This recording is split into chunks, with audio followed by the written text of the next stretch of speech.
good use of it. Absolutely. I think, opportunities are not just hanging there. You'll have to go and capitalize on the network that you have for getting opportunities, and that's one reason that people try to connect and ensure that make that network stronger.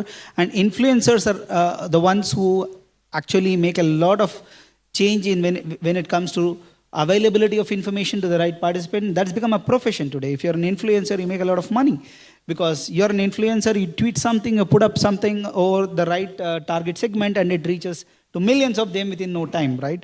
So absolutely yes, and rightly said that there are people who come, sit down, listen to sessions. I don't know how many here are going to connect you on LinkedIn because they are listening to you. But if that happens, then that's one more connection that they get established with, and that connection possibly can help them with something great, if not immediately, sometime later.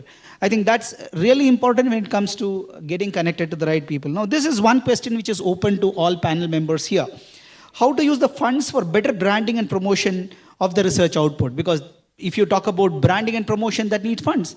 And if you want to put up something today in a newspaper across the country, then it costs you so much. But even if you're going to go with a campaign online, that also costs you, doesn't come up free. Of course, you can post something, but if it has to reach to the right kind of audience, you need to spend so that the reach is right there. So what are your thoughts on using of funds? If I have to go and ensure that the research output reaches the right kind of people, what kind of funds are needed for an institution? We are not talking about individual researchers here. And how should they go about doing it? Any thoughts? Open to all panel members here. Well, I think first of all, I would say that the institution has to get together a qualified team, an institutional qualified team to do it, have enough funding to support this team and not leave it completely to individual researchers. Also invest in the right technology and again supporting the researchers in use of this technology. One simple example I give is that when I was at University of Wisconsin-Madison, the university had a writing center. And the writing center would support all the students and faculty to write effectively. So when they were going for grant writing, or even when they were writing a blog or a promotional script, the writing center was always there to make sure that it is effectively written. So I think something like this would be a great investment. And one more thing that Micah has done, I would say, is for Community Connect, invest in community connections. So for example, CDMC, which I chair, Center for Development, Management and Communication, is exactly for this purpose, that the good research, the good work, the expertise that is at the institutional level should not stay at the institutional level. So I think some funding should go towards making more community connect. Great. So I think writing center is something which is very good that if a university is able to establish, that can help researchers to approach them. Any other thoughts by other panel members?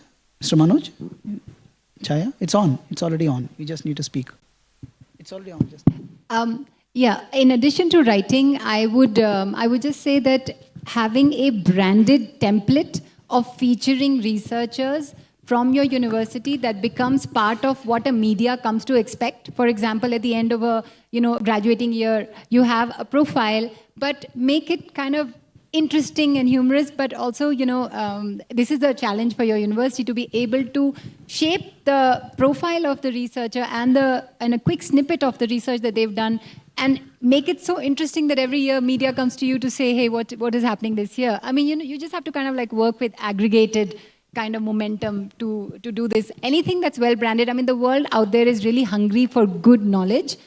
Being able to succinctly put that knowledge in an easy to digest form is actually the challenge, which is where the writing center comes in. Very important. Once the writing is in place, the branding and the template and the visual part of it, I'm sure the students can even come together to help.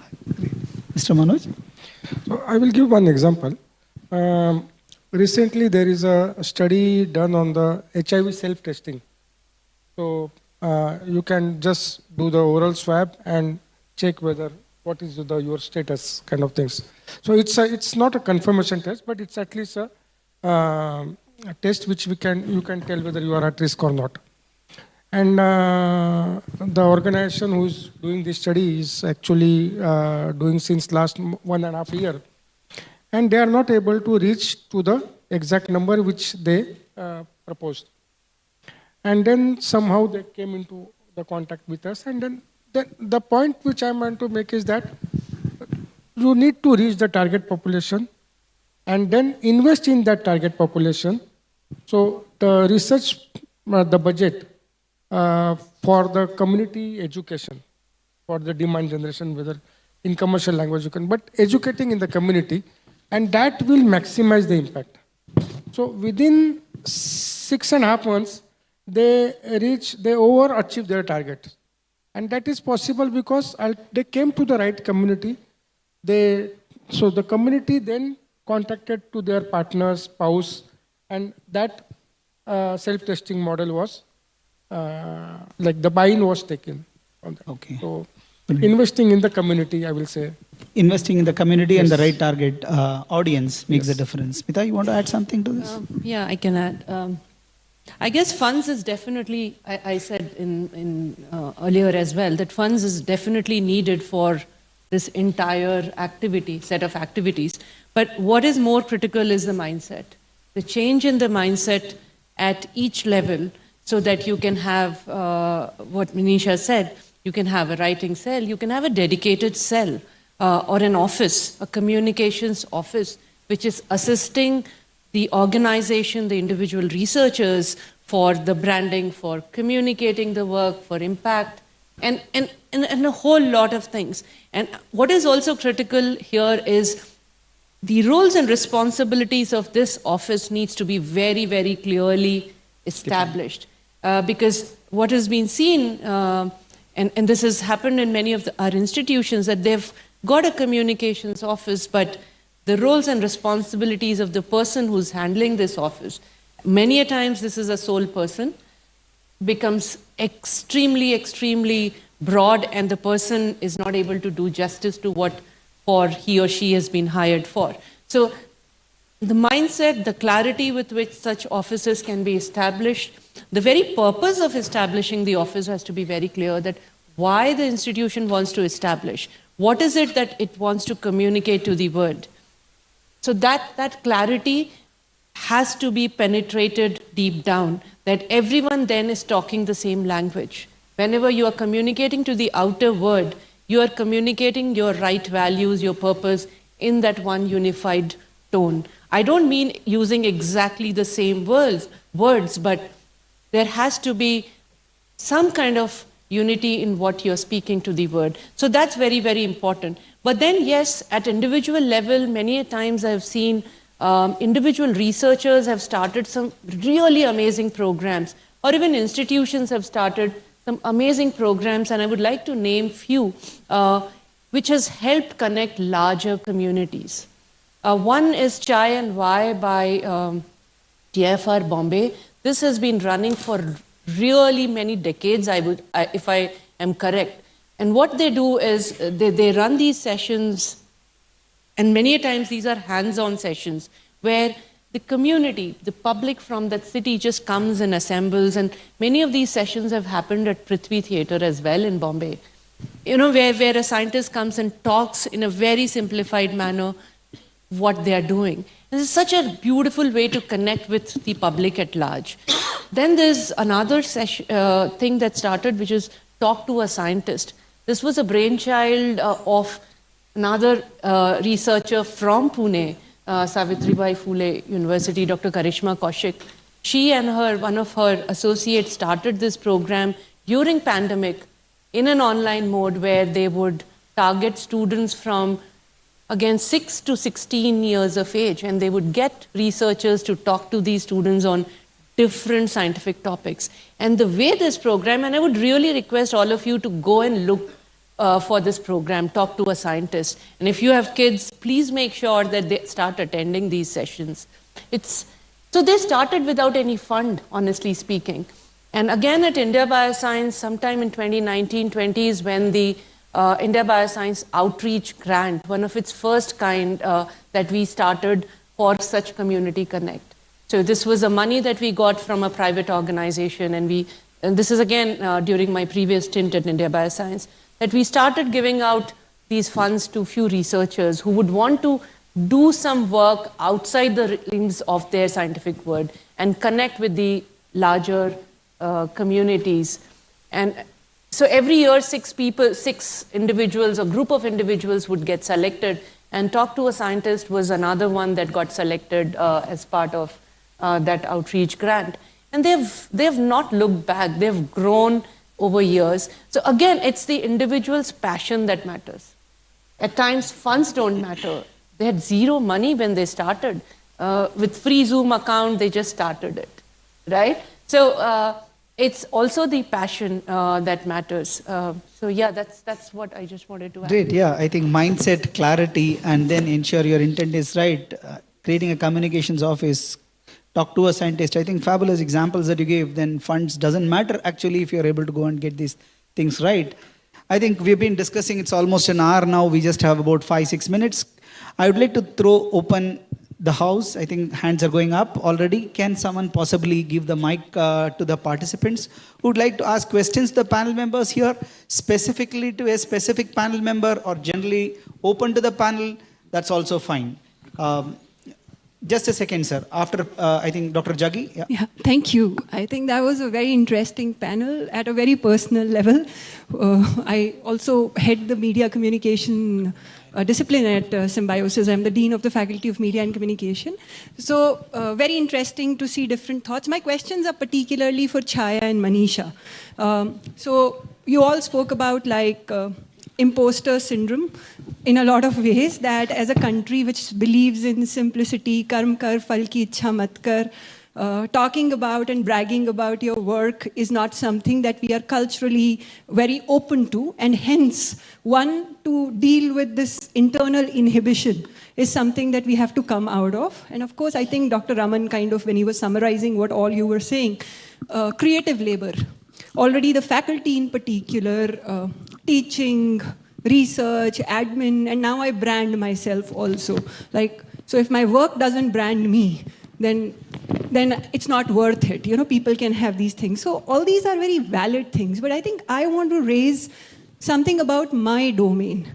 Media or branding that we work on is supposed to brand everybody else, right? So when we research, the problem is we are not even taken seriously for our scholarship. Because you guys change the world, right? You guys take care of people with HIV, AIDS. You talk about biosciences, life sciences. We are there for everyone. Instagram, Twitter, Facebook. This is all recreation, fun, entertainment. But we are the guys who do some serious scholarship. We are the guys who sit on panels like these and tell people how to brand. And we suffer from complete lack of serious perception for our scholarship, right? So Chaya, the practitioner, Manisha, the academic, both of you have to give us a way out of it, right? Thank you. Yeah, the questions to both of you. I'm not sure where I'm going to give you a way out because there's a lot that you said. I see there is no going around the fact that culturally we are waking up to a new reality as a culture. And even though we see our kids or we ourselves being on social media all the time, there is a discomfort with that language. We are not sure where we belong in that thing because we are mostly consuming other people's things. We are, consumers, not creators. So one of the things that we absolutely have to do, we have to become creators again. Any moment of your time where you find yourself mindlessly consuming media, whether it's on Instagram or in your whatever, ask yourself, what is it that you can say that is your point of view in that particular topic that could be interesting? And we are talking about, medical sciences here, but this applies to everything. One of the things that, scientists push for, most great scientists always push for interdisciplinarity, which means that if you're a scientist, the opinion of a performance artist or a writer or a media communications lab or somebody else is as important as your data. So one of the things is we have to come out of our silos. We have to come out of our own judgments. As a society, we have created too many judgments about, who is really smart, who is not smart, that person who did arts and that person who did science. As you must have heard, the whole idea of STEAM, STEM has gone to STEAM with the arts injected in it now. So please, become confident. I mean, become confident is a word that has so many levels to it. Our entire culture is based on that. Meditation is part of that. Yoga is part of that. Knowledge is part of that. So once we become confident as individuals, and we have to pole vault on that, as we say. We don't have the time. We don't have the time to become mindless consumers of information that is coming at us from all media. We have to proactively create. So that's what I'd say, proactively create. And you make a very important point about scholarship in media, because, for instance, when we go into farmer communities or forestry communities, we are actually learning things. So, when we do behavior change work, but when we actually study behavior change theories, they don't apply to our context. Our context is so versatile. So we are learning and creating scholarship on the ground by using tools of media, but learning and feeding back into a system. So that has to be respected. That is a call out to everybody to say, the media people who are tinkering through very many sociological, psychological, all kinds of aspects to get you that right nugget of information, that should be respected, because there's a lot of depth to it. So passing this on to Dr. Manisha on that. I think you covered most of it. But I would say, Ruchi, that, we have so far written about research in other areas and not so much about communication research.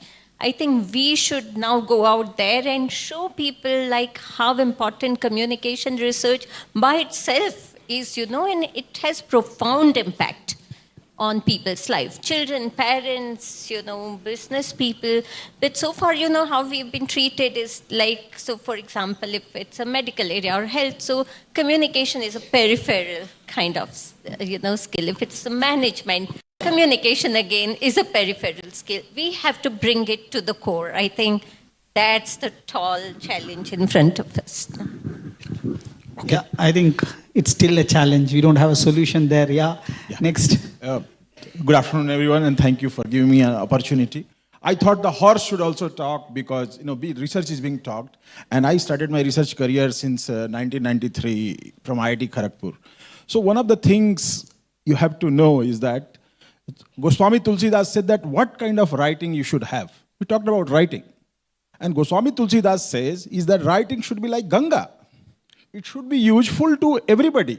How are scholars writing? At least when I started, writing, especially scientific writing, was very cryptic. There was a special sort of language to that, which you will understand only if you work with a particular scholar.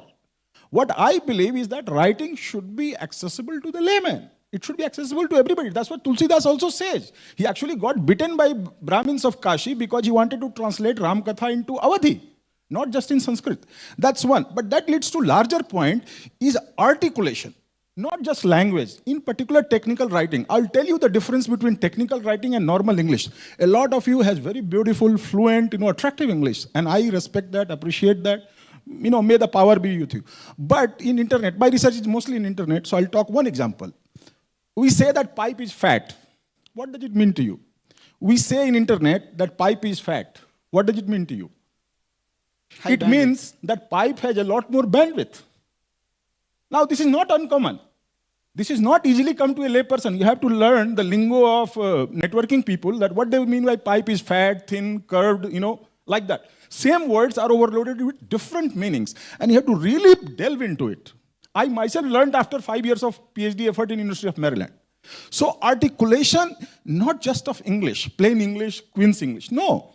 Articulation of technical English. Something a gynae doctor says may not be accessible to a cardiologist, may not be accessible to an internet engineer, may not be accessible to a mechanical engineer, may not be accessible to a CFD person. These are super specialized topics, and you have to make very, very special efforts to learn their language and bring it to the layman. See, research, the way I believe it in last 30 years, is my job is to translate complicated natural observations to simple terms. Yeah, agreed, sir. But it also depends on the media that you're going to use. If you're going to a technical journal, there are expectations there. If you go to a Times of India, there is an expectation there. If you're going for a media, like television, there is an expectation there. Wonderful point. But what I have observed over the last 30 years, they are converging. Even journals are saying that tone it down. We don't need Queen's English. We don't need cryptic technical English. Yeah. So any specific questions to the panel members? I completely agree to the point that you made here. Yeah. And thanks for that. So my basic question is that how do we turn this English we are teaching into technical writing. Because what I believe that our students have lots of ideas. They just cannot write or express or articulate in technical English and take credit for that as their patent, copyright, or things like that. When our students are going in West, what is happening is that people there are taking their own ideas, turning into their patents and copyrights, and our students, despite of all their efforts and creativity and originality, are losing out. Thank you.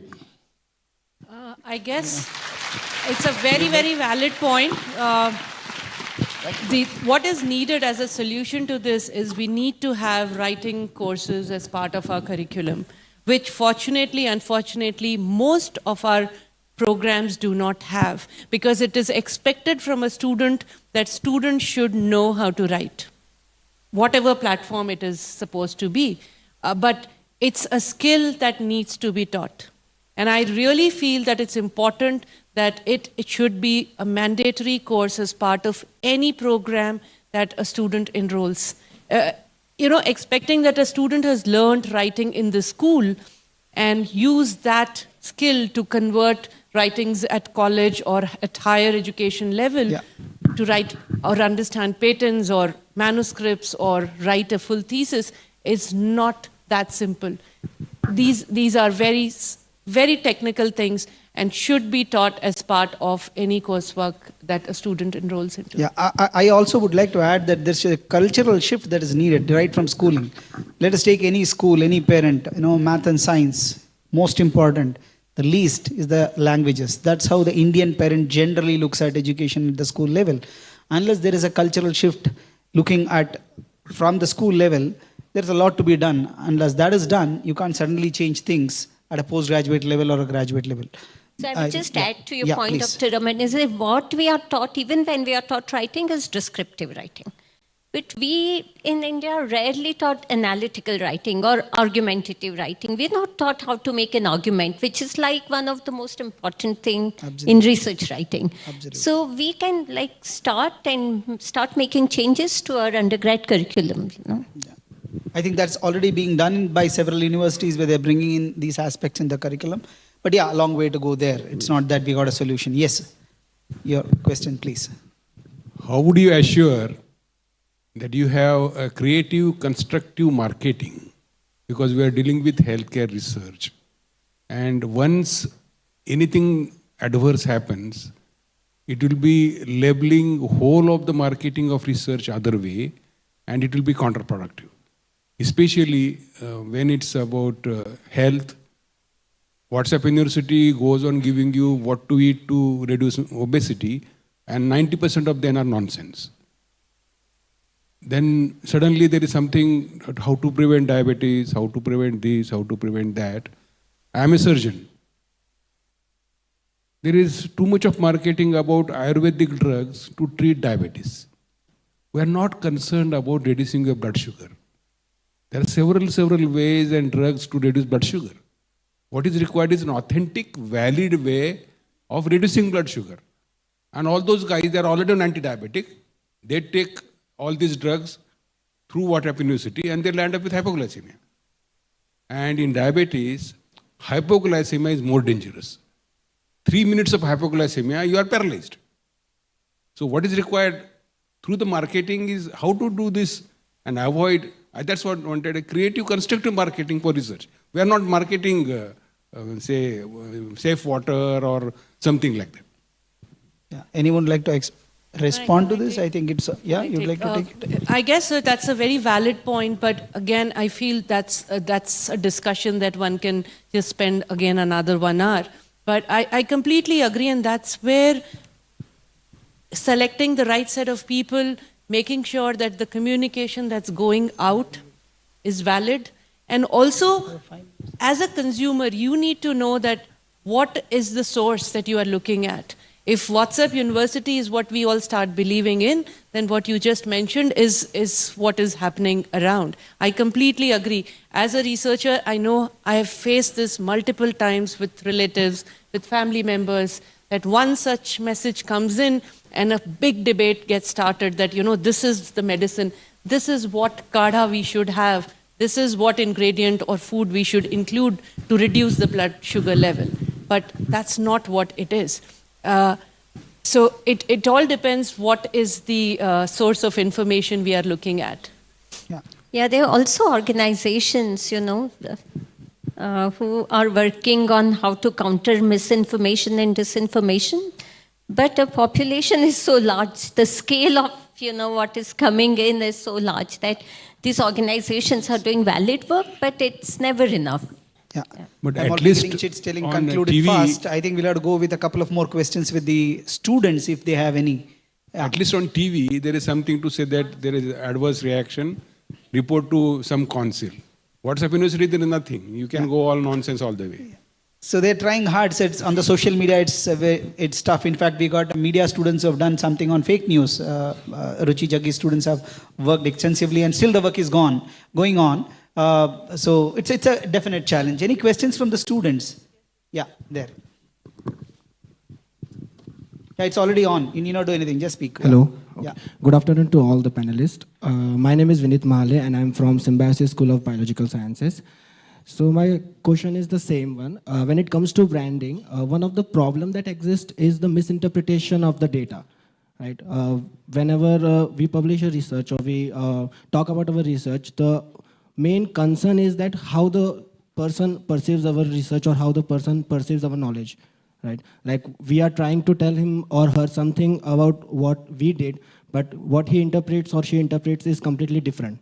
So how can we tackle such problems when it comes to a large population? Right? During our COVID times, we have seen a lot of misinterpretation of the information has come up from not only from WhatsApp, but also from media and newspapers. So how can we tackle such problem? Anyone would like to? Can I take that? Yeah. I just like to mention that, I think this is in itself is a branding and an innovation possibility that India needs a kind of a watchdog group that is potentially like a peer-run group, which is a fact-check group. And we should all be able to point towards it whenever there are, things that come up that we're not sure of. There should be an authoritative place for public health, for instance, where, consumers can go to and say, is this correct or not? This could be a branding opportunity, an innovation opportunity, and perhaps something that can come out of your own university. Put together ideas in which you can, use AI to quickly check all this stuff. There are a few brands that are coming out on that. So that's my suggestion. Yeah, it's a challenge. We don't have a ready-made answer for it, but if there is a forum that becomes easy where you go and check if this is authentic or not, that could be one way of doing it. There are forums which do it. In fact, you can easily check today if it's a fake news or if it's something which is right or wrong. I think I already got 2 chits. I don't want to get any more. Let me conclude there. Thank you so much. I hope the audience liked the session here. And let me once again thank all the panelists for giving their time, and it was a lively discussion. The number of hands going up, questions coming itself shows that the audience here enjoyed this panel discussion. Thank you, Dr. Rajiv, for giving this opportunity to me to moderate. And thank you, one and all.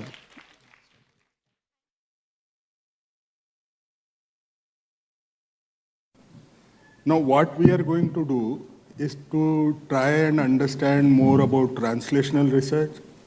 How do you pick up different topics or domains for research? So we are essentially going to look at contextualizing research in consonance with the national agenda. Because what is vital for a country that is in a resource-limited setting is to look at how we can apply research for public health purposes is something which is important for all of us. All right? So if you look at what we had written in terms of the objectives for this particular session, we'll understand issues around evidence-based programming and elements that are associated with successful translation. We'll understand the complexities in undertaking research in basic science, epidemiology, clinical, and effectiveness of program strategies per se, because that helps the programs to run more effectively, and to understand the challenges and opportunities in harmonizing national and global research priorities. And to do all this, perhaps we have the most experienced people on the dais who would help me make that understanding little better than what I would do myself. If you think of research, to me, if you ask me, research is more like a luxury in resource-limited settings. Research is associated with long, enduring, and a patient work, no, you tend to spend large number of years to prove your hypothesis, and that requires huge amount of patience. To me, translational research is a low-hanging fruit because you tend to get successes as a shortcut, because you choose your topic in such a manner that you can perhaps be far more successful very quickly. It can lead to formulating newer policies, the strategies, or modifying the strategies that are existent and benefit millions of people.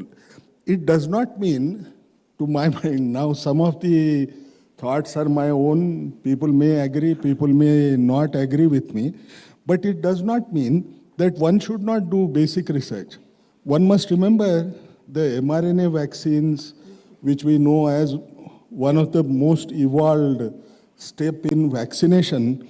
The mRNA research took place in 1990s, and the scientists found it very difficult to even publish those results at that point in time. But after 2 decades, people realized its importance, and that's something which we have to keep at the back of mind. How does one select a domain for translational research? One, which we must remember, you must find disease which has a high disease burden, or perhaps a niche area in one of those diseases where answers for even treatment strategies do not exist as of now. Maturity of national programs, what kind of strategies they are adopting, where are we, and what is most important, is the program flexible enough to actually try and take up any knowledge gap to be covered with newer strategies. We must also reflect within and try and see one's own competence and the ecosystem in which you are placed, because that should be one which should enable you to ensure that your research could be really productive. And interest of funding agencies is extremely critical, because not every area is considered as a fundable area by agencies per se. It is important to keep your eyes fixed on the long-term goal, but we must break the journey into small steps. Now I'll try to give examples. As I saw, I have spent about 3 decades in HIV, and we know we transformed the whole scene of HIV in the country, and effectively enough. If you actually look at, what made the huge difference? It was one case series of 5 patients that were found in Los Angeles who had certain different presentation. And even a small case series can lead to such a good discovery that it shaped the entire approach of understanding AIDS. And then what followed was AIDS pandemic that we all know. But should this be considered as an important approach per se? Perhaps not. You need to be very lucky to come out with those 5 cases, because you need to be extremely vigilant. But even a case series or a case report can make a difference. Not only here, if you recall, Legionnaires' disease was actually discovered out of a conference just because people were vigilant. It is not necessary that you should conduct a very large study to make a difference. I recall my early days in 1989. If you look at the setting that we had in India, people used to say an ELISA test was not even possible in blood bank. It was not there in public health setting. What did we do? One of the things that was done was we tested professional blood donors. And the reason was simple. It is a transfusion-transmitted disease. So 70-odd professional donors. That time, more than 60% of the blood used to come from professional donors. And when we tested only 70 people, we found 63 of them as infected. And the result, we followed up with a PIL. That time I used to be in Bombay. And the result was, even in the blood bank, the government was forced to go for HIV testing, and that's how ELISA testing actually came into vogue. It was a difficult time because that time the testing used to be only for malaria, syphilis, which was not ELISA based. If you look at the national backdrop of HIV, it's a disease that is seen among sinners, was a strong notion that was prevalent at that time. The challenge was nobody was interested in working over HIV at that time. The challenge was to generate evidence and inform that it can pose threat to mainstream population. And at that time, National AIDS Research Institute was established in Pune. And people used to think, at least I used to think, when I was shifted from Bombay to Pune, that this is a conservative society. You may not see HIV as much as you will see in Bombay. And the result was, when we started working, we shackled the myth. Now, what we found, that if you look at female sex workers, their prevalence was 56%. If you look at male STD patients, the clients of sex workers, you found that the prevalence was almost 20%. And you look at the incidence in both the cases, you suddenly find that we became number one globally when it came to these abnormal numbers, to my mind, at that juncture, because nobody expected at that point in time. What was the use? What was it that we used in India, this particular evidence? No, what we said was our epidemic is sex work driven. If it is driven by sex work, we need to look at the local evidence and deploy right kind of strategies. If you look at HIV control strategies, in India we went more towards sex work driven approaches, the key subpopulations and issues surrounding that. Whereas for rest of the world, it was general population that they used. You look at another national backdrop. If you look at STD control program, National STD control program was established in pre-independence era because Britishers were worried about syphilis that they may acquire. But it was a completely defunct program in our time in 1990s. Most of the practitioners used to use the etiologic treatment.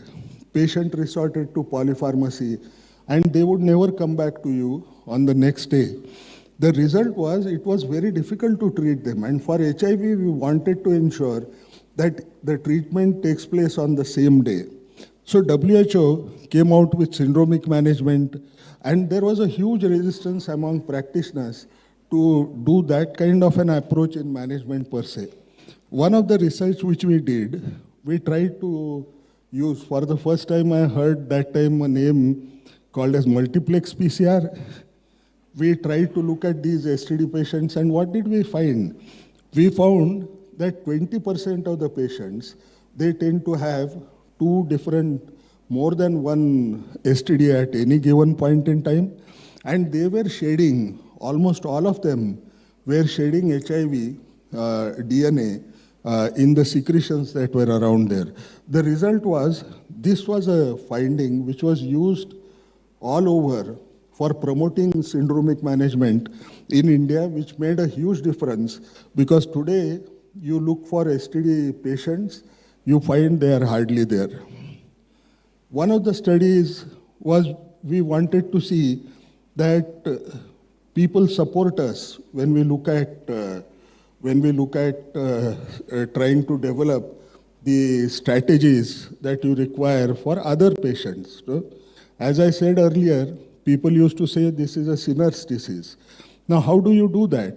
So we looked at our own data that we had, and we also found that HIV was spreading rapidly among married monogamous women. And when it was spreading in married monogamous women, one of the impact was this particular data was used in Southeast Asia to advocate for women-centric prevention approaches. And what was most important, you suddenly found that the government understood that this can affect the mainstream population, and we can't only think of them as sinners because they have not indulged, these women have not indulged in any risky behavior, but still they have acquired HIV. And that reduced the stigma that was associated and perhaps also ensured that progressive policies could come in. We did a lot of nested case control studies. No, in nested case cohort studies, one of the study was we were the first in the world to show that counseling works. Now, counseling, if you look at the research designs that you need to prove whether counseling is effective, is perhaps one of the most difficult challenge in terms of study designs. What we did was we did a nested case nested case cohort study where it became one of those best practices in UNAIDS, and it used to be talked about more because this was the first study of its own kind. And this was very important because we could employ counselors. The evidence that we provided forced the government to employ counselors in all testing sites and STD control sites. If you look at circumcision, we know circumcision used to protect people from acquiring HIV, but we wanted to see whether it is true. So we did another case control study. It was an observational study. No, what we did was we tried to look at our patients that were coming, and we were the first in the world at that time who showed that circumcision protects you against HIV infection, but it does not protect you against STDs, and therefore perhaps it could be an equalizer. And that led to a huge number of studies and trials across in the world, but we were trying to address an issue which was important from our own perspective in India. Using the learnings from the past, the married monogamous study that made people change the attitude towards HIV-infected women, interventions among HIV pregnant women for prevention of mother-to-child transmission, starting with zidovudine and nevirapine, became more important. And that was something which I learned when I was at Hopkins. When you approach towards policy, which are the areas you should choose? And that I did it once I came back from Hopkins. The result was PMTCT, Prevention of Mother-to-Child Transmission Program, actually developed very well. And in 2002, we could actually roll out this particular program. But what is most important, what we were tweaking with, what we were fighting with was a major issue because India never had any program to treat patients for life. In HIV infection, you have to treat everybody until the person dies. And when we looked at PMTCT as one program that was accepted, it became easy to advocate for free antiretroviral therapy program that improves the survival of people. Research that impacts HIV disease management, we also did what is called as HPTN 052 trial. This was a collaborative effort across in the world. It was a NIH trial. What we showed that if you put a patient on antiretroviral therapy, you will perhaps reduce the risk of transmission of HIV to an uninfected partner by 93%, and it reduces incidence of opportunistic infection. And that was used for pushing test and treat strategy, which was accepted in 2017 in India, but it was adopted globally far earlier. In another study, we showed that 13.3% individuals fail at the end of first year, and this evidence was used to push for plasma viral load testing, which is very costly in even Indian program. In conclusion, keep a long-term goal, break it in small, achievable but critical steps, learn to communicate for effective advocacy using means, all means that you have, stay focused, gather a passionate research team. In today's world, evidence-based policies are becoming more common. Wherever necessary, look for national or international collaborations. Thank you.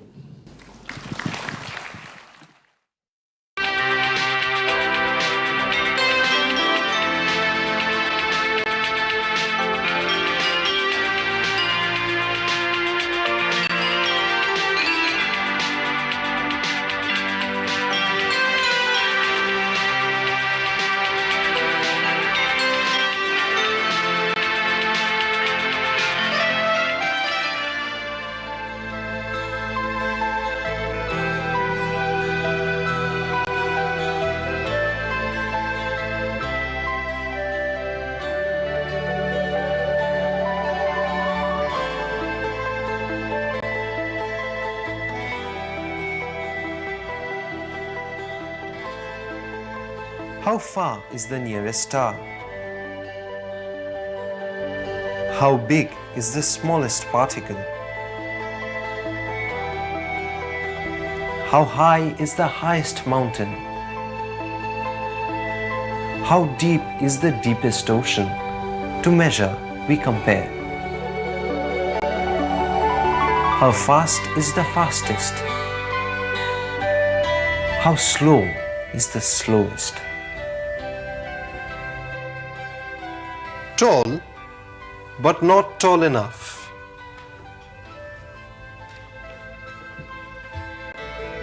Gaining weight, but not gaining enough. We compare all the time. Even our movement is in comparison to something stationary.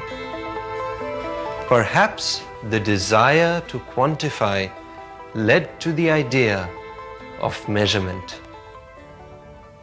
From personal to community possessions, people measure all.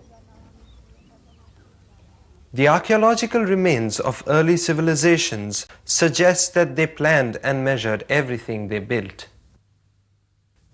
The ancients, while looking for a measuring standard, were struck by the proportionality of their limbs and the uniformity of their articles of daily use. They used the distance between their elbow and the middle finger and the length of their foot for direct measure.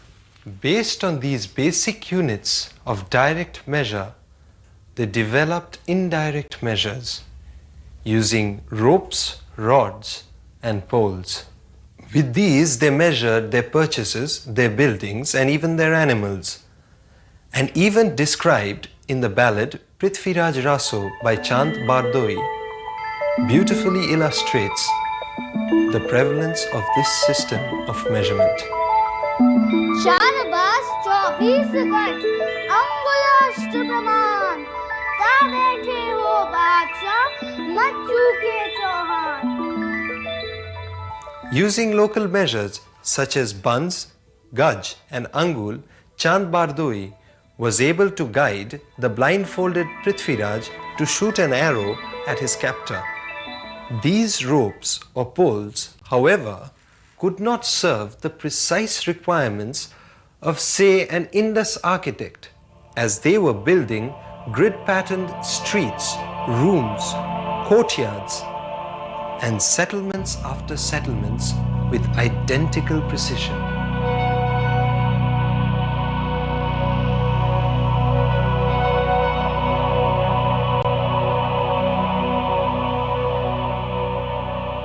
It is believed that the fragment shell found in the Indus Valley to be a measuring scale. The 10 distinct markings appearing between two solid dots on this scale makes it, perhaps, a forerunner of the decimal or the metric system. Incidentally, this scale from the solid dot to the empty dot is exactly double the Babylonian Shunsi scale.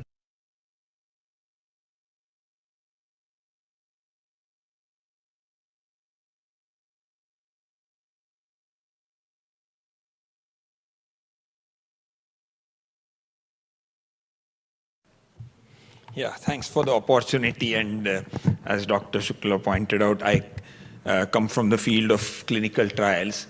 And you heard already some challenges on harmonization and data collection, the methodology, the implementation, planning, and so on, and putting some light on that in the context of clinical trials. So let's get going.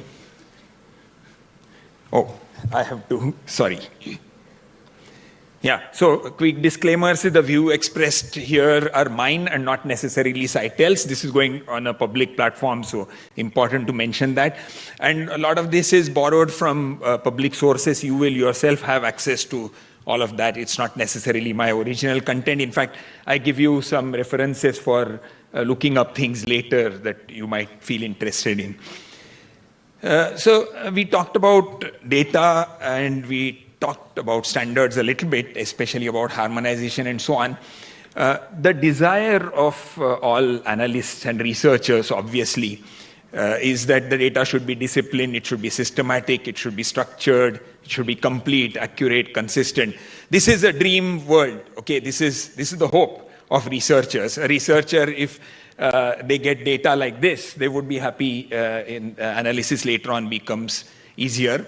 And in the field of clinical trials, it is often feasible to do that because there's a very strict standard enforcement.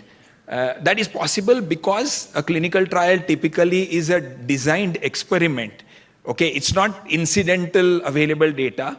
You're creating an experiment to collect data in a particular format. But that's not always the case. In clinical trials, you have that opportunity. But in real world, data can actually be chaotic.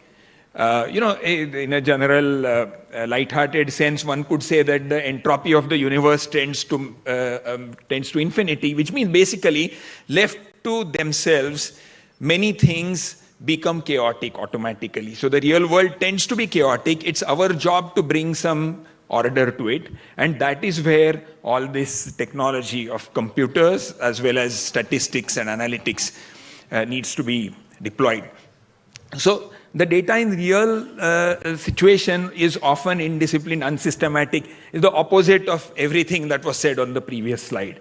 Okay? And you don't have an opportunity to go back and correct it because the data happens to be there already and you are trying to utilize it to the extent possible.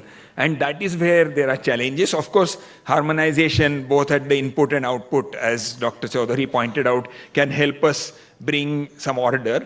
But many times there is limited opportunity and scope for that. And that's the area in which we work, especially in clinical trials. What's the role of statisticians and data scientists?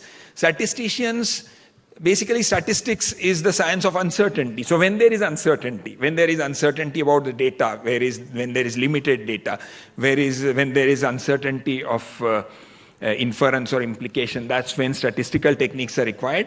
And increasingly now, computing techniques are utilized for making sense of data, bringing order and harmonization and sensible interpretation.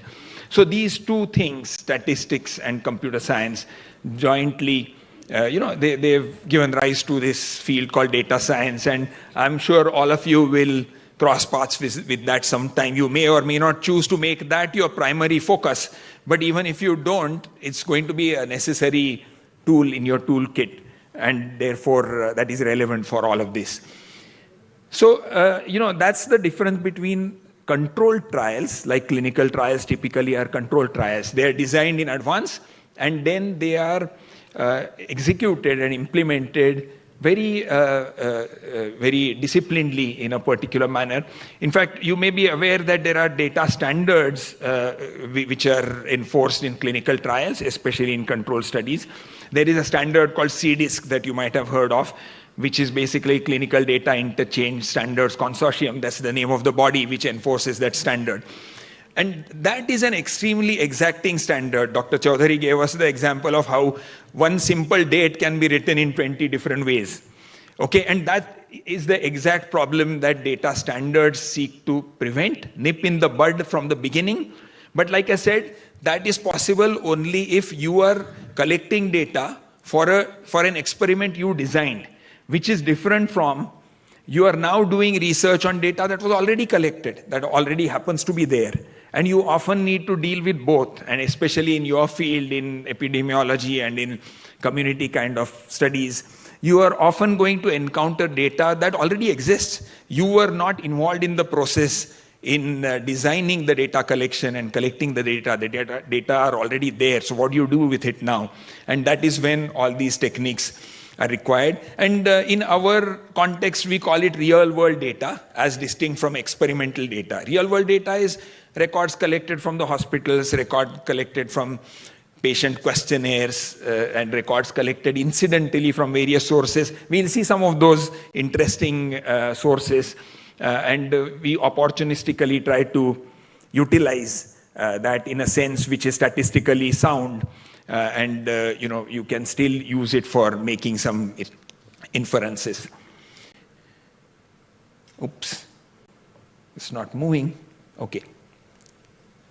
Yeah, so drug development data and clinical trials data basically, it's a sequence of capturing the data, then collecting the data, and then assimilating, and in that process, harmonization and other things we talked about already. And there are some conventional, long-standing ways of collecting data, but there are some new ones that are coming up. CRF is the most common case report form. That's the most common form in which clinical trial data is collected. And traditionally, you also had additional sources like adjudication and laboratory data and questionnaires for the patients and all. But in all of these, you have the opportunity of dictating a very well-disciplined standard and ensuring clean data, complete data, reliable data, etc., etc. But increasingly, what is happening now is there are additional things becoming available, like there are biomarker data, there are diaries, there are patient-reported outcomes and antibodies. And then there are other unconventional emerging sources like electronic health records that exist in the healthcare system, in the hospitals now. That's the real world data basically. There's also social media, by the way. Sorry, the sequence is, it seems to be random, so let me get everything on board together. So there are images and ECG data which we have from hospitals that is increasingly being utilized to analyze in an intelligent way. Images can be analyzed in order to extract data. That is happening increasingly now. There is PK/PD data, pharmacokinetics and pharmacodynamics. But on the modern side, there's also social media, and there's mobile health, devices, patient engagement, etc. You might wonder, how can social media data be used? Probably you are already aware because you work more in the real world area than I do. I work more in the experimental area.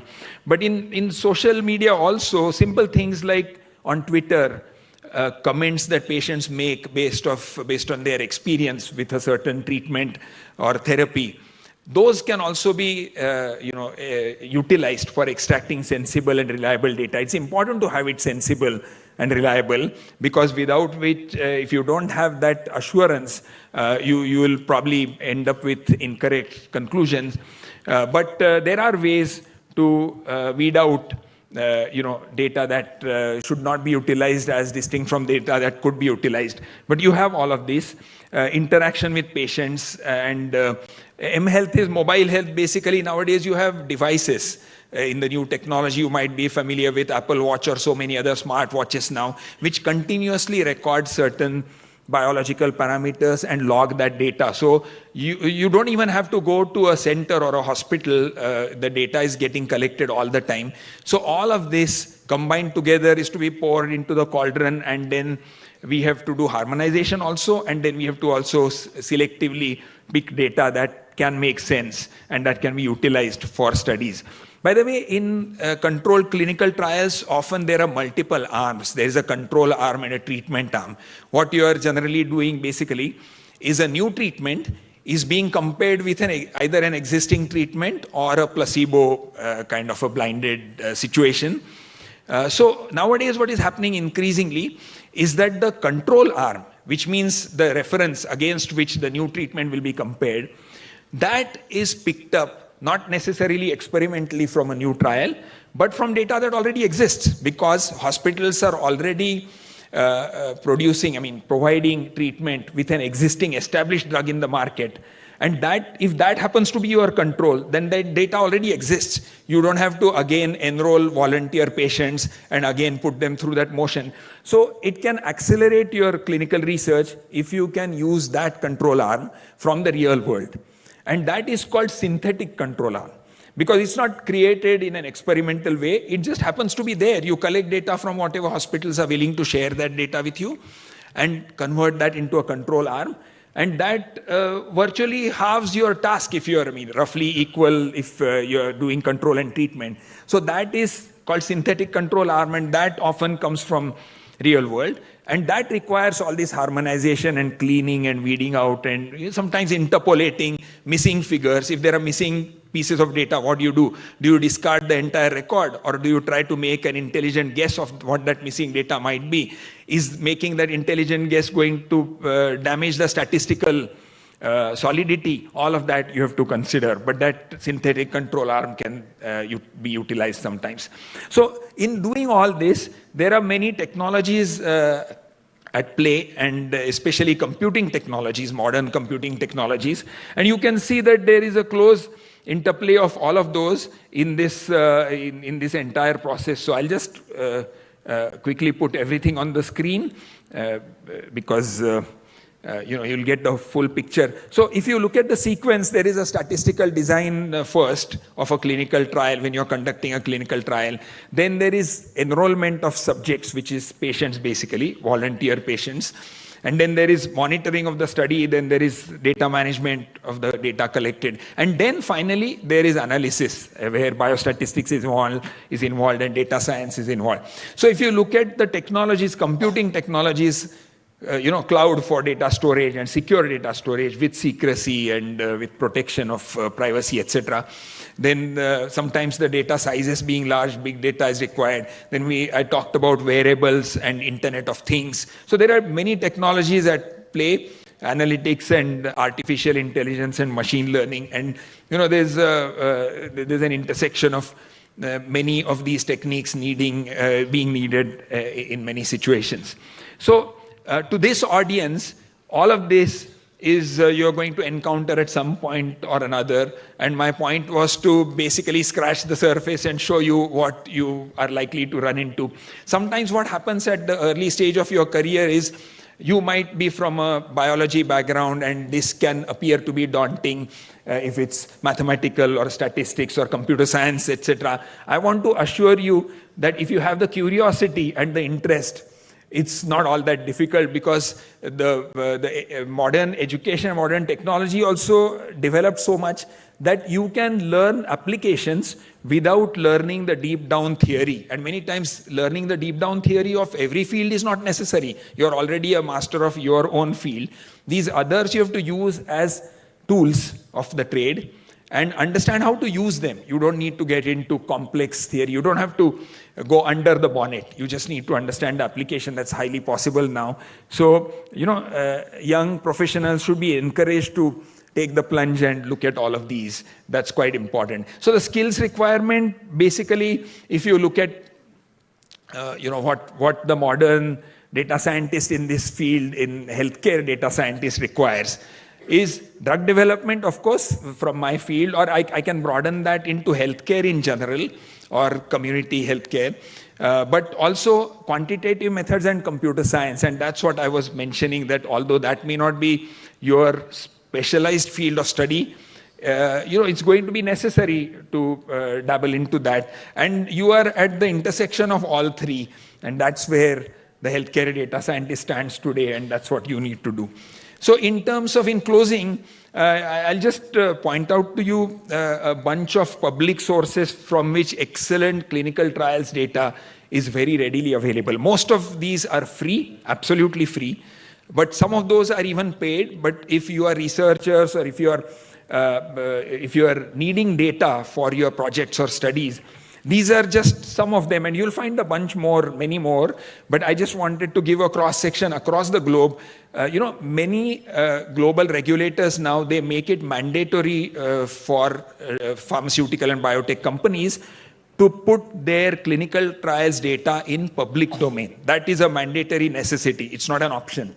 And therefore, all of these various countries' data regulators, they ensure that the data are loaded in a specific format, they are validated and so on. Of course, they are anonymized. You will not get individual personal information. That is important. But there is an enormous resource available now at your fingertips from which you can extract data for your research and work. And this is just a small sample.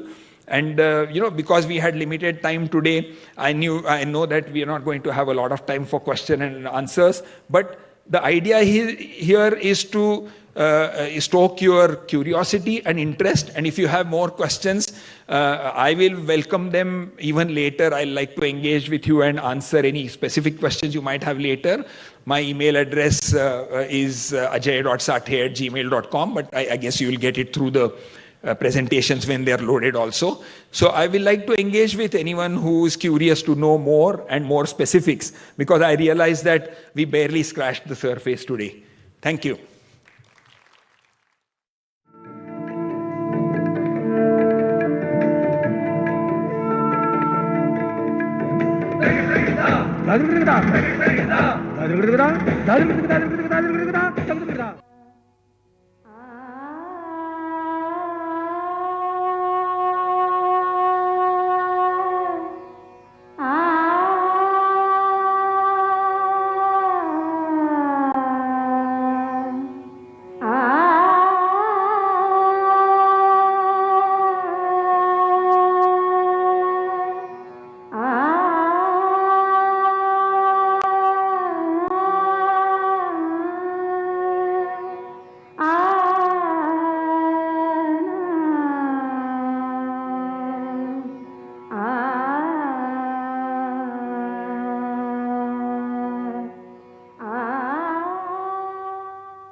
Shyam Benegal is among the most respected names in world cinema.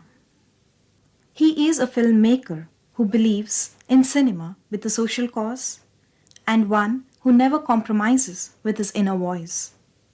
His glorious career spans over more than 25 years, in which he has made over 1,400 advertising films, 65 documentary films, 25 feature films, and many television serials, including the epic Bharat Ek Coach.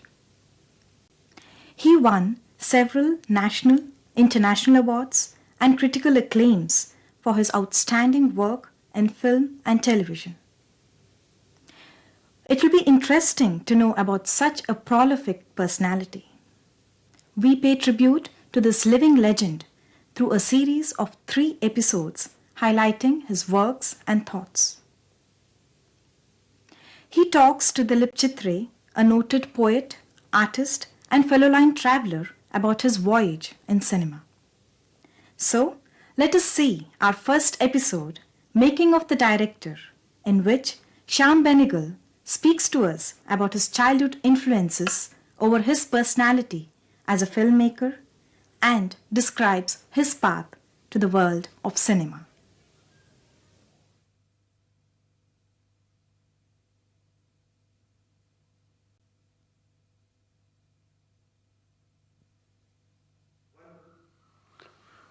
Shyam, it's a pleasure to meet you here in these circumstances.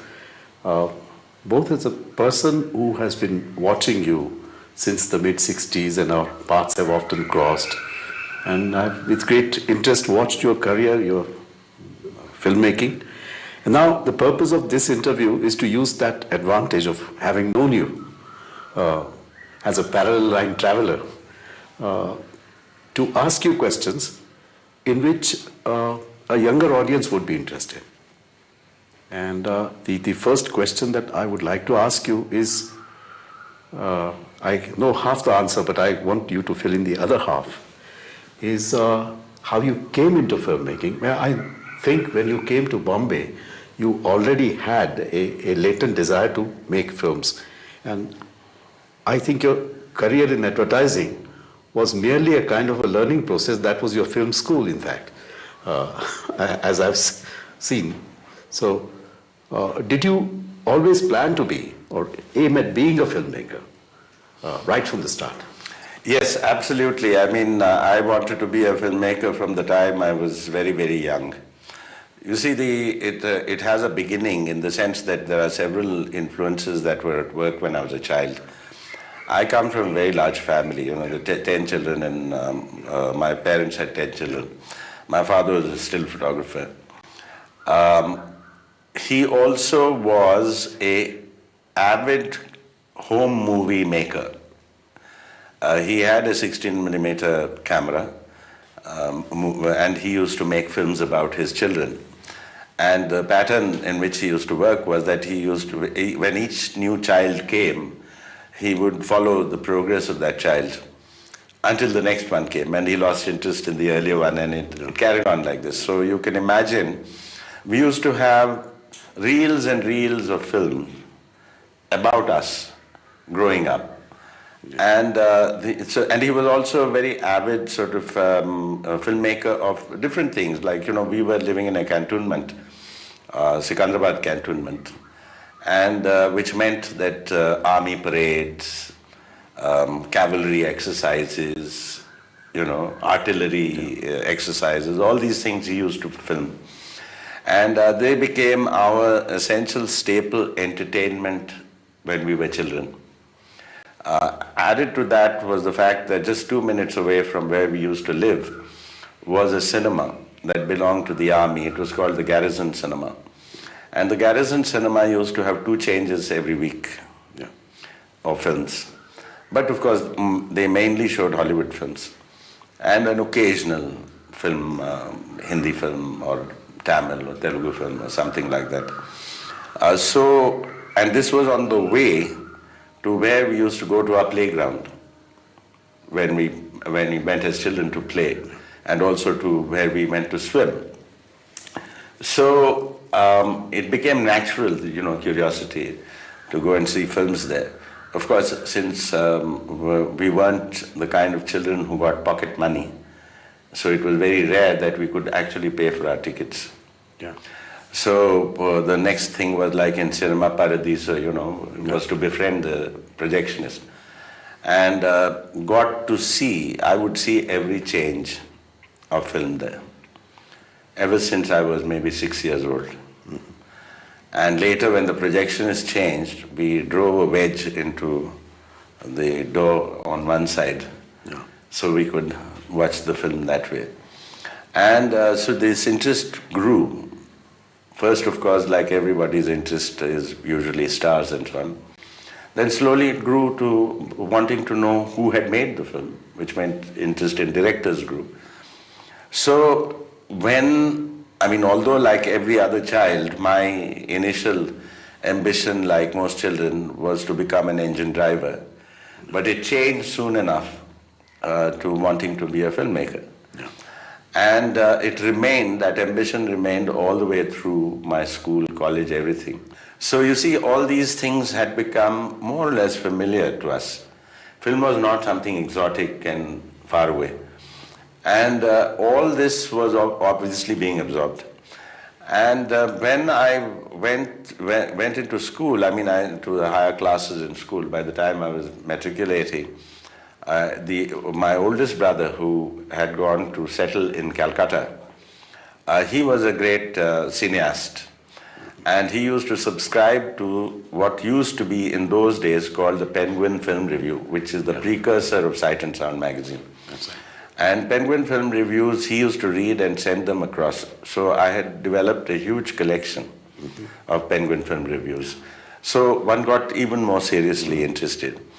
Then it so happened that at the age of 12, I decided, because we had a fairly large house, so we used to have cousins and so on coming to spend summer vacations with us.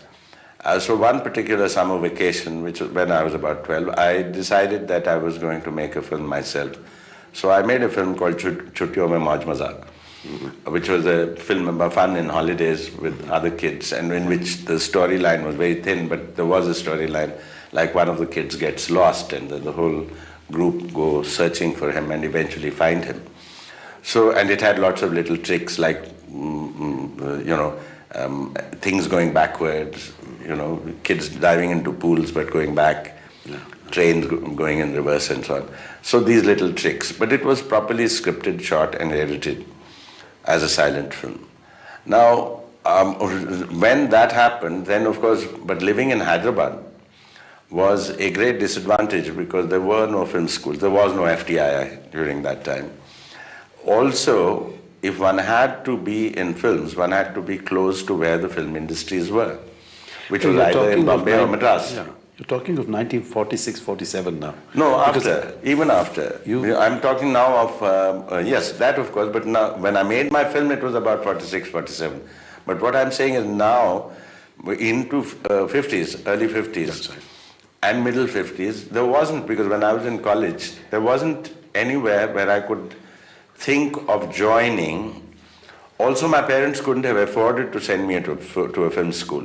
There was no film. There was no film school, but even if there was, they wouldn't have been able to afford to send me. So I nurtured this ambition somewhere in the back of my mind, yet like any lower middle class person, decided to pursue some kind of a career that would give me a livelihood. So I did economics. And after doing MA in economics, I thought for a while that I might teach. But of course, the pull of this was very great, and something happened there which I consider was a very important point in which a decision was made by me. That was when I had gone to the Inter-University Youth Festival with a play. There used to be Inter-University Youth Festivals in Delhi during that time, and I'd gone from my university taking a play. And there Nehru spoke, and in his speech, he was talking about mass communications.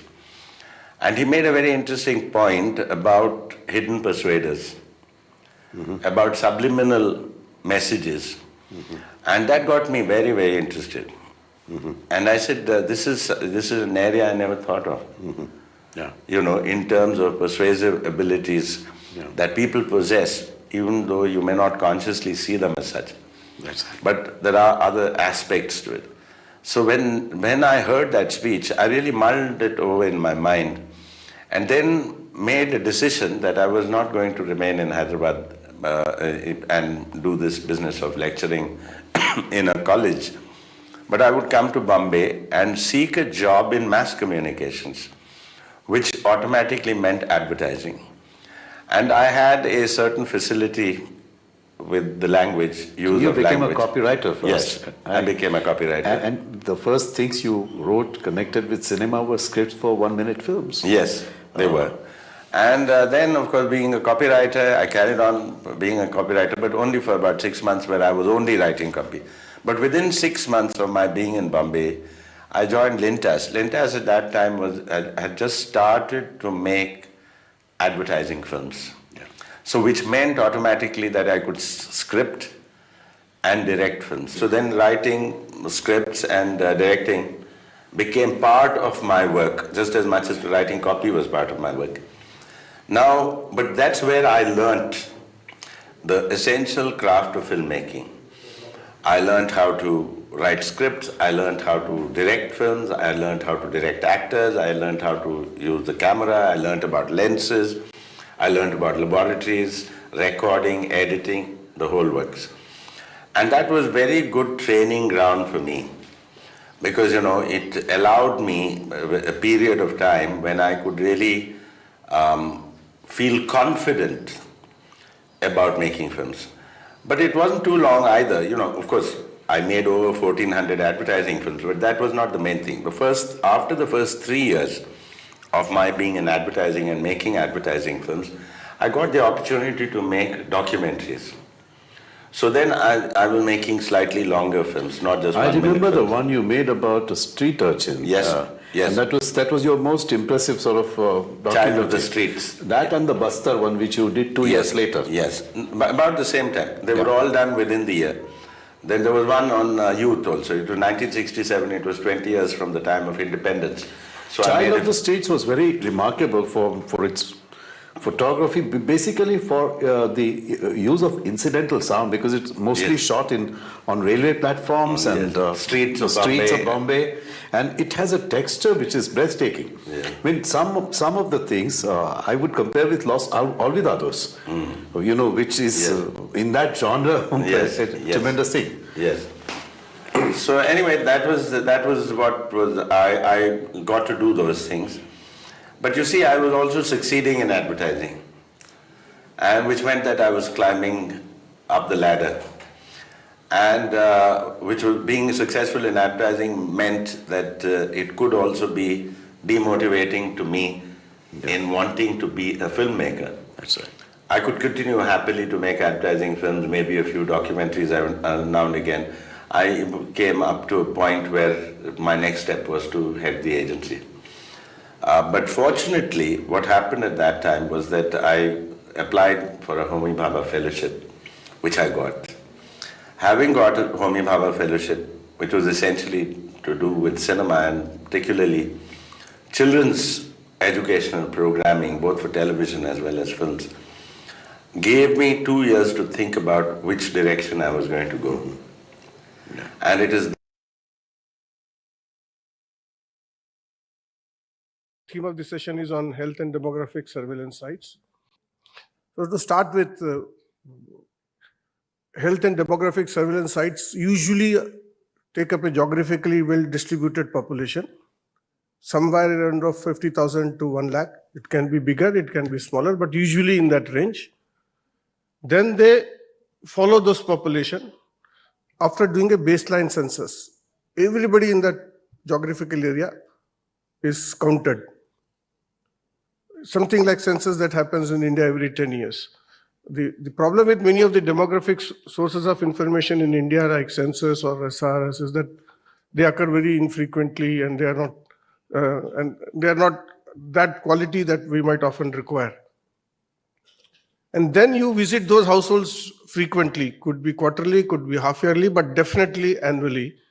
Again, find out who has left, who is still there, were there any births, were there any deaths, and those kind of a thing. So that you do it every year at least, you have a what we call as a longitudinal data set. Every individual in that population is counted, and you have been following them up to see what happened to them, whether they are still living, they have died, they have migrated, and those kind of things. So you end up having a longitudinal population data set. But one can ask, especially people from the health background, what is use of this information? That people get born, people die, people migrate. How useful is that piece of information? Especially for people with the medical background, it doesn't really serve any purpose, which is true. So, except for some inherent demographic questions, for example, for people in demography, migration is a very important question. And I think it's also important for us. Even COVID showed us having better sense of migration is very important. Which people migrate, where do they migrate, why do they migrate, when do they come back, and those kind of things are important questions. But leaving that aside, unless you link this piece of information to some health, this would not really interest many health researchers, right? For example, if you link it to disease, you link it to risk factors, and more importantly, if you link it to public health program data, and I will tell you in my subsequent slides how this can be done and how these are useful to understand public health.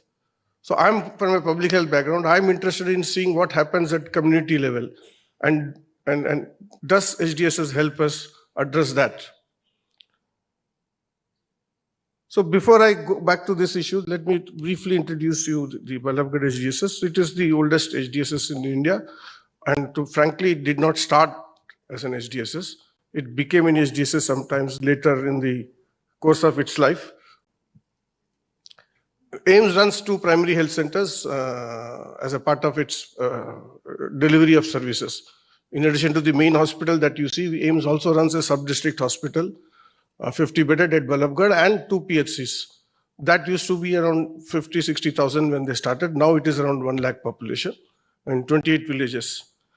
So it's our responsibility to provide healthcare delivery. Our team provides them immunization, antenatal care, TB care, any national program you say, we implement them. So the people who set up Balabgarh HDSS, they were my teachers, Dr. Nath and Dr. Kapoor and all.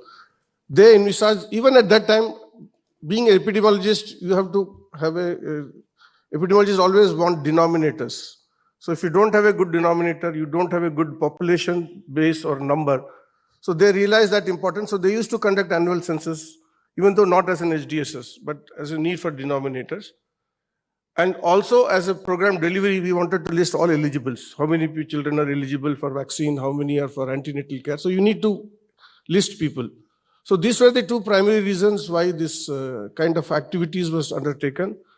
And then to support this activity, a computerized database of all the population was made to support delivery of services so that we know who is where, who is requires immunization, who requires antenatal care. But at that point of time, we never were looking at as an SDSS, we were not looking at maintaining a longitudinal data set. It was each year's data set kept separately in a disk. Subsequently, a research activity came, which was on Alzheimer's incidence in rural Balabgarh, where we wanted to look at population density. And for people who know epidemiology and statistics, population density means you have to know how many individuals contributed, or individual contributed how many months to your follow-up. So you need an individual's follow-up over a period of time. So that was the time that we started linking the data sets of people above 40 years, but that set the process in motion. And then we understood the importance of a longitudinal data set. So this happened somewhere in 95. I joined Balabgarh in 88. So this happened, though I was not primarily involved, but it happened at that point of time. Then I came to know of the in-depth network, and we enrolled in in-depth network because I realized that we are doing exactly what HDSS sites do. Till that time, I had not heard the term HDSS. So in 2003 only, Balabgarh was born as an HDSS site.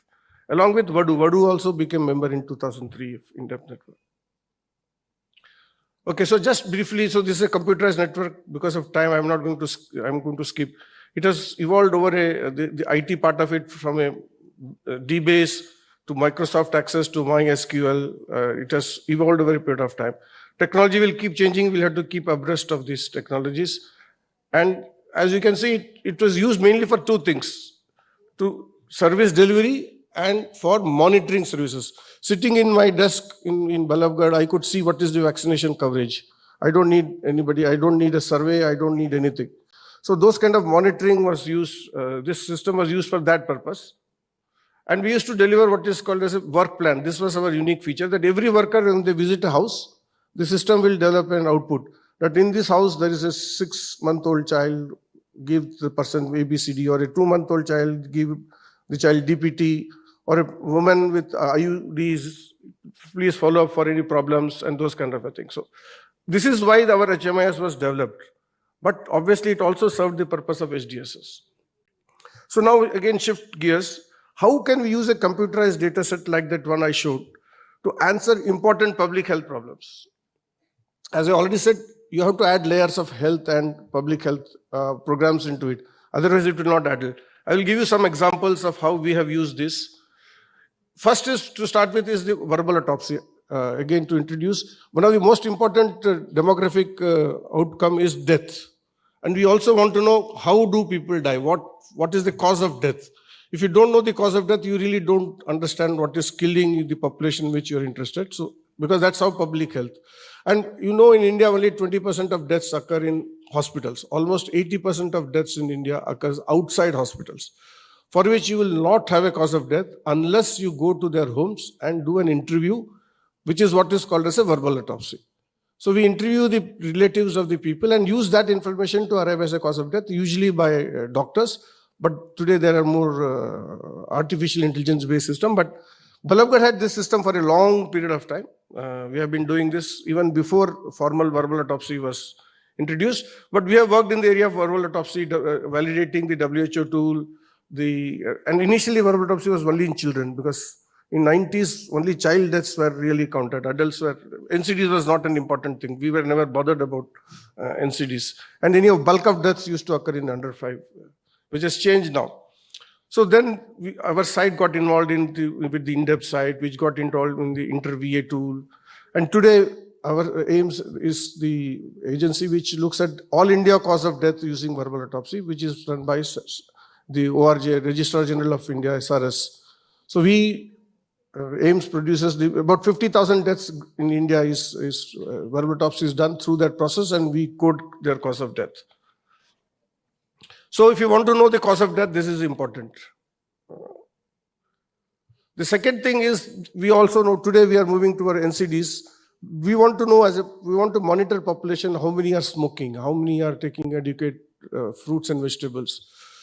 Obviously, these are done through surveys, large surveys, but in a small population, because we are going to the houses every year as a part of census, can we add few questions to them and yet collect this very vital piece of information so that we know what is happening to tobacco smoking or use of tobacco in that population over a period of time. So we introduce such questions as a part of a regular census, And you can see the data which we collected in the same population using a research mode and in a surveillance mode, or gave you almost similar answers. So that this is not only feasible, it is also gives you valid results.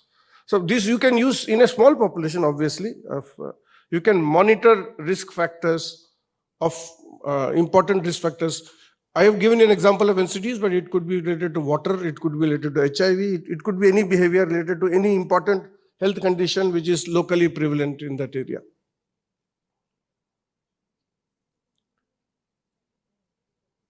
So then, if you have, you can also see what is happening to your mortality over a period of time. This slide shows you what is happening to child mortality, and this is part of my PhD thesis. So you can see that over a period of time, number of births remained the same because birth rate came down, population went up. But neonatal deaths and you can say under 5 deaths obviously came down drastically from 167 per thousand in 1972 to 71. Similarly, the neonatal deaths has also come down, though not that well. We all know neonatal deaths we only started addressing in recent times. And you can also look at cause of death. You can see that tetanus has come down over a period of time drastically. Preterm birth asphyxia have not been addressed that well because remember till 2002-04, most of the even deliveries used to occur in homes, not in hospitals. The push for institutional deliveries occurred much later, and I will have something to say on institutional delivery subsequently. And if you have data, for example, it shows that our data set would tell you that tetanus vaccination coverage has improved drastically, maternal tetanus toxoid, from 24% to almost 86%, almost 90% in the later stages. Obviously, neonatal tetanus incidence has gone down. Similarly, if you look at ORT, introduction, and those kinds. So if you have public health program related data, and you can see that skilled birth attendance was only in 30% of cases. So that's why the neonatal mortality is not coming down. So this scale tells you which of your public health programs are working, which of your public programs are not working in reducing child mortality. By linking our HDSS dataset with program dataset. This is another interesting issue which is true more to Punjab and Haryana, which is the sex ratio at birth. You know, Punjab and Haryana have one of the worst sex ratios at birth. And you can see, this is an important diagram for demographers. You can see the age and sex pyramid. It is becoming narrower because birth rates are going down. The squares for children are narrowing, whereas it is going up because the aging, the people are living longer. Therefore, your upper, these things have more breadth now. So that's a typical changing age pyramid with time, which this kind of system can capture. If you look at the table below, it shows you that the birth rate, the sex ratio is really bad in Balabgarh. It's below 900 for almost last 20, 30 years. And you can see from the table here that it is more if in the third and fourth children. So initially it used to be across the board, but later what happened that people realized that let first and second child be born as they are boy or a girl. But when they come to third and fourth children, by that time they are very clear they want a boy if they haven't had. So they will go for sex selective abortions more during third and fourth children, not necessarily in first and second. So clearly the data set tells us that this kind of sex ratios are simply impossible without artificial intervention. So clearly something is happening there, which is more so in the third and fourth child. You can't see that, but there are certain government schemes which are introduced for this. You can see Apna Beti, Apna Dhan, which was in Haryana specific schemes. Sorry, I don't think this works. Or the Ladli schemes. These were schemes introduced by Government of India to prevent sex selective abortions. But you can see that it is not really working.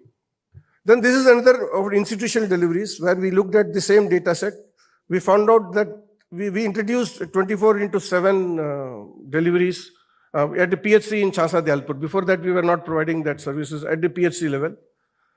Then Balabgarh B is the Balabgarh where you had 24/7. We also C became the 24/7.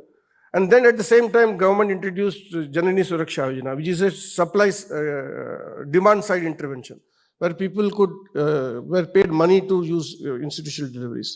Whereas the strengthening of health system is a supply side intervention. And we could use the data of institutional delivery across these two, time and space, to identify whether demand side intervention works, or a supply side intervention works, or a demand side intervention on top of a supply side intervention works. So it clearly showed that both demand side and supply side increase institutional delivery by 2 times, but if you add the two, it increases by 3 times. So clearly there is a synergy there of doing both of them. Last example from my side, this is on estimating any hospital. We have used influenza, but it could be for any disease. We want to know hospitalization due to influenza. Obviously, hospitalization due to influenza is a rare event. It does not make sense for you to do a community-based survey for this kind of data. You have to do is a hospital-based study where you find out how many people in hospitals are. But the peculiar problem in Indian setup is that hospitals really don't have a catchment area. We don't know which hospital caters to what population. So we don't have denominators. We may get numerators from the hospital-based surveillance, but we won't have denominators. So we won't be able to calculate incidence. So this is done again in the same area. We identified hospitals which serve our Balabgarh HDSS area, but also did a hospital utilization survey in our own area, where we asked every household, what hospitals do they go to for admission? In last 1 year, which hospitals did they seek for admission? So by that, we could easily, using that, which was about 67% of the hospitals that we covered in our hospital surveillance, 67% of the Balabgarh population was using those hospitals. So we could use that data to generate a denominator and calculate the incidence of hospitalization. So obviously this has implications for HDSS, who will collect this information. It requires a lot of work. That's the point. HDSS is not a very passive information system. It is an active information system. You have to invest on it. You have to put regular staff on it. You cannot just be an ad hoc basis. How much frequency you will collect, how much amount you will collect. They all have resource implications. So people who want to start HDSS, they should think about these things. And obviously every individual should get a unique identifier. We know Aadhaar is one, but Aadhaar cannot be used for this kind of thing. You have to develop your own unique identifier for them. What will be the structure of your database? I'm sure Dr. Sathe will talk more about these kind of things on databases. Longitudinal data sets, how to maintain them. We'll skip this slide. Also, demographic surveillance have an ethics issue. When you do, they are not really a research platform. They are a demographic surveillance platform. We all have, we know an ethics framework exists for research, but does not exist for demographic surveillance. So it is an interesting area for which people are thinking how to do. Do you just need ethical consent for finding out who died, who was born, etc., or do you need? And actually, community does not get anything from demographic surveillance. There is no benefit to the community by telling you who died, who migrated. So HDSs are a very good platform for community-based research, and more people in India are doing. We started with 3, but now we have about 20 HDSS platforms. They all want to capture demographic transitions. But as I said, unless we add layers of health and program information, HDSS, that's why it is called HDSS, Health and Demographic Surveillance. It's not a demographic surveillance site. So many of these are now coming outside medical colleges, but also in India, ICVAR is pushing for it. Many of these are coming through medical colleges. But you need to be clear what you want to do with that. You cannot do, there's hundreds of things you can do in HDSS, but you will have to prioritize and ensure that you have enough resources to do it. With increasing digitalization, it is much more easy to do it. And finally, in India, we are now trying to develop an Indian HDSS network. This was the meeting held in Pune in August. And we are hoping that we all can work together and generate resources, share resources, and use standardized setup for doing this kind of research. Thank you.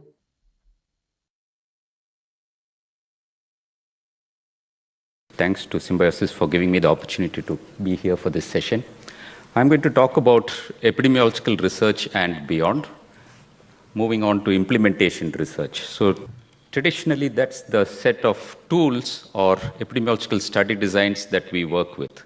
And it's called a hierarchy because the ones higher up are supposed to lead us closer to the truth. The 3 blue at the bottom, that is the descriptive or cross-sectional studies, the case control study and the cohort study are together called the observational study designs. The other two on the top are the next level, which is either the interventional or experimental study designs. Traditionally, these set of tools are what, as practitioners, we start off with the ones at the bottom, and then once you start getting comfortable, you can then start proceeding to do the ones at the top. They give us an idea of the cause and effect or exposure and outcome or disease with greater clarity. And once these study designs are done, typically you get to know what's the disease burden. Then we get to know what's the determinants or the etiology of the various diseases. And typically what happens after once we have learned this, so this is for like the equivalent in an individual is where you make the diagnosis and then you start the treatment or the management. For a community, this sort of helps us make a community diagnosis. And traditionally, once the community diagnosis is made, we normally go off into implementing or intervening with appropriate public health level interventions. And usually what happens is that is done without too much science behind it. The interventions are largely based on expertise, experience, and more recently, the implementation itself has become a sort of a science with research component built into it. And that is because once the implementation is done, we see that what is already known is actually doesn't benefit most people.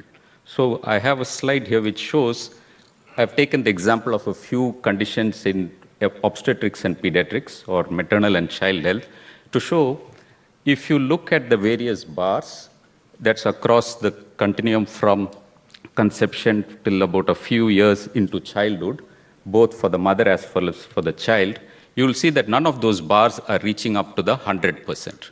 That means what is already known, whether it's anemia coverage, malnutrition treatments, all of these are known for the last 4 or 5 decades, but none of them have reached 100% coverage. That means 100% of mothers or 100% of children, newborns, don't get the benefit of what is already known.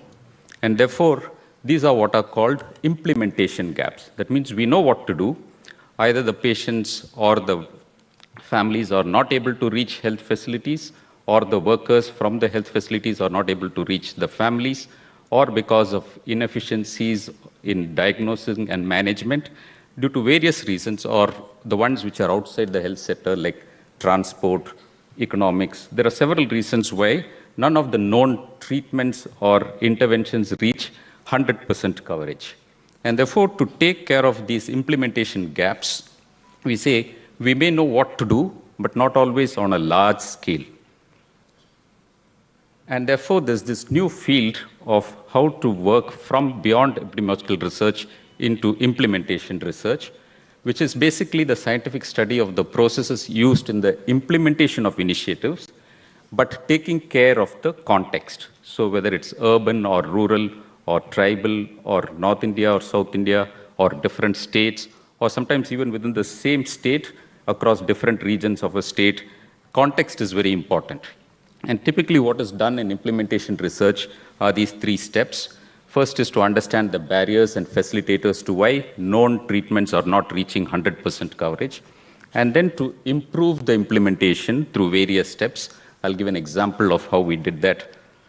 And what is to be noted also is sometimes there's a mix of terminologies of operational research and implementation research. I try and differentiate between those two by saying it depends on who the users are. If the users are those who are working in health facilities, that's either health centers or hospitals, then it's preferable to use the word operational research. But if it's beyond health facilities and including communities, and the beneficiaries are program managers, then we use the word implementation research. So we took a problem of those who are from the obstetrics or neonatology and pediatrics will be familiar. There's this treatment called kangaroo mother care, which is basically holding on to the babies skin to skin for prolonged periods so that the babies who are born low birth weight, especially preterm low birth weight babies, maybe an entire set below 2,500 grams, but especially the ones who are less than 2,000 grams, benefit from this type of care. And as you can guess, the name we copied from kangaroos, which traditionally hold on to their joeys, which are always born preterm. And of course, now it doesn't have to be kangaroo mother care. Any adult in the family can actually offer the kangaroo care. And what did we set out to do? For our project, we actually set out to say, we will improve kangaroo mother care coverage. It's so simple an intervention. We set a target of reaching greater than 80% coverage from the existing baseline coverage rate of less than 5% in one district in Karnataka. The research phase, actually two phases. The first one is what is called formative research phase, where we say we want to learn what's the ground realities of why this is not happening. So we identified barriers and facilitators, identify who are the stakeholders we work with, and then co-design an implementation plan that is with the families as well as the healthcare providers. And then once we have learned that in the first year, go on to implement it in the second year in phases, because it was not possible to do across the entire district at the start itself. We started with a small set of the health facilities in one part of the taluk of the district. And we didn't start with both the public and the private sector initially. We started with the public sector and then moved on to the private sector. And we also had teams who were in charge of monitoring, making use of data, which is very important, and then built small quality improvement cycles, and then an evaluation team. So that's the geography. One district in northern part of Karnataka called Koppal district, where usually the health indicators are worse off than where we all work in Bangalore, which is in the southernmost district in Karnataka. And within the district, I show the map with 4 different sub-districts. The total population is a little over 15 lakhs in this district in 2016. Annually, we anticipated that there will be about 25,000 live births and spread over 90 health facilities, 50 of government facilities and 40 private facilities. After understanding the scale of the work, the first part was to try and figure out traditionally who gets missed out. So we guessed that not all babies' weights are recorded accurately. And therefore, we started off saying that the babies who are eligible to be initiated on kangaroo mother care must be getting missed out. So we got a group of research assistants, who we call the research nurses, to train them using a standardized training manual. So I'm looking at the picture on the left. We undertook a standardized training program over a day to show how the protocol should be adhered to while checking the weight of the newborn baby, how to calibrate the weighing scales, and then how to document it. And then for this, we did a small sub-study before the main study started. What did we do? We got the weights which are routinely recorded in each of those 90 health facilities by the staff nurses who are working there. In parallel, we sent our research nurses from our hospital to the same set of health facilities, and within a 8 to 12-hour gap, we tried to record the weights of all those babies at the same time. And the picture on the right side shows you what's the difference that you can see in the birth weights. Less than 2,500, that's the 2 bars on the left side, 18% of the babies are recorded as low birth weight, according to the staff nurses. And according to the research nurses, it's about 36%. Similarly, for the babies who are less than 2,000 grams, the staff nurses are able to capture them as 2% of the babies who are born low birth weight, less than 2,000 grams, whereas the research nurses are able to say that it's about 5.5%. So you can see the level in which the total number of babies who are born in a district and eligible for kangaroo mother care straight away get halved by not even being able to be included in the group. And then we went on to the next phase of implementation, which is basically we said before the mothers and babies reach the hospital, what are the set of steps to be done? Once they come to the hospital, that's the KMC facility, and then this kangaroo mother care should be done not only during the hospitalization phase, but also as long as possible after they get discharged, because discharge periods are usually from 1 day to 3 days. So kangaroo mother care actually benefits for as long as possible, preferably over several weeks. And therefore, a whole set of activities focusing on what should the health workers do, what are all the set of activities that should be done, and how do we measure the outputs. And in parallel, what's the health system strengthening that needs to be done in terms of infrastructure, facilities, all of those in the different health centers and the hospitals.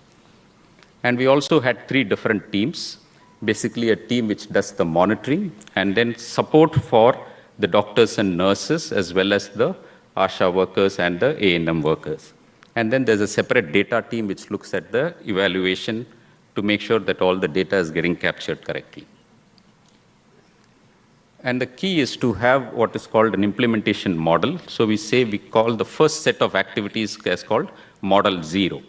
And it's possible, you all know, as we do all our implementations or running departments and institutions, we don't get everything correct in the first phase. So we add some steps or tasks, remove some or modify some, and therefore each iteration is given a new name. So we say from Model 0, we moved on to Model 1, Model 2, and Model 3, till we think that we've got a whole set of activities which actually make sense for different sets of workers and systems. And then once all of that is done, we then freeze it and then say we run the Model 3 for a period of 2 years to say, how can we improve kangaroo mother care? And at the bottom, I've tried to indicate how long it takes for each of those phases to mature a little bit and then transition to the next phase. And in between, at each of these different places, we do minor quality improvement steps. So basically, everyone says, I will plan at my level, do something, see what is going on, and then act further based on what needs to be modified. And we define the outcomes. The outcome is skin-to-skin care. Most hospitals will do for about half an hour or 1 hour. For our project, we defined skin-to-skin care as at least 8 hours during a 24-hour period. So it has to be prolonged kangaroo mother care, along with exclusive breastfeeding, and at 2 different time points, at the time of discharge from the hospital, as well as 7 days after discharge.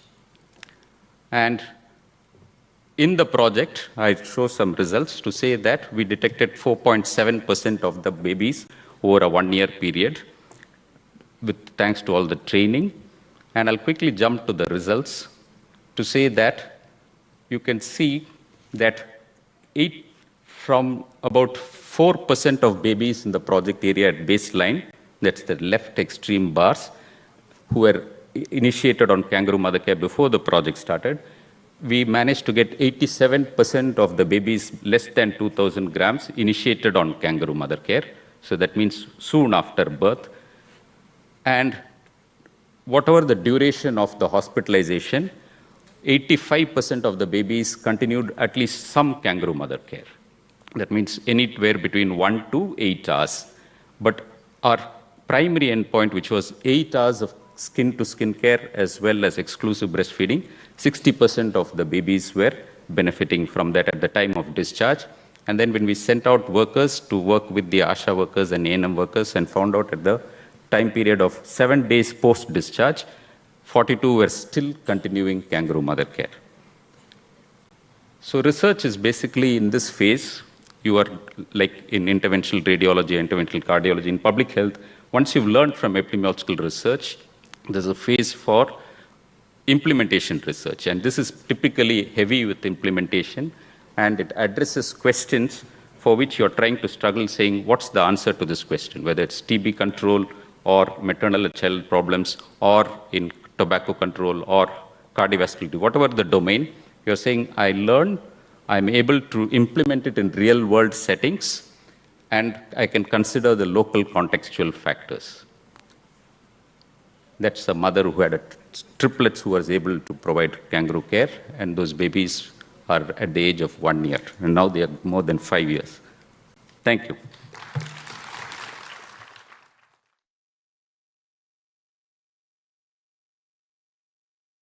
The topic that I will be covering is mainly on data management and harmonization, mainly on the harmonization part. So we might do a lot of studies, clinical trials, cohorts, longitudinal data analysis, or surveillance systems. But the biggest problem arises once you have that data collected. Because once you have that data in your hand, you need to analyze it in a way that makes sense and get something out of all the effort, years of effort that go into collecting that piece of information. So briefly, I will try to cover what exactly is data harmonization, why is it necessary, a very basic outline of the methods that are commonly used in data harmonization, and then some examples of harmonized data and how they have been used in public health research and how important it is to have such data available, because whenever we need those inputs, we can analyze harmonized data and get the answers we want. So all of these are fruits, apple, oranges, kiwis, pear, carrots. And if we want to make a mixed fruit juice, we can mix all of them together and we are fine, we can have it. But the problem is that if you only want to have orange juice or apple juice, you will need time to sort out all of these fruits together, and that takes a lot of time. There can be different ways in which you can achieve it, and data harmonization, roughly speaking, will fall something on similar lines. And with data harmonization, the devil is always in the details. So you can have a column in whatever way you are collecting data, Excel or SQL database, and the same data set can be captured in maybe 10, 15, 20, 30, 40, 50 different formats. And as humans, we speak different languages. And at times, it's very difficult for the exact same thing being spoken in 3, 5, 10 different languages to be understood by people, because we do not understand the other language. So if someone is speaking to me in French, I cannot make sense of the exact same thing I said 2 minutes ago in Hindi or English. And that's exactly the situation that computer systems have, because most of the analysis now is sort of computer-based, when they are supposed to analyze data which are collected in different languages or different formats. So the difference can be, so this is a representative example where I have tried to show that the same data can be collected in different ways. So these are all cogs, but we can't replace a cog which is on the top of the slide with the one in the bottom of the slide, because the machine is meant to only accept the first one and not the last one. The size, the format, everything is exactly the same. The structure is the same, but it won't fit because it's not meant for the exact configuration that we have in the final device. And that is exactly what happens when we have non-harmonized data. This is another alternative. We have just replaced that with colors to sort of talk about the different formats that we have. Now, a very common, so when I started analyzing data maybe 10, 11 years ago, this was one of the most common issues I had. I had no idea of how to collect data in a harmonized way. I didn't even know of this term data harmonization. So we had a team of, we were a team of 7 or 8 junior residents in first year of MD community medicine.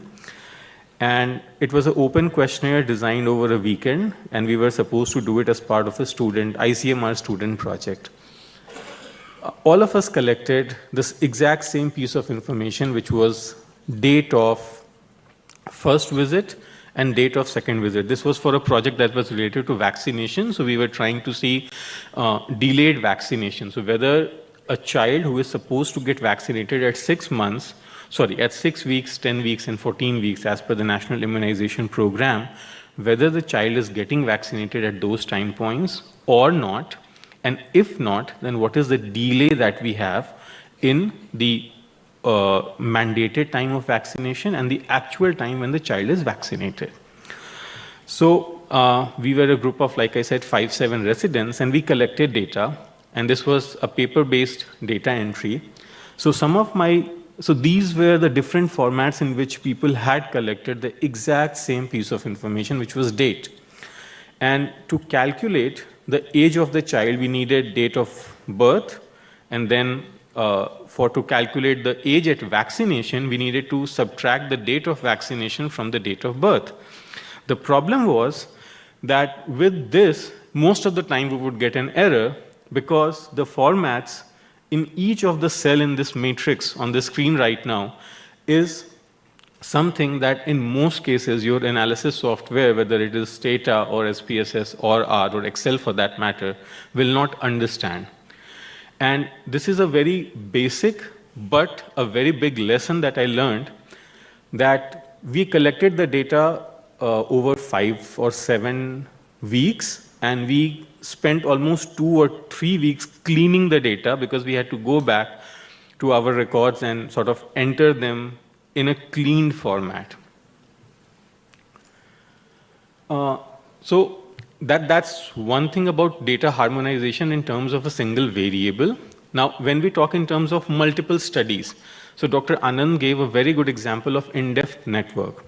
So in-depth has, like he said, 3 sites in India, but overall it's a very big network which has multiple sites in sub-Saharan Africa, Africa, India. And they collect data on a lot of different factors. But again, the same thing. Let us say that one site is collecting data in a different format, the other site is collecting data in a totally different format. One site is collecting years of education, and the second site is collecting literate, illiterate. The third site is collecting the level of education, which is primary, secondary, graduate, postgraduate, and higher.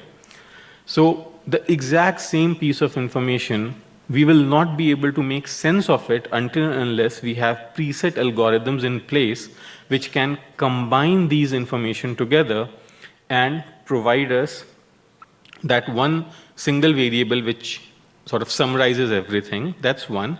Second, if we have multiple data sets which capture the same piece of information, there might be some difference within each data set and how these are related to each other, but these differences can be in terms of the place where the data has been collected, the population involved, the age group, the time period, the study design, the number of variables, the format in which these variables have been collected, the file format, which is something which someone who is into research will ultimately realize that file formats are also very important.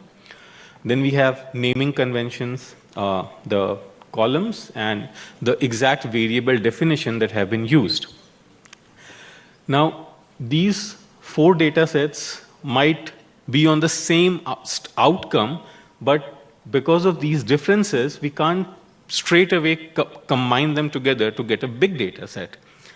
And the benefit of a big data set is something that most of us who have some background in stats will realize, which is sample size, statistical power.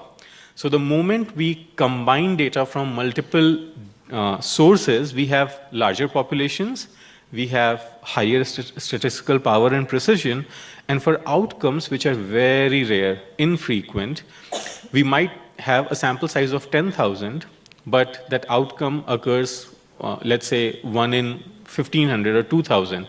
So even with a very large study, we will only have 5 individuals with that specific outcome. So we would like to combine things from multiple such data sets so that we have some level of precision when we are estimating the outcome of interest. And that is why harmonized data is such a buzzword right now, because everyone is interested in having a lot of data so that models can be built, explanations can be pursued. We can do data harmonization at 2 steps. It can be at the level of input and at the level of output. It takes a lot of time to develop input harmonization because you have to go through long list of variables and stuff to figure out how you want to collect data, how you want to define the variables. But ideally, that should be the way forward. But in case we do not have data which was collected for a given purpose, then we can use retrospective or output harmonization, wherein we can collect data from different sources, harmonize them using standard recoding or definition algorithms, and get a harmonized data set. So this is an example of input harmonization of data that was sort of collected in the DHS program, the Demographic and Health Surveillance Systems. NFHS is a study that is conducted under the DHS program. And you see that they have a long list, well-defined, and not in this one, but there are places where people have, they have options wherein they have site-specific coding. So if you are collecting data in Ghana and India or Ethiopia, the settings are very different, but the data format or questionnaire is adaptable to the context in which you are collecting data. This was a very quick analysis on the percentage of children stunted from 1999, which is NFHS 2, to 2020. And because the data was harmonized across all these rounds of surveys, it just took 15 minutes to get this estimate, which would have taken much longer if data set was not harmonized across time. We also have the HBGDKI repository that's also built around data harmonization. And like I said, they have data from all across the globe, multiple rounds of surveys, multiple studies, different study design. But after harmonization, as you can see that these are very different surveys in very different contexts, but they all have a list of exposures that are defined in exactly the same way. And this was an example of output harmonization because these 190 odd data sets were collected from 1980s to 2015 across different parts of the world. A similar example on which I worked, so we had 27 data sets in the KI platform, and we analyzed wasting, the incidence of wasting in India for the first time. It was only because we had harmonized data, or we could harmonize data across time, across surveys, and then combine them together. The in-depth network that Professor Krishnan talked about, again, if we look at the data repository, the data structure, then this is the exact format you will get data in, no matter which in-depth survey you open. And that's the only reason we can combine things together and get results which provide a lot of insight, which would not have been possible if data was not harmonized and we were analyzing outputs or exposures or outcomes at a single site. That's all. Thank you.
Shyam Benegal is among the most respected names in world cinema. He is a filmmaker who believes in cinema with a social cause and one who never compromises with his inner voice. His glorious career spans over more than 25 years, in which he has made over 1,400 advertising films, 65 documentary films, 25 feature films, and many television serials, including the epic Bharat Ek Coach. He won several national, international awards and critical acclaims for his outstanding work in film and television. It will be interesting to know about such a prolific personality. We pay tribute to this living legend through a series of 3 episodes highlighting his works and thoughts. He talks to Dilip Chitre, a noted poet, artist, and fellow line traveler, about his voyage in cinema. So, let us see our first episode, Making of the Director, in which Shyam Benegal speaks to us about his childhood influences over his personality as a filmmaker and describes his path to the world of cinema.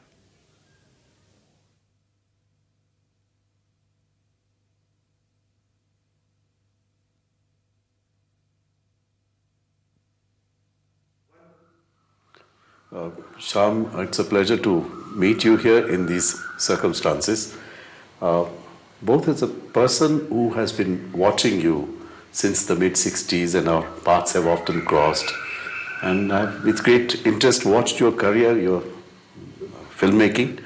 And now the purpose of this interview is to use that advantage of having known you as a parallel line traveler to ask you questions in which a younger audience would be interested. And the first question that I would like to ask you is, I know half the answer, but I want you to fill in the other half, is how you came into filmmaking. Well, I think when you came to Bombay, you already had a latent desire to make films. And I think your career in advertising was merely a kind of a learning process. That was your film school, in fact, as I've seen. So, did you always plan to be or aim at being a filmmaker right from the start? Yes, absolutely. I mean, I wanted to be a filmmaker from the time I was very, very young. You see, it has a beginning in the sense that there are several influences that were at work when I was a child. I come from a very large family, you know, 10 children, and my parents had 10 children. My father was a still photographer. He also was an avid home movie maker. He had a 16mm camera, and he used to make films about his children. And the pattern in which he used to work was that he used to, when each new child came, he would follow the progress of that child until the next one came, and he lost interest in the earlier one, and it carried on like this. So you can imagine, we used to have reels and reels of film about us growing up. And, and he was also a very avid sort of filmmaker of different things. Like, you know, we were living in a cantonment, Sikandrabad cantonment, and which meant that army parades, cavalry exercises, you know, artillery exercises, all these things he used to film. And they became our essential staple entertainment when we were children.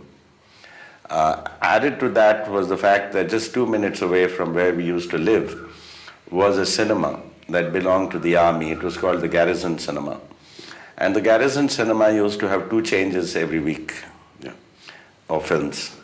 But of course, they mainly showed Hollywood films and an occasional film, Hindi film or Tamil or Telugu film or something like that. And this was on the way to where we used to go to our playground when we went as children to play, and also to where we went to swim. So it became natural, you know, curiosity to go and see films there. Of course, since we weren't the kind of children who got pocket money, so it was very rare that we could actually pay for our tickets. Yeah. So the next thing was like in Cinema Paradiso, you know, was to befriend the projectionist. And got to see, I would see every change of film there, ever since I was maybe 6 years old. And later when the projectionist changed, we drove a wedge into the door on one side, so we could watch the film that way. And so this interest grew. First, of course, like everybody's interest is usually stars and so on. Then slowly it grew to wanting to know who had made the film, which meant interest in directors grew. So although like every other child, my initial ambition, like most children, was to become an engine driver. But it changed soon enough to wanting to be a filmmaker. And that ambition remained all the way through my school, college, everything. So you see, all these things had become more or less familiar to us. Film was not something exotic and far away. And all this was obviously being absorbed. And when I went into school, to the higher classes in school, by the time I was matriculating, my oldest brother, who had gone to settle in Calcutta, he was a great cineast. And he used to subscribe to what used to be in those days called the Penguin Film Review, which is the precursor of Sight and Sound magazine. That's right. And Penguin Film Reviews, he used to read and send them across. So I had developed a huge collection of Penguin Film Reviews. So one got even more seriously interested. Then it so happened that at the age of 12, I decided, because we had a fairly large house, so we used to have cousins and so on coming to spend summer vacations with us. So one particular summer vacation, which was when I was about 12, I decided that I was going to make a film myself. So I made a film called Chuttiyon Mein Maaj Mazak, which was a film about fun in holidays with other kids, and in which the storyline was very thin, but there was a storyline, like one of the kids gets lost and then the whole group go searching for him and eventually find him. So, and it had lots of little tricks like, things going backwards, kids diving into pools but going back, trains going in reverse and so on. So these little tricks. But it was properly scripted, shot and edited as a silent film. Now, when that happened, then of course, but living in Hyderabad was a great disadvantage because there were no film schools. There was no FTII during that time. Also, if one had to be in films, one had to be close to where the film industries were, which was either in Bombay or Madras. Yeah. You're talking of 1946, 47 now. No, even after. I'm talking now of, yes, that of course, but now, when I made my film, it was about 46, 47. But what I'm saying is now, into 50s, early 50s, and middle 50s, there wasn't, because when I was in college, there wasn't anywhere where I could think of joining. Also, my parents couldn't have afforded to send me to a film school. There was no film school. There was no film school, but even if there was, they wouldn't have been able to afford to send me. So I nurtured this ambition somewhere in the back of my mind, yet like any lower middle class person, decided to pursue some kind of a career that would give me a livelihood. So I did economics. And after doing MA in economics, I thought for a while that I might teach. But of course, the pull of this was very great, and something happened there, which I consider was a very important point in which a decision was made by me. That was when I had gone to the Inter-University Youth Festival with a play. There used to be Inter-University Youth Festivals in Delhi during that time, and I'd gone from my university taking a play. And there Nehru spoke. And in his speech, he was talking about mass communications. And he made a very interesting point about hidden persuaders, about subliminal messages. And that got me very, very interested. And I said, this is an area I never thought of. In terms of persuasive abilities that people possess, even though you may not consciously see them as such. But there are other aspects to it. So when I heard that speech, I really mulled it over in my mind and then made a decision that I was not going to remain in Hyderabad and do this business of lecturing in a college.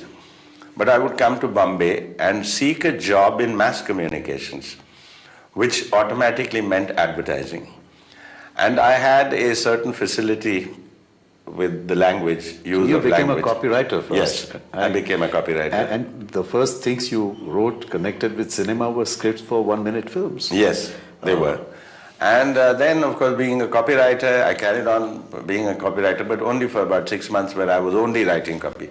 But within 6 months of my being in Bombay, I joined Lintas. Lintas at that time had just started to make advertising films.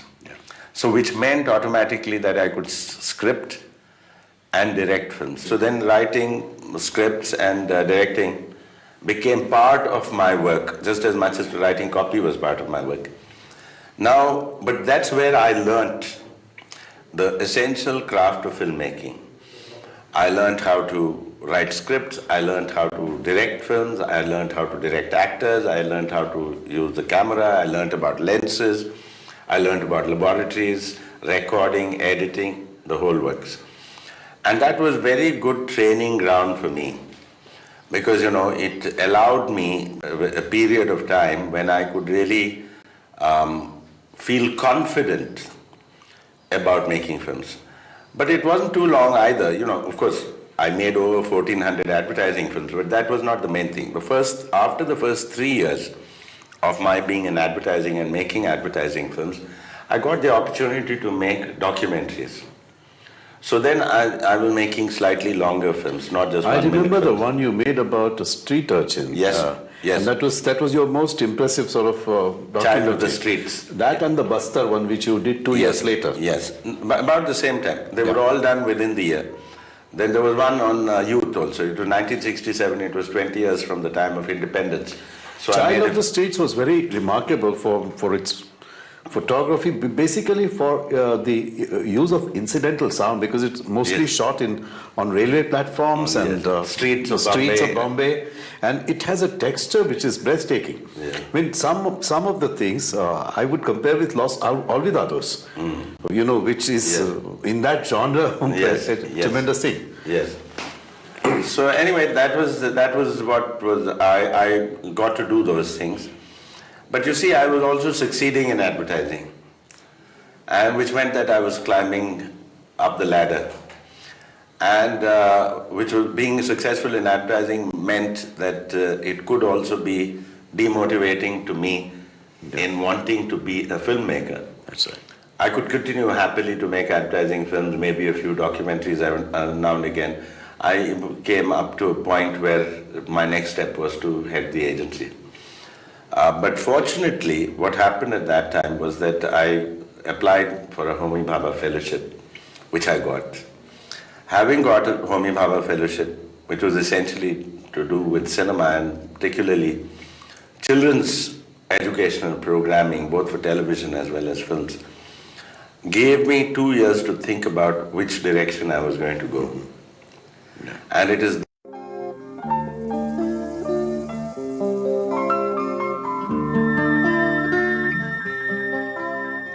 Health is wealth. जो तंदुरुस्त है वो धनी है. Different languages, different cultures enunciate the same principle. Nowadays, one may find individuals who are paying attention to their health in terms of regular exercise and proper diet. But the state of health of an individual is dependent on the society's health. And to discuss this question, a complex question, with us we have in the studio today Dr. H.V. Sardesai, a most widely known and respected physician in Pune. Dr. Sardesai, at the outset, could you give us an idea about the state of health prevailing in India vis-a-vis developed nations of the world? Yes, it's rather an unfortunate situation that diseases which we may consider communicable and therefore have a social bias have a very high incidence in our country. I'll give you the incidence of typhoid fever, which is exceedingly common here. In UK, United Kingdoms, you have 1 case of typhoid fever per million population in the year. Whereas in India, though the incidences have varied, the minimum incidence is 1,000 and maximum incidence is 20,000 cases per million in 1 year. And this necessarily is due to the fact that there is inadequate sanitation. Take the example of neonatal tetanus, the tetanus which is there in newborn.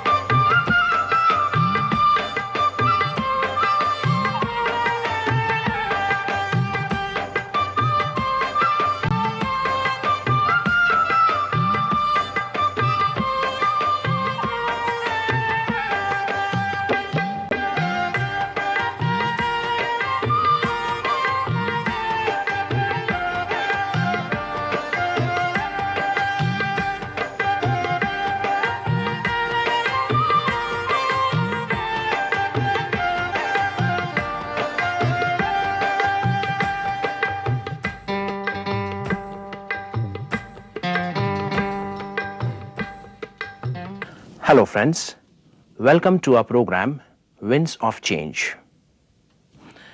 In today's program, we'll try to gain more knowledge about agriculture today and its status in our country. In today's program, we'll also see what are the factors that are related to crop planning, use of fertilizers in our country, and major seasons of crops in India. Also, we'll have a look at how are the different techniques used in agriculture.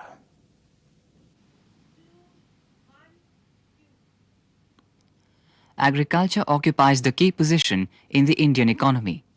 Nearly 65 to 70% population depends on agriculture. The share of agriculture in GDP is about 38 to 40%, and it contributes to total exports from India to the extent of 18 to 20%. The important items of export are cashew, marine products, spices, tea, coffee, some cereals, particularly rice, and oilseeds. Farming has long been a traditional occupation. It was mainly a subsistence agriculture. That is, agricultural production was carried out to satisfy family requirements in respect of food grains, vegetables, milk, eggs, etc. Thanks to technological developments in virtually all areas of production, agriculture has become modernized and more commercial, resulting in production of large marketable surpluses. There are several factors on which crop planning depends. Natural factors include soil type, light, medium or heavy, its physical composition, which includes coarse sand, fine sand, silt and clay, its pH, drainage, depth of soil and so on. Climate, which includes minimum and maximum temperatures, humidity and extremes of weather conditions. Rainfall, total rainfall and its distribution during the year, whether it is high and assured or low and uncertain. Topography, whether the area is plain or undulative. Technical factors include suitability of crops and their varieties, other technical aspects of crop cultivation, availability of irrigation facilities, new technologies, etc. Social factors like needs of family, high priority for food grains and other crops required by the family, and less to cash crops. Economic factors like development of markets, transport, storage and processing facilities, government policy support, etc. There are 3 crop seasons, namely Kharif, Rabi and Summer. These seasons have come into existence according to rainfall pattern and its source and timing. Kharif crop season is from June to mid-October, during which rainfall is received from southwest monsoon. This rainfall is widespread and relatively assured. Rabi crop season is from October to February and is based on rains received from northeast monsoon. Summer crop season is from January to May. In this season, crops are grown solely on irrigation, as there are no rains in this period.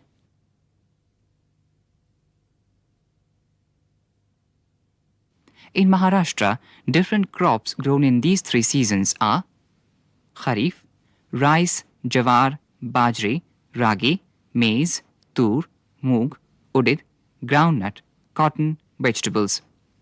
Rabi, jawar, wheat, gram, sunflower, safflower and vegetables. Summer, groundnut, rice, vegetables. Annual crops like sugarcane. Perennial crops. These crops remain in the fields for many years. They include mainly fruit crops like grape, banana, orange, mango, pomegranate, ber, fig, etc.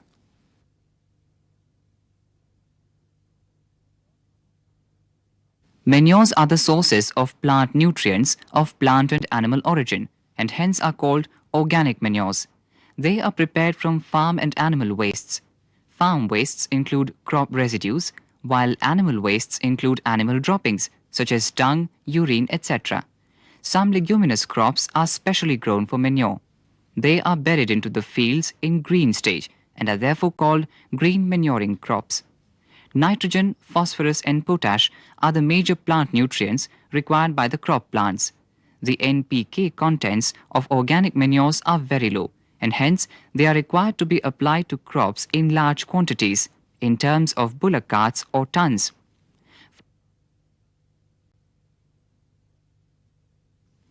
Fertilizers, on the other hand, are the inorganic sources of NPK. They are manufactured in factories and contain NPK in concentrated form. Hence, they are required to be applied in relatively smaller quantities in terms of kilograms. The application of manures and fertilizers to most of the crops except sugarcane is broadly as given. FYM 20 to 30 cartloads per hectare. Nitrogen 60 to 120 kg per hectare. Phosphorus 30 to 60 kg per hectare, and potash 25 to 50 kg per hectare. The quantities for sugarcane are 2 to 3 times higher. This shows the variations in their nutrient contents and ultimate use in the fields.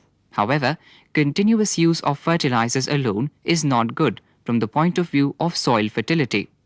Organic manures improve soil structure, soil texture, and also help in maintaining soil pH. Therefore, suitable combination of organic manures and inorganic fertilizers, as recommended by scientists, is indispensable in maintaining soil fertility, its structure, and its texture.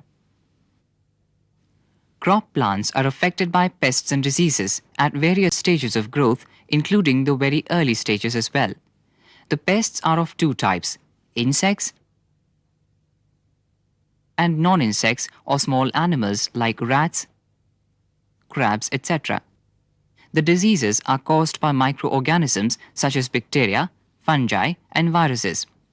The pests and diseases cause damage to plant parts such as leaf, stem, flower or fruit and make them unsuitable for use or consumption. Damages in early stages reduce plant growth, thereby hampering plant yields. There are two measures of effectively reducing incidence or occurrence of pests and diseases. Preventive measures include clean cultivation, that is, removal and destruction of affected plant parts of previous crops. Timely sowing of crops, that is, not too early or too late. Use of varieties resistant to pests and diseases. Giving seed treatment before sowing. Optimum doses of fertilizers, etc. Protective measures include hand-picking of certain insects and non-insect pests, use of chemical sprays or dustings against insects and microorganisms, that is, use of pesticides like insecticides against insects and fungicides against microorganisms, and biological control, use light and other traps, etc. The insecticides are of two types: chemical origin and plant origin. The excessive use of chemical pesticides invariably has many hazardous effects on human and animal life. Many chemicals do not get destroyed or degraded during plant growth period, and their residues are carried over to human beings and animals, causing health hazards. Quite rightly, therefore, in recent times, there is more emphasis on the use of pesticides of plant origin.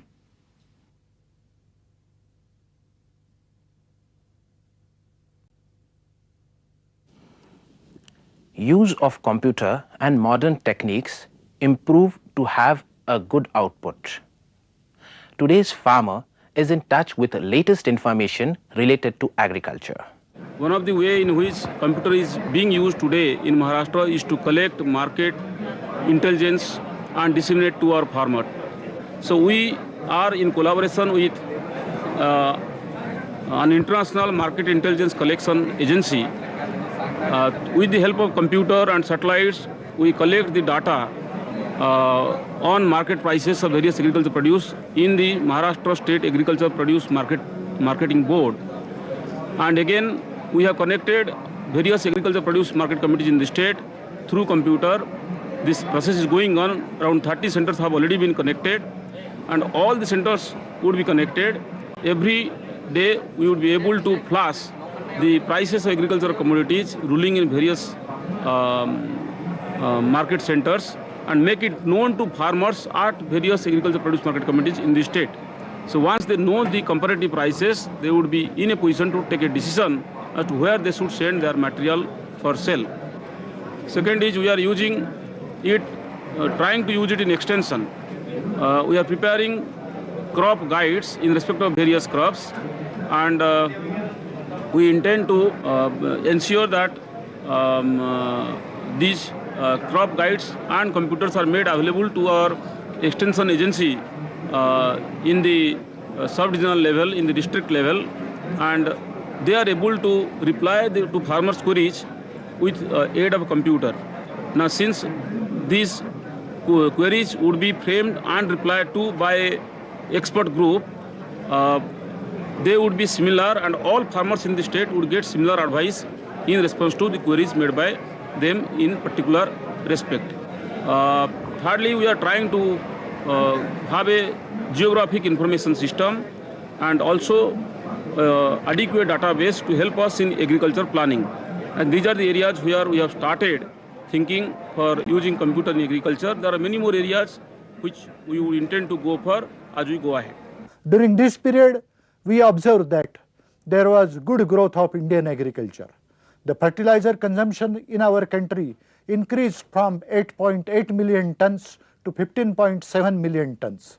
The disbursement of agricultural credit increased from rupees 11,202 crores in 1987-88 to 26,450 crores in 1995-96. Efforts will have to be made to develop the Indian agriculture on scientific lines.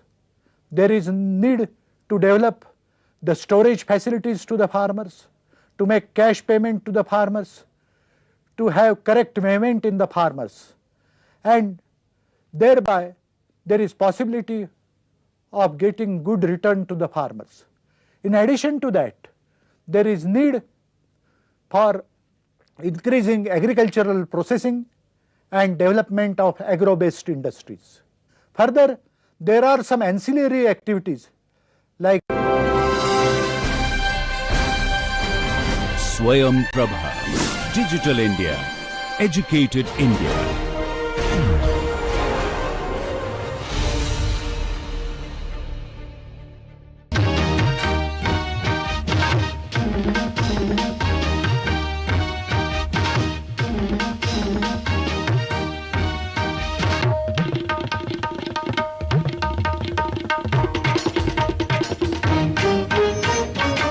So welcome to the course Healthcare Entrepreneurship. If you are interested to become an entrepreneur in the healthcare space, then this is a very, very exciting course and the first of its kind offered in the Indian subcontinent. So myself, I am Dr. Arnab Chanda. I am a joint faculty with the Center for Biomedical Engineering at IIT Delhi and also with the Department of Biomedical Engineering at AIIMS Delhi. So welcome to this course. Let us get started. Okay, so first of all, I would like to talk a little bit about the contents of this course and what you can expect. So this course aims to train students on the conception to development to launching. So end to end, from the ideation stage to the final launching of a healthcare engineering product, specifically products which are critical for the Indian population. The students will study healthcare challenges and understand customer requirements, market need and competition, which will help develop product ideas suitable for the Indian market. The various steps of the healthcare product development process, including specifications, tools for design and analysis, creation of minimum viable product, which is popularly known as the MVP, prototyping, manufacturing and functionalization using electronics and robotics. We are not always working with products which are just standalone. They have robotics components, sensor components and whatnot. This will all be covered in depth, right? So I've already introduced myself. I'm Professor Arnab Chanda and I'm also a founder of a company known as BioFit Technologies LLC. This is based out of US. So I have a lot of startup experience with several products like in the healthcare domain. So this is what I bring to the table. So let's go further in the contents. So also we will cover healthcare product testing through usability tests, simulated test marketing. These are some common management or marketing techniques. Beta testing and clinical testing will be discussed along with presentation of ethical considerations, regulations and standards which are very, very important for the healthcare space. Like if you're working on a healthcare product which may or may not go inside the human body, this has to be going through rigorous testing under the regulations and standards, right? So we will talk also about several management concepts such as product branding. So now that you have this great technology or the product, how do you brand this? How do you price this right? And how do you position this right in the market? What is the sales and distribution strategy? And how do you make sure that you can get the suitable or necessary set of customers to actually buy your products, right? So that is called as customer acquisition. This will be studied with live examples, and we will also have several case studies to really get some hands-on on how to implement this process while you have a product to take it to the market. So the next step is key commercialization strategies. So whenever we talk about commercialization, it's actually from lab to market kind of transition, including development of a robust business plan. So there needs to be a very nice business plan in place. This will also be part of this course. How do you fundraise? How do you get enough amount of seed funding to make sure your product can reach to the market? Intellectual property. How do you make sure that nobody is able to steal your idea or copy your idea? So that is where intellectual property filing comes into place. Creating barriers to entry. Barriers to entry basically means like others should not be able to quickly make your product and sell beforehand before you could go out in the market. So creating barriers to entry. And launching healthcare startups. How do you finally launch a healthcare startup with your great innovative product idea? So the course objectives are completely in line with the Make in India and Startup India initiatives by the Government of India. So we are very excited to bring this new course to the table, and hopefully you will enjoy it, right? So let's talk a little bit more into the course outline. What are the key modules and what can we expect out of the different lectures which will be taught as part of this course. So Module 1 would be basically an introduction to major healthcare problems and challenges in India. This is a first-hand perspective of what India is going through from a healthcare transformation standpoint. Like what are the key problems, challenges, unmet need, right? Healthcare startup ecosystem in India. So we have these challenges and problems existing. What is the healthcare startup ecosystem currently doing? Which are the gaps? So that we can possibly fill those gaps with our ideas and product conversions. Idea generation and need analysis. Once we understand the Indian scenario, what is the startup condition in India, we look at how do we generate the right idea and define the right need in a sense that this could be useful for a customer, right? We also look at the sources, evaluate ideas. So this is the first set of topics which will be taught as a part of this course. The second set is effective customer survey, or sometimes we call this as customer discovery. So what this specifically means is we want to make sure that you have this great product but it is sellable and there is a demand in the market. So effective customer survey or a discovery setup is a set of processes which will be taught through this course, which will make sure you are able to clearly define the value which your product will transfer to the customer. So this is a very exciting phase where you will get some hands-on into how to do a customer survey, how to understand the market competition. So there are so many competing products and brands in the market in the healthcare space. Like, so specifically, how do we understand this competition and plan our customer survey or market understanding around this? So this will include the analysis of the novelty, need, barrier to entry, cost and resources, what are needed. And finally, through this customer discovery and market competition analysis, we will be able to define the healthcare product features. So whichever healthcare product or service in this case you're trying to provide or trying to develop, we will understand what should be the key features in that. from a tech and non-tech perspective both. Then the next step or the next module basically lets you start on your product design. So now your idea is very clear, you have defined the product features, so you start with your product design process. This is key 7 stages which takes you from the design to development. This would be taught in detail. We will also be talking about visual design elements such as branding elements. So it's not always the technical aspect of a product, sometimes it's very important how does it visually look or how easy is it to use, right? So visual design elements and branding elements would be looked into. What are the key tools for design of products and services? So let's say you are a healthcare professional or somebody who has never really got an experience with designing products. So what are the key tools and services out there where you can quickly design a product? UX and UI design, that this is a little bit different from technical design. This is user experience and user interface design. This becomes really important, how somebody takes the first look at your particular product or service, right? So this will also be taught in detail.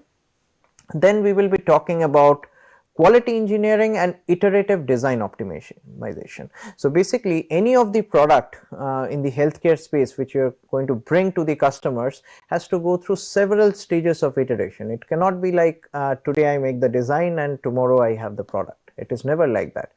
It goes through several rounds of iteration which is based on feedbacks which we get from the customers and design changes which are recommended by several customers and stakeholders. So based on that we take that product through the steps of quality engineering and a iterative design optimization. And finally when we think that the design is almost finalized, we have to start thinking for design for manufacturing. What does design for manufacturing actually mean? So we are trying to develop a product not for 1 or 10 customers. We are trying to have a massive scale. We are looking at hundreds of to thousands of customers. So how do we scale that product to that extent that we can manufacture it in a very mass scale, right? So this is another skill set we'll try to understand. Next is what is a minimum viable product? So before you actually start developing your product full blown, you want to understand what the customer or the market sentiments are. This is where the minimum viable product or an MVP comes into place, where we can have some minimal design or minimal product kind of outline which we can showcase to potential customers and get a feedback, and based on this we can get a very useful or valuable design. So what are the types of MVPs? How do you develop a prototype from an MVP? What are the key manufacturing techniques? So we would also get a little bit of knowledge about the several manufacturing techniques such as additive manufacturing, which is commonly known as 3D printing, subtractive manufacturing where you are taking out material from a system, biochemical, multi-scale and different kinds of manufacturing techniques we will learn, right? We also need to be very clear about the kind of material or the set of materials your product will have. So material selection for healthcare product prototyping, this is also very important. You have to also keep in mind the manufacturing aspect. It's not only prototyping while we do this stage. Then finally we look at prototype functionalization using electronics and instrumentation. Are there certain sensors or electronic output sensors or electronic equipments which goes into your products? So several of the products, like for example a diagnostic device, would have several electronic components. So how do we functionalize that, right?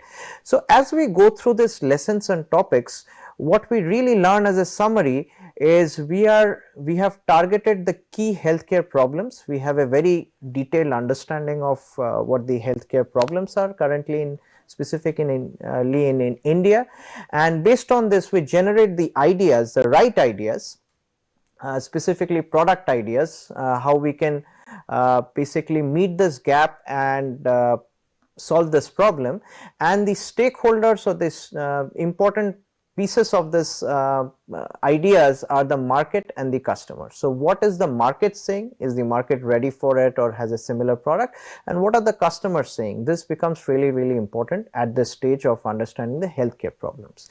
Next comes, once we have defined the problem, and as we have just spoken about defining the product features, we get to the product development phase, which is several stages such as design, prototyping, product testing, and also meeting the particular standards. They could be healthcare standards or product manufacturing standards or certain design standards which have to be followed, right?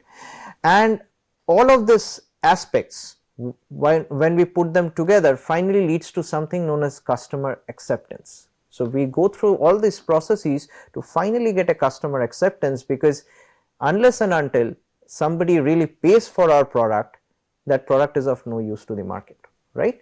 So after the healthcare problems, we finally complete the product development phase. Then finally we get to the commercialization or the startup phase, which is a lot of sales and marketing components. We have branding component. You have to look at the IP or the intellectual property rights. You have to also look at how to form a company and how to make the right company with the right modalities, right? And finally, what the startup is looking for is profit, right? So this is the summary of things on the right side, what we are trying to really achieve through this course, and I'm going to take you through a few more lessons and topics in the next page. All right. So we are also going to talk about the usability testing, the various testing standards which we are talking at the under the product development bubble.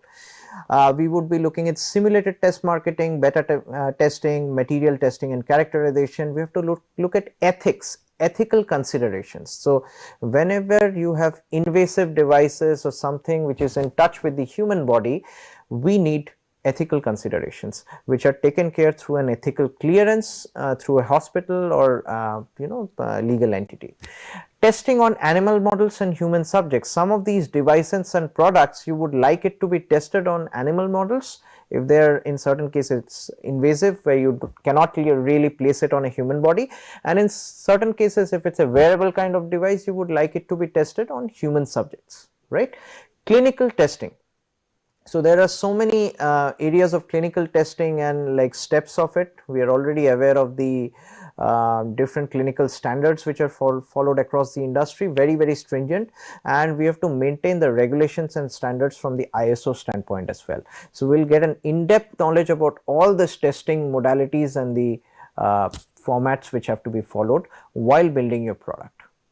Next is from a marketing or a management standpoint, we'll have to look at how do we brand this product right, how do we make sure somebody understands what this product is without thinking too much about it or asking too many questions, like that's the brand value, right? So customer brand knowledge, how do we generate that? How do we price this product right? So India, as we all know, is a very price sensitive market, so we'll have to also look at the same aspect while delivering a healthcare product. How do we segment the market? How do we decide the right target customer? How do we forecast the sales if we do not know what this how this product is going to sell in the next 2 months or 5 months or a year? We are going to hit at some kind of a roadblock in the coming months, right? Like with our startup. So we have to be very clear of what the sales forecast or possible projections are for at least a year or 2 years. This is also important while we are trying to seek funding from certain agencies for our great product idea. What are the key distribution channels? Which are the areas through which we can distribute this product? Is it from an online sale or an app based sale, or there are so many other ways, like you can have a brick and mortar shop and whatnot.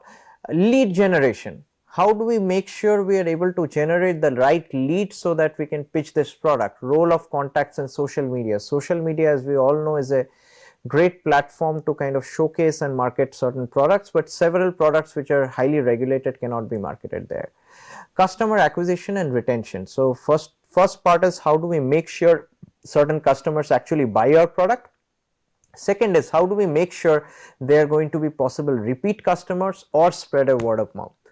These both aspects are very important. So we'll gain a very in-depth knowledge of how to do the sales, marketing, branding and customer acquisition for our particular healthcare product. Next part is from a commercialization and startup aspect. We want to start looking at a business model canvas. Business model canvas is a very effective tool of looking at a business model for a particular product.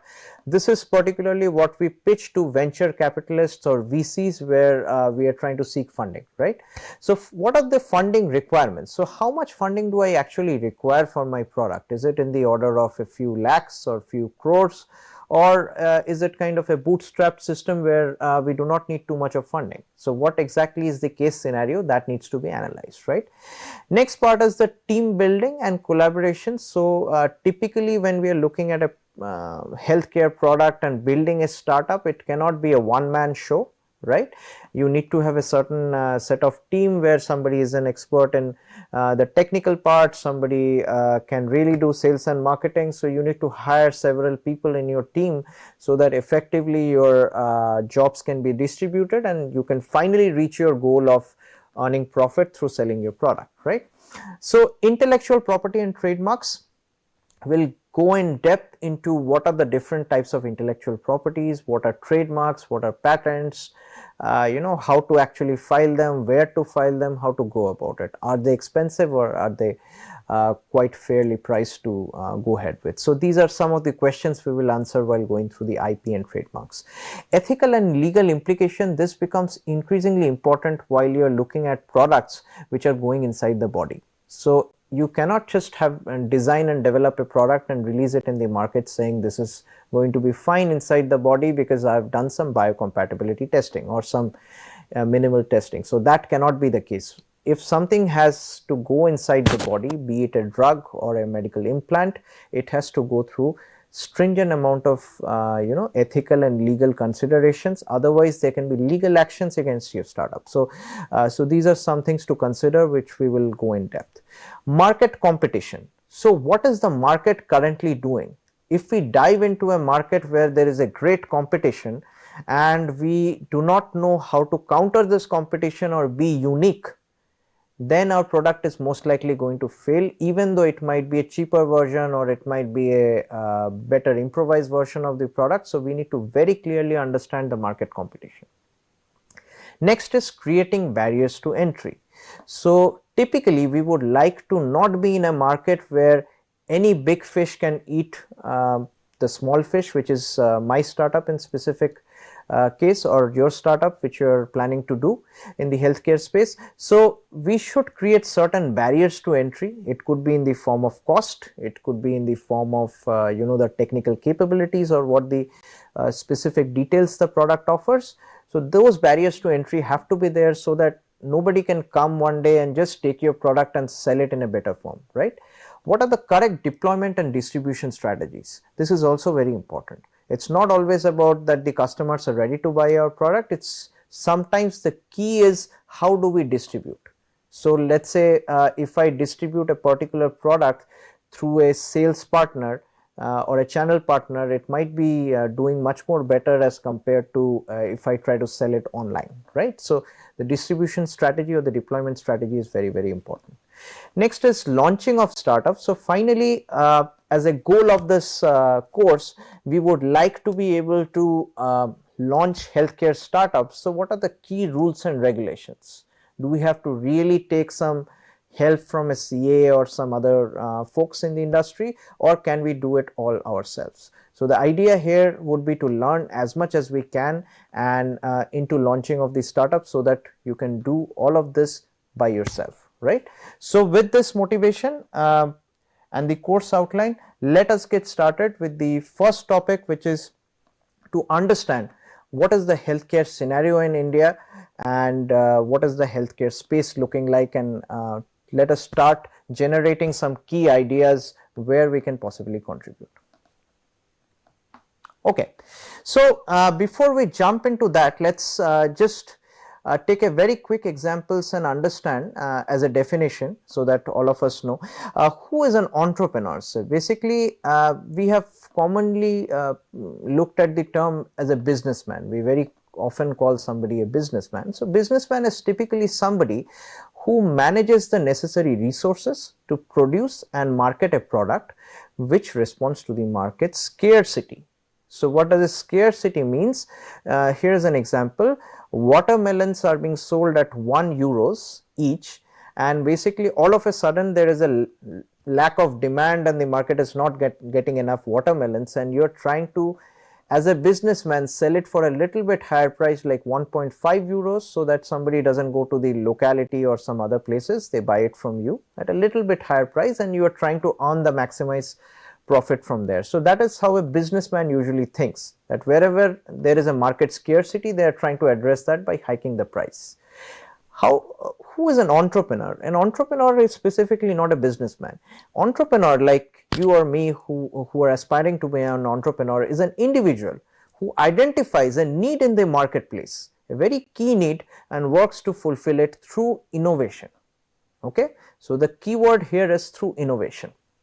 So here is this watermelon again, there is a scarcity in the market, and the entrepreneur is trying to make it to a watermelon juice for 5 euros rather than trying to sell the watermelon for a little higher price, right. So he has thought of an innovative idea to use this particular material, which is the watermelon, and transform it into a product which a lot of customers would require, and you can sell it for almost 5 times. So this is how an entrepreneur thinks. Entrepreneur innovates. Okay, that is what we would all like to be. So what is entrepreneurship? So entrepreneurship is the process of developing, organizing, and running a new business to generate profit while taking on a financial risk. So the keywords here are profit and financial risk, right. We are all drawing towards that point. It's not about how big or how interesting our product is. At the end of the day, our healthcare startup should generate some profit, otherwise we are not able to sustain further, right. And while we are doing this, we are taking several financial risks because we are at the startup phase. So we do not really know whether this company or the product is going to run in the market, but we are trying our level best to do all the due diligence to make sure that this financial risk is a calculated one. Entrepreneurship is the process of transforming the status quo. So that is like what is generically accepted in the society by solving the most pressing problems and pain points in the society. So entrepreneurs are always looking for what is the most important need in the society. We are not looking for easy money, that there is a medical device, it was selling for, let's say, 40 rupees, like we want to sell it for 60 rupees and make a quick buck. No, that's not how typically an entrepreneur thinks. They look at a very important pain point in the society and would like to make a new medical device which can address that pain point where nobody else can really compete with them.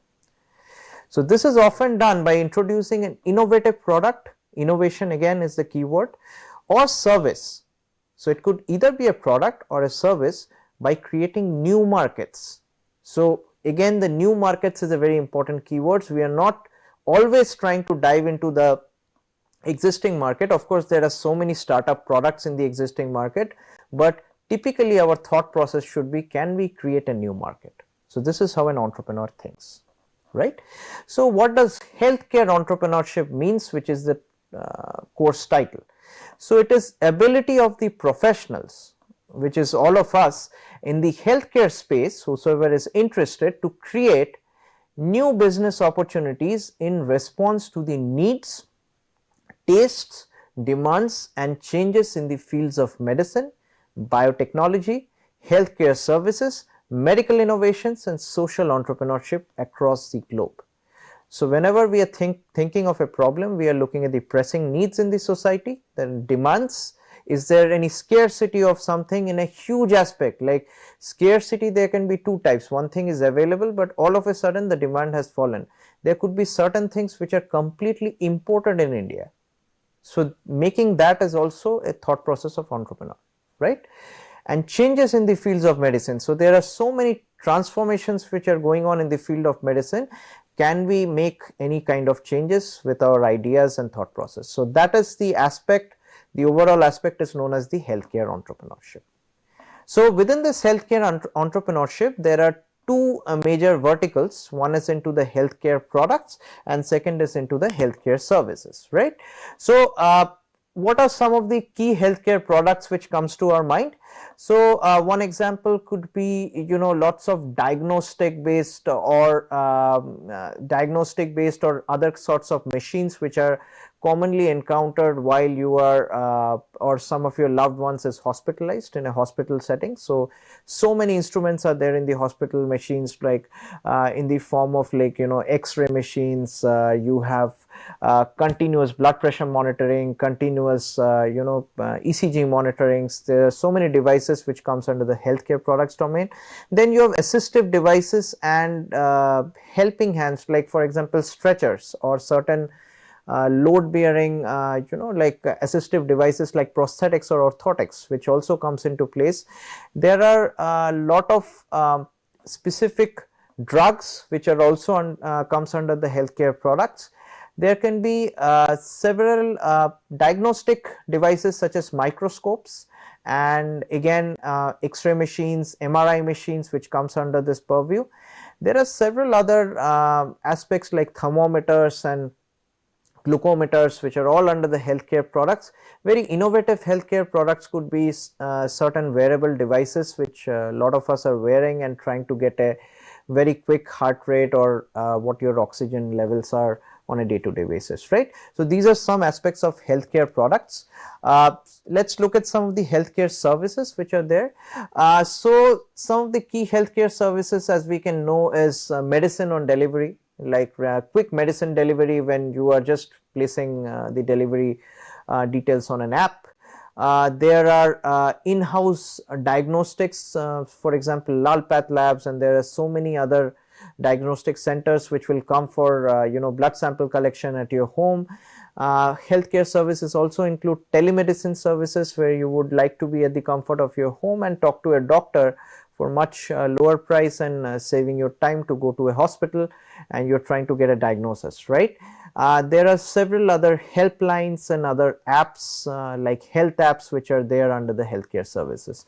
So this is how we would think about healthcare entrepreneurship. We are looking at healthcare products and healthcare services which are in this space. Let's go ahead. So what is this key entrepreneurship process? What are the key steps of this process? So we have an initial motivation. So we are extremely motivated about a particular idea or a particular product in the healthcare space, and I'm hoping all of us are. Then we finally understand the scenario in the market around that particular product or service idea, and we finally generate a concrete idea. Once we have generated the concrete idea, we try to pursue it. The others around us, they could be stakeholders in the form of customers or possible team members whom we would like to team up together to possibly solve this problem. Then the next step is we start gathering the resources. So without any resource we cannot function, right? We need at least a manpower resource or some resources like a person who can really deliver technology or somebody who can build an app and whatnot, right?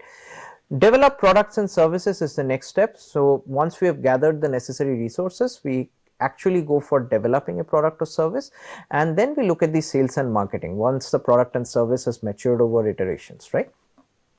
So during the sales and marketing stage, we get a very clear idea of what the funding requirements are and who our target customers are, and we finally get to the point where we raise funding and look for commercialization. So this slide basically highlights the different steps of this process, right?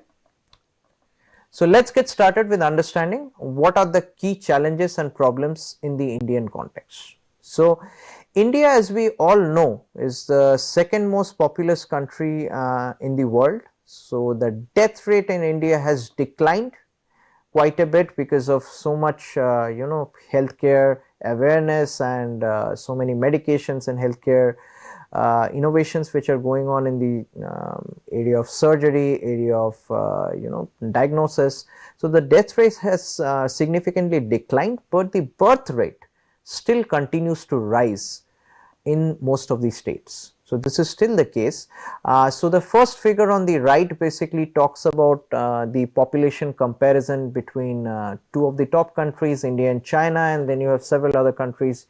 US you can see in blue, and rest of the world is also can be highlighted here. So the healthcare structure in the country is extremely overburdened by the increasing population, and this we all experience when we visit a hospital. So if you are from the healthcare domain, you are a healthcare professional, you know exactly what I mean here.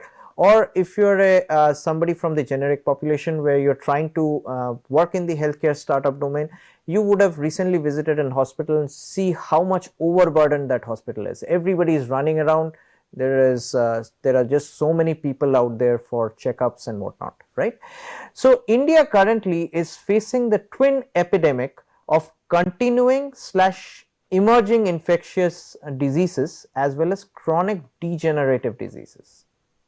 The former here is related to the poor adoption of the public healthcare programs. So there are so many healthcare programs very nicely built for the by the government of India. However, several of these programs are not properly implemented, and several of these customers who are the end users like us are not able to properly take the advantage of these kind of healthcare programs.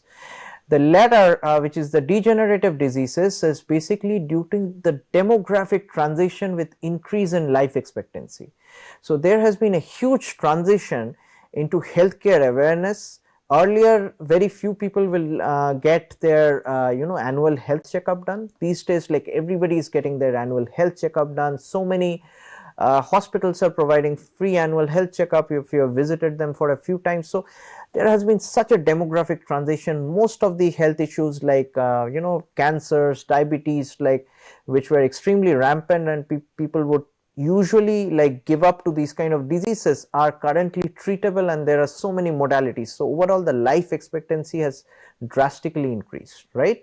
So the picture on the bottom right shows like in a village where a healthcare service provider is trying to bring in the awareness about the public health programs and how to take care of their better health. So these kind of programs have really helped out to look at the high life expectancy. But with the high life expectancy, there are so many problems with our eating habits and lifestyles, which is the cause of several degenerative diseases. So in India, about 21% of the elderly population reportedly have at least one chronic disease. And what are these key chronic diseases? Like, let's look at the graph on the right. So one of the key one is hypertension, second is diabetes, third is heart disease, and then you have asthma, and then few others, and there is cancer. I'm looking at the bottom, but that plot may have shifted because this is a little older data, so that might have shifted in the little bit on the top, because the cancer rates are quite high these days, right? So hypertension and diabetes almost account for 68% of all chronic diseases. The prevalence of chronic disease is highest in Kerala. So this is as per the latest updates, like so around 54% of these diseases are from Kerala, followed by Andhra Pradesh, West Bengal, Goa. So these are some of the high disease incidence areas, right?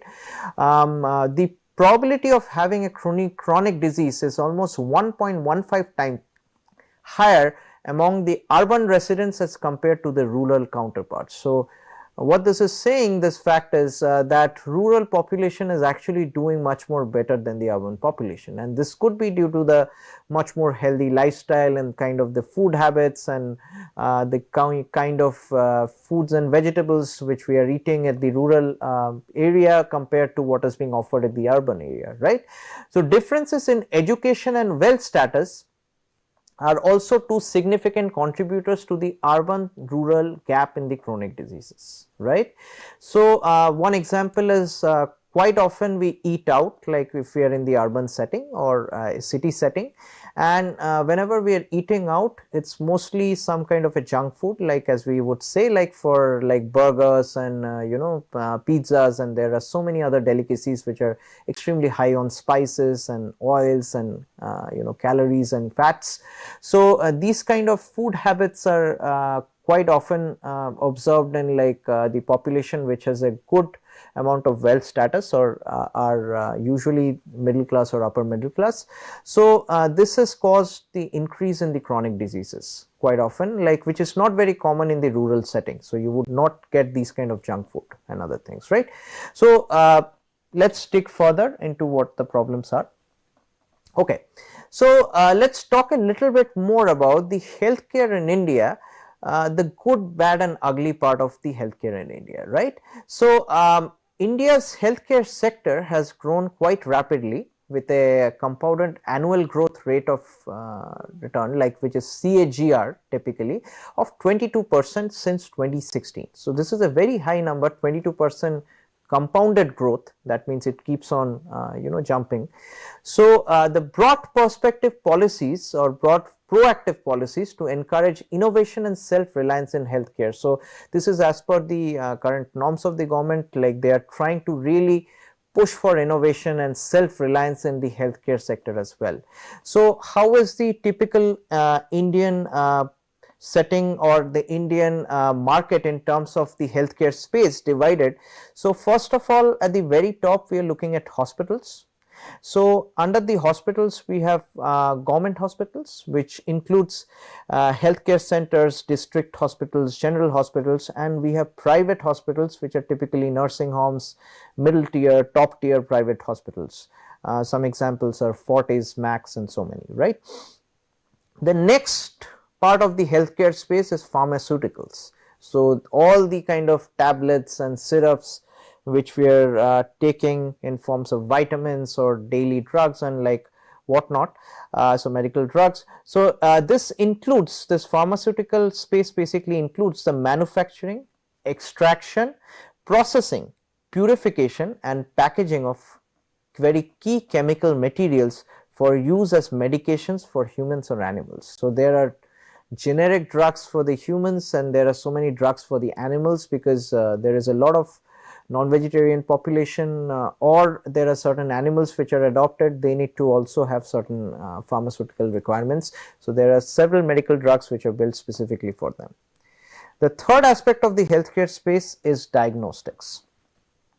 So these days we are very happy to really know what is going inside our body from a day-to-day basis. This kind of awareness was kind of missing if you look 10 or 15 years behind. This is quite increased after the pandemic, right? So we would like to know in general what our blood pressures are looking at. We would get ourselves annually checked up. If there is some kind of an issue with the gut or some kind of an issue with our daily living condition, or then we would like to basically diagnose that. So that's typically the diagnostic industries, which basically comprises of business and laboratories or that offer analytical or diagnostic services, including body fluid analysis. So this is basically a lot of blood work and blood sample collection, stool collection, urine collection, where majority of your body diagnostics can be run, right? Next industry in the healthcare space is medical equipment and supplies. So this includes establishments primarily manufacturing of medical equipments and supplies. There are so many medical equipments which are used for surgeries, used for dental and cosmetics. So dental can be traumatic dental as well as cosmetic dental. There are so many other instruments which are used, orthopedic, ophthalmologic, to name a few, lab instruments, generic lab instruments, right? So there are so many instruments which comes under the medical equipment and supplies. These are specifically fed in the hospitals and the clinics, right? And this also includes several implants and other very advanced medical devices which are part of the system, right? The next part in the healthcare space is medical insurance. Medical insurance has been increasingly important with the pandemic, where specifically we have seen during the Delta variant there had been a lot of fatalities, and basically the purchase of medical insurances and in some cases in the form of term insurances have skyrocketed, and probably all of us have some or the other form of medical insurances. So this space basically includes health insurances and medical reimbursement facilities. Some part of that could be basically out of the government like CGHS and so many other facilities, and some could be from a private provider, right? So this basically covers an individual's hospitalization expenses incurred due to sickness. So majorly these are all the sickness based, and in some cases like due to the birth of a child, and there could be some very fatal diseases such as cancers and chronic diabetes, like where also this medical insurance comes really handy, where money will start draining like in no time basically if you are doing this out of pocket. The last one and very interesting one is telemedicine. So telemedicine is something in the healthcare space which is a new addition. It has been around for a while, almost close to 10 years, but this has really become kind of rebranded by itself after the pandemic. So I'm sure many of us may have like contacted a doctor over phone or taken a consultation during the pandemic if we ever had COVID, right? So this has been very often observed. So this is huge potential in meeting the challenges of the healthcare delivery to rural and remote areas, besides several other applications in education, training and management in the healthcare sector. So telemedicine quite often are used for training and management as well. Like training of nurses, training of several healthcare practitioners, residents. So this has been commonly used, and very often a lot of doctors, while they are in their chamber and they do not have a huge rush, they would also have this option of teleconsulting, and this has increased quite a bit as we have all seen, right? So this is how our healthcare space looks like. These are the key 6 verticals in which the Indian healthcare space is kind of distributed across. So let's dig in a little bit into the healthcare system in India. What does it look like? So the healthcare infrastructure in urban and rural India is not very evenly distributed as we would expect. The public services are generally free but often inaccessible due to proximity, socio-economic restrictions. So a very key example is being a part of AIIMS. We see a huge rush in the OPD, like and most of the services, healthcare services there are provided free of cost, as it would in any kind of government or public kind of healthcare service provider would. But what you typically see is a lot of people are traveling from really far off to get to see a doctor, and in several cases their conversation abilities are not very good. They are not able to clearly convey what their problems are or adhere to the test modalities which have been recommended by the doctors. So there is a lack of communication. Sometimes it's a status based thing, so due to their social status they are not able to interact in the right platform. So even though the public services are free, and there is this barrier where a lot of population is still struggling, and the insurance penetration is pretty poor in several places. So the government is typically trying to shift towards a payer versus provider kind of setting, and the out of pocket expenses are kind of increasing for several insurance provider, where only a few critical diseases or other things are covered, and several of the diagnostics, for example, if you're trying to get an MRI done, like for some kind of a testing, it is you have to make, let's say, 50% of the out of pocket expenses, and the rest is kind of covered by the government or the private insurance provider. So that is typically the summary of things. Looking at the healthcare system a little bit more into the details. So basically you have the public and the private. These are the 2 verticals in which the healthcare system is distributed in. Under the public, you have 3 ministries under which majority of the healthcare service providers exist. The first one is the Ministry of Health, which is the largest body.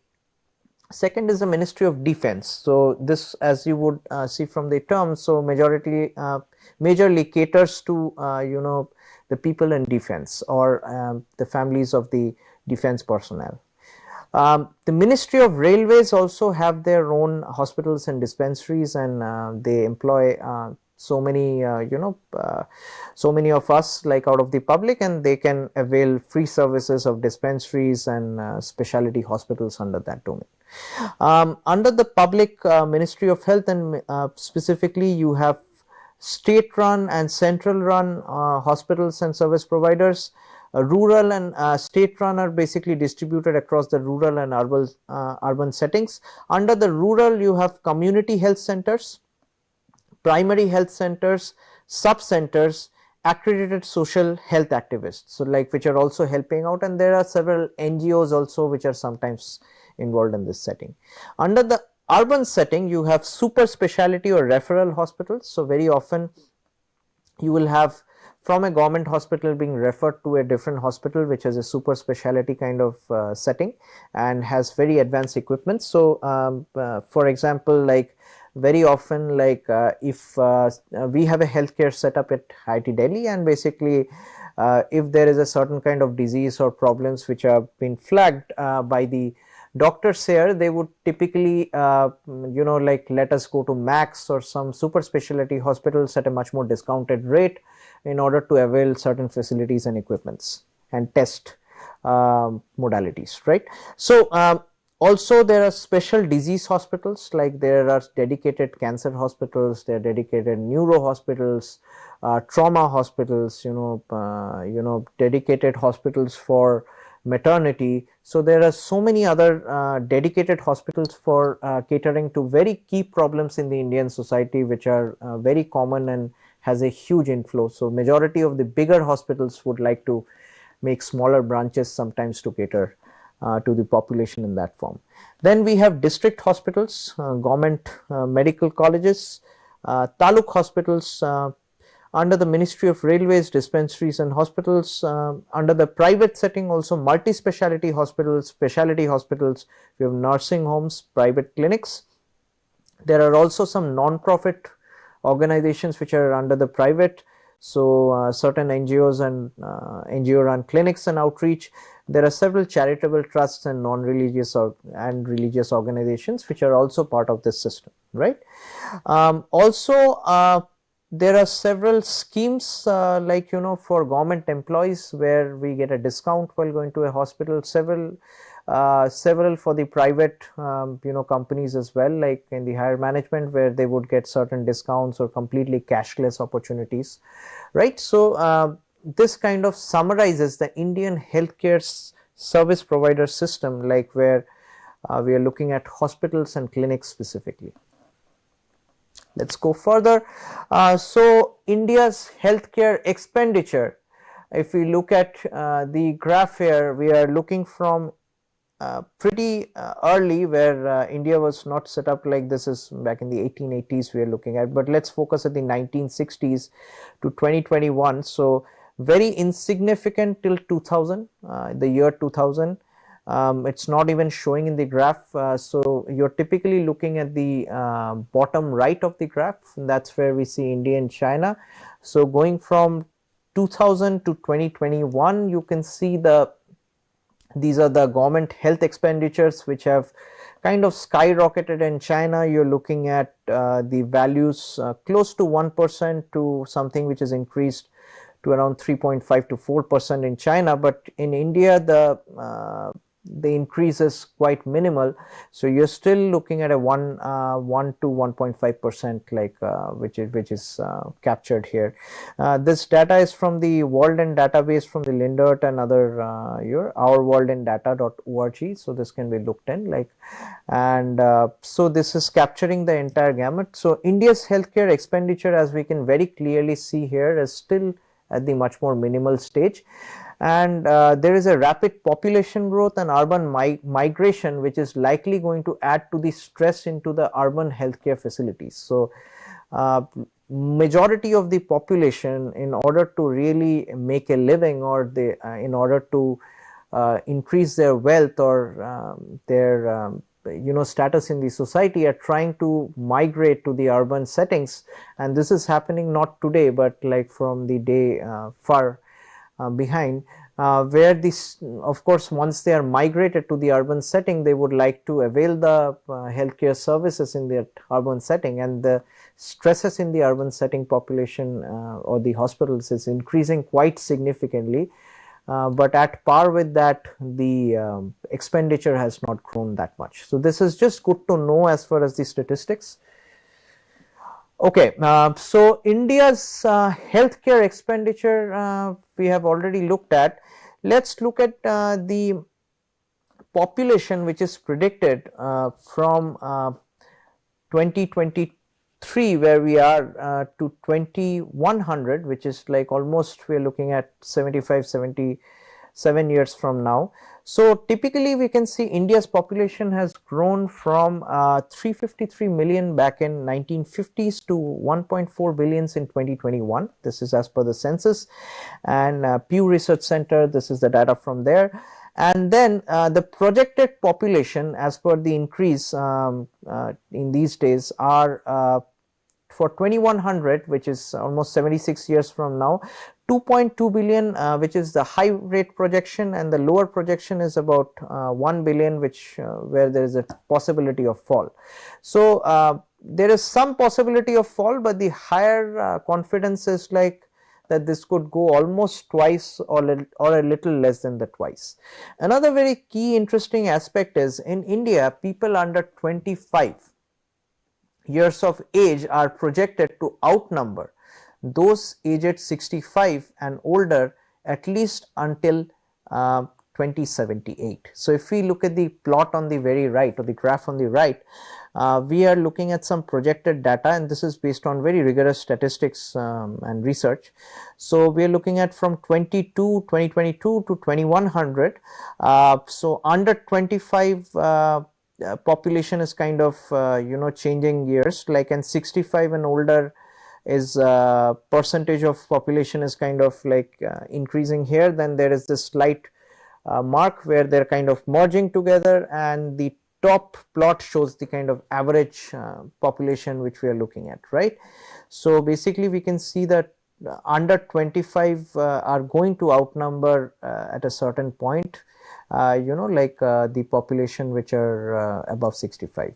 So that basically means we are going to have a very young population going ahead, and that means most of the diseases and healthcare shift would be towards that population or catered towards that population, where there could be a lot of lifestyle diseases and other things which happens within that age of 25, and the geriatric or the elderly population, the diseases localized around them may find lesser balance in the society or lesser need.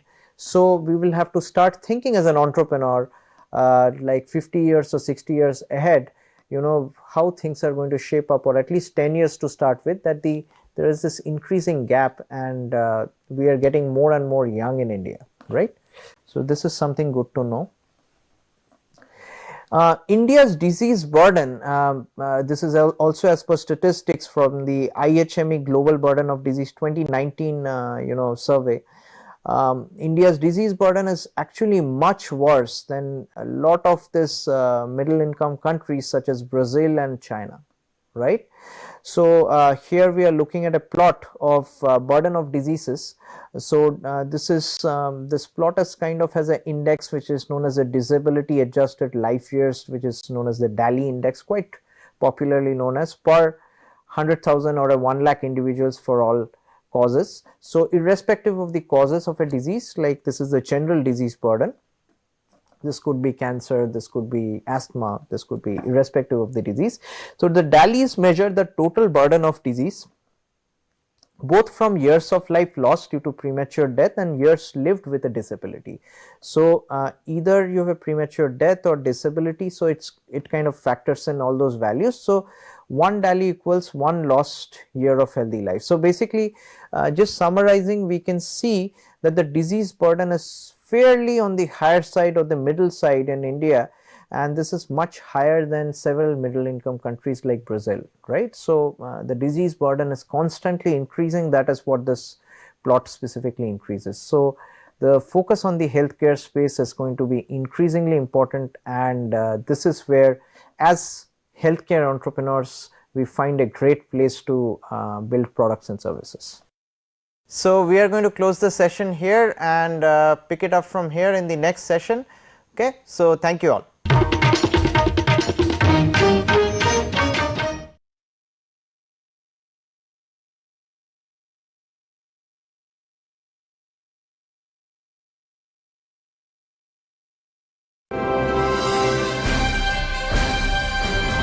Swayam Prabha, Digital India, Educated India.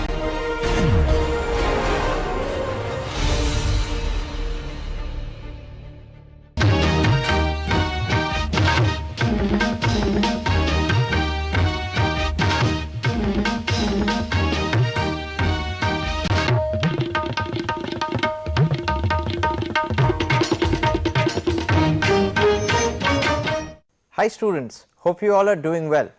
So welcome to another very exciting session of healthcare entrepreneurship. So we are going to pick it up from where we left last time. So let's get started. Over the last decade, India has reduced communicable diseases, which is a great reform.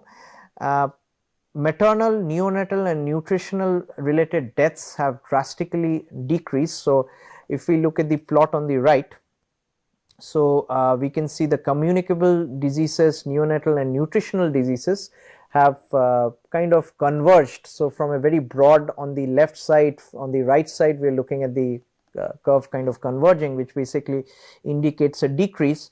There has been proportionally a rapid increase in non-communicable disease. So communicable, as we all know, communicable is like something like COVID, which can be transferred from one person to another. Non-communicable diseases are like lifestyle diseases like cancers, diabetes, which cannot transmit from one person to another. So the burden of these diseases due to the lifestyle, climate change, air and water pollution has drastically increased, and just look at the blue region here, how much this is increasing rapidly, right? There is another form of which is considered to be a disease burden is through injuries. They could be from a burn injury or some orthopedic injury and from a fall, slip and so many things. So the injury burden is almost constant with a slight increase. The increase is specifically because of a lot of vehicles and so many things we are doing out of hurry, and there is a slight increase, but it's not very significant. What is significant and the key concern which we should all think as an entrepreneur is the non-communicable diseases such as cancers, diabetes, hypertension. These kind of diseases are the key focus for this generation. Cardiovascular diseases remains the top cause of mortality worldwide, and that is similarly observed in India as well. So cardiovascular diseases are anything which relates to your heart. So basically culminates in the form of a heart attack or some kind of a requirement for heart surgery, or there is a plaque or a clot in the certain arteries. So cardiovascular diseases, vascular is through vessel and cardio is concerning with the human heart. So cardiovascular diseases are the biggest burden creators in this generation.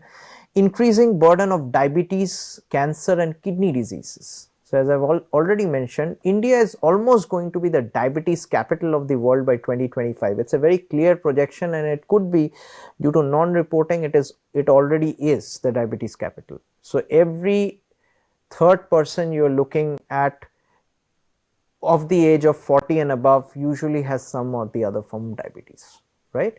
Cancers are quite skyrocketing. Kidney diseases are also coming into place.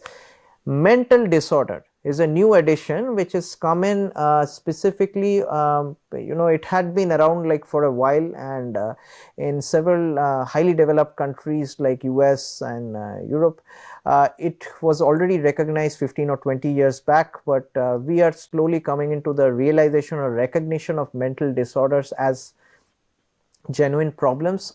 Earlier we used to think of mental disorders as something which is very normal, or somebody is just having a bad day or a bad time, but mental disorders are currently very importantly recognized by the government of India also. These are typically underreported, and often treatment is never sought in a formal setting, but still contribute to a huge fraction of the overall non-communicable disease or the NCD burden, right? So mental disorders can lead to a suicide, it can lead to so many other forms of depression, which causes several other issues like there could be incidence of diabetes and other lifestyle issues due to mental disorders as the primary factor.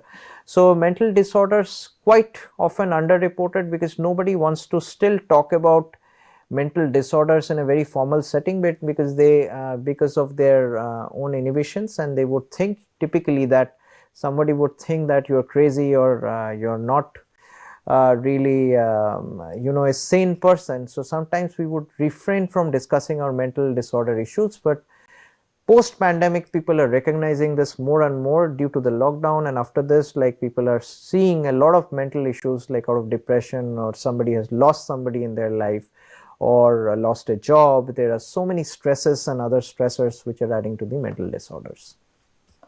Disease burden on the rise in the typically 15 to 49 age group. So there is a huge increase. So you're looking at the plot on the right, which is age group wise disease burden. So you're looking at the 70 plus years old, there is a slight increase. 50 to 69 years old, quite an increase. So all these graphs are typically increasing.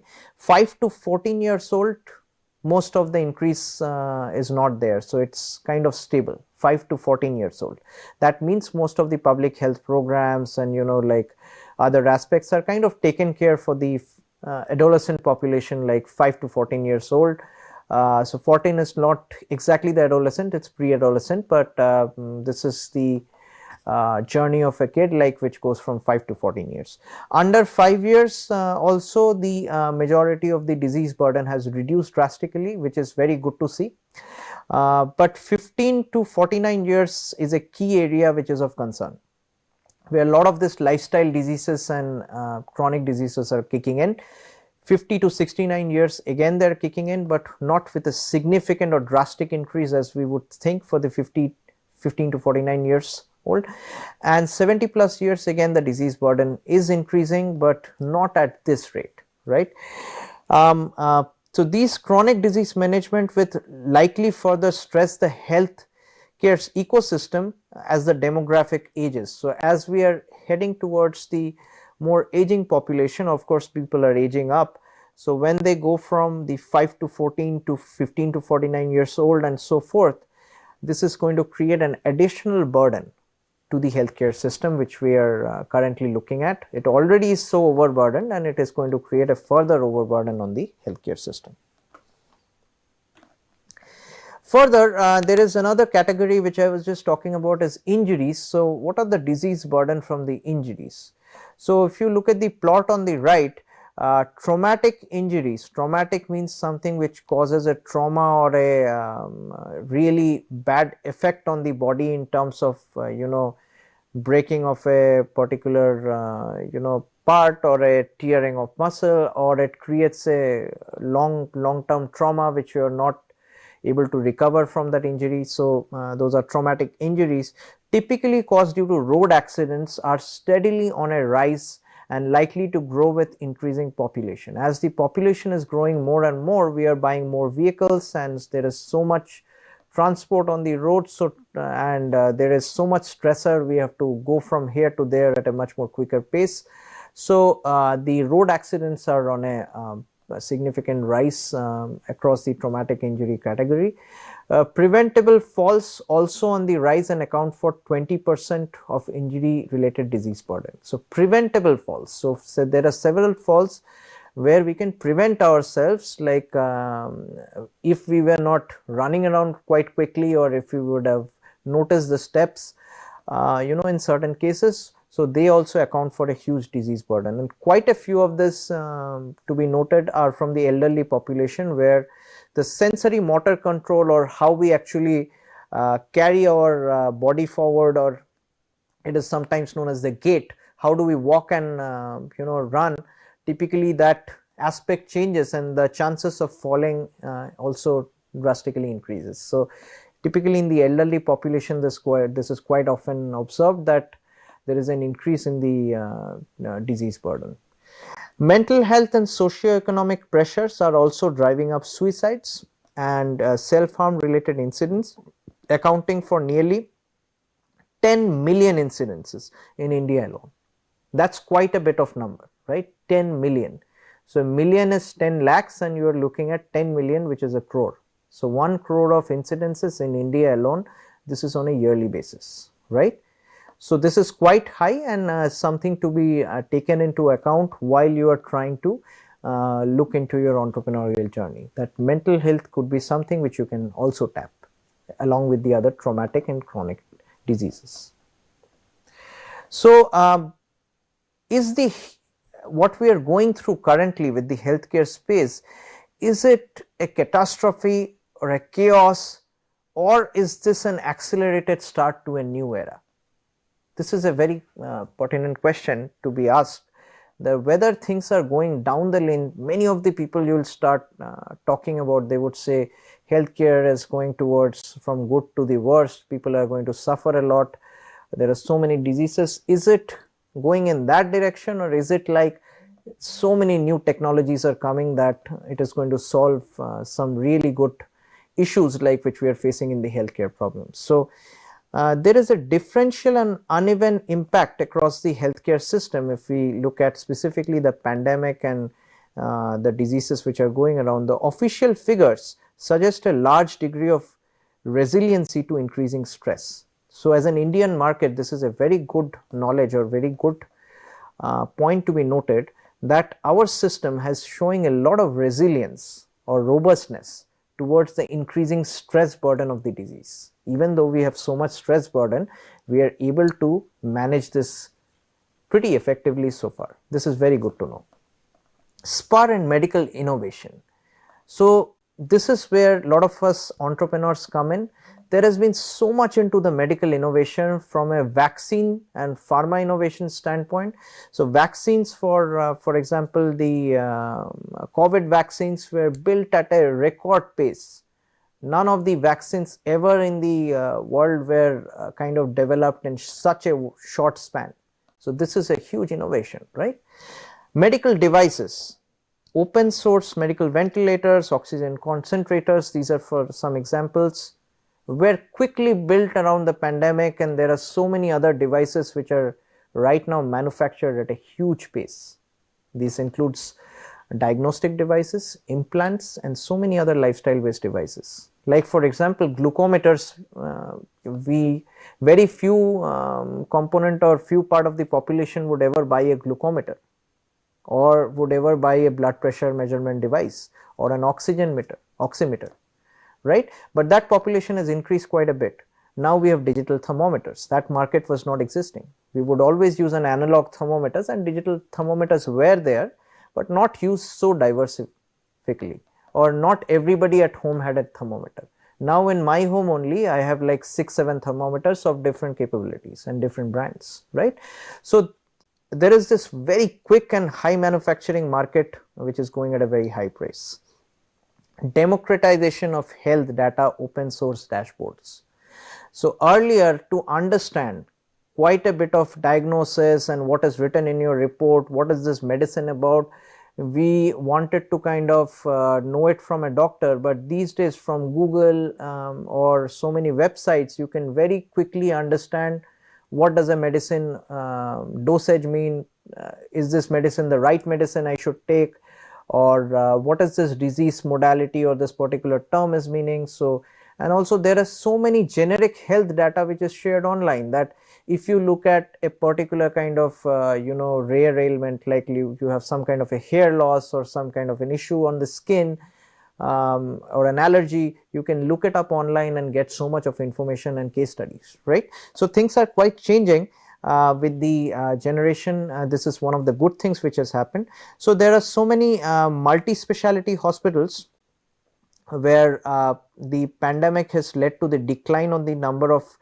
OPD visits. So specifically we have seen during the pandemic, due to the communicable part of the or the spreadability aspect of the disease, like which is the COVID-19, there has been a reduced amount of hospital or the OPD visits, the outpatient visits, and in several cases this has shifted to telemedicine, which is very interesting. Varying impact on several specialties. So if you look at single specialty hospitals, so there are certain hospitals which are specifically dedicated to certain specialities. In those hospitals, the case volume in certain single specialty dealing with non-emergent cases have reduced. So for example, if certain hospitals are leading with cases of, let's say, hernia and some trauma surgeries, those cases may have reduced, and several of the specialty hospitals have booked losses and whatnot, so they had to be converted to a multi-speciality or had to be shifted. So if you are looking from a hospital administration standpoint, or you're interested in setting up a hospital or a clinic, this is something to be kept in mind. Diagnostic labs, infrastructure and other capabilities were ramped up rapidly, and increasing test capabilities. We all know how quickly the diagnostics or the COVID-19 tests were being conducted all across hospitals, all across labs, very similar with the blood sample and other collection. Things have rapidly skyrocketed. Like, these days if you need some diagnosis to be done, you call up let's say the Max Healthcare or somebody in Apollo, and they will, or the Lalpath labs, they will quickly come to your home, take your sample within the evening or something, you will get your results. This kind of a quick movement where everybody is trying to go for speed and the size of doing the healthcare diagnostic has never been seen before in this era. Medical technology. Innovations in medical devices and technology has seen a boost to support the new paradigm of care delivery. So we are seeing a huge amount of medical technologies which are coming in, so many wearable devices which we are looking at from a day-to-day basis.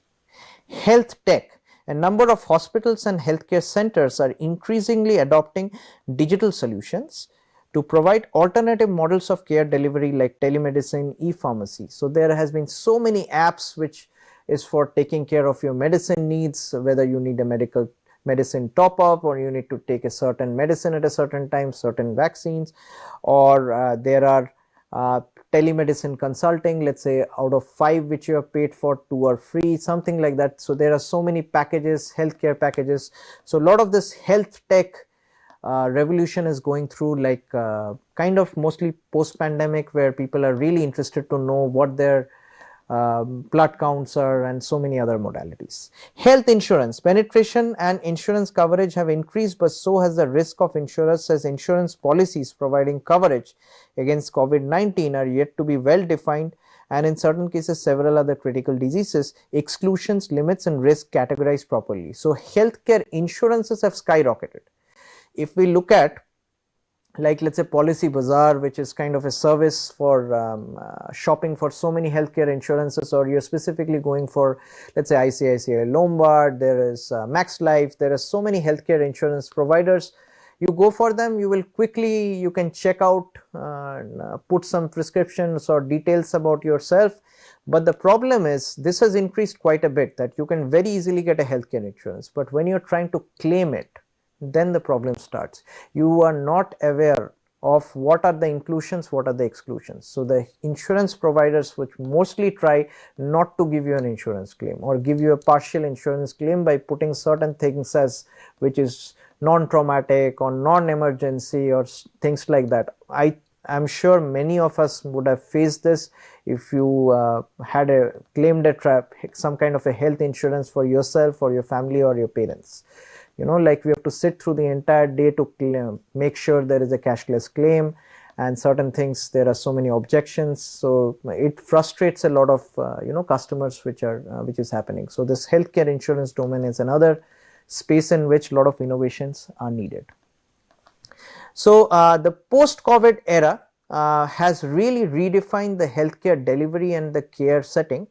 So a renewed interest has been there in a digital health solution and personal health and wellness and fitness. So many of us are looking into fitness apps, and this we can all relate into, and also looking at what we should eat. So we are in so many apps like Healthify, and so there are so many plethora of places in which we have kind of registered ourselves, where we want to just know what should be the right food for my kid, what should be the right food for me, how much should I exercise, how many steps have I taken. So typically the market size for telemedicine in India was around 830 million in 2019, and it is projected to be 5.5 billions by 2025, growing at a CAGR of 31%, massive increase. This is where the telemedicine technology is looking at. So a lot of you folks can actually look at leveraging telemedicine technologies to build meaningful apps which can serve a lot of purpose, because it is quick to do, but it has to be a unique idea, because there are so many other competitors in the market. So this is a great entrepreneurial opportunity. typically what we have seen is 85% of the clinicians are using teleconsultation and digital platforms during the lockdown. This is a very, very important finding to be noted. 85% of the clinicians are using telecommunication based systems. So we know if we have some kind of a medical innovation which connects the doctors and the patients, this telemedicine technology can be tapped.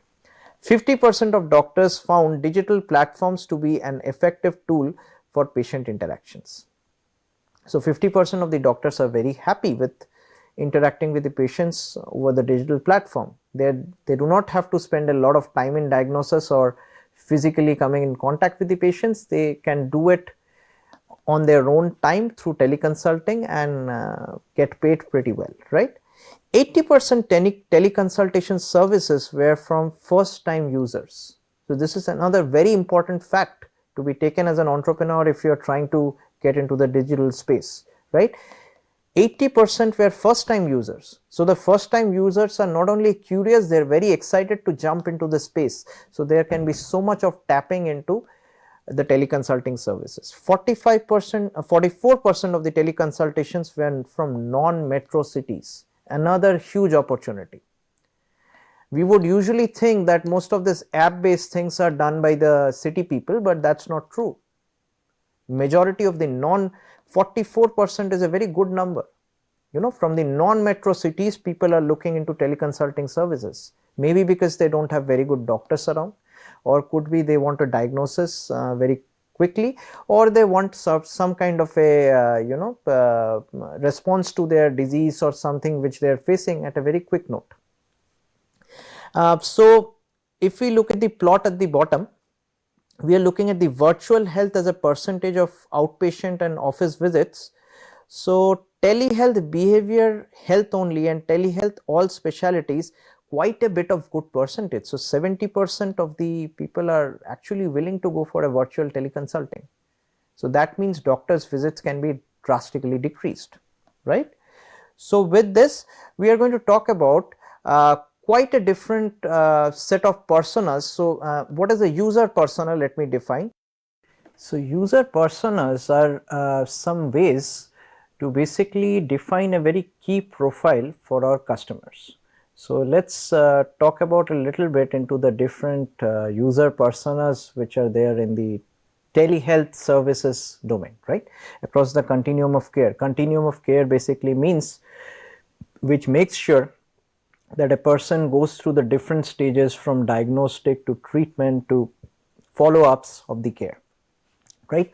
So this is the first user's persona where we are looking at an emerging risk, the phases diagnosis.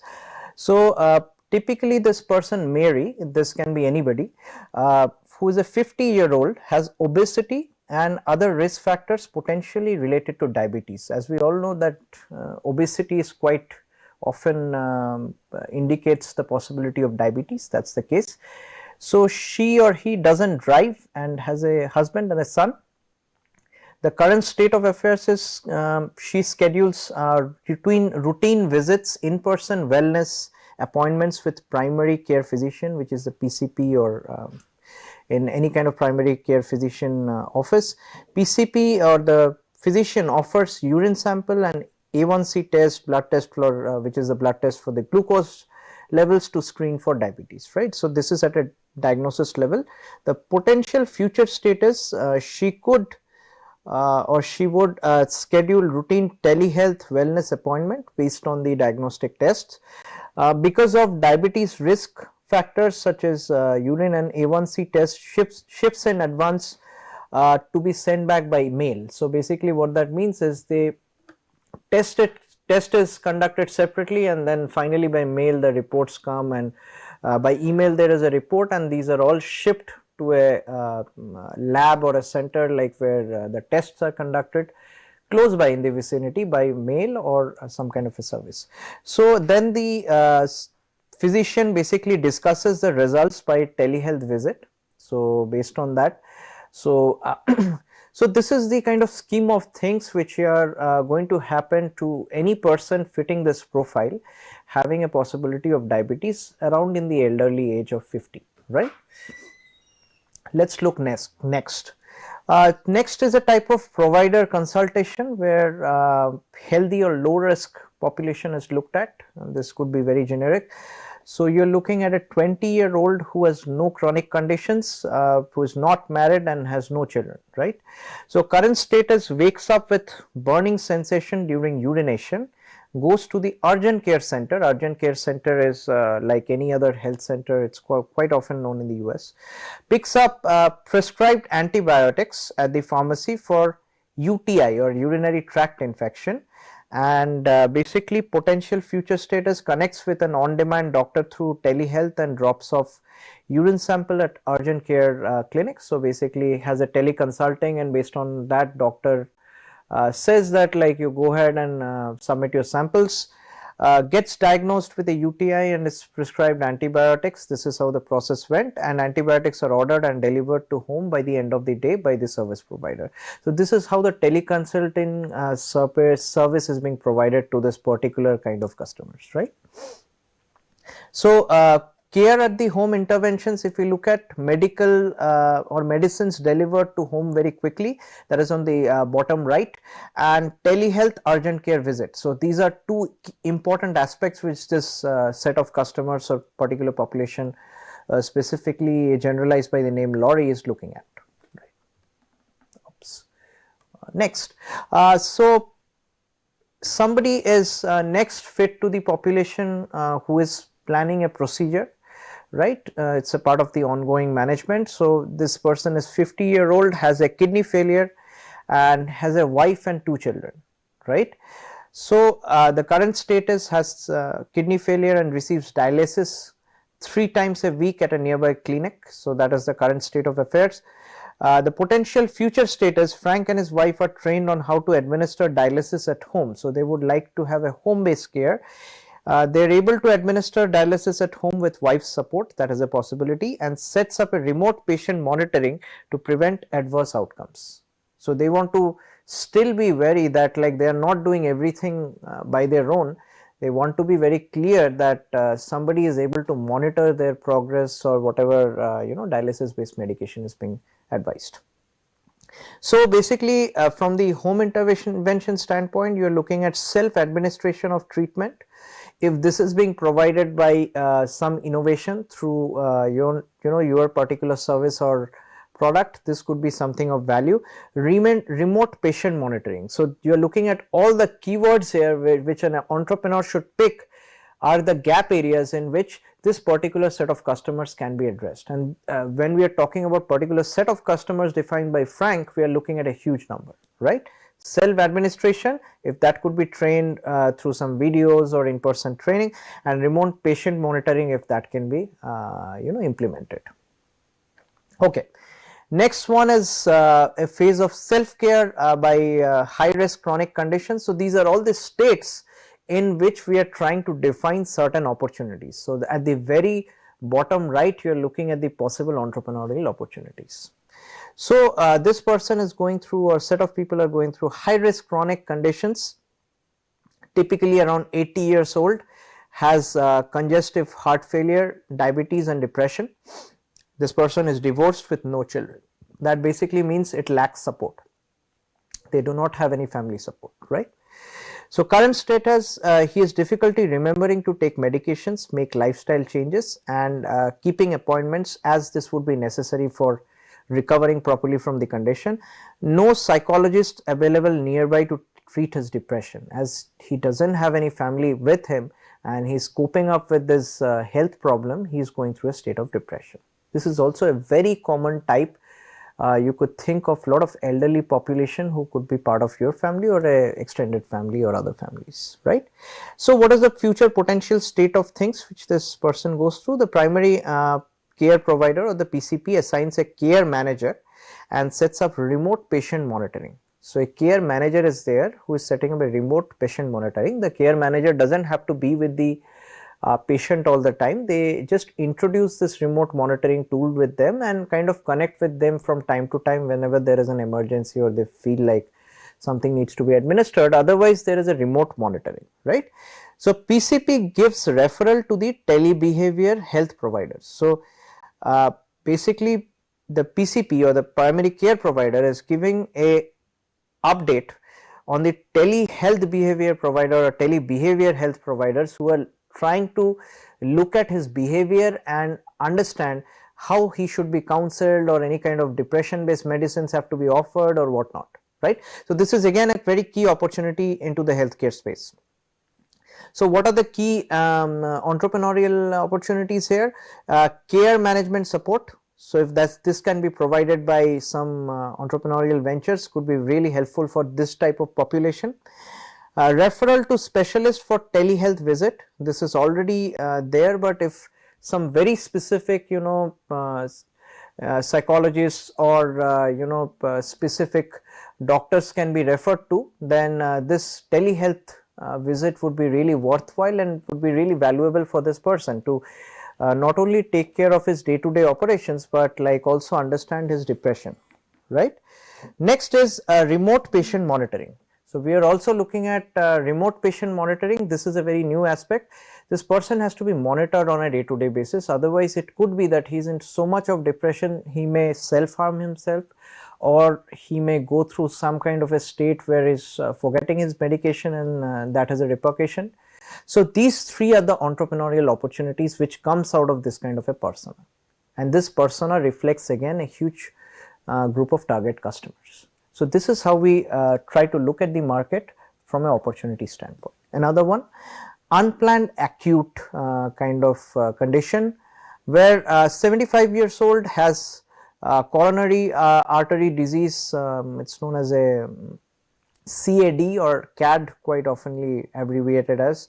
It's usually a chronic obstructive pulmonary disease, and she also has diabetes. So this person typically lives with husband who has limited mobility and struggles to secure healthy nutrition. So this person is not able to move around quite a bit because of the age and the disease conditions, as well as they are struggling with a healthy nutrition, keeping the diet right and also a healthy lifestyle. So what is the current state of affair? This person is all of a sudden admitted to the hospital with a heart attack and discharged to skilled nursing facility because of concerns about staying safe and engaged at home. So they are kind of discharged to a skilled nursing facility, discharged as in like they have left the hospital, they are kind of treated for the condition. Now the nursing facility is supposed to keep them safe and engaged at home so that she doesn't encounter such a condition ever again, right. So this is the important aspect. So what are some of the future potential states? So once recovered from the heart attack, she is evaluated by a physician, sent home with an assigned nurse and a care manager. This is very interesting, a very good opportunity where there is a need for personalized nurses, where they are already trained and they can reach out to this kind of people, stay with them 24/7 and basically take care of them, and there is a care manager who keeps on taking updates on a regular basis, right. So sets up a remote patient monitoring. This is also there. So there are cases in which the nurses may not be providing the right modality of treatment, so there is an extra layer of remote patient monitoring, and there could be cases the nurse is not available. In that case also there could be remote patient monitoring.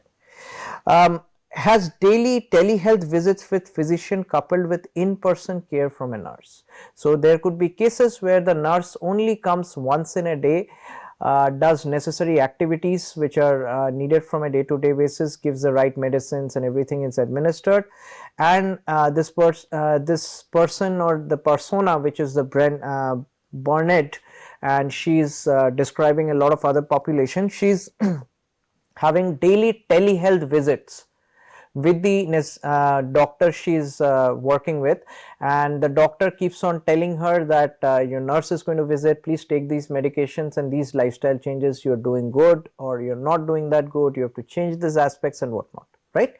So the community organization also delivers meals to home, right. This could be an added advantage where this person is not in the position to cook, right. So specifically in India, we would think that cook is very common, but if you are looking at several countries abroad, specifically in the US, manpower is very expensive, and it is not very easy unless you are really wealthy. You cannot afford a cook. So in that kind of a setting, this is highly valuable. Even in the Indian setting, the prices of hiring a cook is going up and up. So there may be cases where somebody cannot afford it, right?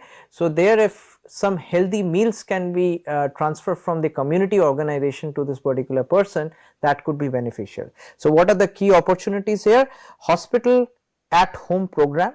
This could be something which can be monetized on, where basically this person is kind of in a hospital setting where they are visiting, they are being teleconsulted with a doctor on a daily basis and also being visited by a nurse, and they are constantly being monitored, right. So hospital at home kind of program can be introduced, and this could be really interesting in that aspect. Remote patient monitoring, again that part was already included in the previous persona as well, that remotely if this patient can be monitored, this saves a lot of costs relating to manpower and other aspects, right. While the patient is sleeping, not necessarily a nurse needs to be there all the time, right. So there is remote patient monitoring is something, this is very new to India, this is not started very widely, so this is an opportunity which you can bank on. Care management support. So how is the care properly managed and what is the support given for it? So let us say the nurse and the doctors are not able to adhere to her condition of some form of depression, they are not specialized in that. Can there be a care management aspect in place in term of an entrepreneurial venture, where not only the right care is given for a disease, but also for peripheral other things such as depression or some other issues which may come up with her mobility is coming up, and it could be easily managed through roping in of other specialists and other people, right. So social support, this is also something which could be an entrepreneurial aspect. Can a person be getting a social support, and this might seem to be very small, but let us start thinking about where India is heading right now. We all are mostly moving into nuclear families, where eventually our kids will grow up and they are going to either go to their workplace in India or abroad, and lot of these elderly population, including when we will reach that age, are going to be left alone. Like so having a social community or support is going to be really useful for that person to recover well during her ailment or illness, like chronic illness, right. So in a way of like if somebody comes over at home to talk to them on a daily basis, that could get rid of their depression or provides meals or some kind of extra monitoring aspect which can be provided. So this is also an entrepreneurial opportunity which is there and currently being untapped.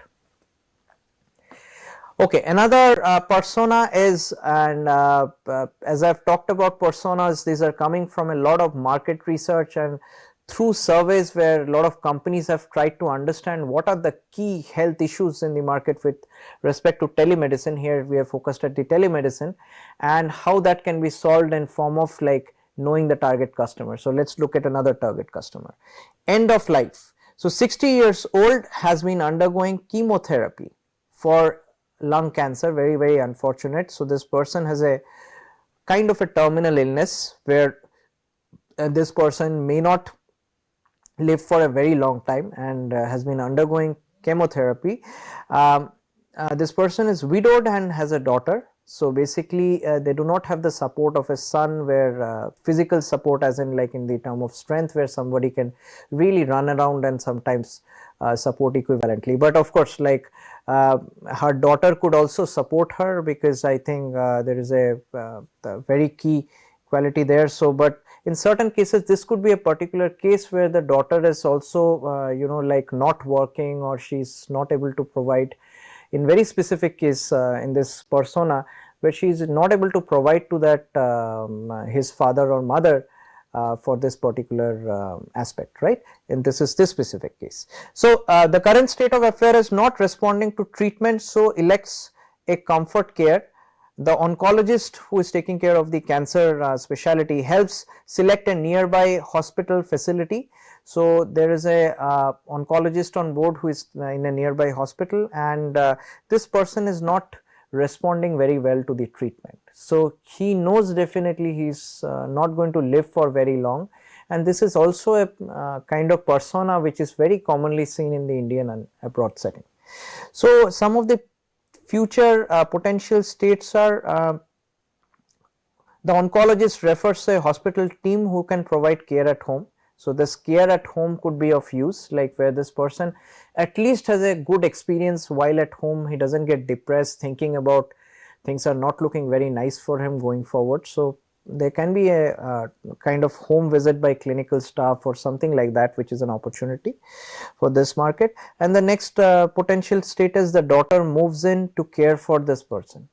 So in this particular case, what I see is daughter is probably married to somebody and she is probably not a earning member and not able to take direct care of his her parents, but like she is ready to move in to take an extra care, right? Like, so these are some potential future state, but this can be disrupted if there is a home visit by a clinical staff with possibility of nurses, right? So this can be a business opportunity where this set of persona or customers can be taken care of, like using some entrepreneurial aspects.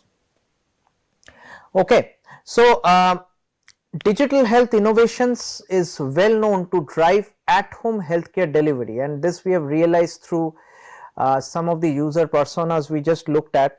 So we can say this is a very consumer centric market where the value pools in Asia are expected to grow pretty widely by 22% per annum through 2025. Up till 2025 it's going to grow pretty rapidly.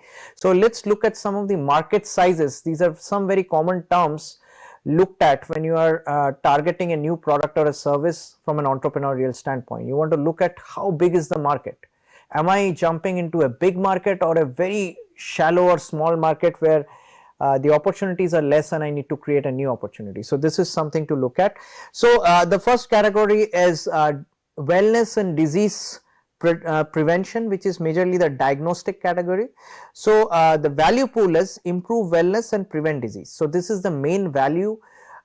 Any product or service which you offer as an entrepreneur is going to deliver to the end customers is by improving the wellness and preventing the possible disease. So what are some of the example technologies which you can build around it are like wearable technologies, activity trackers, fitness trackers. So you could think of so many brands out there, from Fitbits to Apple Watches to so many other apps and the smart watches which are looking at this activity trackers and fitness on a day-to-day basis. So this is the space, so this is the product which is catering to this particular space, which is wellness and disease prevention. What is the market size? So market size in Asia is estimated, so in 2020 it was 2.3 billion, by 2025 it's estimated to be 6.6 billion, by 2020 to 25 it's going to rise at a pretty good rate of 23% CAGR, right? So whenever you talk about products and services from an entrepreneurial standpoint, CAGR is a term you will see very often. Just to remind to you, this is compounded annual growth rate, right? So how quickly something is growing, the rate of something is growing. Again, coming back to the next category, which is screening and diagnosis, another type of diagnostic, which basically has the value pool of intercepting diseases through screening. So you want to make sure that certain diseases do not kick in later at a life and when you realize it's too late, right? So you want to intercept these diseases and make sure correct treatment modalities are offered. Identify the right patient, right? So it is not like we start looking at whatever products and services you offer. Let's say there is a product of which measures your blood pressure. So all of a sudden, if the blood pressure starts beeping and saying like you have a very high pressure, so go see the doctor, or there is a device like that, that may not be correct for the right set of population. So there has to be something like a person in the elderly age group has a different range of blood pressure versus somebody who is an adult versus somebody who is a child, right? So if these age group blood pressures can be clearly defined, then you can identify the right patient. So let's say 160 plus systolic, 160 plus is the number after which an adult person would be warned that your blood pressures are going really high, you need to go see the doctor. If you say that for an elderly person, it's a common blood pressure, right? So identifying the right patient is also important. This is going to add value to the customers. So value pool basically means what in this particular segment is going to add value to the customers. This is very important to know as an entrepreneur. One example is genomics and omics. This is for intercepting diseases. So you have an idea probably with recent in way of genomics and other research, where they tried to look at the blood samples and basically come out with what kind of diseases you can possibly suffer with in 10 or 15 years or 20 years. Digital diagnostic using AI imaging. This is very interesting. So how do you identify the right patient? Through some AI based technologies, which is artificial intelligence. We all talk about AI, but AI is really useful in healthcare. So what are the key projections here? Market in 2020 was around $3.5 billion. This is specifically the Asian market, which includes several other countries other than India. You have a market size of $11.7 billion in 2025, and you are looking at a CAGR of 28%, very, very high. So if as an entrepreneur I were to look at this slide, I would know off my head that I would rather, if I can, go for the diagnostic space rather than the other space, which is fitness trackers, right? Because 28%, pretty high CAGR. Okay, care delivery. This is another aspect where this digital health is really finds a great opportunity, which is fairly untapped right now. So care delivery, which the value pool is provides more effective therapies. So it should not be just a nurse or some kind of a doctor which is who is like speaking with you over telephone or through an app and just telling generic things. Very often than not, you will find a lot of doctors who are not very specialized. They would just not be able to detect your issues. They will just say very generic things. Okay, you have some sneezing, coughing, take this particular medicine. You have this issue with your head, like headache, like then go get this medicine. It could be some other underlying disease. So you need more effective therapies which are provided. You need to provide remote patient support. So a lot of these patients, once they have teleconsulted or gotten a report from their lab based tests, they are totally clueless what most of the report details mean. And this has happened to many of us. If you just think of it, half of the time we are googling terms in a report.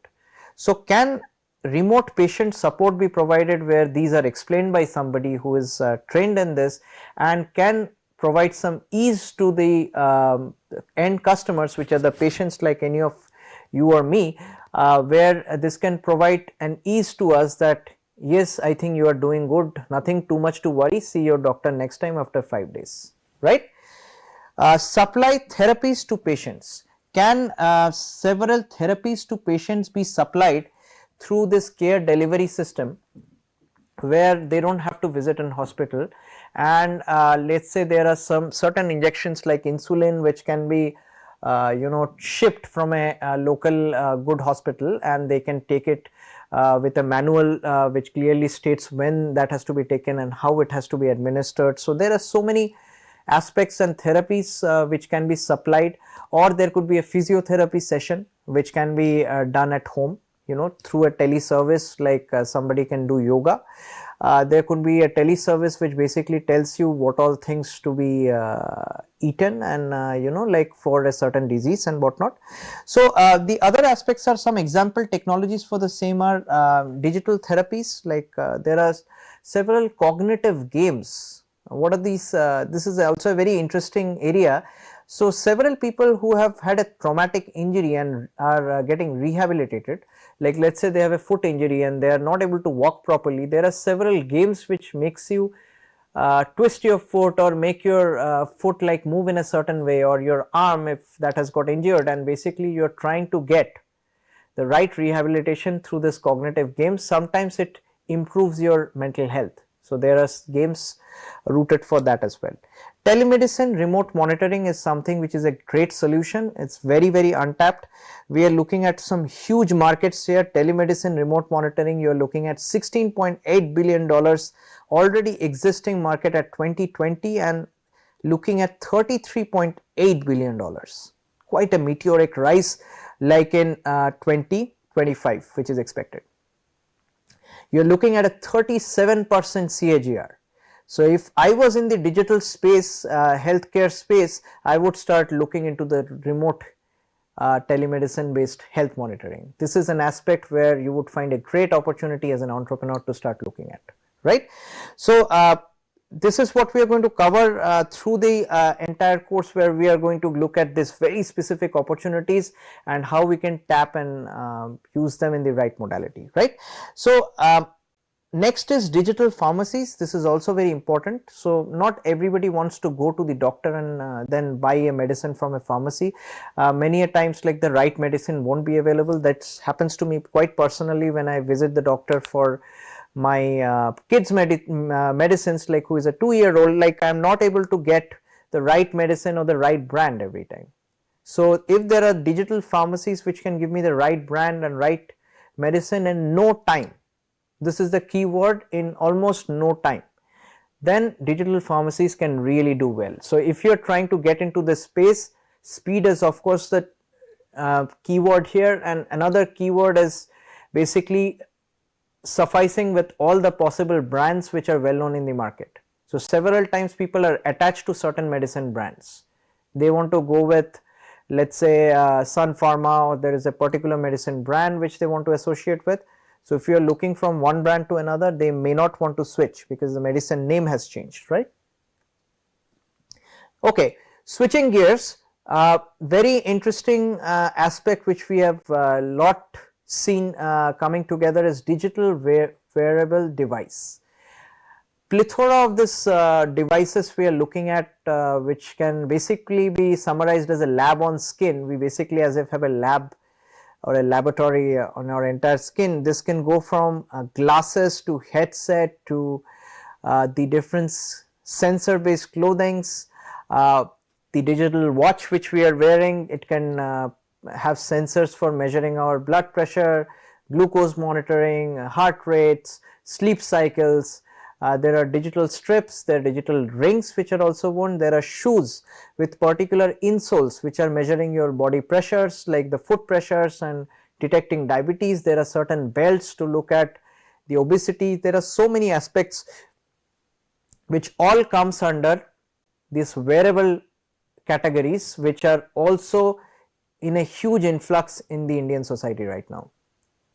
Watches, we have already seen there has been a drastic shift from the Fitbit and the Apple Watch. Nowadays you find a watch for 800 rupees, 1000 rupees, 5000 rupees, whatever you want, you will find that watch which is a fitness watch or a digital watch, smart watch.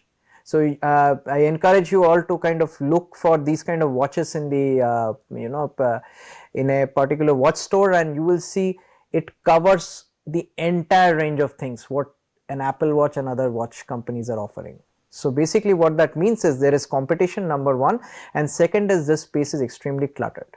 So if I was an entrepreneur who want to get into a certain space with a digital or a smart watch, I would probably refrain from doing that unless I have a very new sensor or a new capability which has to be offered, right? So having said that, I could easily venture into the other spaces which are less cluttered. Let's go further. Another set of basically products include the implantable, ingestible and injectable. These are three different categories. Electronic revolution. So we have come across the revolution where there are so many different sensors which are built on a day-to-day basis. Most of the healthcare innovation is done usually at a startup company level or institute level. A lot of the IITs and NITs are already working with it and are not leaving the private institutes, and a lot other government institutes at the state and central level are doing the same. And also these kind of innovations are sometimes done a little bit at the college level, where these could be later on bachelor's thesis or something like that. So a lot of these technologies are coming out, and several of these technologies are imported and taken in India and are made at a much more lower cost. So this is what the revolution is going on. This includes certain implantable devices, which basically refers to a medical device that have specific functions beyond passive monitoring for fixation. So this can have specific functions, like it could be absorbable, Like after a certain point, let's say here is an example where there is a fused bone with a sensor placed in between, and this fused bone, once the bone growth is proper, this automatically gets absorbed to the system, and then there is nothing more. Everything is seamless. You do not need to cut a incision and bring this sensor out. So it is self-absorbable. So it's solving that function. These are all multifunctional, and also throwing in a lot of data on how that particular wound or injury is healing after having the right modality of medication, right modality of the implant. So how things are healing, so that kind of tracking is quite possible. Key technologies which will drive these kind of innovations: printable and fixable electronics. So there are so many printable, sometimes 3D printable, sometimes sophisticated printings, and flexible electronics which are taking this space. Functional 3D printing is another aspect. Wireless energy transfer and harvesting. So several we have worked on a recent technology where there was a energy harvesting insole. Insole is something which is inside your shoe. If you just look inside your shoe, that's the insole. So we were trying to harvest energy through basically the walking. So while you're walking or running around, there are piezo electric sensors which convert the movement of your body or the walking steps into energy, and that energy is being used further for driving several implants or flexible electronics or hearing aids or small smartwatches and charging those, right? So this is another space which has huge potential. So we are going to close the session here and pick it up from here in the next session. Okay, so thank you all.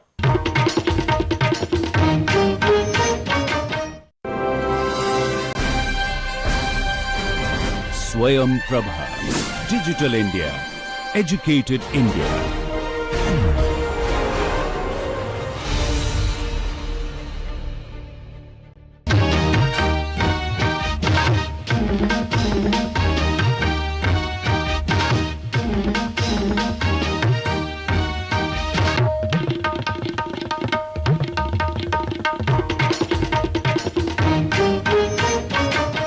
Hi students, hope you all are doing well. So welcome to another very exciting session of healthcare entrepreneurship. So we are going to pick it up from where we left last time. So let's get started. Biomaterials, biocompatible, biodegradable. These are three different terms. Biomaterial is typically any kind of material which goes inside your body and is trying to replace some kind of a tissue or a bone or a certain aspect, and basically create certain functions which and improve the functions in a sense that you come to your original health. So a lot of this biomaterial research is going on these days. One of the key aspects of this biomaterial is it should be biocompatible. So if we look at this term bio and compatible, so bio is biology, compatible is are we compatible? That is the question. So basically, is an implant okay to go inside my body or a particular person's body and not reject my body? If my body starts to reject to that particular material, there will be an infection, inflammation, some kind of a bleeding, and several other difficulties and challenges, right? So the particular material, biomaterial, has to be biocompatible. Biodegradable, in certain cases it has to be degrading or absorbable or sometimes self-healing in certain aspects. So these biomaterials are sometimes used standalone and many a times used for majority of implants. For implants you can think of so many aspects. I will give you some examples as we go along. Okay, another thing, leveraging mobile device and embedded AI. This is a very interesting platform where you can use very simple AI based systems which are auto built within an app or generate new AI codes to do a very simple functioning which is currently not provided in the healthcare setup anywhere. One very key example is camera based analysis for digital dermatology. So let's say you have some eruptions in the skin, some kind of skin tag. Can you take a quick picture and this app will analyze through some kind of AI based platform, and before data training where any kind of skin tags is kind of written as skin tags, anything which looks like a cancerous lesion can be told us that please see the doctor, this looks possibly cancerous, right? So this saves a lot of time and you can do it on your own. saves a lot of anxiety, where you can just be in your personal space and AI is already built into it. What AI does here is basically this compares with a lot of data sets which are available online or which are fed initially to train the system, and basically tells based on that this is a possible case, right? Very interesting platform to look into as an entrepreneur. Another example is your everyday therapy kind of thing. So somebody to talk to in an app. So this is getting increasingly important. So majority of the population, not only in India, worldwide, is getting very, very lonely. If we look at, this is one of the shift which we are looking at with the 21st century. So this lonely population, what is going on is we are getting into this mode of depression and some possible self-harm, and there could be cases we feel like things are not going properly and we don't have anybody to talk to. So looking at this mental health challenges, there are several conversational bots and apps which are built around it, where somebody is in a person's voice can help you soothe yourself and give you some answers, like if you ask some questions based on some of your problems which you are facing on a day-to-day basis. Another example is whole patient trackers or multimodal approach. So there are several trackers, and this is quite widely popular. This opportunity window may have been missed like in the last 3-4 years if you are looking at this space, is where your whole body tracker, so this could have a watch along with it or several sensors, where step count, how much you're sleeping, what is your activity on a day-to-day basis, how much you're eating, how much you're exercising, when are your medicines due, how is your overall kind of movement modality, are you falling down. So everything is kind of whole patient tracker, as comprehensive as possible. This is another place in which the mobile devices are being leveraged along with the use of AI to get a lot of decent entrepreneurial opportunities. So I would just like to take a step back, as we have talked about the Indian scenario, what the difficulties and challenges are in the Indian market, and also have talked about some of the user personas in the telemedicine space and other spaces like in the healthcare domain, and we are also talking about some of the new products and services which are being offered. So let us take a moment to distinguish between what we call as a product and what we call as a service, right? So products are usually tangible. What does that term tangible mean? Tangible is something which I can touch and feel. So if a watch is touch and feel, then I could call that watch as a product. If there is something which is intangible, I cannot touch and feel it, it is usually categorized as a service. This is the clear demarcation. More about products: we can sell, buy, store and transport products. When the sale is complete, we can move the product or even replace it for another product. However, we can define a service at a transaction does not involve transfer of physical goods from the seller to the buyer. It is basically a work that a person or persons do for another individual. So that is usually what the service industry looks like. Products sold can be identical, but each delivery of a particular service is never exactly the same as the previous service, right? The services are difficult to identify because they are closely associated with a good, such as the combination of diagnosis with the administration of a medicine. So services sometimes can be standalone, services sometimes are bundled with certain products, right? But products are very clearly not bundled with anything. They are very clear. Most of the times they are identical. Like if you are looking at a pharmaceutical drug, it has to be totally identical. If the potencies change, then basically it's not serving the purpose. So under the product, physical products usually come in many formulation. For example, clothes come in different styles, colors and sizes. So these are your different brands for your pharmaceutical product. For example, also for your diagnostic products. So you can buy a thermometer from Apollo, you can buy it from Morepan Labs. There are so many other providers, but it is all serving the same purpose, right? Services typically do not offer multiple formulations, as a doctor's visit is a doctor's visit, right? I cannot categorize a doctor's visit. I can categorize it as per specialty, but it is a doctor's visit. Now either an Apollo app is providing that, or a Max Healthcare is providing that, or Fortis is providing that. That's a separate part, but it's still a doctor's visit, whether you're going for a tennis elbow or a diabetes. This is an example, okay?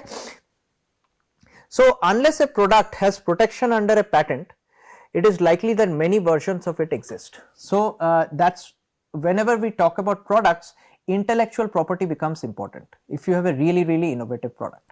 For example, consumers may have thousands of choices when they want a generic medicine or a regular device such as a thermometer. Very clear example, right? For service, companies that provide services may offer less variety depending on the type of service. For example, seeing a doctor typically includes the same elements. So, you are basically seeing the doctor, they will ask about your history and give some medication, whether you choose one provider or another. For products, customers can often return products and after purchase. These may allow them to more freedom while making their choices and purchases, as they know it is possible to reverse the decision. So, how often do we order from Amazon and return it, right? This is very common. So, very common with healthcare devices also this is happening, that there could be this possibly window of returning. However, service usually offers a satisfaction. Once a service has been provided, it cannot be returned. You can probably get a money back in certain cases where there is a negative experience or bad review, but it cannot be ideally returned, right? So, while forming a relationship with a customer for a product can help you market a product, marketing services often require a strong relationship between the customer and the business, right? So, marketing services need a stronger relationship, products are very clean and straightforward. So, let us take some quick examples of some products and then we will wrap up.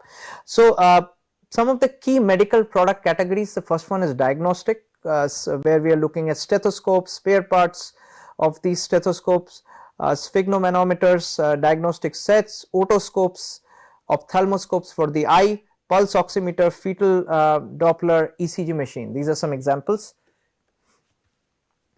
Under medical products diagnostic, again we have the larger machines like MRI machine, smaller machine like spirometer, many of us have used it during COVID, X-ray machines. Under the medical products, the next type of products which you are looking at are implants.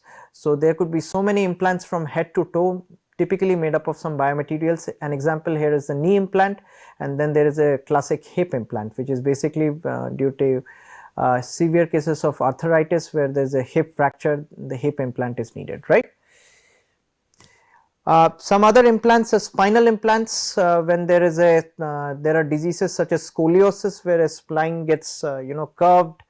There are other degenerative issues like you have met with an accident and there is a spinal trauma. So, you need a spinal implant to put it back in shape. There are dental implants are widely used. Crown root implants, very often you may have seen somebody in your family, if you have not personally having a dental implant.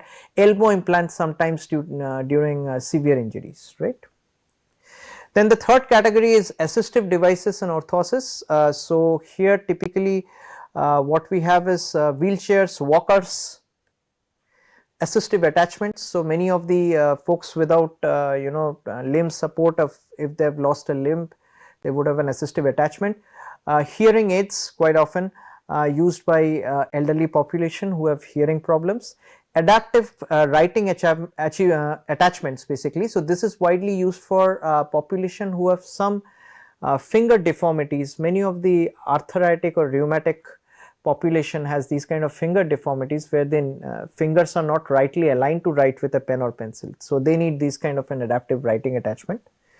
Other examples are contracture braces, there are elbow splints and braces, finger and thumb splints and braces, and several other braces and splints which are used typically. These are known as orthosis. So, the difference between a prosthetic and an orthotic kind of device is basically a prosthetic actually replaces a part of your body and orthosis just adds on to your regular natural body which has got injured in some form, right. So, fracture splints and braces are not replacing your foot, it is just adding an extra attachment or aiding the better healing of your foot. So, these are known as orthosis. Some other devices are hip and thigh splints, knee braces and knee supports, pediatric orthotics for several pediatric population and diseases which require these kind of orthotic interventions due to long born or premature problem. Plantar fasciitis is a very common problem which basically means foot pain of different modalities. So, this also has requirement of several splints and braces and sometimes insoles. Diabetic insoles very commonly used. A lot of diabetic population experience diabetic ulceration and possible neuropathy in their foot, like, so their diabetic insoles and diabetic shoes are provided which are soft and can properly cushion the foot.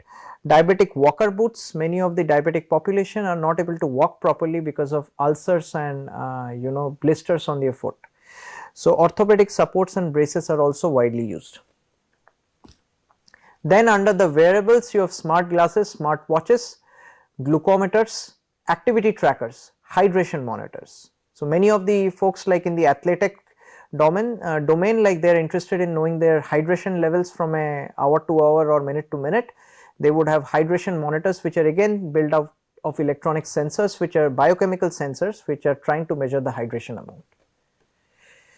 Another set of devices, robotics, minimal invasive surgical robots and sometimes invasive surgical robots. So many of the operations these days in the hospitals are getting replaced by robotic surgeries. Many a times you may have taken some of your family members for a surgery and may have heard the word or the sentences where a doctor has given you an option of either going for a regular surgery or going for a robotic version.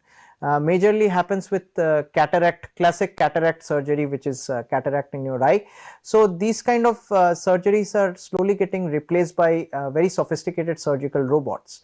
There are neurosurgical robots which can work on your brain, like, and work with this cerebral arteries, right? Very thin cerebral arteries, so very sophisticated robots.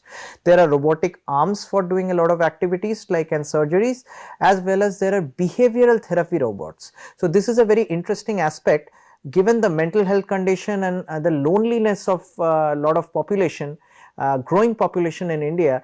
Behavioral therapy robots are getting more and more traction, where there could be a robot who would talk in different tones and they would talk about how is your day going, how are you feeling now. If you are not feeling very well, powered by AI, this can get some answers from Google which can say please listen to a song or watch this movie, you may feel much more better. So these robots are getting more and more popular. Here there can be an entrepreneurial opportunity. The other one is the telemedicine. We have talked at length about telemedicine, which includes healthcare consultations, telenursing, telerehabilitation and remote monitoring. So these are some aspects which are huge entrepreneurial opportunities, very, very untapped in India. Then we have app based, so majorly we were talking about healthcare products so far, and now let's talk about healthcare services. So there are so many app based sickness predictors, fitness trackers, glucose trackers, medicine reminder apps. So many of these you would notice would not act standalone. This have to be bundled with a product like a fitness watch or some kind of a sensor to actually provide these services, right? Then there are other services like online pharmacy, ambulance services, which is ambulance on call if there is an emergency, home sample collection for lab tests. These are already quite popular and cluttered spaces. Let's talk about a few real life examples, like before we wrap up the session. So some real life examples are Johnson & Johnson. This is a huge company, quite well known for baby products, but they also make vaccines, ointments, daily use, healthcare, cosmetics, disinfectants and several types of bioimplants. So they are working on several of these healthcare products and services like domain. So it's good to look at some of these examples to look at what they do, and this could also initiate a startup idea. Abbott looks at diagnostic devices, nutrition supplements, medical mechanical valves, implants, components such as pedicle screws, these are orthopedic screws, guide wires, etc., and also looking at real-time glucometers. We would not usually know Abbott makes so many things, neuromodulation devices and medicines. So these are the range of offerings this big company Abbott is quite well known and this offers. So if you are starting as a company, new company, you could either choose one or two of these particular details where you have an innovation or product or service which these people are offering, but you need to look at these companies, what they are offering before you go live, right, or go for a customer discovery understanding. Many a times you would like to avoid all these products and go for a niche product. So that's why it's good to know what is going out in the market, who are the key players and competitors. Medical, so Siemens Healthineers is another kind of new age company. They are majorly into the medical imaging, lab diagnostic and hospital IT solutions. So they are trying to, so for a lot of you IT folks who are interested to get into the healthcare space, hospital IT solutions is, they do a lot of training and other activities by Siemens Healthineers. So maybe if you can offer it in a better sense, this can be an opportunity, right? With a better offering. Sun Pharma, quite widely known, they have a specialty generic over the counter active. So they have APIs, which is active pharmaceutical ingredients. APIs are quite often used for you know, the medical drugs which you take, antiretroviral medications and manufacturing experts. So they are this drug manufacturing and pharmacy business, one of the key companies in that. There are several others. Tynor is another company which has orthosis, assistive devices, braces, injury mitigation wearables for fall and fall prevention, wound protectors, so sometimes so that you do not get a scratch or the wound heals in the right way. Autobac is another example which is a leader in prosthesis, orthosis and wheelchairs. So with all these examples, now hopefully we have understood what the Indian scenario of healthcare space is, where the opportunities are for as a healthcare entrepreneur, which we are trying to learn, and with a range of products and offerings, how they are categorized and where we can start thinking or putting our brain towards a possible product or a service. So hopefully this has given an insight. With that, I think these are the last few examples to look at. These are some examples of the online pharmacy, telemedicine market, and that is all.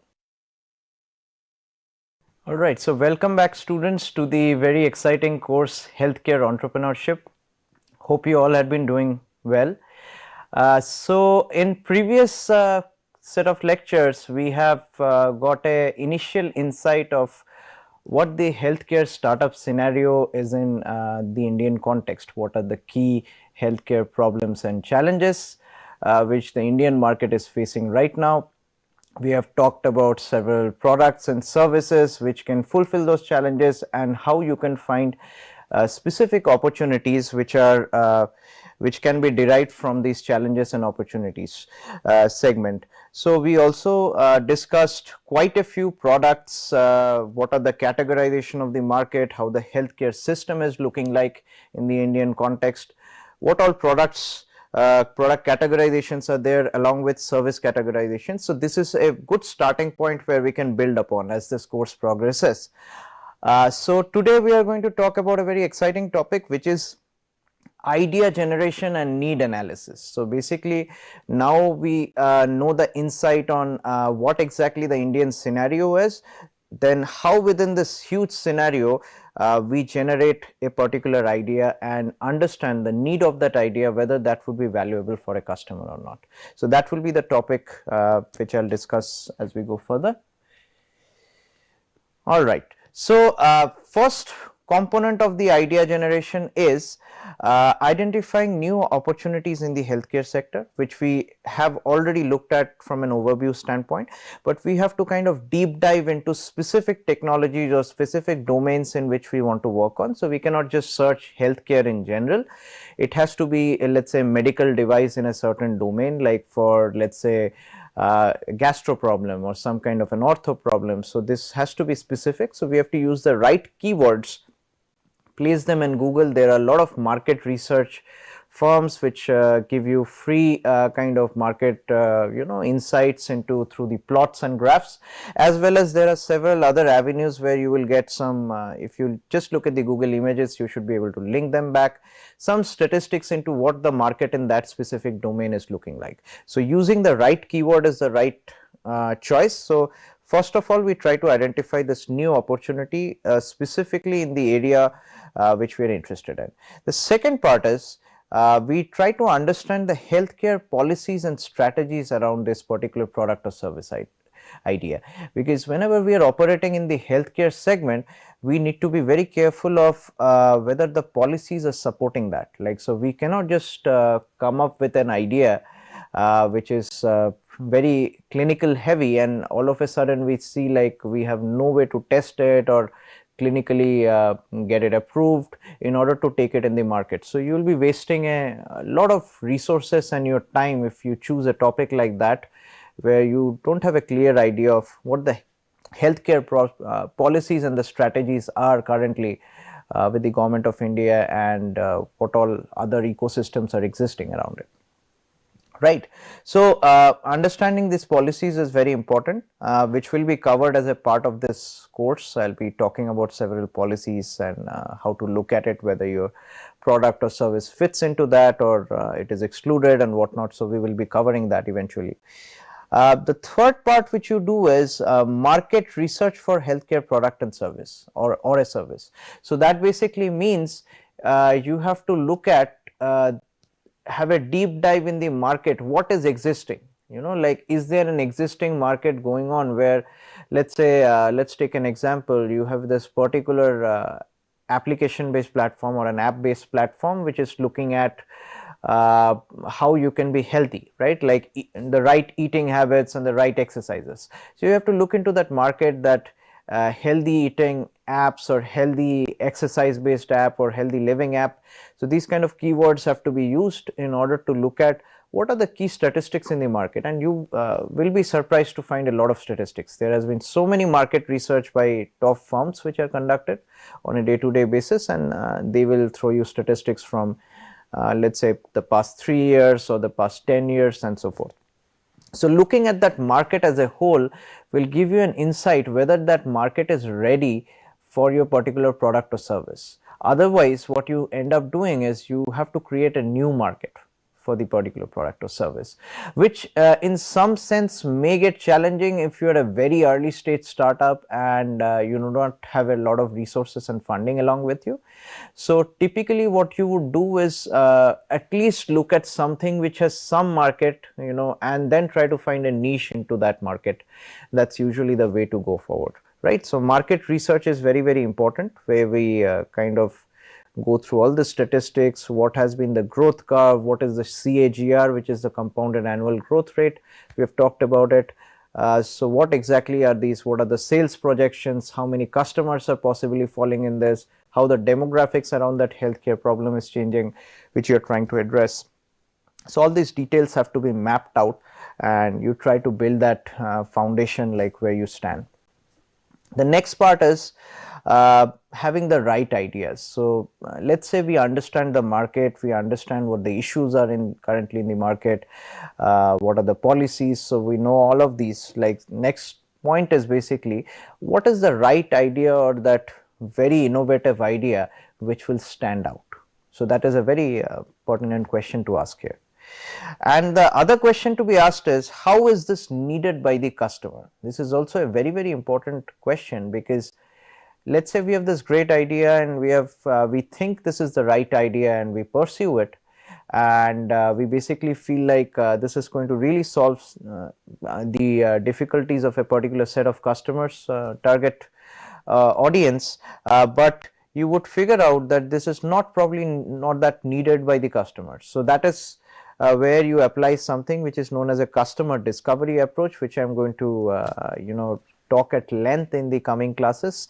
Basically that is where we will go stepwise approach, like we'll follow a very clean approach to how to get from understanding an idea or the value which you could possibly add to a customer with your product and service, to actually understanding whether the customers will end up buying your product, because that at the end of the day is the most important. If nobody is buying your product or willing to pay for your product, then your product is a loss basically, right?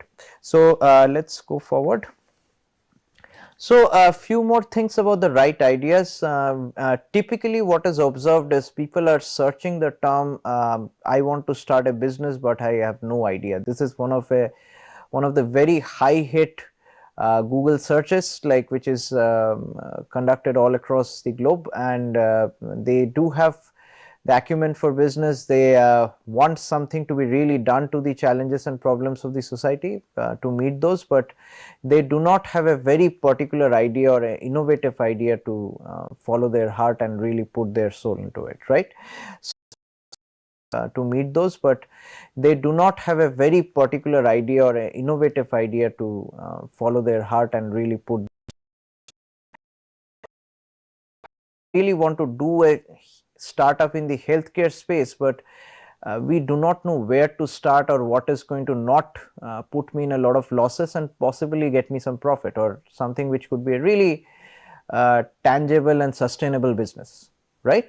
So typically what is looked at is, if you look at the figure on the left, so there are 2-3 very simple exercises which you can do in order to understand whether you are getting towards the right idea. The first part is find your skills, hobbies and interests. So this is very, very important, because whenever you are a healthcare entrepreneur or an entrepreneur in general, you have to put your heart and soul and your entire time into it. It's not a 9-to-5 job, right? You have to always keep on thinking that how do I make this particular product or service sell, make the best version of it and get the next 100 or 1000 customers. So this is what goes in your mind till you sleep. Particular product or service sell, make the best version of it and get the next 100 or 1000 customers. So this is what goes in your mind till you sleep. From the time you wake up till you sleep, this is about who can I partner with or whom can I collaborate with to leverage this particular business. So there are so many directions in which you are thinking. So typically this requires a lot of passion and perseverance. So this is not something where hard work is just good enough, right? So when you look at skills, hobbies and interests, so if you like to pursue something like music or you are fond of speaking, or writing, this would that. But if you have a 9-to-5 job, you probably want to just leave the job at 5 and not work any further unless you're bound to do that, right? So that's why the first step in this right idea generation is find your skills, hobbies and interests. Does any of these healthcare startup ideas form a part of your hobbies or interests where you want to really do this, right? So this is number one. Second is find your pain points. So when we say your pain points, that caters to the pain points which you have as a person, as well as the pain points in the society which you are trying to solve, right? Then think about the world's biggest future challenges. So you have to start thinking about really great leaders and like a futuristic leader in this case, where you are trying to solve something which is very, very unique and very innovative, right? And probably very few have ever tried to solve it. That creates a very high barrier to entry. So for example, if I am a professor and I am trying to solve a research problem which is specifically in my domain, which very few people in my domain have touched, so automatically I am getting rid of let's say 95 or 98% of the general public who would have first of all no idea of this research problem and what is going around, and second is I am trying to create a barrier for the next 2 to 3% like of folks like who are doing research in the same domain or somehow not able to translate, or they don't have the right resources or the skills to do that. So like of folks like who are doing research in the same domain or somehow not able to translate, or they don't have the right resources or the skills to do that. This is so 98% nobody really understands the problem very well, where I am an expert in. And second is I am creating another set of barrier of entry, like where the researchers in my field, I am trying to be unique among them. And how do I do that? Through something which is known as a literature review. So typically in academics, what we do is we go to what pains and challenges of that particular area is. So once I am aware of that, fantastic. So I know I have created all the barriers of entry and also found the pain points currently in research, academics and the society in general, right? So that directs me towards thinking about the world's some of the biggest future challenges, and then I start doing something and do it very, very differently, right? Because now it's I have already differentiated myself where people are not able to really come up to my skill set level or the understanding level of a particular product and service, and this is a very unique way to do that, and you are in the right spot. Come up to my skill set level or the understanding level a particular product and service, and this is a very unique way to do that, and you are probably involved with some startups at different capacities, and you feel like you want to really make a difference there. You want to really make a difference in the sense that you want to create a product or service which nobody else can copy, and you can basically make a big margin of profit like out of that. So that is where you have to basically do something very, very differently. So like I have just given you an example of research, so I am sure you also have something like that which creates a barrier to entry. Maybe you have been trained during your degrees or during your internships, like, or specifically in an area where you think very few players are there. So that is where it's a good point to target, that this is a particular product or service which I would like to offer. Many a times you may be a clinical profession or you're from the medical profession, and you're let's say resident or a doctor somewhere, and you're basically, you have pinpointed some issue which is faced by the patients.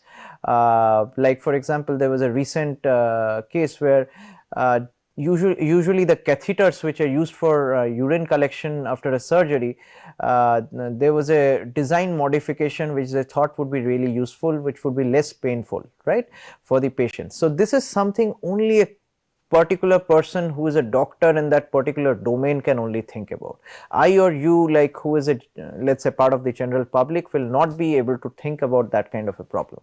So these are very niche problems which is already a huge barrier to entry.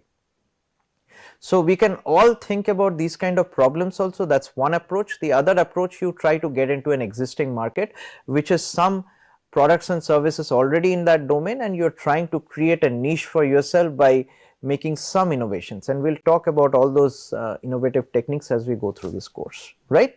So basically the keyword here is start doing something and do it very, very differently. So that is, something here can be something very niche or something very generic, but do something very, very differently. Differently is the keyword, right, and that finally leads you to the next business. So this is an overview of how you have to train your thinking process in order to get to the right idea. So let's look at the plot on the right. So there are three circles here. First is what you are passionate about, we have already talked about it. Second is the blue circle, what are you good at. Third is what people are willing to pay for. So very interestingly, you would think that when you are in the healthcare space and you're trying to develop the next big product or service, you would want to focus on the technicalities than anything else. But if you look at these three bubbles, do you see any tech part here? The answer is no, right? So typically what I would like to summarize here is, it is not always the technology which you bring in first and think about how do I get a market about it, but it is the market which you look at first before you bring in a technology which you have some expertise in, right.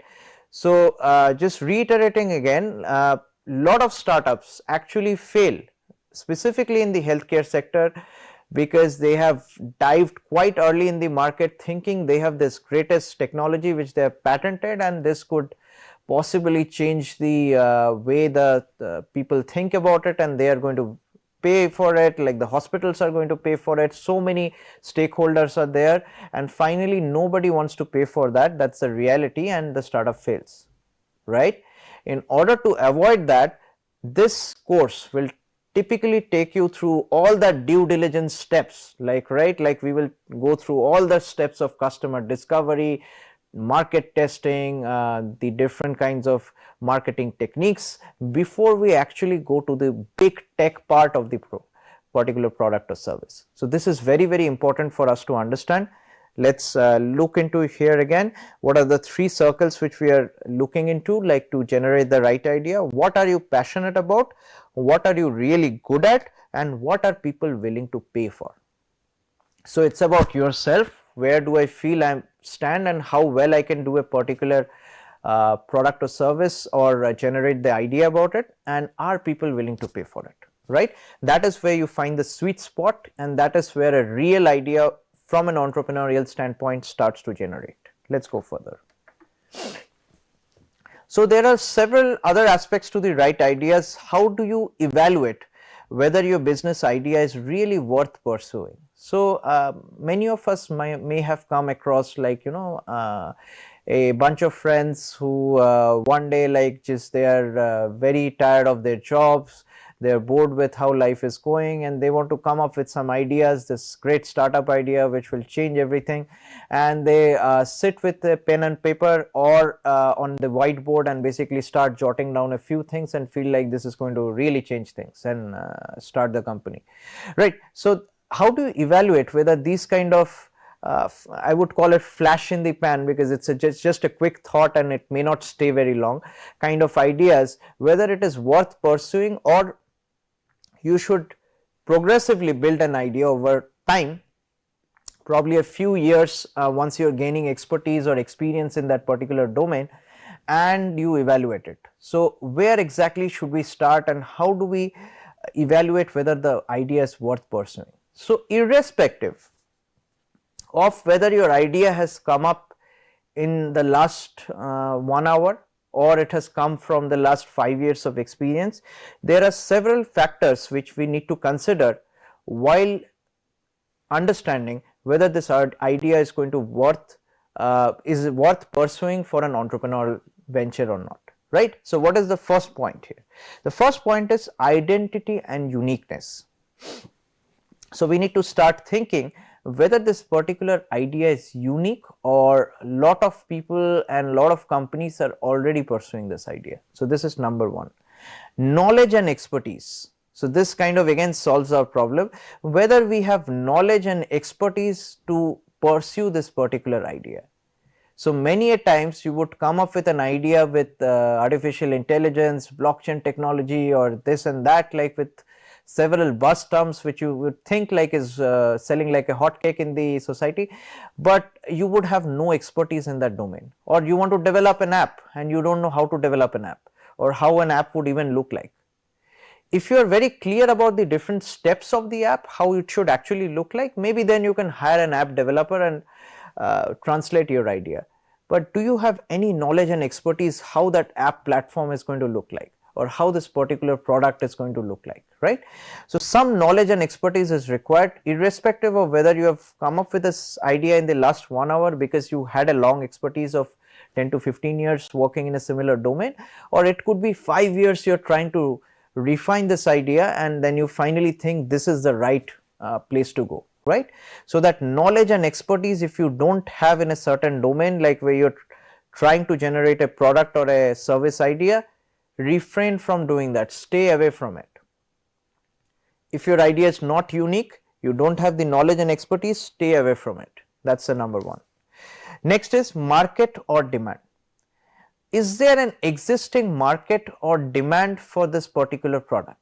So let's say you are trying to make this really nice and sensitive thermometer, which is very rightly positioned in terms of cost, and you are trying to get it to a very high sensitivity, where many of the thermometers in the market may fluctuate in temperatures when you are reading the same person's temperature like in the next 4 or 5 readings. So you want something which gives the most accurate reading. This is just an example.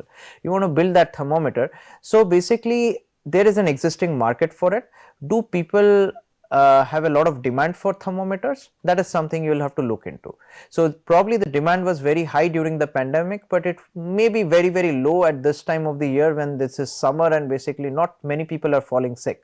The demand may go high during the winter season, right? And also the cost wise, like is this something which people are willing to purchase like with a new brand, or are they willing for foreign brands or something like that? So that has to be looked at from a market or demand standpoint. So if you are a new startup which is make in India, you might want to look at how the other make in India thermometers are selling. If they are selling like 80% of the thermometers sold in the market are make in India, for example, then you can be confident that your thermometer will also sell if it is giving a better price and better accuracy, right? So this is the way to kind of bifurcate your thinking and think it very straight, that whether the market or demand exists for your particular technology which you are going to build, right? The fourth one is the startup cost. So basically you would like to know whether this product or service which you are trying to build incurs a huge amount of cost in terms of like technology, manpower, the amount of resources in terms of having an office or website or an app developed or a server built. These kind of costs will add up. If there is a shipping cost, if there is a marketing cost. So as an entrepreneur, you have to start thinking in all the angles, what all are the possible costs which are involved. So many a times we would just think about that this is the cost of the product. Let's say we would need electronics and a lot of mechanical components overall for this particular product. For the building, we would need 1000 rupees. So now I can sell this for 2000 rupees and be an entrepreneur. Not true. We have not factored in a lot of other costs, like example, you are going to hire somebody from the marketing team to talk about this, so you need to pay their salaries, right? Manpower costs. You need somebody who is going to scale this technology up and be in the manufacturing division or design division. So you have a team of people whom you need to pay the salaries for. So you have not factored in the salaries in the first set of products which you are looking at. So let's say you are making the first 100 products of 1000 rupees and you are paying salaries worth of lakhs, then basically you are in losses. You have not factored in the office costs and the cost of maintenance of a website, the cost of an app developer, cost of maybe travel and other transport and whatnot. So there are so many costs like which comes along, like the cost of running the company. There could be cost of a chartered accountant which you have hired, like who is going to give you like reports quarterly or annually. So there are so many costs which are involved, and we need to factor that in and clearly understand how big is the startup cost. Do I have that much of a capital inflow? So many a times we would not be from very wealthy background. So I may not have like a few crore of rupees to start a company. So how do I do this? So startup costs can be recovered from several places. One is known as a bootstrapping, where you are basically pooling in money from your families and friends and your existing money from your job or something which you have saved. That is known as bootstrapping. The other techniques are, you have a fundraising. Fundraising can be from venture capitalists. If your idea is very, very unique, it could be through crowdfunding. You may write grants to government agencies for generating revenues. So all this have to be factored in, whether you will be able to do this and meet up the startup cost. If your startup cost is 2 crore rupees to set up your startup, and all you have is 1 lakh of rupees and no idea from where you will get the 1 crore 90 lakh, then probably it's not a great idea to pursue that startup, because you will eventually run out of your money and be really frustrated, like that things are not moving, I'm not getting the right parts and other things which are needed, and a lot of things will break down, like during your product cycle, or your marketing campaigns may fail. So you have to have enough cushion. So typically the rule of thumb is, if you have a startup initial cost of let's say 10 lakhs and you have around let's say 15 to 20 lakhs at your disposal, through some funding agencies or bootstrapping and everything put together, then you may be in a comfortable position that even if you lose 10 lakhs, in the worst case scenario, you will be not hand to mouth, right? You will still have something to recover or put in or probably get rid of your startup. So that's not the end of your life, right? So understanding the startup cost is a very, very important factor. We should all be mindful of that. Next is capital and finance, which is also partially the part of the startup cost, where we need to understand who is going to finance this startup. Can we get somebody on board who is going to be part of the company, or a shareholder who can put in a certain amount of funds, or your families and friends, or by yourself if you want to start, like that, what is the capital, where are the finances going to come through, and also how I am going to generate the revenue, whether my revenue is planned for the next 6 months, or I am going to start generating revenue after 2 years or 3 years. Typically, if you feel like your product or the service idea and you have registered your startup company and your revenue is going to start more than 6 months to a year, then typically that's not a great startup idea to follow through for. If you don't have funding and you feel like you are kind of focused on the revenue, when that will come in and things will start moving, you will expand and really get that nice office and everything, like, and you feel like it's not going to happen within the first 6 months to a year, not a great idea, because as soon as you start your company, specifically in the healthcare space, like, you will start bleeding money.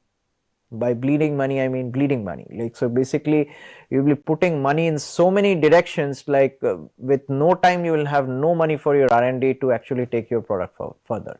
So sometimes it may be a great idea to use all the skill sets which we learn in this course. The idea here is, as an end goal you would like to start a company, but not as a starting point, right? So through all the understanding of the different processes which goes along, we need to get to that point to evaluate at the end of this course that whether our idea is really worth getting to that point, or our prototype is really worth getting to that point where we can commercialize this and have a profitable startup, right? So this will give you that framework to understand or evaluate any idea or prototype which you may have at this point, or you are trying to build, in order to see whether this is going to fit within that profitable startup domain or and go further, right? So this will give you the clear insight, and then you can start your company and run a profitable business.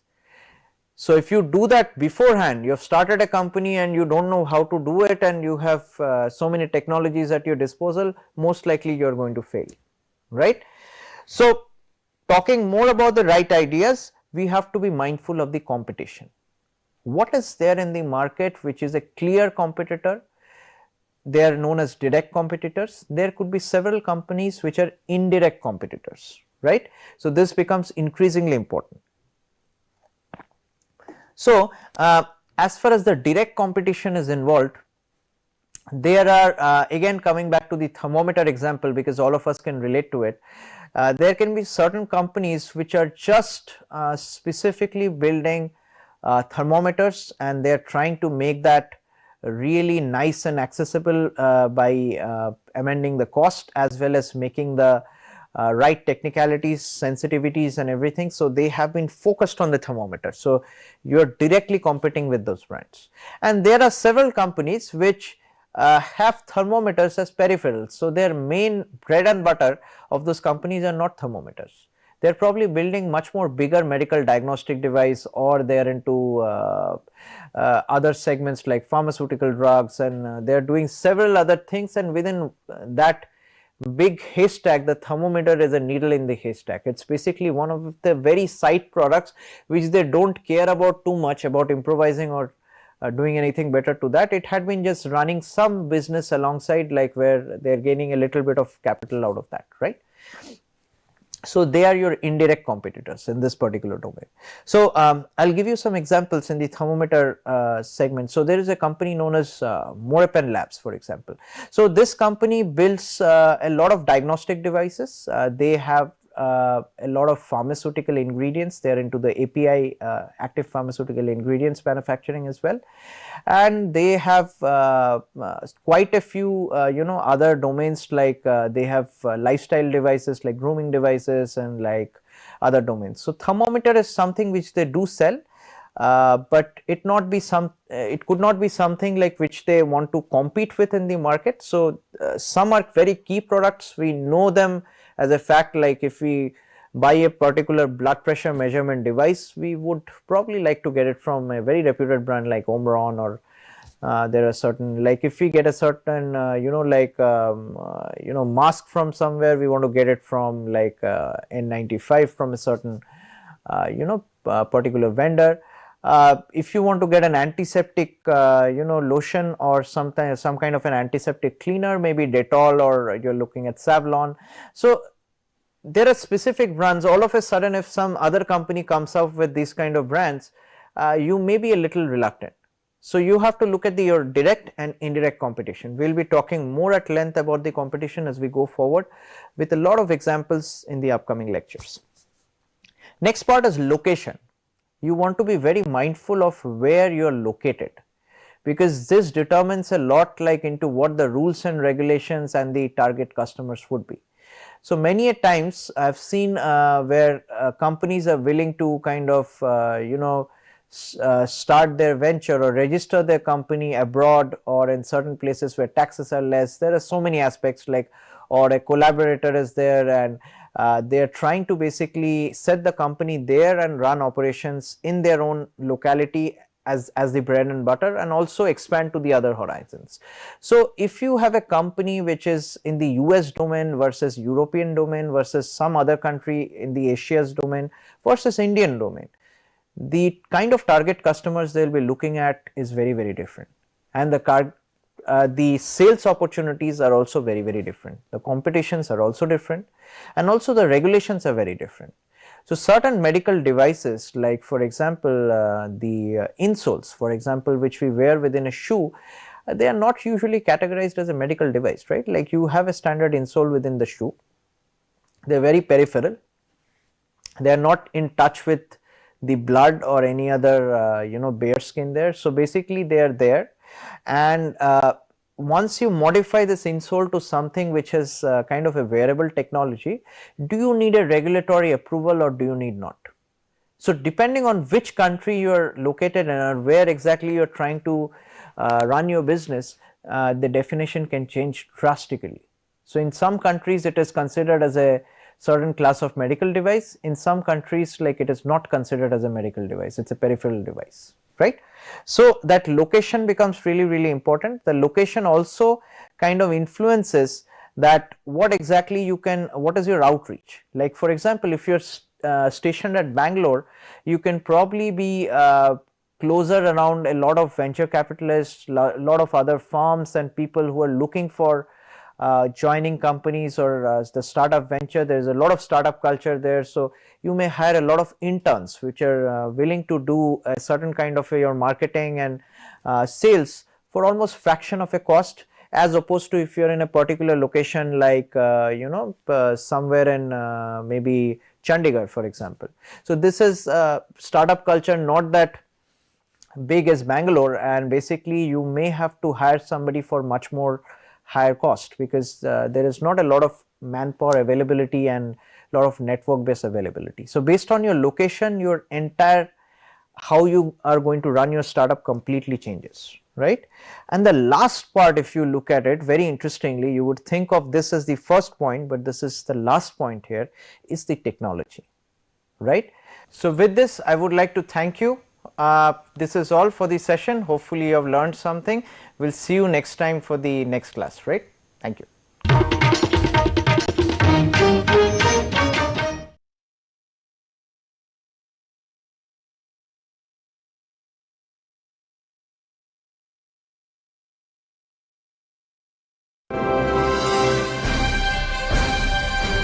Swayam Prabha, Digital India, Educated India.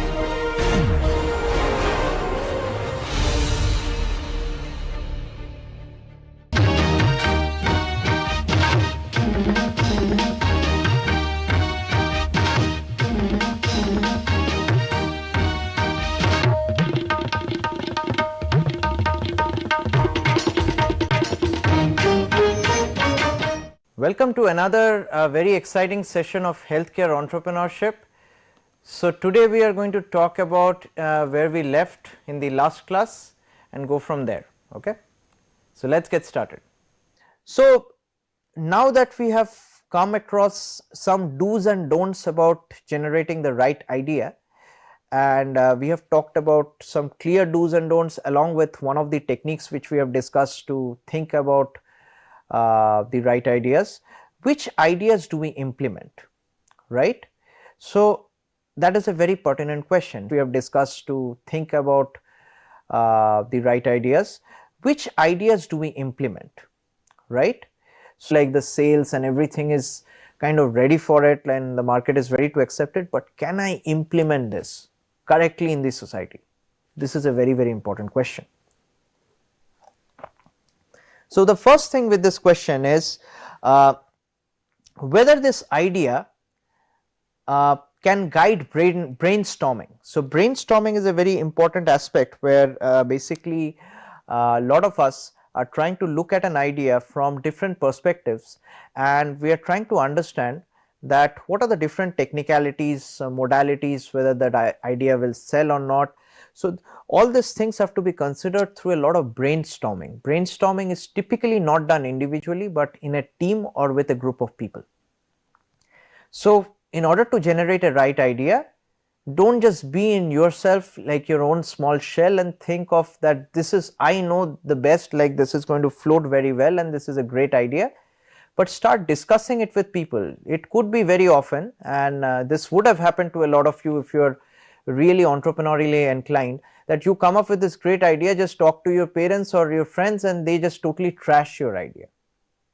They say, oh, this is not implementable, or this is easy, this can be easily done like with somebody else, like anybody can do it. So that kind of a trashing is sometimes also very, very useful. You know, we need to understand where does our idea stand through some brainstorming. That is very, very important. Second is create an evaluation criteria. So like I had just shown in the previous this one, how to evaluate whether your business or the idea is worth pursuing, I had included quite a few terms like uniqueness, knowledge about it, whether there is a market or demand, startup cost, capital and finance, competition, location and technology. So these are the different terms. You could use them as the metric for evaluation criteria, or there are so many other evaluation criteria metrics out there in the market, right? Where you should have a clear evaluation, whether, so evaluation could be in the sense that, is this product going to give me revenue of this much within this 6 months timeline to recover my costs of initial company seed funds, right? So this could be one of the evaluation criteria.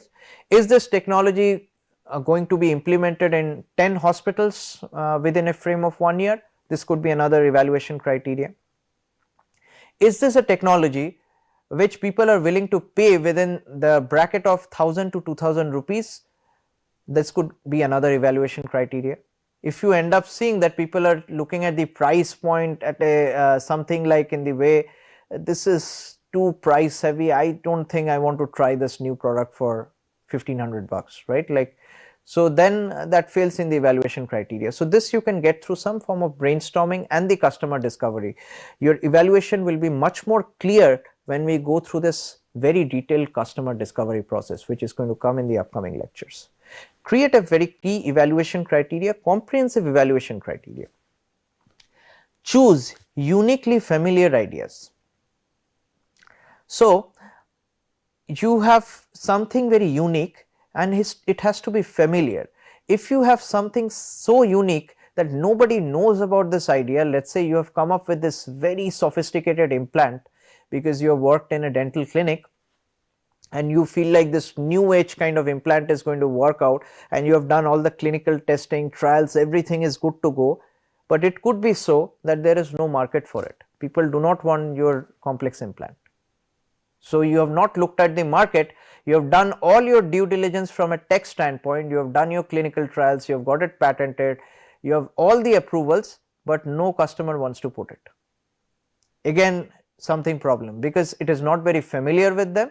So sometimes it's a good idea to create an awareness about this new implant or a new product which you are going to launch, rather than just throw it out in the market and think of like it's going to sell like a hotcake or be viral. So that typically does not happen.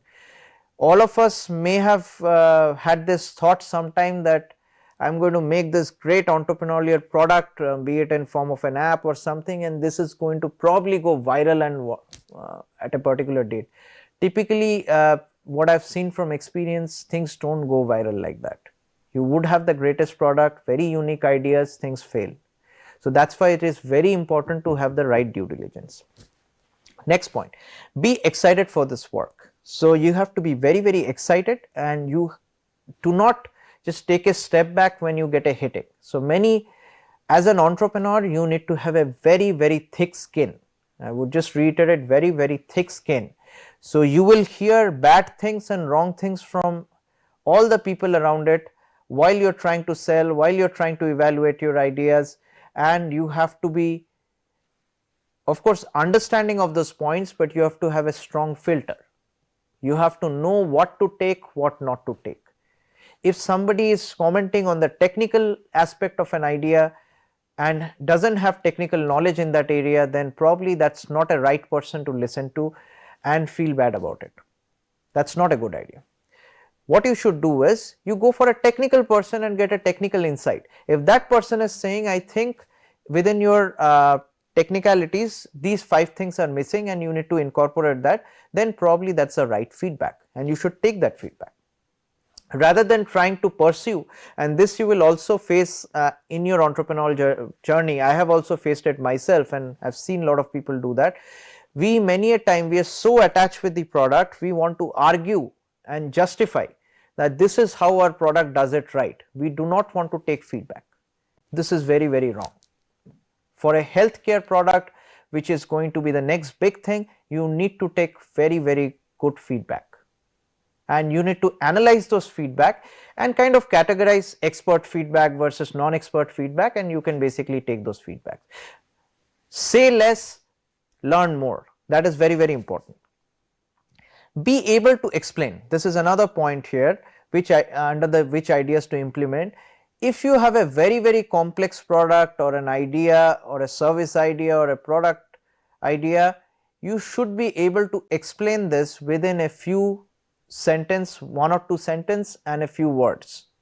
If you are not able to do that, then most likely you will have a very difficult time to go ahead with, right.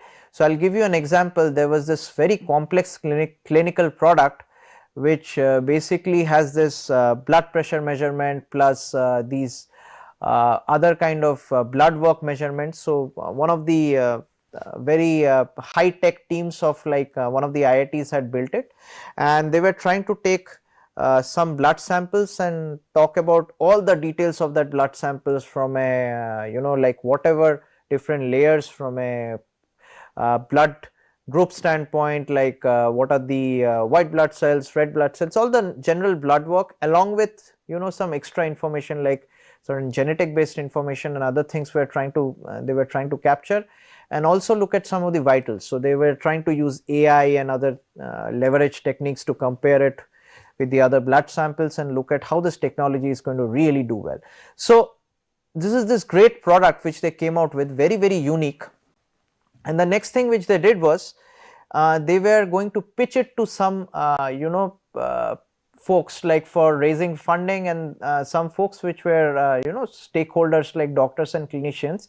They had to spend literally 15 to 20 minutes trying to explain what they are trying to do, right. And after that 15 to 20 minutes, still there were 6-7 more questions that how you are trying to do this, what are the technologies inside it, what is your expertise. All these were still questions. So, even though great team, very smart folks, great idea, poor implementation and poor understanding of how to explain that. They could have really simplified this in a simple set of words like this is just to measure vitals and genetic information through your blood sample, something like that, but it was not explained very right. They were trying to explain the technology and like be very complex about it, how they have used AI. AI is just a tool. It is not a new technology which you are trying to build, right. So, being able to explain your idea is very, very important in order to be considered as a right idea. So, let us progress further into that topic and let us try to look at a very key example and understand how to generate the right ideas. Alright, so the first case study here is on a very well known watch which is known as the Apple Watch. So, the question here is how Apple was able to generate the right ideas. So, let us take a look at their journey. So, the initial perspective was that Apple Watch is not a smaller smartphone as a lot of us may think who have not used an Apple Watch. It was not intended to be, and it is clearly not how you would perceive it if you had it on your own wrist. So, basically that what that means is it should be kind of an extension of your phone rather than the phone itself. So, the idea was not to have a watch instead of the phone, but just as an extension where you have some important modalities which you can quickly click and get the answers to in the watch. So, that was the initial idea of looking at the Apple Watch, and the overall goal was to make things more and more convenient, something you would not like to click on your cell phone or go through a several set of apps and layers. that you can quickly access through your the smartwatch, Apple Watch, right? So as a smartwatch, its job is to filter out basically things and present only the relevant information you need to see immediately. So that was a very clean and clear goal of Apple Watch, that only the absolutely necessary relevant details as per the user has to be established, and that is to be displayed, which you can quickly touch and get the necessary details, right? So the idea was not to make phone calls or take selfies or the other features which are already provided by the app. That could be an add-on, but the focus was on only relevant and necessary features. So the 4 steps of decomposition analysis which they looked at during the Apple Watch was, first was from the function standpoint, what can be done or offered to the user. So that's a very important question.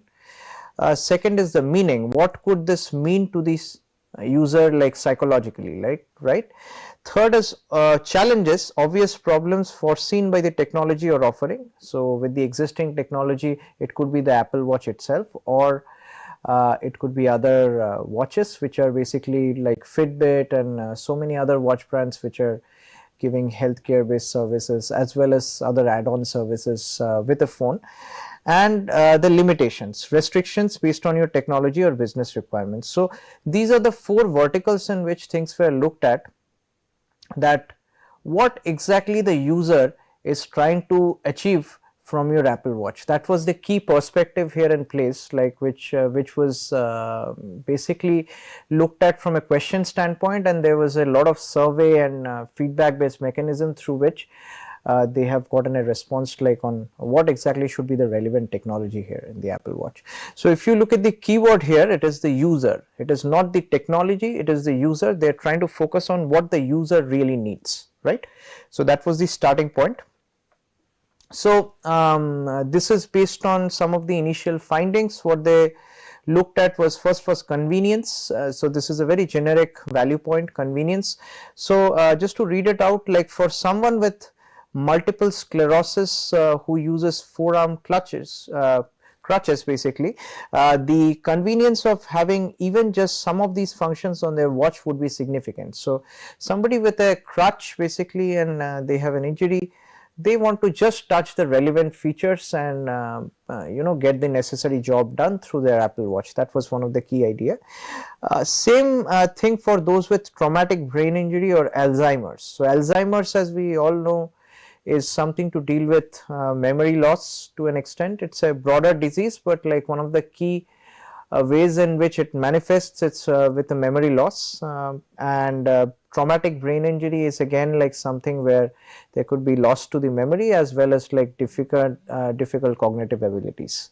So even if someone only has a temporary physical or mental injury, the convenience of the function could be valuable. So convenience was considered one of the most important value points, and these were the 2 segments they had started looking at from an Apple standpoint, like, and they saw very key features which are of use to, let's say, both the population of somebody with the crutches, somebody with a possible Alzheimer disease, and several other diseases which can impede their ability to use a phone in a normal way.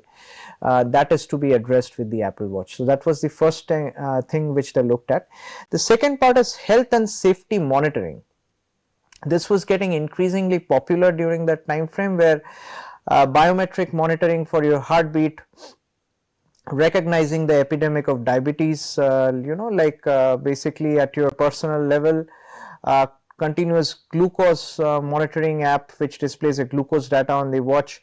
My Net Diary helps user count carbs, calories and more. So all these things are kind of around the health and safety monitoring, but they were made much more easier by the watch by having it much more proximity to your wrist. So basically in your on your phone you need to get to that particular segment of the app or look for data. This was available right on the main screen on the Apple Watch basically. So that was another key aspect which the Apple Watch was trying to focus on, which is health and safety monitoring. Next is fitness and movement. So lot of fitness enthusiast and general enthusiasm for fitness has aroused like in the last maybe 5 to 10 years, and where more of us are getting much more athletic. We are trying to make sure that we are taking our necessary number of steps on a day-to-day basis. We are eating right and whatnot.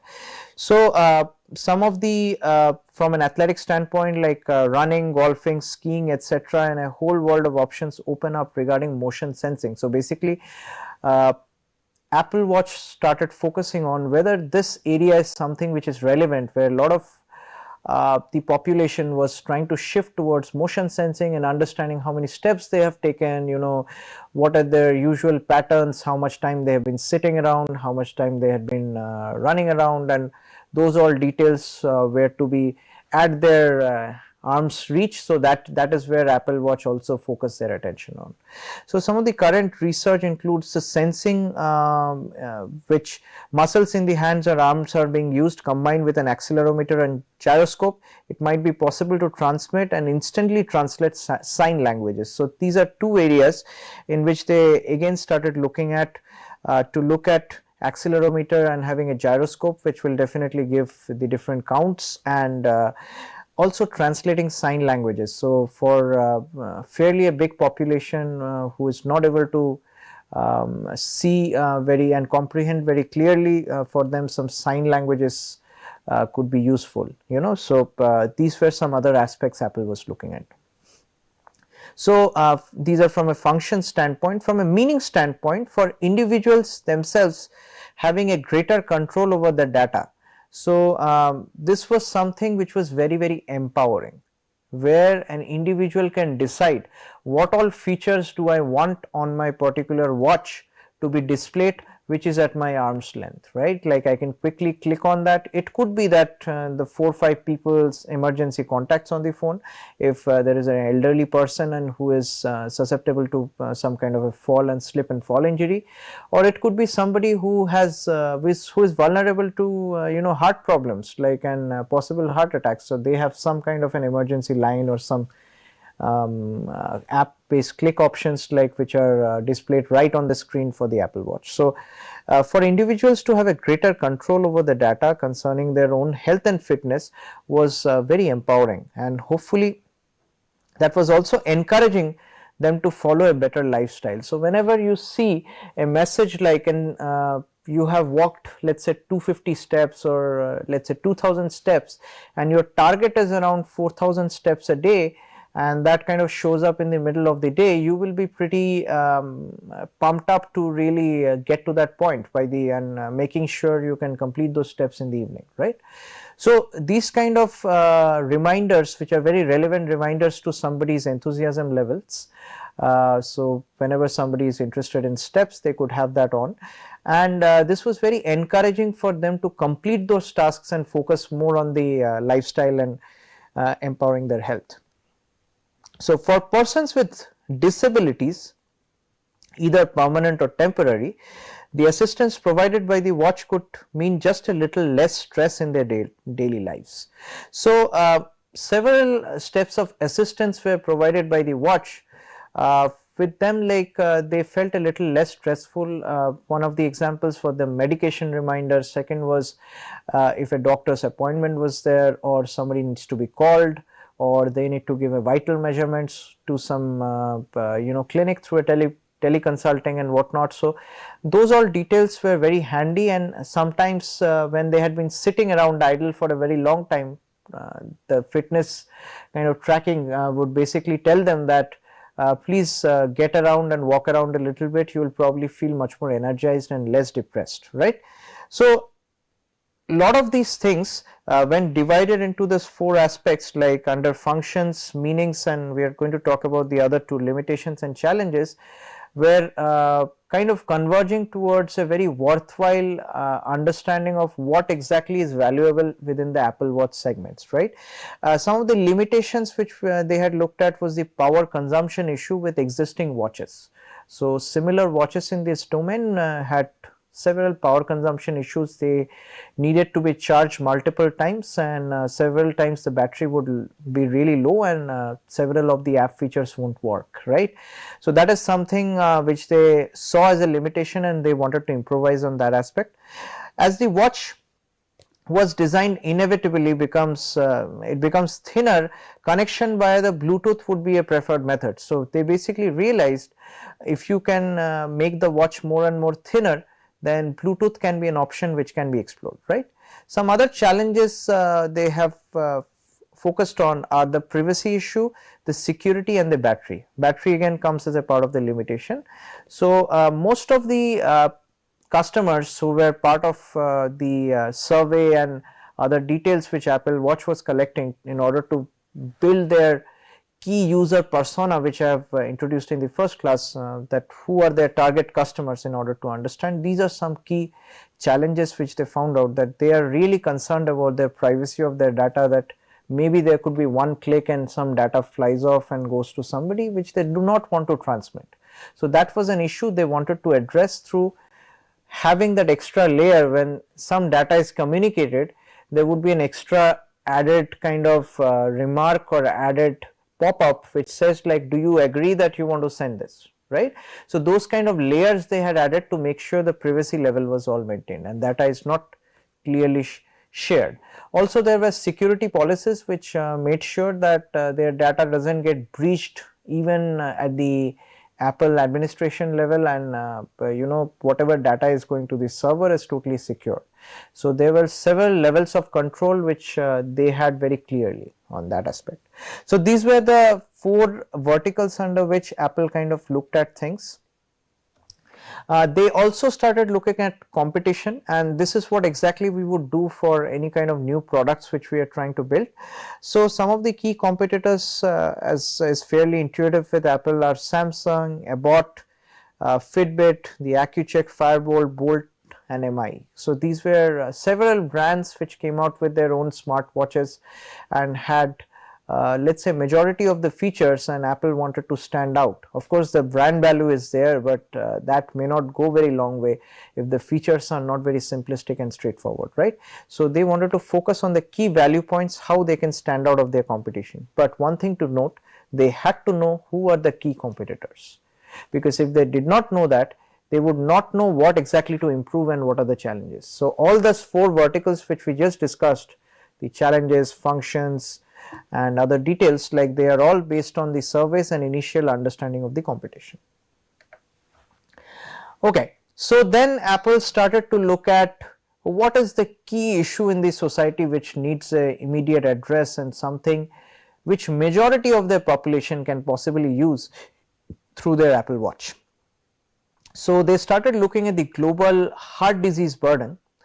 So the rate of ischemic heart disease among men varies across the world, and similar variation exists across women. So irrespective of the gender, the ischemic heart disease burden, which includes cardiovascular, all kinds of ailments, clots, heart attacks and whatnot, like, so they are kind of distributed all around the globe. And you can see in India, like the color is pretty red, so that basically means it is one of the highly affected regions, right.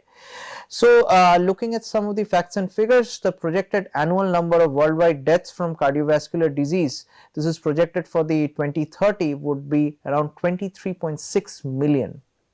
This is a huge number, right.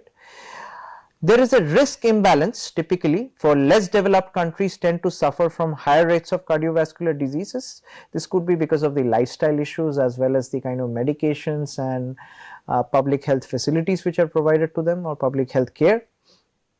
So Russia, for example, and 60% of the men, they smoke. So smoking is very common in Russia, so which contributes to the high rates of heart disease, right. Indonesia, socioeconomic improvements have led to increases in the cardiovascular diseases. So sometimes something which improves in the society can adversely impact certain regions, such as the heart disease in this particular case. So what kind of socio-economic improvements? Basically lifestyle has changed, maybe people are eating out, or the kind of food which they are eating, everything is very different. So cardiovascular diseases are at rise. In China, It's a vegetable intensive diet which has reduced cardiovascular diseases. So if you look at the this big picture here, basically with the map, and you can see China, the color is much more faded. So that basically means China has quite well controlled its rate of cardiovascular disease incidence, right? But India is doing pretty bad. So some more numbers here. So cardiovascular disease right now is the world's #1 killer.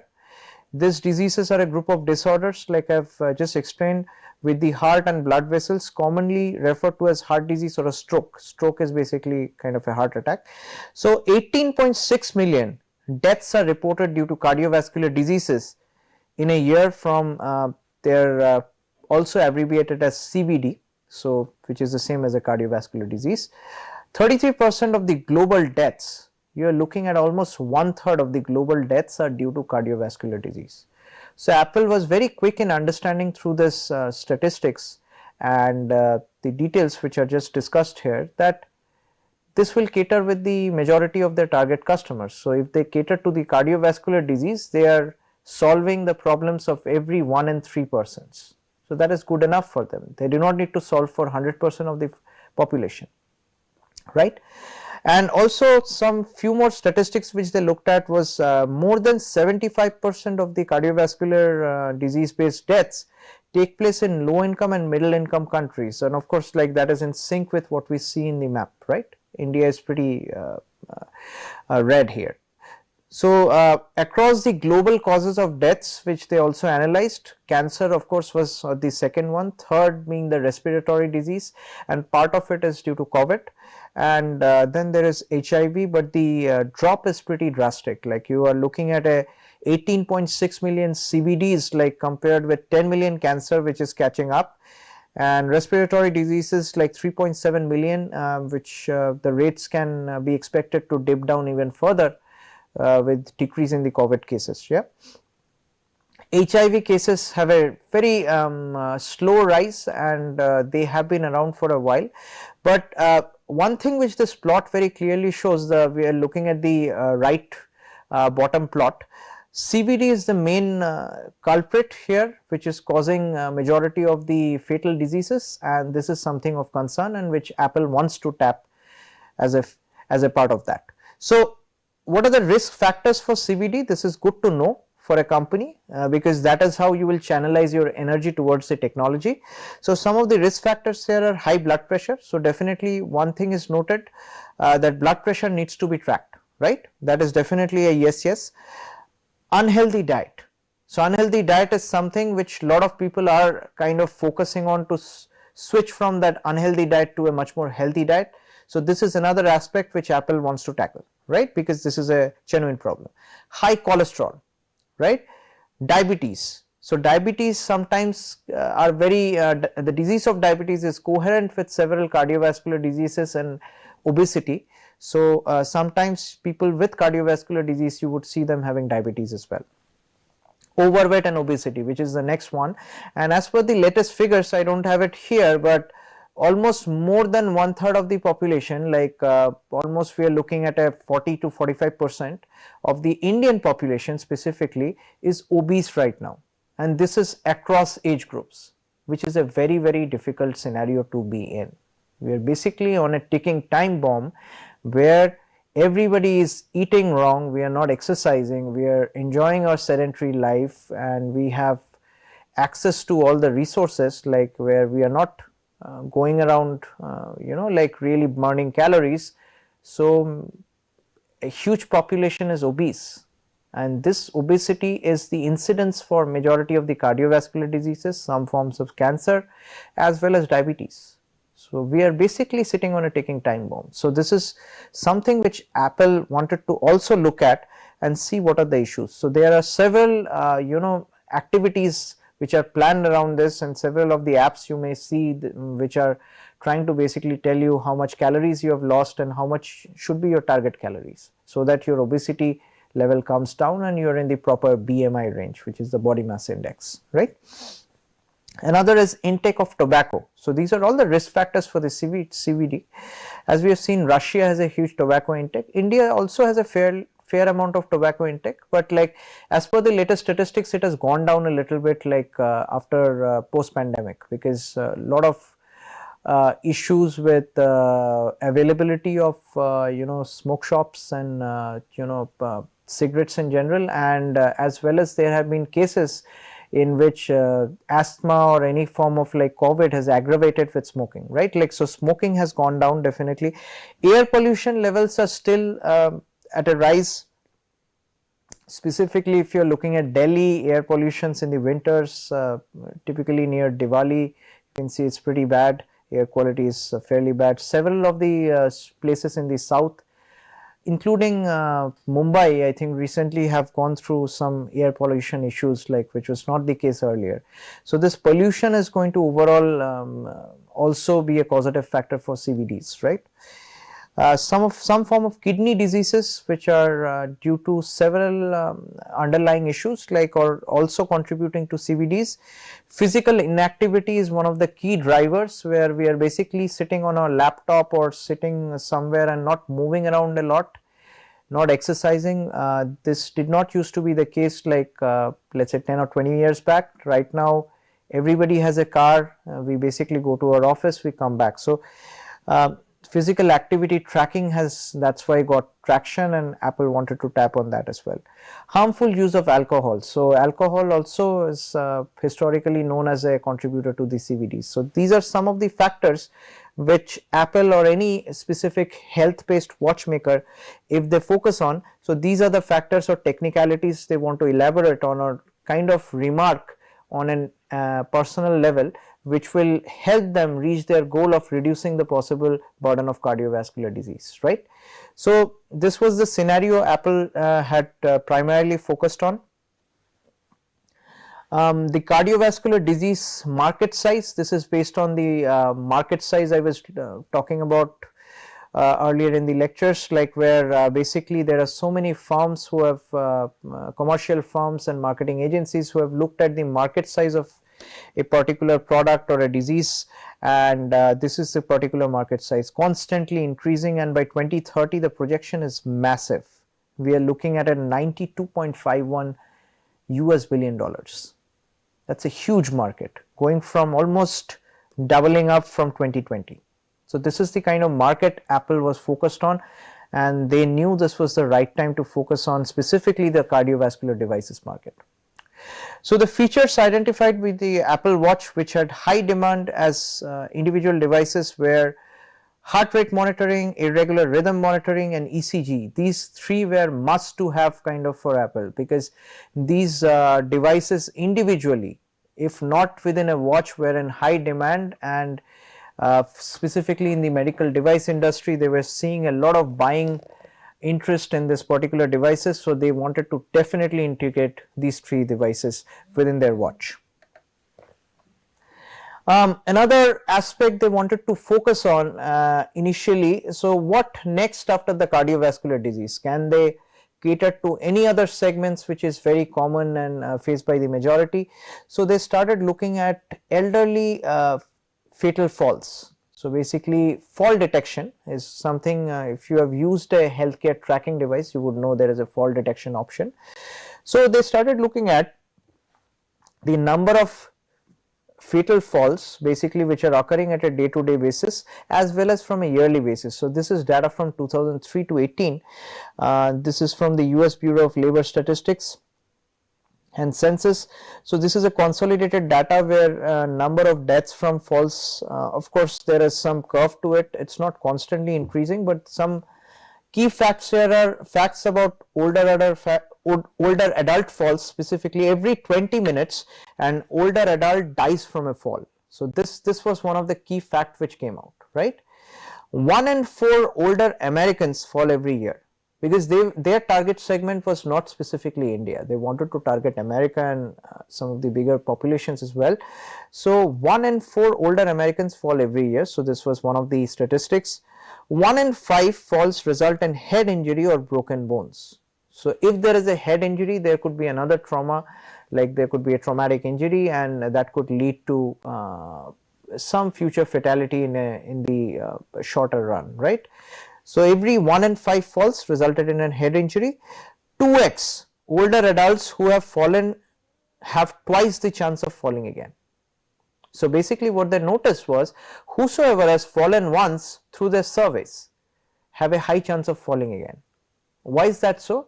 Because there is usually an decrease in the sensory motor control. Sensory motor control is nothing but our control on our body, how confidently do we walk. So for example, sensory motor control of a infant is really weak, so that is why the infant is kind of really not able to walk very confidently. Same with a elderly person, right? Like he or she is not able to walk very normally, and there are balance issues and things like that. So many a times when they have fallen once, the chances of falling twice is very, very high.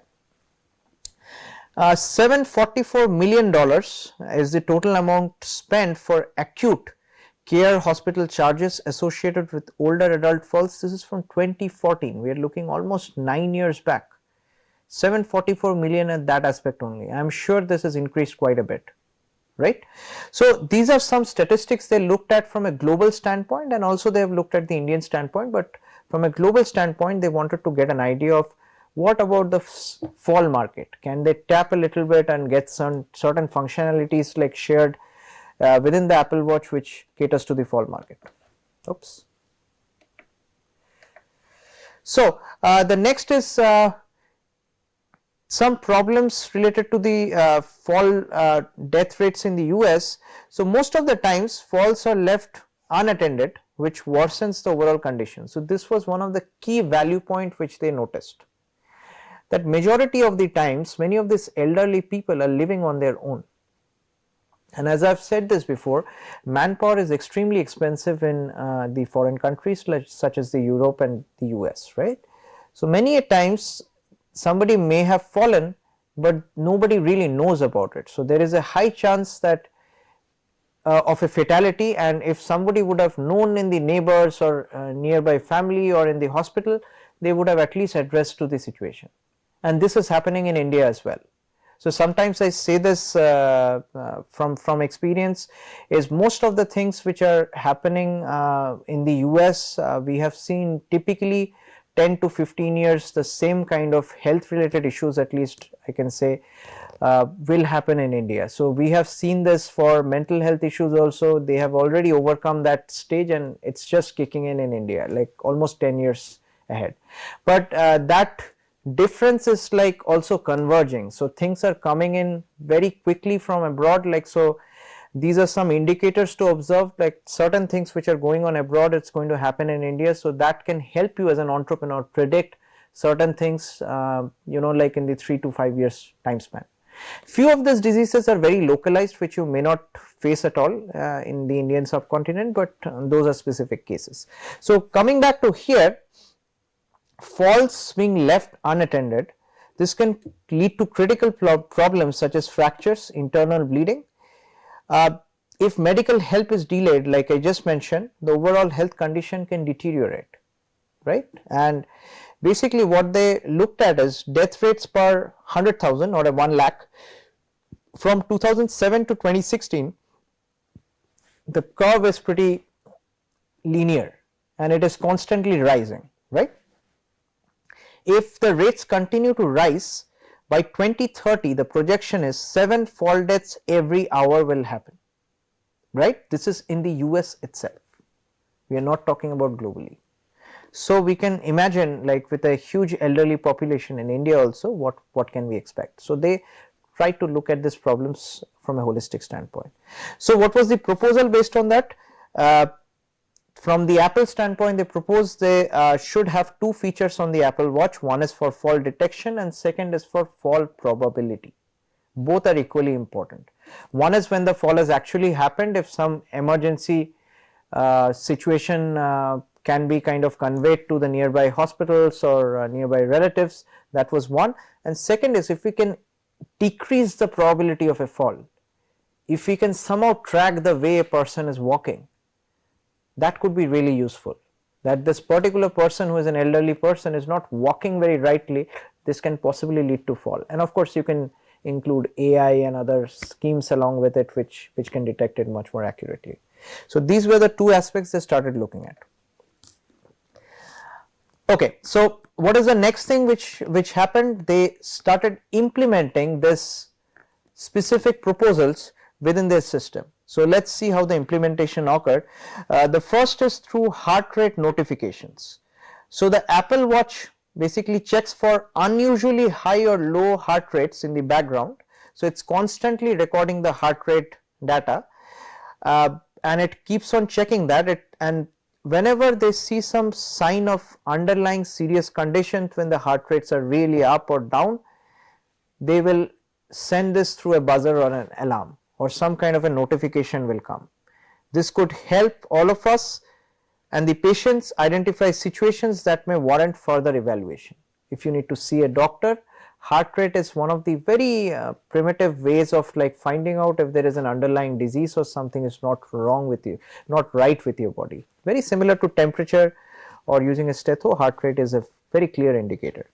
If a patient's heart rate is above 120 BPM or below 40 BPM while they appear to have been inactive for 10 minutes, the user will receive a notification.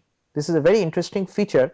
What they have done is, if somebody is completely inactive, they're sleeping or just like sitting somewhere, and they see the heart rate really rise above 120 or fall below 40, they know this may be something which is a serious condition, and which makes sense, right? Like this is something where somebody may have gotten a heart attack and they are not able to move, or somebody's BP may have fallen so low that there is a collapse, right? So patients can also adjust the threshold BPMs or turn these notifications on and off. This is very interesting, something in the lines of what I taught in the last class. So for particular patients in different age groups, so for example, for me, like if I am in the age group of 30 to 40, the amount of heart rate like between let's say 40 to 120 may seem right, but for an elderly person, like even 150 or 160 may be just okay. There is a heart rate kind of chart. If you look on Google, you will find as per the age, the ones with the right heart rate and what is vulnerable or what is a critical condition is very clearly defined. So basically that gives the right, based on the doctor's consultation or general understanding, a particular person to basically set this ranges and also be able to turn on or off the notifications. So there is a lot of personalized control. All heart rate notifications along with the date, time and heart rate can be viewed in the health app on iPhone. So in the Apple Watch, you are not able to see a lot of information because of the size of the watch and limited information which is provided, and very relevant information, but you can, if you want to look at the history of your heart rate notifications, you can always go back to the app and look at the entire history. There could be cases where you know, certain times of the night you have there were some irregularities with the heart rate and monitoring, and that could be flagged during a further evaluation with a doctor, right?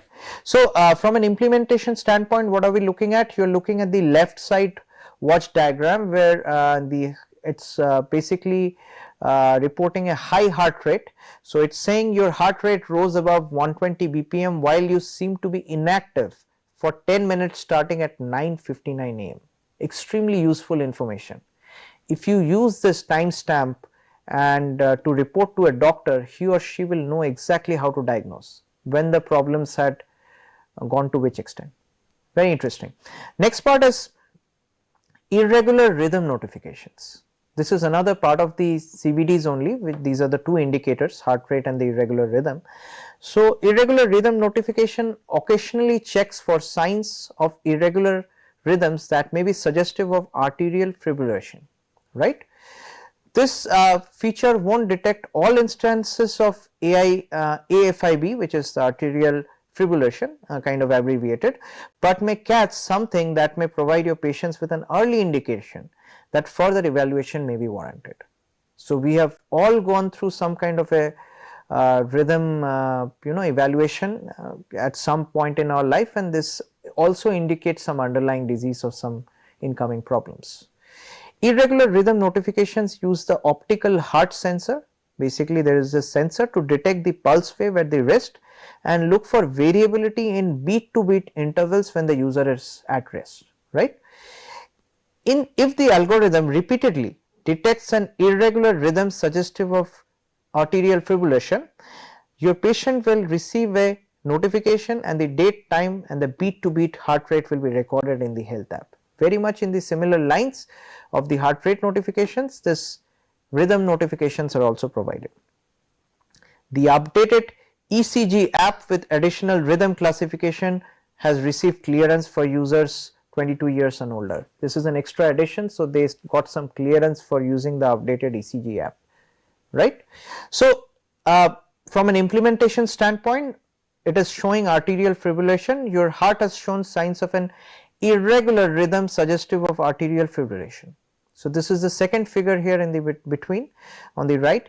If you have not been diagnosed with AFib by a physician, you better check with them, right. So, this is a very clear notification where you do not need to wait for the doctor for 3 months to figure out if something went wrong. You have a continuous monitoring, and in order to not make a big deal out of it from your day to day lifestyle standpoint, if you keep on getting hundreds of notifications, that is also very distracting, right. So, they have kept the number of notifications very limited, right. They will give you only very emergency kind of notifications. Rest of the details you can always check by going back to your health app.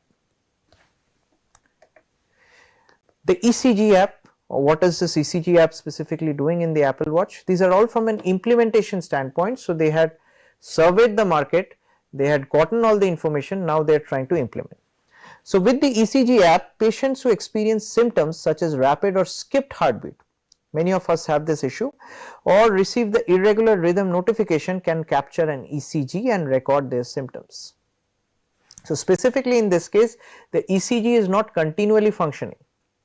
It is not a continuous functioning system, it only gets triggered when there are some issues which are triggered by a skipped heartbeat or irregular rhythm notification, right. So, this real world data of the ECG can enable you to make more informed and timely decisions regarding further evaluation and care. So, there could be cases in which the ECG is completely showing faulty even after like it is giving out notifications continuously. That may be a good time to see the doctor unless you have a first hand knowledge of things are going a little bit here and there, right. So, the ECG app uses the electrical heart sensor built into the digital crown and the back crystal to record a single lead ECG similar to lead 1 ECG. The ECG app then provides a result of sinus rhythm, arterial fibrillation with high heart rate, inconclusive or poor recordings, and prompt the users to enter a symptoms such as rapid or pounding heartbeat, dizziness or fatigue. So, many a times the ECG app will let you, if it does figure out or report any discrepancies, they will basically ask you to report certain self-reported details like such as rapidly pounding heart or dizziness or fatigue. This is quite often done, and this gives this extra layer of information which could be useful to analyze from the back end that what exactly your situation may be, how emergency is the, is it an emergency situation or is it something which is okay, right. An inconclusive result may occur if there is presence of arrhythmias other than AFib, presence of an ICD or pacemaker, or poor electrical signals which can result from right axis deviation. So, there can be some deviations which are Apple would like to factor in like within their system, right. The recorded waveforms, results, date, time and any symptoms are recorded and can be exported from the health app as a PDF. So, you would have a PDF report which you can quickly print or maybe share over a WhatsApp or an email to the necessary caregiver or the particular doctor, or you share it with a clinician close by to you and get a quick input into what could be the issue. If the patient notes symptoms that indicates a serious condition, they are prompted to immediately call emergency services. So, this is very important with the increasing rates of heart attacks. We are seeing a lot of onset of that post pandemic where we have lost several loved ones, like across celebrities, you are seeing that across people who are very, very fit, this is a sudden cardiac arrest or sudden heart attack. So these kind of apps or continuous monitoring has become increasingly important. So from an implementation standpoint, how do they do this? You are looking at 3 figures of the watches, which are the 3 different instances in which this particular function works. So basically you have this heart kind of symbol where you are supposed to hold your finger on the crown, then for 15 seconds like this ECG is recorded. Apple Watch never checks for heart attacks. So this is also a note like basically which is placed. So it is saying it will tell you the ECG signal, but it will not give you a clear cut symbol saying you have had a heart attack. That is for clinical evaluation. It will give you all the readings and probably give you some possible notifications, but will never declare whether you have an actual heart attack. That is to be clinically evaluated. Sinus rhythm, the ECG does not show any signs of arterial fibrillation. This is for a particular person where 65 BPM is the average value which was recorded. Apple Watch cannot check for signs of a heart attack. Again, that is like given in the next instance as well, right? So this is the kind of ECG recording, and you can always see the same on the app and also the history of the same. So this is how very comprehensively Apple has tried to implement all the inputs which they have got from their market survey, the studies and other things. Fall detection. This is the next thing which they had identified, if you remember. So when a hard fall is detected with Apple Watch series 4 or later, so these are the series in which this fall detection was introduced, an alert appears and allows the user to easily call emergency service or dismiss the alert. So there could be several cases when you have fallen down, but it's not a difficult fall, you know, like, and you kind of recognize that it's a fall by mistake, and you do not need to call an emergency service. So it does give you an option of selecting like a snooze option for your alarm. It gives you an option that just please confirm that you're okay. If you say I'm okay, then it is fine. If you don't respond to it, then Apple Watch does something after this. So let's read that out. If the user is unresponsive for about a minute, very key details like technical details are taken in, an emergency call will be placed automatically and a message will be sent to the user's emergency contact. See how useful this is. Like if I know as a fact, like one of my elderly parents, like they're living somewhere in a different city and they're probably have faced some kind of a fall, immediately I'll get a message like that something of that nature has happened, right? All falls detected are recorded in the health app, so that is there is a clear log of the fall. This feature is automatically enabled for 55 years and older. This is also a very key important thing. So based on statistics, they have looked at majority of the fall incidents are happening above the age of 55 years. So they have made it automatically enabled without any further consent or need for 55 years and plus. And this can be turned on for anybody even at a lower age, but that has to be manually turned on. So after 55 years by default, this is based on pure statistics. So another one is like, let's look at the medical ID.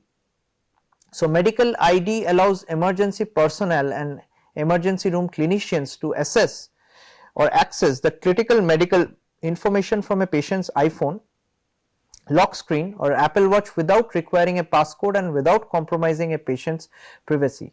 See how important this is.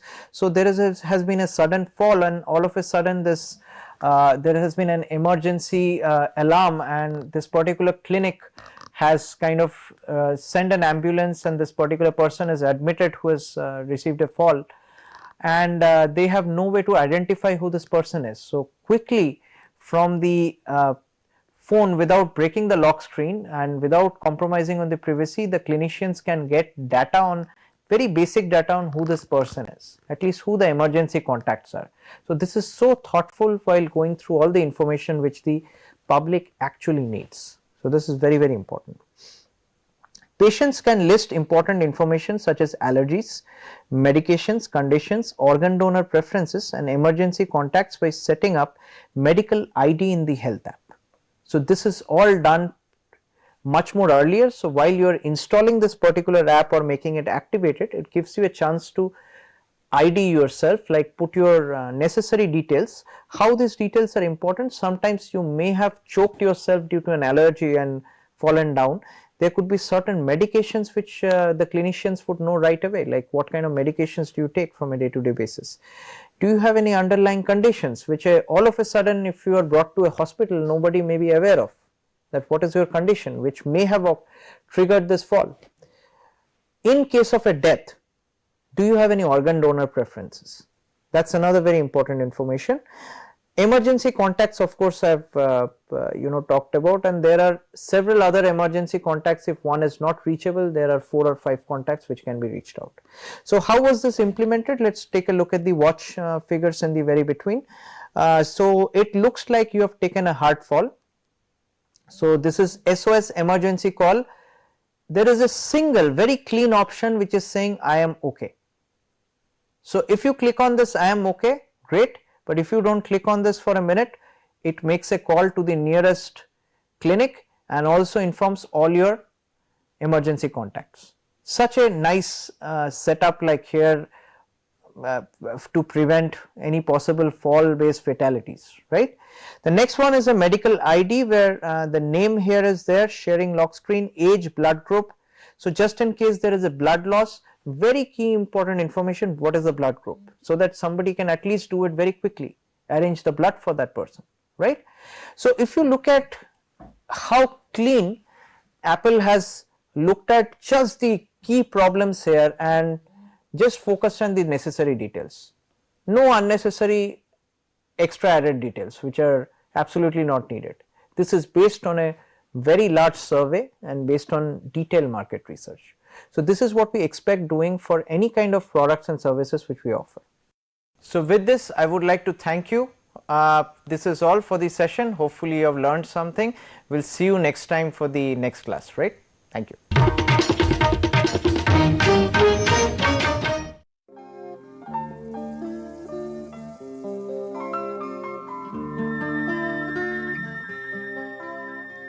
Health is wealth.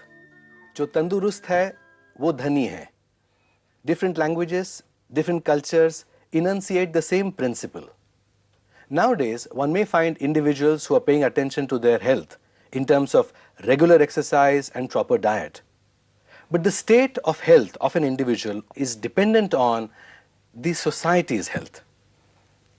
And to discuss this question, a complex question, with us we have in the studio today Dr. H.V. Sardesai, a most widely known and respected physician in Pune. Dr. Sardesai, at the outset, could you give us an idea about the state of health prevailing in India vis-a-vis developed nations of the world? Yes, it's rather an unfortunate situation that diseases which we may consider communicable and therefore have a social bias have a very high incidence in our country. I'll give you the incidence of typhoid fever, which is exceedingly common here. In UK, United Kingdoms, you have 1 case of typhoid fever per million population in the year. Whereas in India, though the incidences have varied, the minimum incidence is 1,000 and maximum incidence is 20,000 cases per million in 1 year. And this necessarily is due to the fact that there is inadequate sanitation. Take the example of neonatal tetanus, the tetanus which is there in newborn child, almost 100% fatal. Only 3 cases of neonatal tetanus were detected in the entire Europe in the last year, and they too came from countries which were not really advanced. In India, last year we have reported cases of 87 cases of neonatal tetanus. We have reasons to believe that many other cases were not reported, and therefore the incidence is exceedingly high. So also tuberculosis, which is a very big problem in our country. In our country, it is estimated that roughly 17 million cases of tuberculosis are going on at this moment of time. And there would be twice that number of people who have had the infection but have not had the disease yet. So that roughly you might say that 1/3 of population in our country has been either affected or is suffering from tuberculosis, and these figures are staggering. That's an enormously high figure. Very high. would you say that this is a social problem, not an individual one, and therefore society has to do something about it? Very much so. We all have our personal health, but we also have a social health. And a society is made up of individuals, and unless each and every individual is healthy, the society is not healthy, and vice versa. Unless you are a part of a healthy society, you cannot remain healthy. I mean, the entire environment may be polluted, and however much you may try to be healthy in yourself, you may get infections. You can get infections from the water that you drink, from the air that you breathe, the food that you eat, and all kinds of pollutants will affect you, even though as an individual you have taken every possible care to remain healthy. Dr. Sardesai, we have definitions of good health on a personal level. Could you give us an idea about a definition for social health? You know, a society where a person feels secure for future, and a society which has got high standards for entertainment is considered a society which is healthy. So security for future meaning thereby that if I go out of my house for some work, people in my house must feel certain that I will return back home without any difficulty, and I won't have accidents on the way, or nobody will murder me or kill me, or in the houses I can sleep very contentedly that nobody is going to steal or come and make a robbery in my house. If I were to have a society which is unhealthy, then there will be thefts, and there will be robberies, and there are rapes, and there are murders, and everything is going. One part of society is working in a manner which is not in the interest of other portions of the society and taking advantage of each other. These are all signs of unhealthy society. Similarly, as I said, the ability to entertain oneself. The classical example is when the Romans went for war. With every battalion they used to have a hunchback who used to walk with it. When the Roman soldiers got tired of walking, the general would order the hunchback to run. He couldn't run, so he would be whipped, and he would fall down, he would cry, he would bleed, and as he was doing that, the entire Roman soldiers would laugh at it and say they get greater vigor and march with greater force. Even to read this one feels a terrible thing, and one would feel, what sort of an entertainment is this? But we need not be so judgmental. In our own mind, we also take great pleasure in some harm that is seen on the TV screen, on the cinema. There is so much cruelty and so much of harm which is being done to each other, and people seem to be delighted at it. This is not a sign of a very healthy society. A healthy society must have good literature, good entertainment, good drama, good cinema, and so on and so forth. Society is understood in different terms, communities, clans, etc. But many people would say that the essential constituent of a society is the family. Now, how far does the family play a role in determining the state of individual's health? To a very great extent, because all habits of physical cleanliness begin in one's family. Take a simple habit of washing your hands before you take your food. The human hand is so made that the palm of our hands has a skin which is impervious to many bacteria, viruses and things. So whenever we are moving around, we come across, we touch railings of staircases, and we come in contact with a number of things which are undesirable. They won't affect us as long as they are on our hand. But without washing our hand, we take the hand near our mouth and eat without washing. That gets transferred onto our mouth. Unfortunately, the lining of our lips, throat is not so strong. It picks up the infection very quickly. And therefore, what is termed as a droplet infection, like ordinary coughs and colds are transmitted this way. I have a cold, I sneeze. My sneezing produces droplets which go and affect all parts around. Somebody else comes, touches that part on the table, goes home without washing his hand, eats, and he gets the cold. Cold is alright. What happens to more serious diseases? What happens to chicken pox? What happens to other illnesses like shingles, what we call as herpes? They're all illnesses which come like that. Meningococcal meningitis is transferred like that a person who has this kind of an infection, by his coughing, sneezing and even talking, keeps on spreading droplets all over. We touch them, they are on our hands, we don't wash our hands and eat it. So the society, the family is the unit where the child is taught the importance from the beginning. Wash your feet before you come into the house, it's very vital importance, because there are kind of worms. Take the example of hookworm. Hookworm gets entry into the body by the foot. On the foot it makes an entry and then gets into the body. So if you wash your feet when you are coming from outside, then at least you have prevented an incidence of hookworm, which is otherwise very serious illness inside. So also the way to behave with each other, the ability to share, because the family is a place where you learn these aspects in society. Otherwise, as a child, the attitude is that I want everything and I want it now, here and everything. Now if that trend is not controlled in that, then the same thing will happen in the adult life. That man will say, I want everything, I want all the money, I want all the authority, I want everything, and I am not prepared to share it. So family is the basic unit of a society. Well, individuals are asking for all kinds of things nowadays, but one suspects that they are putting a lot of their money and time in wasteful and even harmful habits, which only affect them personally, yes, but also it has a social dimension as a relation of social cost. In the same vein, if a society puts in a lot of money for individual benefit, would it make a substantial difference to the state of the health of that society? Both factors are very important. I mean, if we were to take simple things like eating supari and eating tobacco and smoking and taking alcohol, even in a city like Pune, it is estimated that 20 lakhs of rupees are spent every day in 24 hours on only harmful habits. So if people in Pune were to simply say that 1 year we are not going to spend money on something which harms us, we are entitled to have our entertainment by reading books, we can go to good cinemas, we can take picnics out, go to natural resorts, do exercise, play games, whatever else we want to do, you are welcome to do, but not smoke and not drink and not eat supari, then you would build a dam around Pune. Every year in one city can do that. Other way around, supposing there are dumps of all kinds of dirt around and flies are there and cockroaches are there and they come on down here, it was a matter of great shame to know that in the later part of 20th century a disease like plague should visit India because it can only come through insanitation. And the illnesses which I referred to in the past like typhoid, like TB, like neonatal tetanus come only through insanitation. Take the example of pollution of the car exhaust. I mean, an individual can hardly do anything about it, but the state and the authorities could do quite a lot to improve the sanitation in that respect. Is this state of poor health in India reflected in the expenditures in any way? Very much so.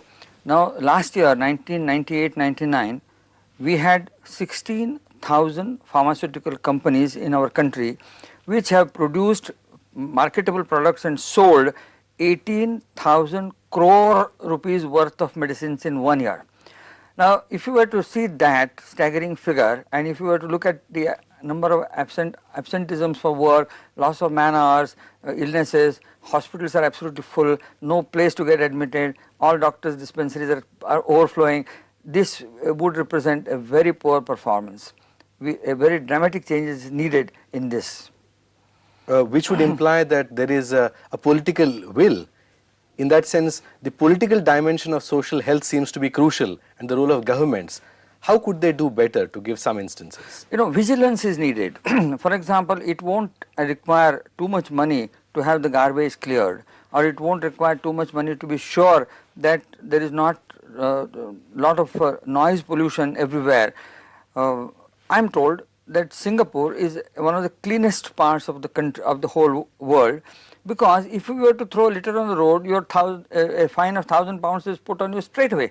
Now that sort of a monetary deterrent has placed that place absolutely clean like a mirror.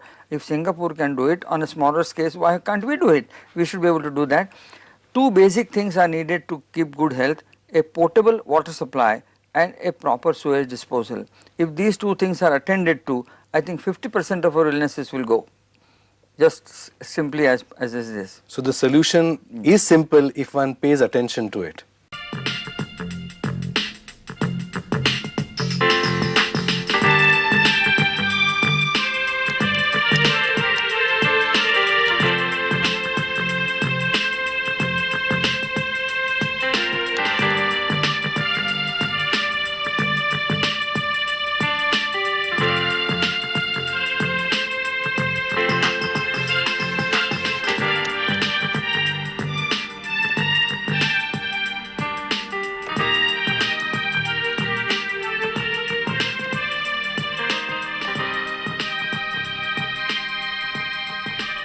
In one of our previous programs, we explained the physical properties of minerals and demonstrated how minerals of reasonable size can be identified with these properties.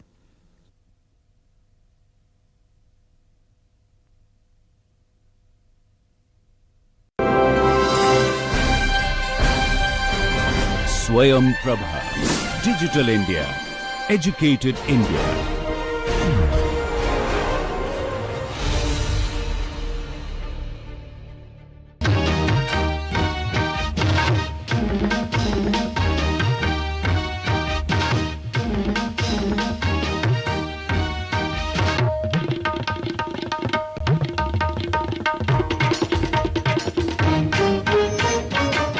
Hi students, hope you all are doing well.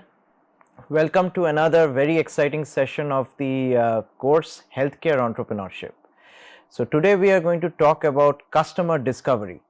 So earlier, just to give you a recap, we have touched upon what is the scenario of the healthcare space and the overall scenario in the Indian context, and we have looked at some of the products and services which are currently present as a part of the Indian healthcare ecosystem. And we also looked at some of the user personas and the need analysis, how do we generate and write idea from understanding the overall market. So based on that, the next step, which is a very important step, is to do a proper customer discovery. This is done typically to understand whether your product or service idea is going to be really valuable for the customers in the market. So let's get started. So customer discovery by definition is the initial and iterative process of understanding customer situations, needs and pain points through interviews or surveys. So why specifically interviews or surveys? So let's take a look at top 10 startup mistakes, and this is across the healthcare and the other business spaces in the current country currently. So typically the first and the topmost startup mistake is building something which nobody really wants. So that what that means is you have spent a lot of time looking into the technicalities, and you have built this really nice product which you're passionate about, and you find out later on after the launch that nobody really wants your product. So this is one of the key reasons customer discovery needs to be done. There are several other reasons like hiring poorly, lack of focus. So a lot of these aspects also gets clarified through the customer discovery process, right? So we don't want to get into the startup mistake, which many of the really big startups have failed to accept and do it right. So typically this is a very old quote, everybody has a plan till they get punched in their mouth. So basically that is the case with the startups as well. We always are so attached to our products and services, so we want to take this out in the market as soon as possible, but then what happens is we all of a sudden get punched in the mouth. So basically because there are no customers, there are no takers for our products, so that is something we want to avoid. So in order to do that, we want to do this customer discovery process and follow it by heart. All these steps like within it we will learn as we go through these lectures. So as a first point of this customer discovery phase, what we are looking at here in the screen is a business model canvas. So this is a very commonly known term. So whenever you're talking about being an entrepreneur, you would like to have a business plan at some point, and basically a summary of that business plan is represented by the business model canvas. This is the screen which you're looking at. So basically here the focus point for the customer discovery is the value propositions, which is the one in the middle, kind of highlighted by the outline of blue outline. So typically what we start with this business model canvas is we start with a lot of guesses. So by guesses, what we mean is we basically look at the market from a research standpoint. We look at what are the competitors, and then we come up with some guesses that these are our possible value propositions, and I'll explain as we go what we mean by these guesses. And we basically make these guesses for all the different segments of this business model canvas, but let us keep our focus and attention into this segment, which is value proposition. So for the customer discovery phase, we'll be majorly focusing on the value propositions and understanding how to get that right. Only after that the rest of the business model canvas is filled out, right? So our goal through this customer discovery process is to turn these guesses which we initially have into facts, right? And how do we do that? By running experiments outside the building. Outside the building basically means we should not be sitting in the room and thinking that, or assuming that this is how the customer behavior is going to be towards our product, or they are going to particularly buy this product for this and that price. We cannot assume things like that. So the idea here is, let us get out of the room, get out of the building, and actually go out there and interview quite a few target customers, as well as take some surveys in order to really understand whether what we are assuming or thinking as the guesses are can be converted to facts, right? So this all these steps are basically done through the customer interviews. So the end goal, like I've said here, is the business model canvas basically gets filled out with facts rather than guesses, and this is done through a lot of due diligence, and we get through all this customer interviews and surveys for the same. Right, so let's look at a few value propositions and understand what value proposition is basically for products and services. So value proposition term is a very commonly known term in the area of management and marketing. So it basically means, what value do I deliver to the customer through my product or service? So it can be categorized into two segments. First is a gain creator, second is a painkiller. We'll start with the painkillers because these are the most common ones. So painkiller is basically, there is some pain point with your end customers, which with the existing products in the market, or there is a dearth of products in the market around your idea. So you're able to target this pain point and add a value by being a painkiller through your product features or product offerings, right? So what are some of the painkillers? One is price. So it may be the idea or the product design which you have is something which is the lowest cost in the market. There are so many other brands and offerings which are much more expensive. So you're basically killing that pain of paying a high price by reducing the price. So price is a painkiller. Second is cost reduction, which is kind of similar. Risk reduction. So there could be several products or services in the market which are extremely risky to maneuver with. So that is where you would like the risk to be reduced through your particular product or service. Accessibility. Can this product or service be accessible widely? Convenience. Can you improve something on top of what is currently being offered which improves the overall convenience? It is very, very convenient to use and convenient to access. Usability is another term, and we are going to talk about all these terms at length, specifically usability in the coming lectures. Usability is how easy is it for somebody to use. So whenever you have like a medical product, is it fairly intuitive that somebody can just take a look at it and without reading too much of the manual, or just by glancing at the manual they are able to use it? Or is it like they need some kind of an expert knowledge and they want to watch a YouTube video or look into Google in order to finally understand how to use this product? So many of these products which we encounter in our day-to-day lives are like that, they lack usability. They may be great products in terms of technicality, but when you go to use them, you do not know where to click and how many stops to put. One of the classic examples is the very complex thermometer which are coming in like all the digital designs these days.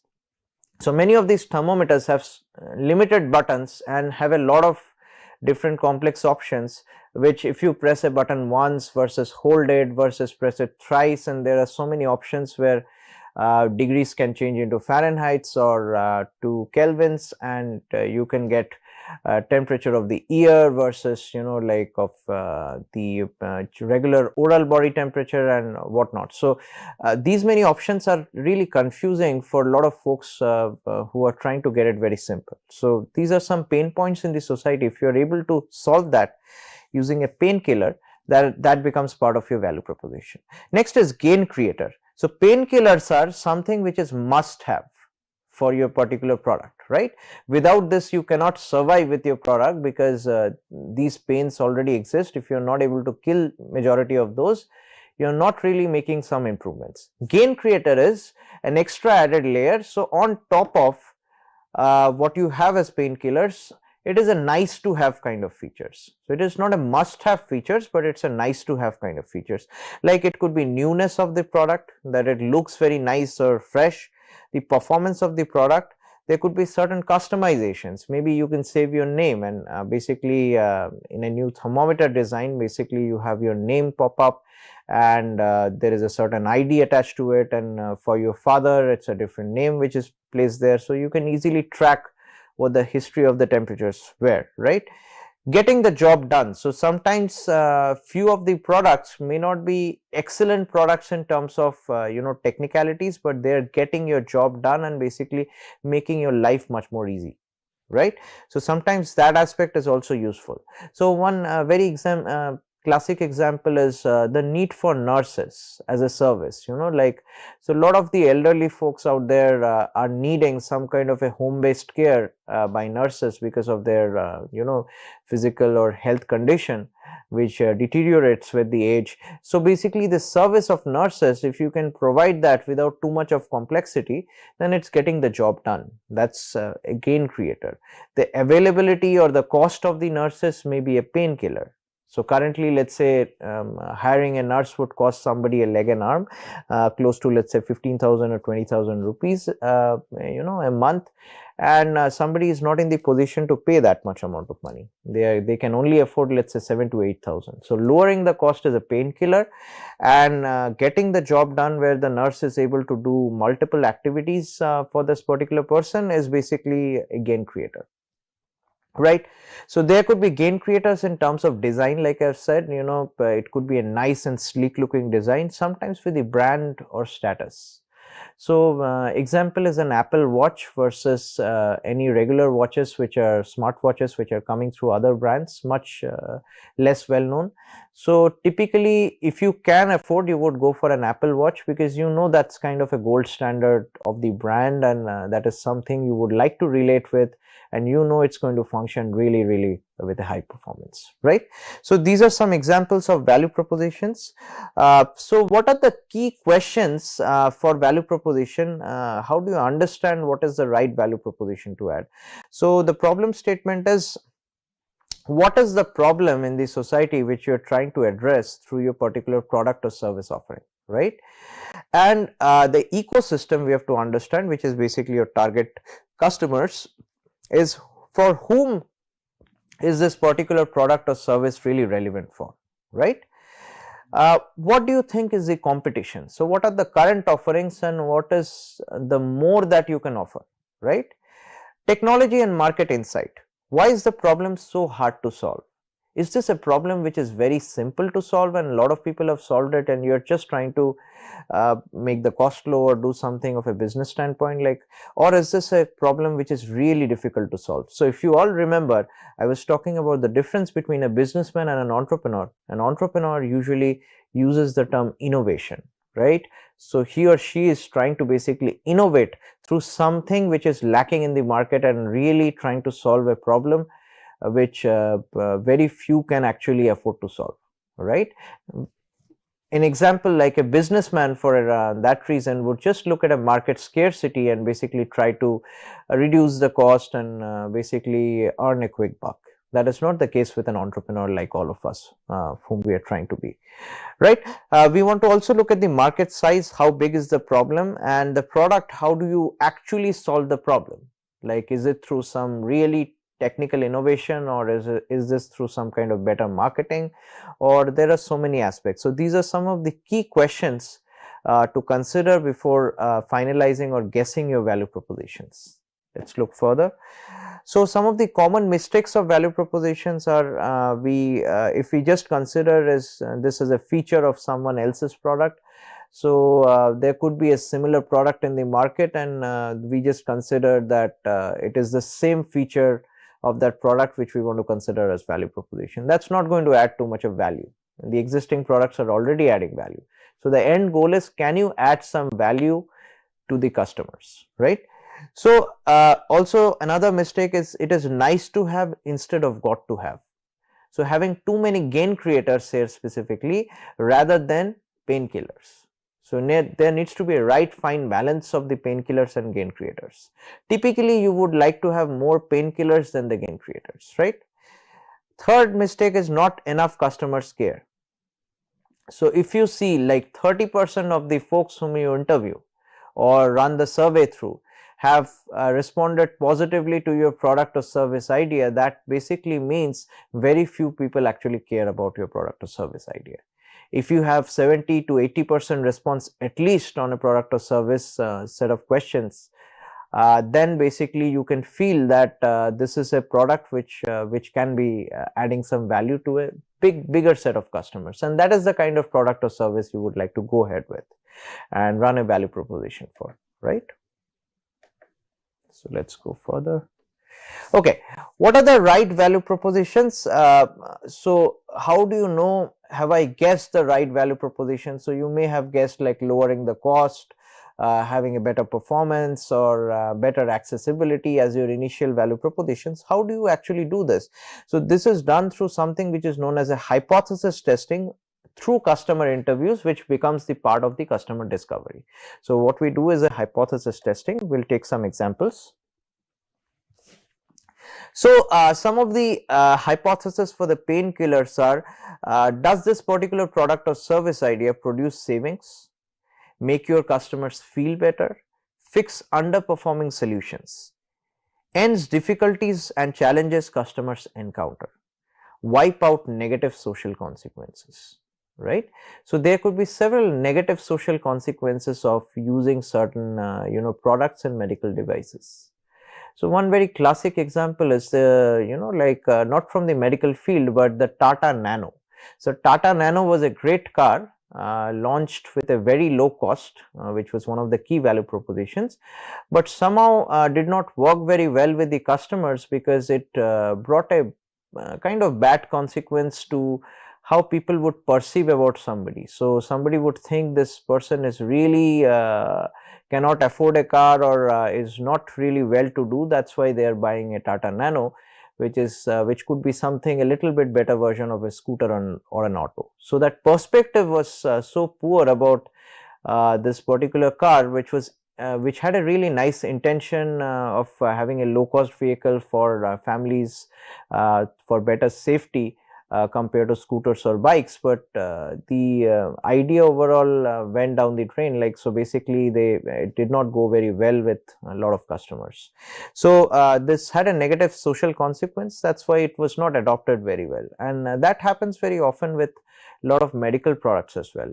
There could be some taboo associated with it, or somebody really doesn't feel like using it, so if you can come with a non-invasive way of glucose monitoring, a lot of folks may take it more than the invasive ways where somebody needs to prick their finger. That's currently the technology which is available, and people who have some degrees of diabetes have to do it, there is no other option. But typically somebody who is not very sure of their sugar level would not like to do it unless they are kind of forced to do it, right? So this may have a little bit of negative social consequence. Eliminate the risks. So can you eliminate some risks through your products and services, such as financial, social, technical, or what could go awfully wrong? So you have this new measurement device for certain vitals in your body. Can you just get rid of the possible risks so that when I report the vitals to a doctor, he or she can actually believe it, right? So there are so many other aspects which comes along with it. Some examples of gain creator based hypothesis is create savings that make your customers really happy. So sometimes you will see discounts on several products and it makes you really excited that I went to buy this product for 1700, like this new let's say blood pressure measurement device, and they have given me a 250 rupee discount, so I'm really happy. Yeah, so sometimes I would mention the same to my fellow colleagues and they would probably buy the same. So produce expected or better than expected outcomes. So there could be certain products when you buy them with certain inhibitions that these are not probably the best in the market, especially coming out of the startups, and then all of a sudden you see so many nice features and it gives you a really personalized view. So you're really happy that this product is serving quite a bit of purpose, which I did not expect, right?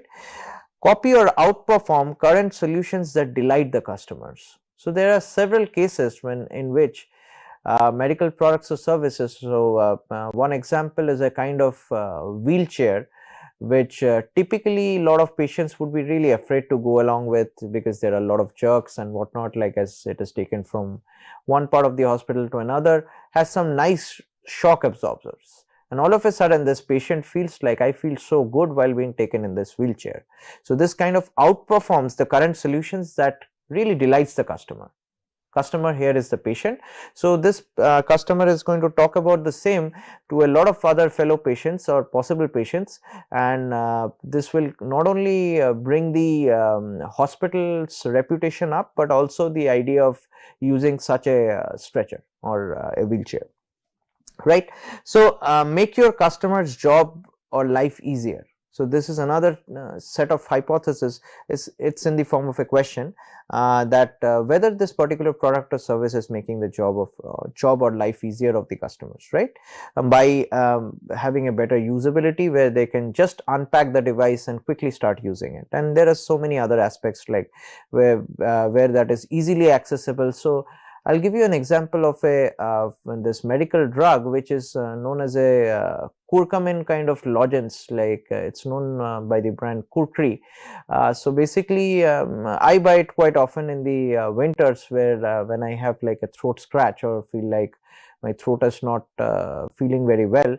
So typically I cannot buy this off the shelf from normal pharmacies. I'll have to buy it through, you know, certain online stores, and typically that reduces my accessibility. So sometimes I would want to find an alternative in my local store, then really go online and fill this information and wait for 6 or 7 days to get my particular medical drugs being delivered at my home.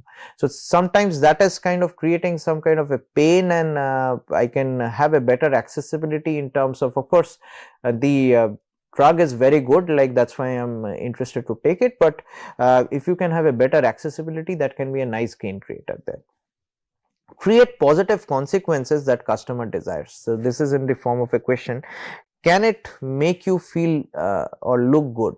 So there are so many products out there in the market which can make, basically there are so many medical products. So if you have acne or if you have some kind of a skin disease, can this particular product make you look very good? So all of us wants to look nice, right? So this is another set of hypothesis which can be a gain creator. So on top of treating an allergy or some kind of dermatological condition, right? It makes you look good. All right. So let's look at some of the customer interview basics, and then we will take some live examples to really understand this customer discovery process, right? So the first basic is get out of the building. So these three folks are basically talking about from the same, so the red ones are from the same company. So this person, so this company basically builds some products for the teenage population. So he's basically saying that if I was the teenage girl based target customer, I would really love our new product.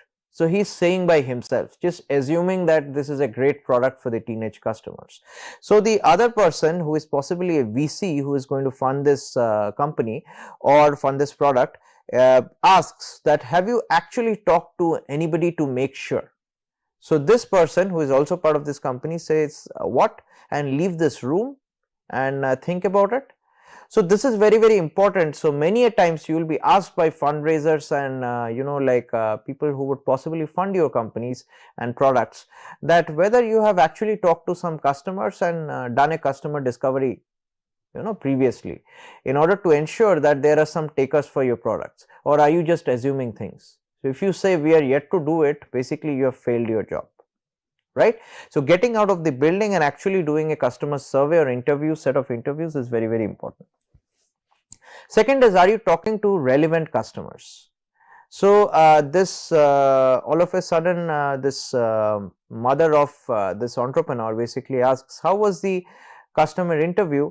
And this person says, great, I learned from my grandmother's bridge group that our dating app should have a rotary phone version. So he's basically trying to mention that I learned from some of my relatives, which is in this case the grandmother, that this feature would be really nice, you know. So typically your friends and family are not relevant customers or relevant people to take interviews from. So this is another thing to be noted. You would want to take the interviews from unbiased customers. Some leads generated from your friends and colleagues are better rather than talking to your direct friends and colleagues, because usually they would talk nicely about your idea. They would not want to thrash your product or service idea, and would like to talk really good things about it and give you positive feedback. But you would like to know the negative feedback as well, in order to really understand what adds value to the end customers in terms of value proposition. Interview strangers, not friends. So that's kind of an iteration of what I just mentioned. So this person says, I've been told that I need to get candid, unbiased feedback on my stupid idea, basically. So these folks say that we love this idea and we are so proud of you, son. So basically they are his parents. So parents will always be proud of whatever small things which you do. So they basically the rule of thumb is interview strangers but not friends and family, right? Disarm the polite behavior. So be completely honest and tell what you think this product would have really meant to this particular end customer whom you're trying to interview, and talk about that I've spent quite a bit of sleepless nights, but don't say I've spent my entire salary into it. You know, if we talk about that I've spent so much time and money into this, please tell me how this idea of this product or service looks like. Many of the folks who are basically being interviewed, they would think that this poor person has spent so much time into this product or service, let us talk good about it. So you have to disarm that polite behavior and really get to the crux of it, that can you give me all the negative and positive feedback on this product, and not try to sympathize or get an idea that whether people can talk only good about your products. You would want to hear bad about your products.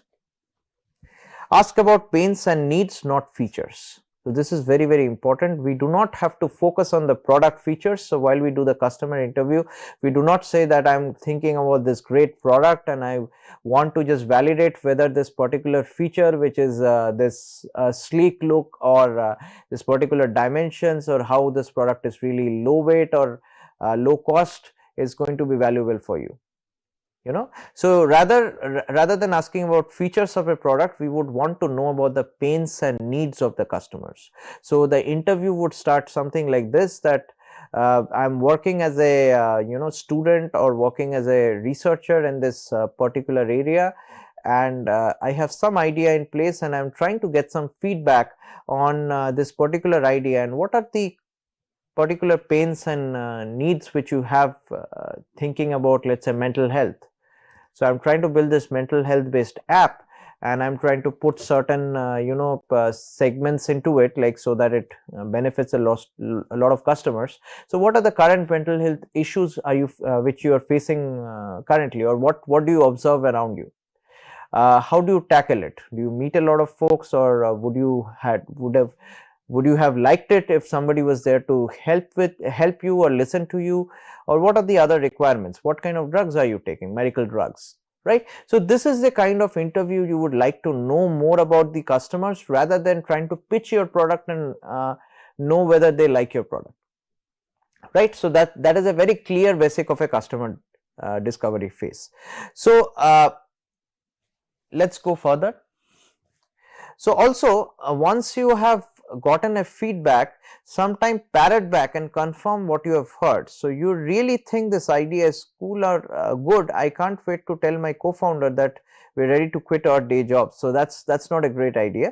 I was talking about this iced coffee, but sure, your idea is cool too. So this person looks very unempathetic, person is just saying good things about it, but you want to make sure you confirm a thought process or value proposition which you have proposed, and the particular person or end customers have validated it, you validate it with 50 or 100 responses. You want to get it statistically correct. That is also very important. So let's say this, out of this initial 10 interviews which I have taken, 8 of them have said that low cost is the main thing we are looking at for your medical devices, which have spent nights and days like building it.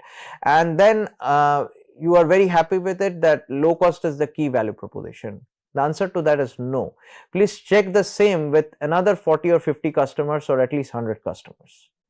Once you have run a survey or a set of interviews with them, you may figure out that low cost is not what really matters. It's probably the performance of the device, right? So sometimes it is very important to parrot back and really understand whether and validate your value proposition like on a bigger set of customers and get it statistically right. There is another very important term which is known as confirmation bias, which is a very problematic issue like with conducting customer discovery. So this reads like this: we tend to pay attention to information which confirms what we believe while ignoring information which challenges our preconceived notion. So what this typically means is, we have this great idea of a product or service and we want to hear only good things about it, right? So whenever somebody speaks bad about it, we totally close our ears. We are not hearing about it, and we are totally filtering out that negative feedback. Whenever somebody assures that this is a great product, I think these things are really good, then all of a sudden my preconceived notion, which is basically this is such a great product, these are the key features, gets validated and we are so happy about it. That is known as confirmation bias. We create a bias in our mind and we are not getting the right feedback that way. If we keep on going on with that, we'll get hit in our face, like basically when we go out in the market, because the market is, once somebody is asked to pay for your particular product, the true colors of that person really shows. Many people may say great things about your product or service, but would they actually pay for it is a much more bigger question that may not be answered by that. So that is what we would like to find out through our customer discovery. So basically, when you have a confirmation bias which is wrong, it causes you to think and listen selectively and can distort your active pursuit of facts. So just to reiterate, what we are trying to find out through our customer discovery is, we have a set of initial value proposition guesses which can be in the form of gain creators or painkillers, and we are trying to basically turn these guesses into facts through getting the right feedback. So we just do not want to say that all these initial guesses are correct. That's not the right way of doing the customer discovery. Okay. So what are some of the key interview do's and don'ts? So some of the good things to do as a part of the customer discovery interview is disarm the sales pitch mentality. So we do not want to pitch about our product or service, and a lot of us are doing that. If you look at as an entrepreneur, many a times we are so attached to this product, we want to go out there and just start pitching about, this is such a great product, this has this 10 features, what do you think about it? Disarm that. We want to just get a feedback on a nice idea or nice service or product idea which we are trying to build, right? Insight questions. We would like to learn the deep insights. So whenever you use the term feedback or understanding, I'm trying to understand what do you feel about this particular idea or particular thing about low cost or performance, then you get real insights. These customers would be very happy to tell you so many things which you may not know beforehand, right? It is nice to record those insights. Open-ended questions. Sometimes you would want to start with some questions like, what do you think the general performance of the existing devices or things which you are using for this particular health problem? And they can give you such detailed answers which will help you understand your competitors, which will help you understand what exact features do you need in your particular product or services. So sometimes have small questions to just spark a conversation, and then automatically the customers will tell you more than what you would expect, right? Ask follow-up questions. So sometimes just to showcase your interest and make sure you understand it properly, ask some follow-up questions to have a better dialogue, right? Listen, then listen, and then listen more. So listening is the key word. So during the customer discovery phase, you would want to listen for 90% of your time and speak for less than 10% of your time. right? So this is very, very important. Keep on trying to understand the idea of why, and why. So we just want to understand the whys of all the value proposition guesses which we have. Parrot back and confirm, I have already explained that. Further introductions and thank the interviewee. You should always thank the interviewee for their valuable time and their feedback which they have given. This gives you an opportunity to connect with them again in the future rather than just having a one-time conversation. And you can also possibly convert these particular folks to your end customers if you develop the products according to their feedback by factoring in majority of that. What are some of the bad things about the interviews questions? Selling your idea. Most of the entrepreneurs, including I have done it previously for my startup, and this is one of the really bad idea. You start to sell your idea and you start to overpower the customers, and very often than not they just don't want to give their right feedback. They will say, oh, this is a great product, and you never do your customer discovery right by selling your idea. Not a good idea, right? So talking about your solution and technology. So you don't want to talk about your solution or technology at length in the initial rounds of interviews. This can be done once you have incorporated their feedback in the first 4 or 6 weeks, then you can do that, but not initially. Third wrong thing to do is not listening. Many of us are very poor in listening. We want to just speak and speak. As an entrepreneur, we think we just have to talk and we don't want to listen. Listening is an art, and that is very, very important, which will give us the right feedback. Yes, no, or learning nothing kind of questions. So very simple yes, no kind of questions just to validate our hypothesis is not a great idea. We would like to know a little bit of insight into this particular question, which will typically come out from the right survey questions or right survey answers, set of answers, or through the interviews, right? False positive questions, biased questions. So many a times you would like to ask questions about, let's say you are working on this particular problem, which is a, let's say, mental health issue, and you would like to ask whether going for a nice group of people who can help with your mental health issues be valuable for you. So just think about this question for a second. Everybody would say yes, right? So this is so intuitive and biased. Rather, you would want to ask that what are the issues which you are facing, what are the current solutions do you think, what are your proposed solutions which you think somebody who is an entrepreneur should incorporate, which would be valuable for you. These are better ways to ask the questions. Interrupting. You do not want to interrupt the end customer who is spending their valuable time to give you a very positive and unbiased feedback, and many of this can be negative but would help us out. Missing out opportunities to dig deeper. So this is another very wrong thing.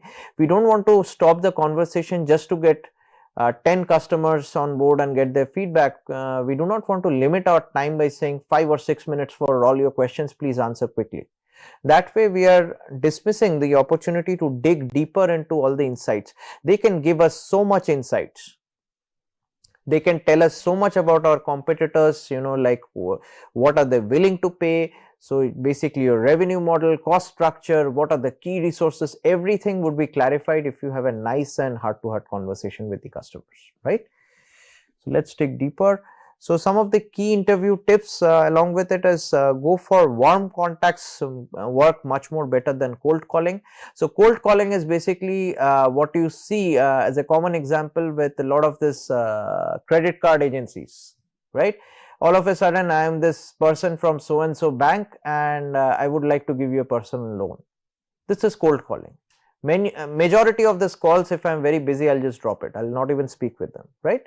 Warm contact is where there is a person which is contact of your direct contact. So let's say these are some official colleagues you have not met yet, or there are some families of the colleagues who do not know you directly, but they know as a fact that you are going to call them for an interview or something like that, and you can introduce yourself as like, I'm working on this research project, and if you can spare your really valuable time to give me a little bit of feedback on my idea.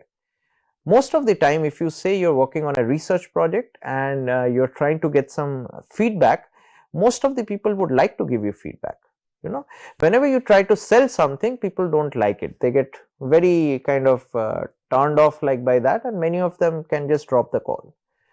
So you can have in-person interviews with warm contacts as well as calling. Typically ask someone to introduce you and mention who referred you. So it's sometimes a good idea to introduce yourself that I am so and so. As a student, students are much more preferred than professionals. This is another point to be noted. So I also sometimes, when I do a customer discovery for my program, I would put myself as a student. And all of us can be students, we are all learning, right? So I would introduce myself as a student and say so and so has referred me to you for great guidance and valuable feedback. If you can just spare a few minutes of your time to help me out with some questions, right? Get their attention with honesty and flattery. This is very, very important. Two terms, honesty and flattery goes a long way.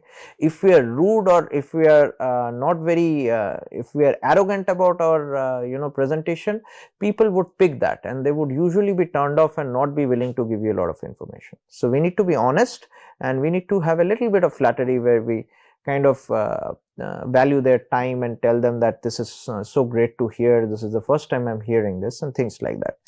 So something like, I am told that you are an expert in the field and I'm just looking to get your advice and insight. Think about just this sentence. If I call somebody who is not having a great day and they're probably not an expert, but they're given the idea of you are an expert in this field, I've been told, and I'm just looking to get your advice and insight. Majority of us would be very happy to spare our few minutes. So how we place our interviews is very, very important. That's why we are spending quite a bit of time into the interview tips, good and bad.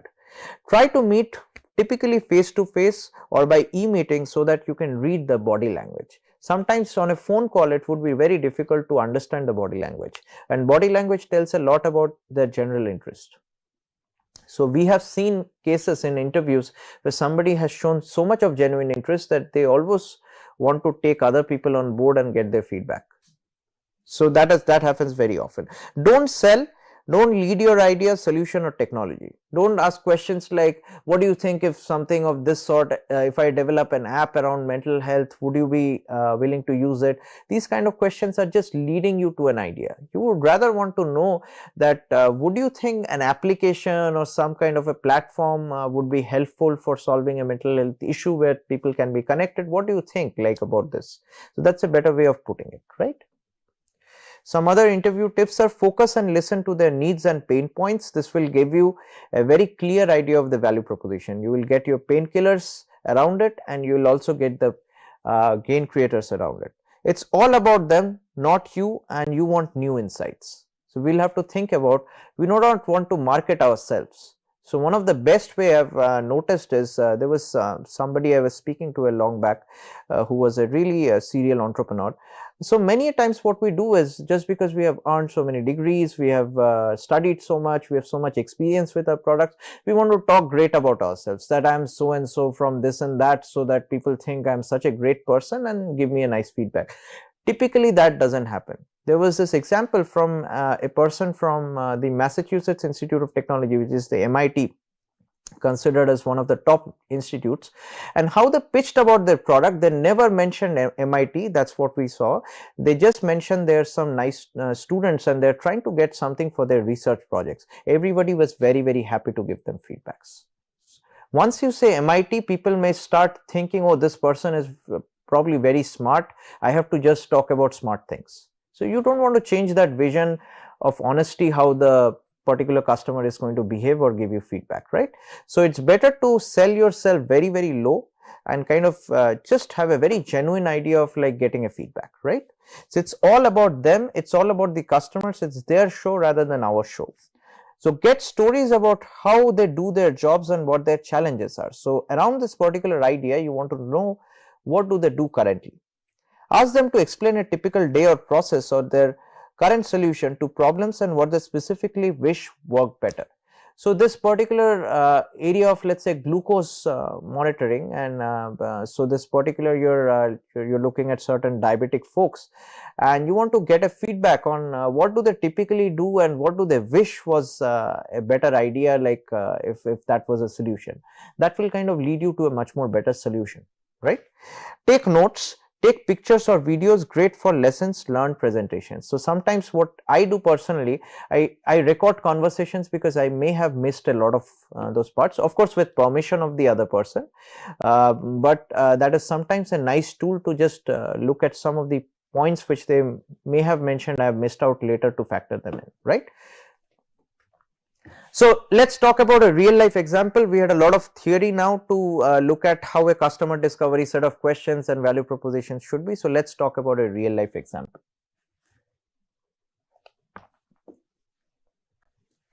So this is a product which my particular company had. So I'll explain this in a way that it was my journey, so you can think of your startup entrepreneurial journey in the similar lines. So we have this new product which we wanted to call as SynSkin, basically meaning synthetic skin. And I was basically at the team lead for this customer discovery program. We would like it to be typically same for your entrepreneurial journey. So if you are an entrepreneur, like for your particular company, you would want to have a team lead, you would want to have a technical lead, and at least somebody with a sales and marketing lead, right? So I was the team lead, Dr. Venu Unnikrishnan was the technical lead, and there was another person, Minda, who was the sales and marketing lead, right. So the way we kind of initially pitched about this idea was, we have this secret recipe to fabricate customized human skin for orthotics and prosthetics, theater and movie makeup, ballistic testing, ballistic is bullet based testing, clinical training, and military applications. So what was this idea? We thought that we have this really nice synthetic skin. So synthetic skin is kind of an artificial human skin which we had prepared from our research, and we thought this is going to solve problems for a lot of different industries like orthotics, prosthetics, theater movie makeup, ballistics, clinical training, which is surgical training, and military applications, and also movie makeup. So this is going to be this great product which is going to solve so many things with a single stone, right. So these are some pictures where we wanted to pitch about it, that these are some previous prosthetics, and we think adding a layer of nice artificial skin would look very good and be very comfortable for people who are wearing for a lost limb. So it will be a nice touch to their existing skin, and they would feel very comfortable. So also orthotics mean basically some kind of insoles. Basically the insoles will be much more comfortable if it had a top material which was similar to the human skin. Similar to the upper limb prosthetics. Another example is the figure in between, where we are looking at the movie makeup industry. This particular person, like basically I think is looking for like a Star Wars or a Pirates of Caribbean kind of character, and they have a huge movie makeup. So the idea was, think about the level of discomfort this person is going through with so much of makeup on their face, right? So the idea here was, can we have a very comfortable artificial skin which can replace the existing products, and then that can be very comfortable to wear for a very longer time, right? So another example is biosafety and handling issues with cadavers, right? Cadaver is basically a dead body, like which is used for research purpose, basically for medical training, to look at different surgical techniques and to understand practice different surgeries by surgeons, medical trainees, and whatnot. So these are widely used in the hospitals and training institutes, but the problem with this is biosafety and handling issues. They have to be having a lot of different biosafety considerations, have to be freezed in the right way, have to be hydrated, there cannot be any cross contamination, and they have to be preserved with certain chemicals and whatnot. And there are so many other handling issues, like somebody may be a little little reluctant to basically perform surgeries on a real life cadaver, or like things like that.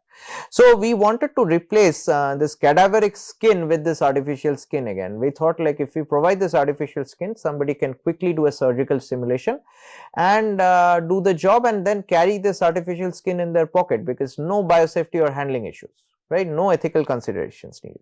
Another example is, we wanted to so for a lot of bullet or ballistic testing, like the certification is done through a lot of DRDO labs, and basically what they would like to do is have a material which is very similar to skin, and where they can look at whether this particular bullet is going to damage the skin and to what extent. And there are another segments like which is known as a non-lethal ballistics, and they are basically known to deter a crowd. So basically it is kind of like a air gun kind of setting where you basically hit somebody, it hurts them but it doesn't penetrate their skin or have a fatal effect, right? They are known as non-lethal ballistics. So basically for that testing, and artificial skin or synthetic skin would be useful. So that was our initial set of hypothesis. Many of this, if you look at, we are trying to pitch our idea or think about our idea. What was the key value proposition which we wanted to look at was comfort. And beneficial accessibility or similar mechanical properties. So we were pitching this like we can change all of these aspects or all of these industries using SynSkin. Right. So we conducted 15 interviews total, like for this particular thing, and before we did that, we also filed a US patent. So this is a US patent which was from my group, and this basically covers the synthetic skin, right? So I was part of the one of the US universities, and that is where the patent came out from, right? So this covered the synthetic skin so that nobody can copy and basically simulate my recipe again. So I'm protected from that aspect, right? So I started looking at the business model canvas where focusing on the value proposition which I had just introduced a while back. So the key value proposition which we thought was material based enhanced comfort, be it prosthetics, be it movie makeup, be it majority of the other aspects, not probably a ballistic testing where comfort is not useful, but majority of the initial target customers we focused here. Let us also look at the customer segments. Prosthetics and orthotics companies were the most responsive. So initially we had a survey of we have this great synthetic skin, we want to pitch about it, and we want to know like whether you would be interested to take something like that. So we got the majority of the responses from the prosthetics and orthotics, and this is also through market research. These are typically the segments of the company which have adopted different versions of synthetic skin or artificial materials which are of better comfort and whatnot, right? So based on that initial market review and understanding, we started with this prosthetics and orthotics companies as our key target customers. So this is the number one which has to be fixed when we do a customer discovery, and second is we wanted to keep this value proposition as material based enhanced comfort, right? So these are the two aspects which we decided on, and we moved on then. So this first week or the week 2 of here basically when we had pinpointed this value proposition and target customers, and this is exactly how I would like you all the companies and entrepreneurs to do the same for your product and services. We came up with an hypothesis, an experiment, and we came out with some results based on our interviews and service, and we had an iterative step for the next week. What do we do for the next week? So what was our hypothesis? And this is exactly based on our value proposition and target customers. So our hypothesis is this: prosthetic and orthotic companies need a customized human skin like material, which is basically our material, for improving the comfort of all products. This is our generic kind of hypothesis which we think is our guess or assumption that this is going to run through in the market. What was the experiment? We interviewed technical leads and project managers for 15 prosthetic companies. So this is what we did. Right? What were the key results? So we got a bunch of results, and we basically categorized these responses as strong, neutral and weak. So whichever, if we have a majority of strong responses, we can say that our guess is indeed a fact. If we have majority of neutral or weak responses, then probably our value proposition is not going in the right direction, right? So that was the idea. So based on the level of interest, we had categorized our responses like this. We had received a total of 3 strong responses out of 15, 10 neutral and 2 weak companies were identified. So what do we get out of this? There was not a very strong response from what we assumed would be a very strong response, right? So our iteration was the same set of steps will be followed next week with companies in the prosthetic segment. So we thought initially it might be a bad luck for us that out of 15 we have not gotten a very good response. So let us continue this doing this survey or interview with further set of companies, and let's try to get 40 or 50 responses in order to really understand, do people really not want our product, or there is a scope for material comfort which is basically derived from this particular product which we are offering. So let's look at some of these strong contacts. How did the feedback really look like? So Artec Lab Inc., this is a prosthetic and silicone liner based companies. This is what they manufacture. So typically the person of contact here was Diana, and she basically called me back and said that they use different softness of silicone, which is the base material, depending on the patient, to either be more sensitive and provide support. She thought customized skin would be really a helpful addition. So she gave us a positive review. That's something of a customized, artificial skin which is similar to the person's skin would be valuable. Comprehensive prosthetics and orthotics, they are into the manufacturing of suspension sleeves, liners made up of silicone. So we spoke with the lab manager, and this is to be noted, whom are we speaking with? We are not speaking with the secretary or somebody who doesn't have the technical knowledge, but we spoke with the lab manager who takes into these kind of aspects and who may be a key stakeholder for converting or taking our synthetic skin in the future. So this is also a very important focus point. So what did they say?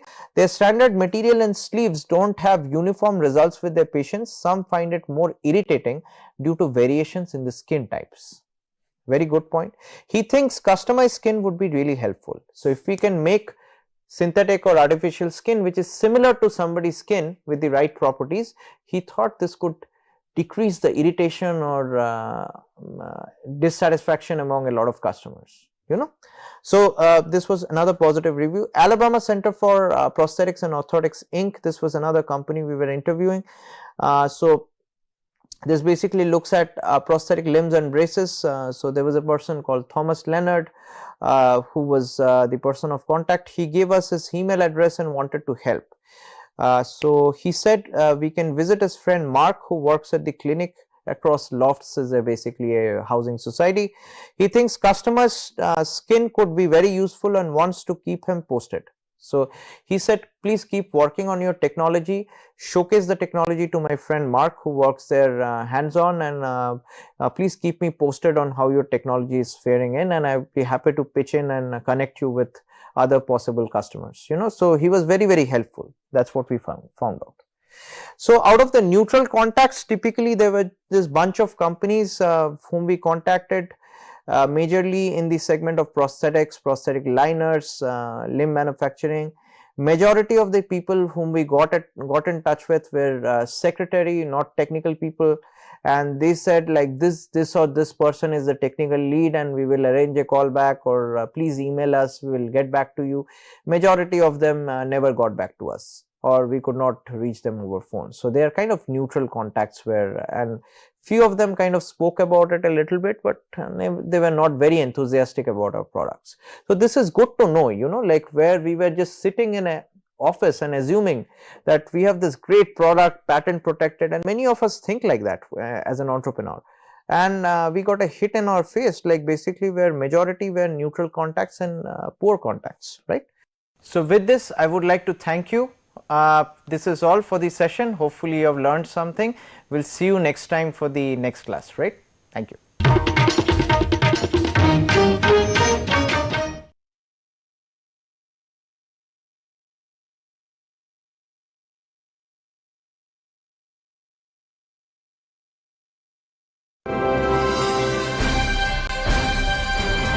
Swayam Prabha, Digital India, Educated India.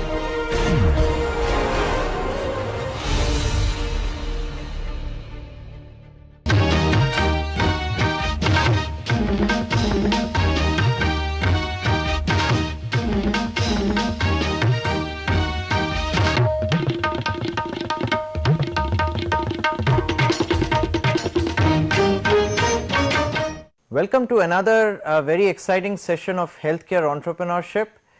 So today we are going to talk about where we left in the last class and go from there. Okay, so let's get started.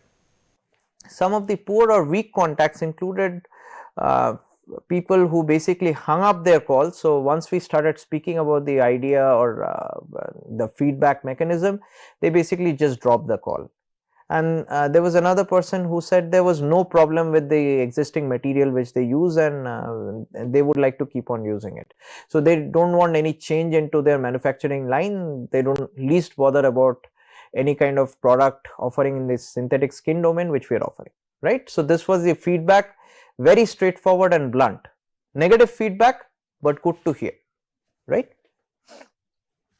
So what were the key conclusions out of this initial week of interviews?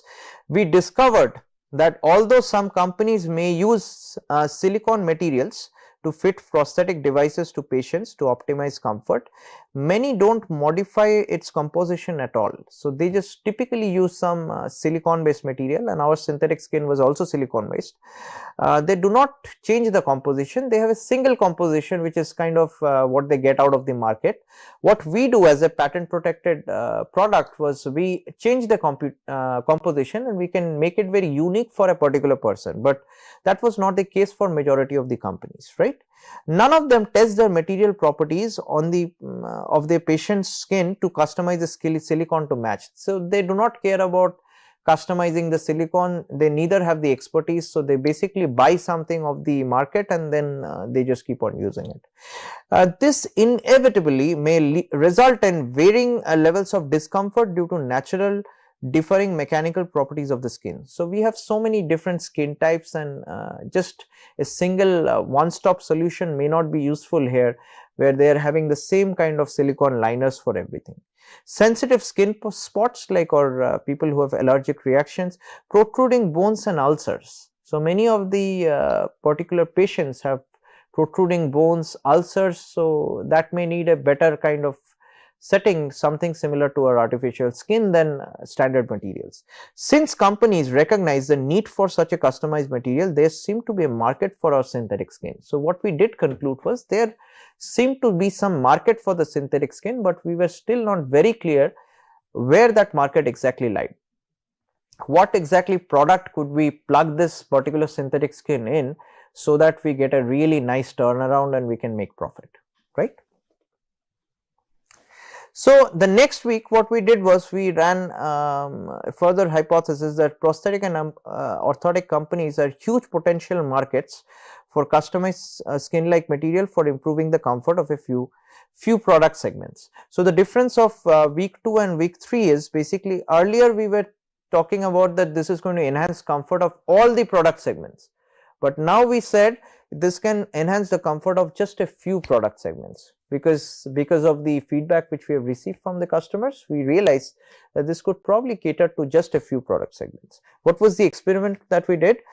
We followed up with the companies which we called and spoke with last week, and called 20 new prosthetic companies to discuss which of their products use silicone materials. So now if you look at the questionnaire, it is much more toned down. We wanted to know more about them. So we have done this wrong initially a little bit, now we wanted to correct it. So we wanted to know more about which of your products actually use silicone based materials. If there are instances of discomfort reported by patients. Do you hear discomfort reported by patients? If a more comfortable material may add value, right? So here we are not pitching about our synthetic skin, but trying to indirectly ask that, do you think a better material would be valuable for the existing problems which you are facing with your silicone based materials? Believe it or not, as a result, out of 31 interviews, all indicated that they use silicone materials in majority of their products. 23 commented that their current products were doing just fine in terms of comfort. Maybe new products may be valuable. So 23 out of 31 is a majority. So we again get a hit on our face, where 23 of them said like they do not want to change, they do not care about a new material at all, right? And this may happen to a lot of your products which you are trying to build. It's better to get this early feedback than have a later feedback when the market, when you go out in the market and the market doesn't buy it, then you do not get a chance to retract back. So here in this phase, we had all the chance to not go full blown in the market and still be okay. Even if the product fails in the initial customer discovery phase, I do not incur any losses. So, I would encourage all the entrepreneurs in the healthcare space to do this due diligence with the customer discovery before we head to the market right away, right. So, what did we find out from our results was, maybe a new product built with our synthetic skin would be valuable rather than the synthetic skin itself, or the fact that we are just trying to integrate the synthetic skin in a few different products which are existing. They said, can you build something new that could be valuable? So, what did we iterate? What new products with a comfortable skin like material will solve issue with the prosthetics and orthotics? So, that was our further iteration for the next week. Now, we wanted to dig deeper. Week 4, one thing to notice here is, as we go through the weeks, the logo which we have is changing. So, if you look at the logo here, we were looking at several different industries here and several different aspects, and now we have come to focus on just a few aspects, and you can look at a figure of an insole, right, which came out through this week 4. So, our hypothesis was, new products with a comfortable skin like material would be valuable for prosthetic and orthotic companies. Very generic. Prosthetic and orthotic companies is still your target segments, and you are focusing on the idea of new products with a comfortable synthetic skin like material. Comfortable is the value proposition. Okay, so the experiment was follow up on companies called so far, and call 20 new prosthetic companies to discuss if there are any products that they would need with synthetic skin like material. That is one question. If there are any instances of discomfort reported by patients with any existing product. So, we wanted to dig in more so that we can find out what are the key new products which we can actually build. So, out of 43 interviews, 37 indicated foot comfort as an issue with the current silicone based materials. So, now that we have started asking the right feedbacks and the right questions, we started getting positive answers. 37 out of 43, which is a huge majority, very clearly told us that foot comfort is the issue. So, now our focus from prosthetic orthotics got even more converged to foot comfort, right. So, they said softer insoles may be valuable. So, they went on to the length to also give us the product out of this nice set of feedbacks, that if you can build a softer insole, we would be happy to take it. 8 of these folks mentioned that any comfortable product for diabetic patients may also be useful. So, we got this extra feedback. One was comfortable softer insole, and second was a comfortable product for diabetic patients, specifically in the insole domain, would be much more useful. So, we got a very clear idea of where we should focus on, right. So, the iteration for the next week was, what new products can enhance the foot comfort. So, we wanted to look at the foot comfort specifically now. Can new products be developed for diabetic patients? So, we wanted to take both these feedbacks and look at what new products can enhance foot comfort and what can be valuable for diabetic patients as a side segment or as a small cluster of this problem. So, week 5, new foot based orthotic products with comfortable skin like materials would be valuable, especially for diabetic patients. So, we also tried to dig in with the especially word for diabetic patients. We wanted to build some foot products which are skin like materials, which can be also very valuable for the diabetic customers as well as customers in general, right. So, the experiment was to follow up on companies called so far and call 20 new prosthetic and orthotic companies to discuss challenges with current foot based products and issues relating to discomfort reported by diabetic patients. This is as per the iteration which we had planned, and this is the experiment which we run.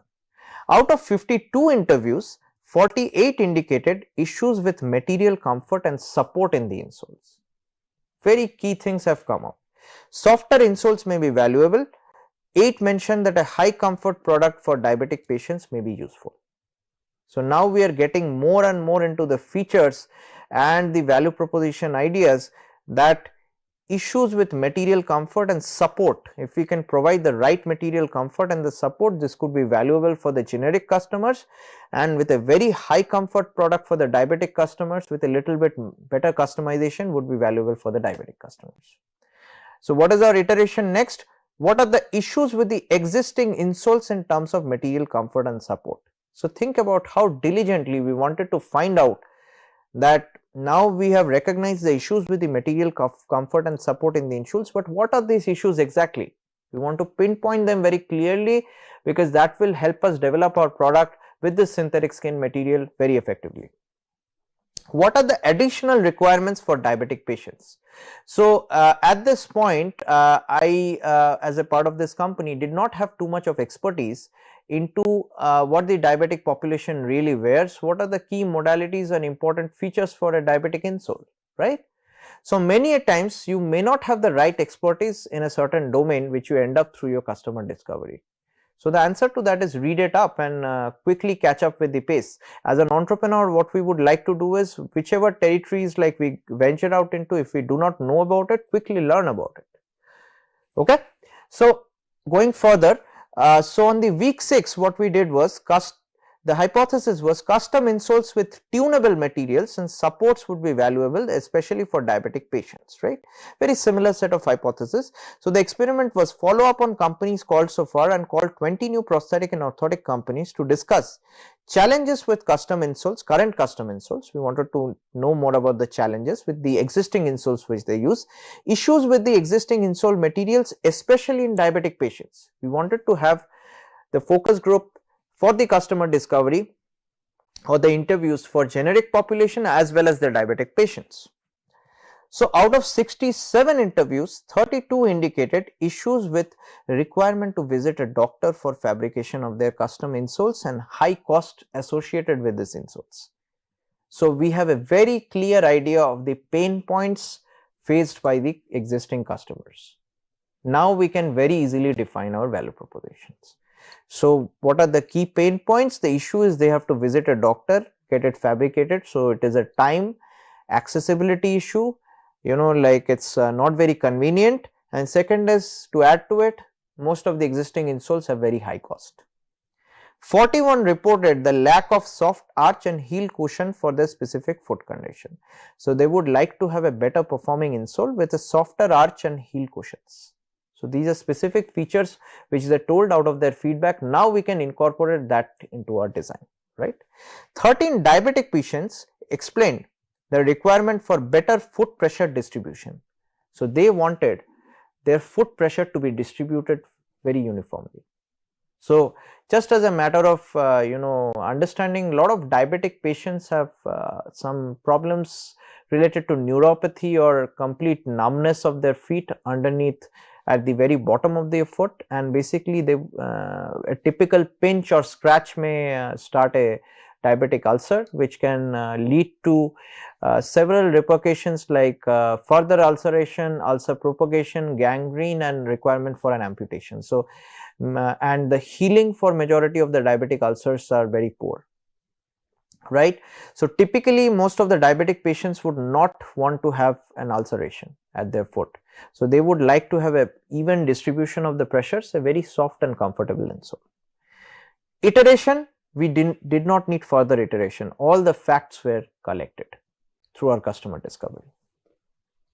Okay, so let's summarize on how the 6 weeks of customer discovery look like. So if you remember, we started with prosthetics and orthotics market will value our product the most. So we had some set of target customers, broad target customers, that prosthetic and orthotics market will really value our product of synthetic skin. Then in week 2 we realized there is a market for our synthetic skin in the field of prosthetics and orthotics. It was kind of clarified. Week 3, prosthetics are doing just fine with the existing silicone material. So this is based on the negative feedback which we got, or we could call it in a positive in this sense, we got a much more detailed insight. Existing products with silicone based materials were doing just fine. So the suggestion was new products may be built with synthetic skin. So this is our finding from week 3. Week 4, foot comfort was pinpointed as an issue. Softer insoles may be valuable. Any comfortable product for diabetic patients may be useful, right? Week 5, issues with material comfort and support in the insoles. So further digging into the insole domain, high comfort product for diabetic patients are needed. Week 6, Custom insoles require a person to visit a doctor for fabrication, incurs a high cost, lack soft arch and heel cushions for their specific foot conditions. Also in diabetic patients specifically, better foot pressure distribution is required.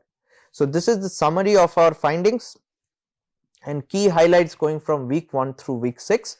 So what are the key painkillers which we have identified, which are categories of the value proposition? The key painkillers are comfort. So currently the customers are facing issues with the comfort. Accessibility. So they are not able to access these kind of insoles very quickly, and they have to visit a doctor, get it custom fabricated. Convenience, again this accessibility and convenience goes hand in hand here. So these are the 3 pain points, and we can if we can provide this through our product, we can basically make the entire experience comfortable, accessible and convenience specific. What are some of the gain creators which are not the must have but nice to have? Some sleekness and niceness in the designs. Segments, having different segments, like for diabetic patients separate insoles, for people with different plantar or foot pain conditions, different kinds of insoles. Some level of customization, better performance than current insoles, and the price point. So if we look at here, the cost basically goes into the gain creator rather than a painkiller. So sometimes, very often, we can have particular points which can be listed in painkiller or gain creator. Why is this a gain creator and not a painkiller? Because most of these customers are willing to pay 3,000, 5,000 rupees or whatever equivalent that is, because they have a serious problem with their foot. They are willing to pay. What is bothering them is the comfort or accessibility or convenience. It is not the price, but it is nice to have a reduction of the price or a discount, right? That is why it is a gain creator rather than a painkiller. So just to reiterate, painkillers are basically taking care of must have kind of features, and gain creators are good to have on top of the must have kind of features. So another thing which we realized was during the value proposition or figuring out the value propositions, we finally went from syn skin, which was focused around the synthetic skin, to a different product. So the product completely changed here. We went to something which is known as a one sole, which is a one insole for everybody kind of, So this is where our focus changed from syn skin to one soles. This is an example of the final product which we came out with. This is known as one sole, where basically this entire insole has several different parts, very sleek looking. This is a washable kind of setting, which you can throw this in some kind of a washing machine, and this will get washed completely with no tearing. You can even hand wash them. You have a customizable arch. So based on if somebody has a flat foot condition or a high arch condition, we can customize the arch around it. And this is the customizable soft synthetic skin material, which is protected by the US patent, right? And this is a high durable base. So basically you do not want this insole to go bad over time. So these are the key features which were considered for having the generic insole. There was a video here, the link is provided here, you are welcome to watch it. That is for one of the fundraising campaigns for this particular insole product which we had, and we wanted to pitch this particular design and idea to raise some funding, right? Okay, so we saw a really nice live example where we have developed a different product than what we started from. So many of you entrepreneurs may see the same, that you start with something but you end up with something else which is of more value to the customers, and it's in the same lines of research only. So typically, in order to get a nice customer discovery done, we need to talk to at least 100 customers and stakeholders. They should be relevant customers and relevant stakeholders. It really works. This is a proven technique in the industry, and most of the companies which are really trying to be successful, especially the startups, are doing this all across the nations. There is a program in the US which is known as the NSF I-Corps, which has a very similar lines. It basically picks out certain business groups which are contemplating on a new idea, and basically takes them through several months of this customer discovery program in a formal setting and gives them some seed funding to get started. So this is a very formalized program which is conducted as a part of many research firms. So I would encourage all of you to do this. This really works. This is the best way to validate hypothesis about the problem which we are trying to solve. There is also pattern recognition, requires enough data for the points. So in order to really get our value propositions right and validate them, we need to at least talk to 100 customers or get 100 customers surveyed, like through some kind of an online survey with the right set of questionnaires in a very comprehensive manner. Yeah, so that is the minimum amount of things which are required in order to reach that goal, that now we know that value proposition is right. Now we can design the features and all the details around this value propositions for our particular product. So rather than starting with your product and going 10 miles ahead of it and launching it, do the customer discovery first. That way you can save a lot of your cost and time, right? So some of the entrepreneurs and this products or services will have multiple customer segments, like there could be a particular product which is catered towards the hospitals as well as the end users, right? There could be a particular telemedicine app which a hospital doctors would also like to use, and maybe the customers would also like to use. So you, in that case, you need to interview both these customer segments or run a survey through both these customer segments. Industries like healthcare have very complex ecosystems. Sometimes you have several stakeholders like insurance agents, doctors, medical trainees, you have end users and the hospital administration. So sometimes you need to, based on your idea of the product or service, reach out to several of the segments which you think are the stakeholders in this particular product or service.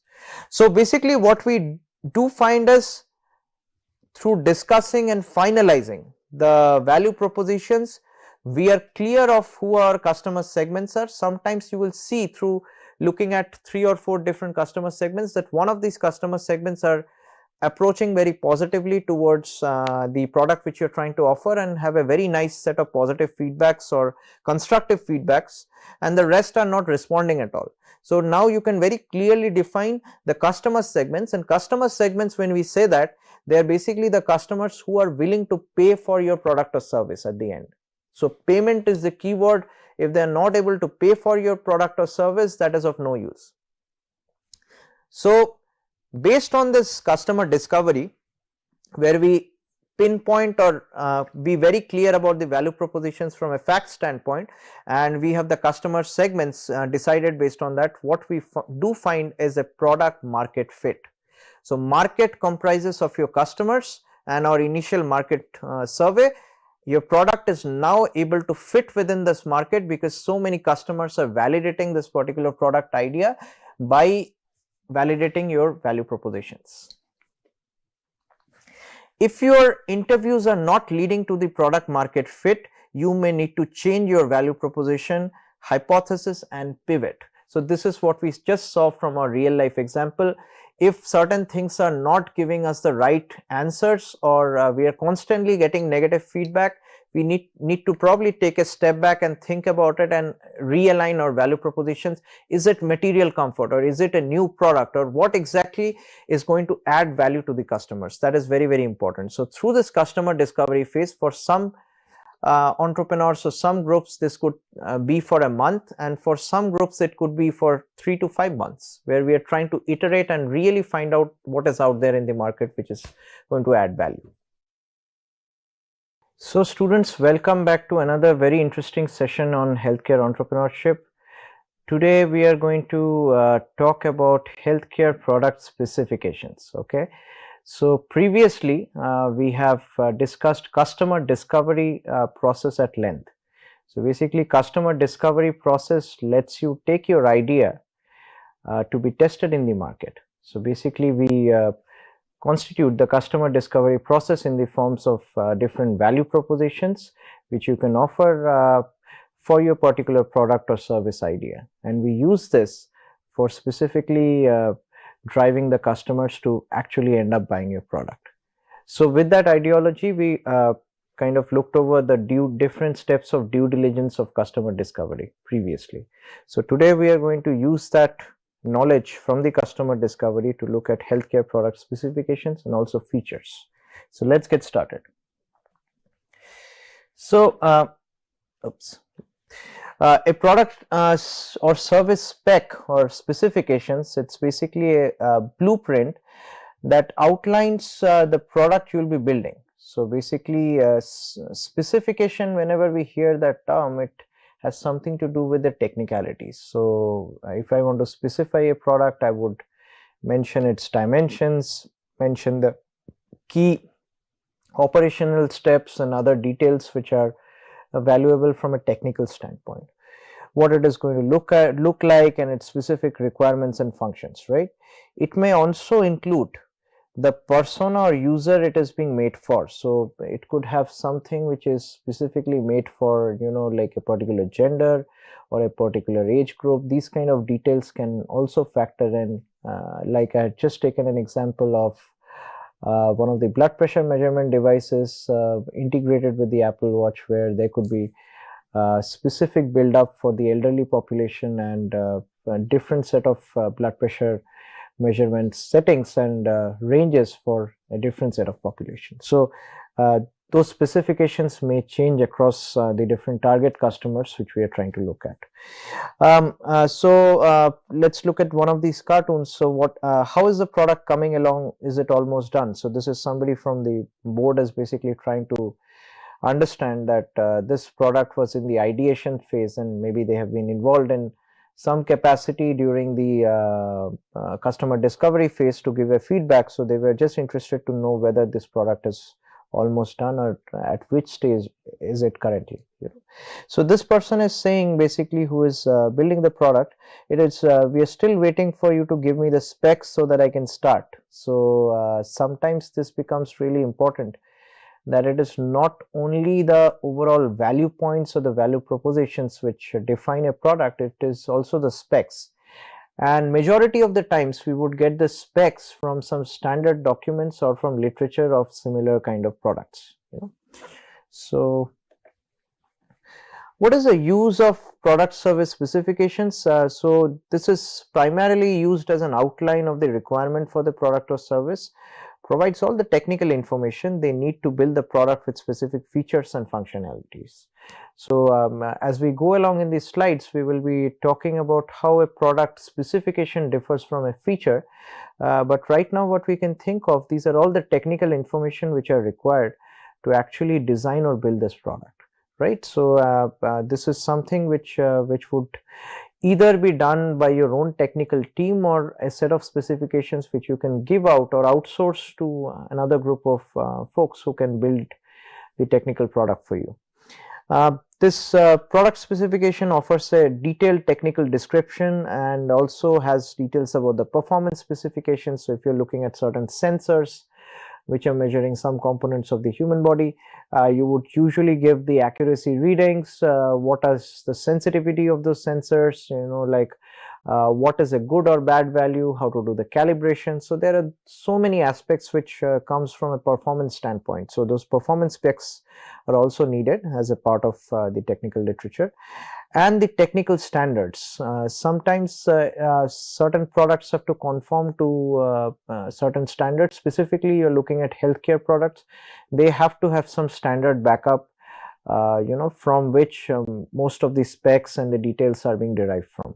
Otherwise, if you're not meeting the industry standards, these products may not be able to actually make it to the market. Okay, so product specifications also communicate information about users and business directives. So it not only throws out a lot of technical information, it also gives out that how a user is going to be actually using this particular product or service and what are the key directives for the business for around this particular product or service, right? So next is a very key example, and this is an example from my own startup experience. This example is known as a grip track. This was the startup name, basically the startup product name specifically. So here what we are trying to build is this is a slip testing device. What this device basically does is it can measure the coefficient of friction or the amount of friction which your shoe has on a particular flooring with a particular set of contaminant. Contaminant is typically some oil or water spill or some kind of a soapy spill, which can lead you to a slip and fall accident, right?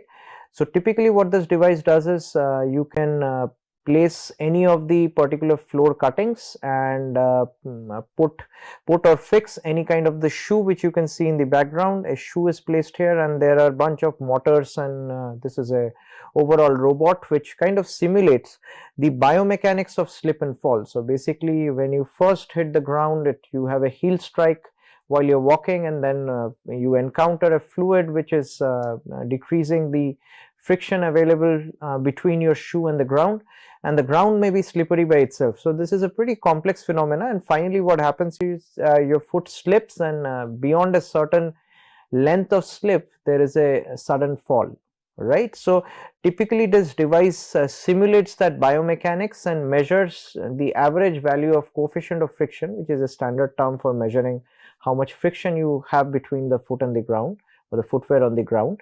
And through this value you can basically understand whether your footwear is fit for that kind of a ground to walk or run normally, or you would need a better shoe with a better traction or friction performance, right?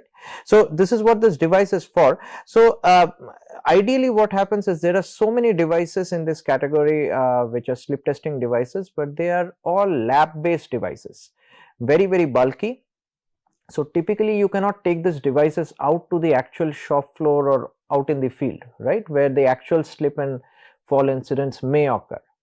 So having said that, this device has a lot of complexities, and there are electronic components for like looking at what is the final response, like average response, and giving an initial trigger of doing the biomechanics. So all these things done together, this turns out to be a very expensive and something which costs a lot of time. So that is basically how this processes would go, and these kind of devices would usually stick to the labs. So we wanted to bring about or innovate a miniature and a portable version of this device for the very first time. So that was the idea of Grip Track. Can we have a device which can be used in the field and for a much more lower cost than what is being offered? So currently these devices are priced around 20 to 25 lakhs plus as far as the dollars or euro conversions are concerned, right? So this is me sitting at the University of Pittsburgh lab, which is one of the key areas in which they do a lot of slip and fall research, and they have a bunch of these devices with very sophisticated and highly accurate systems, right? So the first step before diving into all the technicalities on how we can actually build this innovative device, we wanted to look at the market, how the market actually looks like from a size standpoint, and what are the key areas in the market which we can target with this new age or innovative device which we propose. So looking at the first US and Europe based companies, so we are looking at a more than $3.3 billion kind of market size. There is an existing demand which was based on our consulting work with several big footwear based companies such as Timberland, VF Corporation, SR Max Shoes. SR Max Shoes is a big company which deals with slip resistant shoes for accurate slip testing. So there was an existing demand which we have noticed for accurate slip testing, and specifically this demand exists with a lot of footwear manufacturers which are premium footwear manufacturers, and they are really willing to take that extra mile to make sure the shoes do not slip and fall in different terrains, right? So over 330 known US companies with an average budget of worker safety of $5 to $10 million was another target segment which we were looking at. So typically what happens is there is something known as a workers' compensation. It may not be that popular in India, but if you're looking at a multinational company in India, that would be a part of the insurance system. So typically what this compensation means is if you fall or slip, basically slip or fall at work, or you get injured, then basically the particular company needs to pay you a huge lump sum as an insurance basically. insurance claim, right? And that automatically goes to a lot of these folks like in the US and European territories. So basically what happens is the companies lose a lot of money due to these kind of injuries and issues like which are going on in the company. If you just look up workers' compensation on Google, you will see so many lawsuits in the orders of millions of dollars which are filed on an everyday basis, where a company is not willing to pay or whatnot. So typically what we wanted to target here was, if we enhance the safety of the workers in a particular organization or company, then the amount of workers' compensation which they can negotiate with the insurance providers would be much more lower, right? Because they are now having all the safety practices in place and trying to establish that they are much more safer than the other companies. So the insurance values would be much more lesser in case of an accident, right? So these were another set of target markets we were exploring, and we had 50 plus US based franchisees.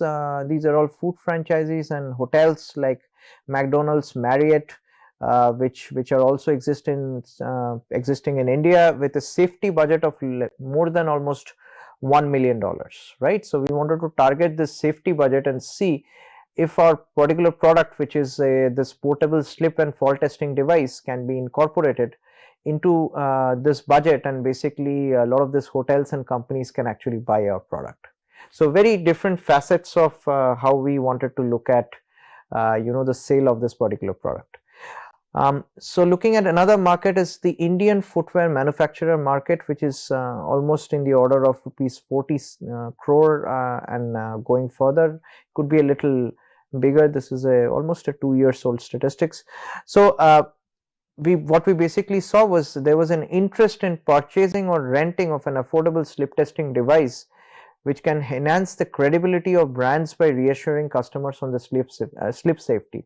So basically a lot of these small footwear manufacturers, not talking about the big ones like Reebok or Nike, and many of those are from foreign brands, or the bigger ones like Bata or some other shoe companies which are there. So we are talking about the small footwear manufacturers which are really interested to use this low cost, easy to access device which they can use for testing their shoes, having a nice set of reports, and they think this would really increase the credibility of their shoes, and the public may buy it more. So there has been a lot of interest in that arena, so which we wanted to target, right?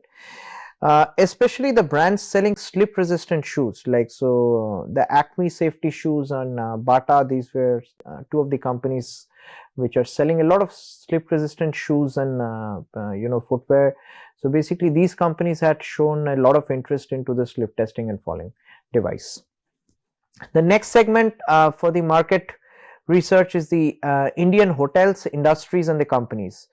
This is a highly untapped market, has an original potential of more than 10 CR of funding for these kind of slip safety assessments, but this is an extremely untapped, and many of these companies and hotels are not even aware of that they could get their shoes tested, and basically that would enhance the safety of their regular people.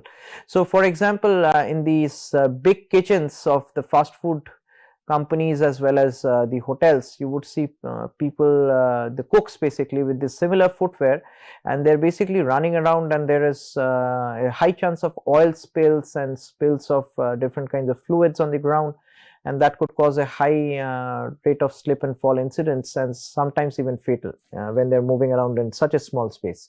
So we figured that few of these companies may be interested in at least looking at our idea and potentially purchasing our device, right? So in top hotel chains such as Radisson and Oberoi, slip resistant shoes we observed have already been made mandatory for the kitchen chefs and staff. So are these shoes actually slip resistant was the question of concern, which we wanted to test through the actual slip and fall tester, which can be placed in their kitchen, and we can basically take a friction coefficient value measurement and basically tell them that whether this shoe is going to be okay here, or it is worn out, it needs a replacement, or you need a different category of the shoe. So these kind of key objectives can be established, right? There are hefty safety training budgets in the industries in the order of 1 to 3 CR. This is something again we have observed in the big firms such as BPCL and BHEL.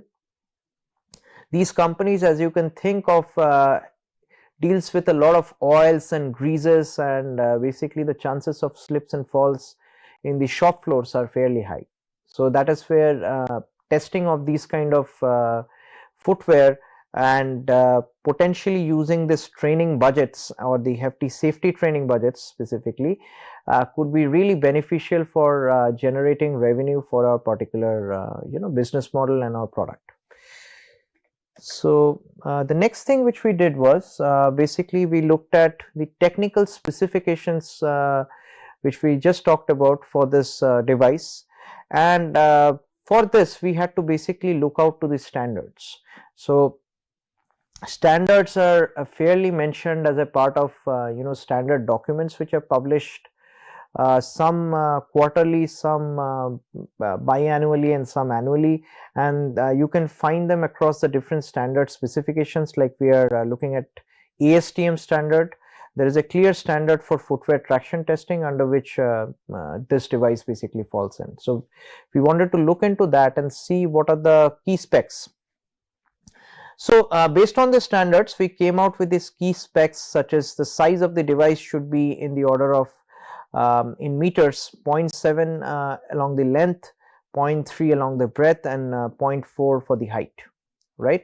So then we figured that there needs to be a horizontal motor speed, which is basically driving the shoe and maintaining that slip speed which you would encounter while your foot basically slips, an actual slip and fall condition, of around 0 to 0.5 meters per second, typically between 0.3 to 0.5 meters per second. This is something which gets ramped up pretty quickly, and then there is this speed which is maintained for a certain while, right? Then you have a vertical speed. So basically it wants to simulate the heel strike, right? So during the heel strike there is a certain speed at which we strike with the heel, and that typically changes if you are walking or if you're doing a brisk walking or very fast walking versus if you're running. So that speed of basically the strike changes, and that is driven by the vertical speed, basically simulated by the vertical speed offered by the motor. So there are two motors here basically. In this particular design we wanted to have just a single motor drive both the assemblies, right? But we did want a vertical speed of at least 0.1 meters per second, also ramped pretty quickly.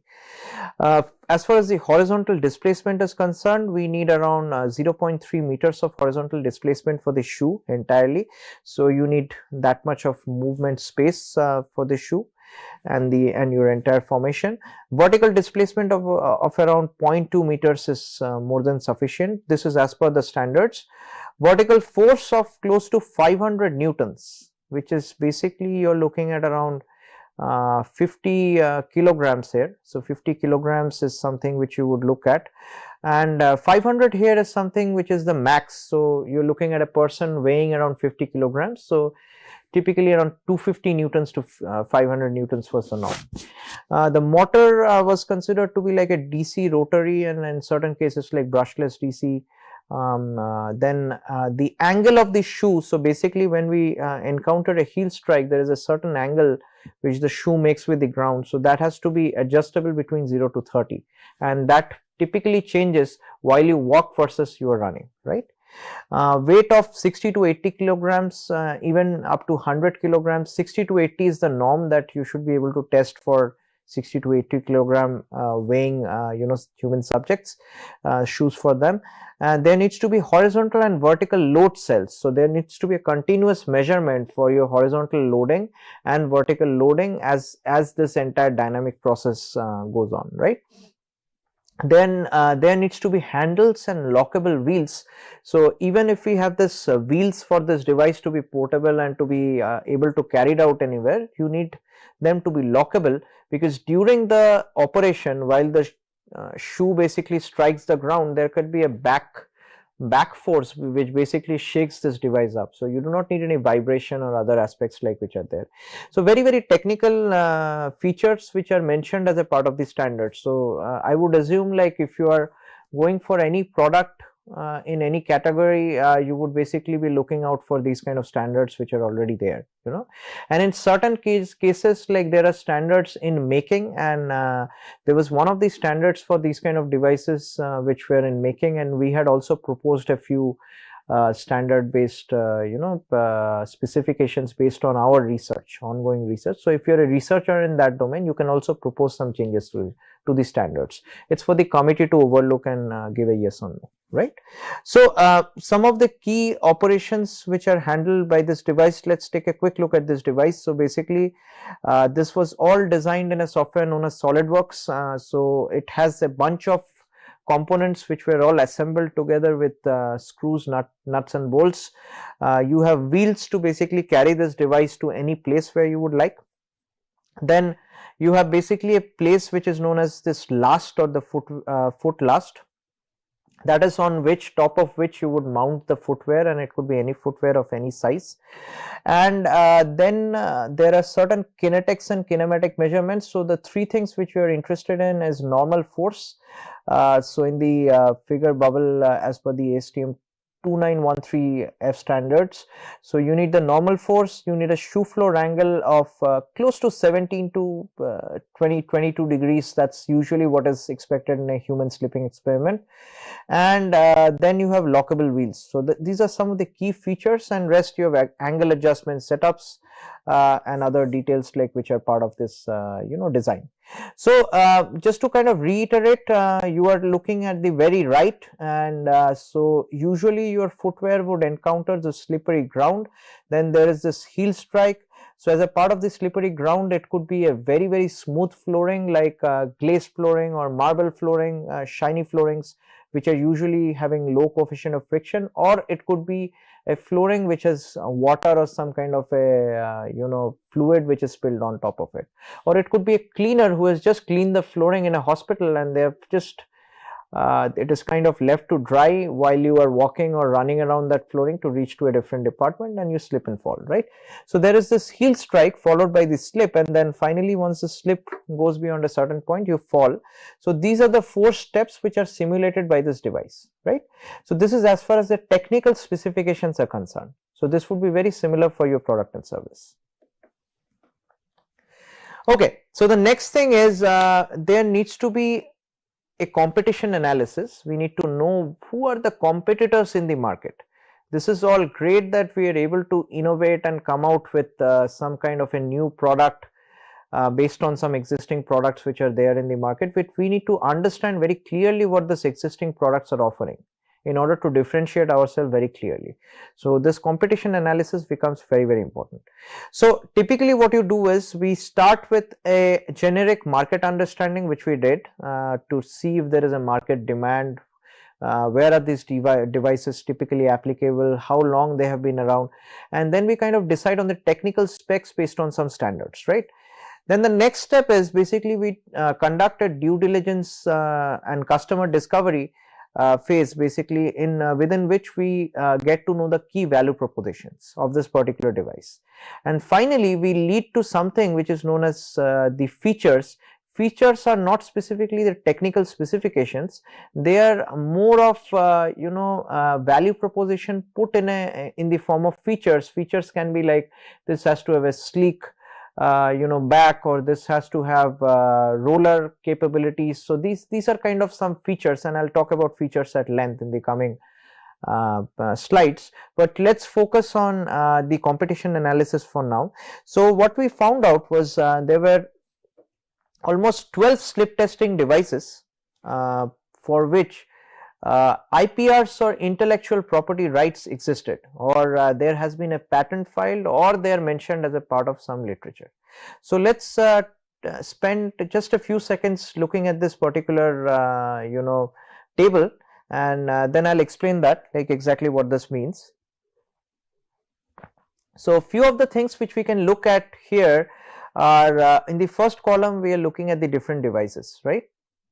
So from the James device to the BOT 3000 to all the way up till the SATRA STM603, which is one of the closest device which they call portable, but it is still a lab based device, it cannot be taken out.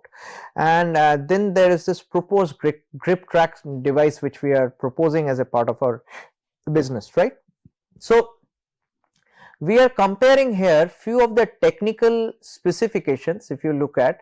So we are looking at forces. By forces I mean, are these devices able to conform to these standards, this ASTM standard specifically, where a range of forces are mentioned, are they able to generate forces which are within the standards, right. So what we do find out from here, the table, is majority of these devices do not conform to these forces. Sliding speeds, so sliding speed basically is the speed of your slip. None of these devices are conforming to the sliding speeds. Shoe angles, few of these devices are able to maintain those shoe angles, but majority of them cannot, right. Next is can test a whole shoe. So majority of these devices do not have a place to mount a shoe.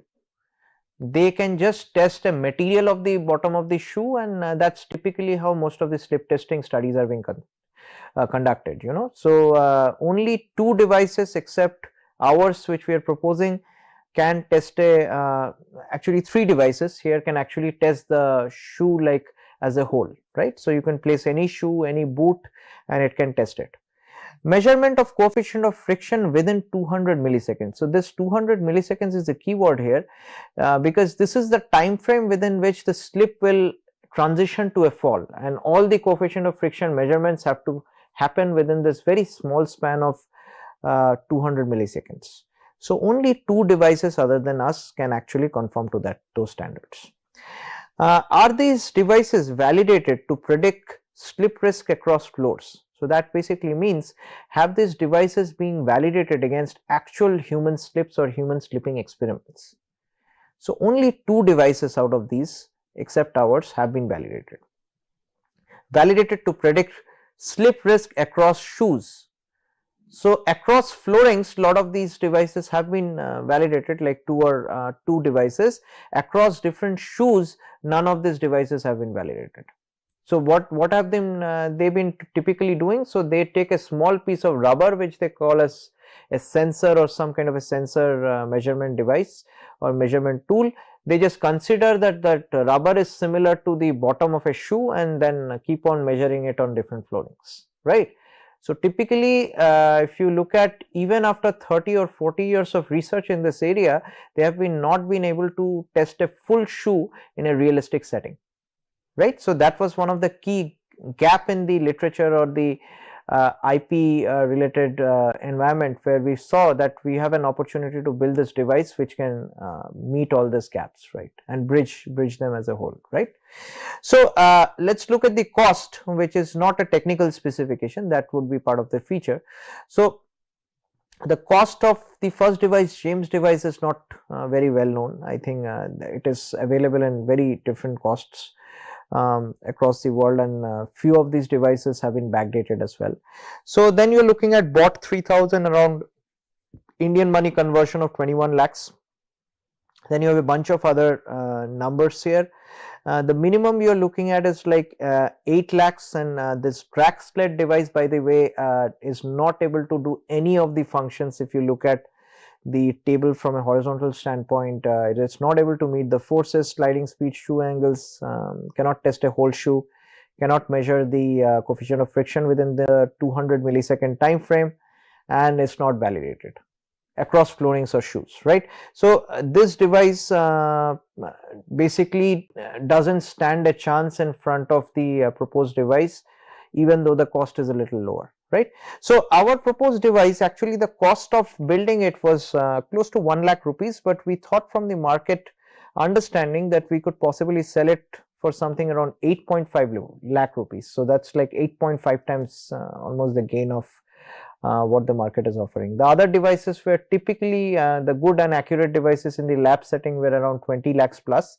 So we thought 8.5 lakhs is a good number to start with, right. This is not a number which came to our mind out of the blue. So this is based on detailed market research and what customers are actually willing to pay for. So we did a customer discovery as well, and there was a question for how much they're willing to pay for, and this number we had basically reached based on that discovery phase, right?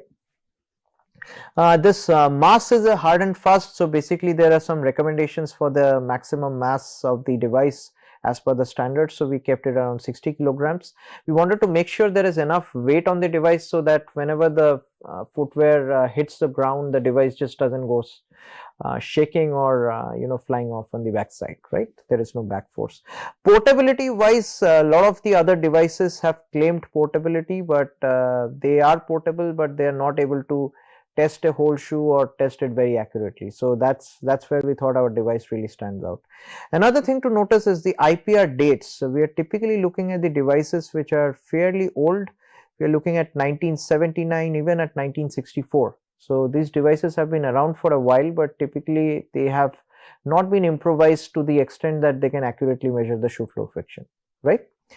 So then the latest device which I can see here is around 2008. So beyond 2008, for almost, I would say, a good bit of 16 years or something, like there has been no further improvements, 15 to 16 years in this particular device. So what are the key value propositions which we understood from the initial market research, competition analysis, and the customer discovery phase? These are all value proposition guesses which we started off with, and we finally figured this that most of these guesses turned out to be facts. So the initial guesses were, let's start thinking in the mode of the customer discovery, which we just learned the different stages of it in the previous lectures. So the first guess was the low cost. What we thought was the most important for the footwear manufacturers or the companies in the Indian setting was it's a very price sensitive market, so low cost of this device, it's going to be the main value proposition. The second part is the first portable device, even though we see a lot of other devices which are portable, but first portable device in its own category, which is basically testing a whole shoe, right? So none of the other devices which could test a whole shoe was portable. So that is the category we are looking at. Most accurate footwear COF estimation was another value proposition. So we thought that this device is going to be unique in this sense and add a value to the customers, because this is the most accurate device in the market, which is based on a lot of human slipping experiments we have conducted as a part of the lab in a gate lab. So typically we conduct human slipping experiments in a gate lab setting where there are a lot of cameras for motion capture, there are force platforms for measuring your forces, and there is a harness which you wear while walking so that you don't slip and fall and injure yourself, right? So these were the steps which typically was part of a human slipping experiment. We call it unexpected human slipping experiment, done in a very sophisticated gate lab, and based on that we found out that this is one of the most accurate device which is validated, right? So with this I would like to thank you. This is all for the session. Hopefully you have learned something. We'll see you next time for the next class, right? Thank you.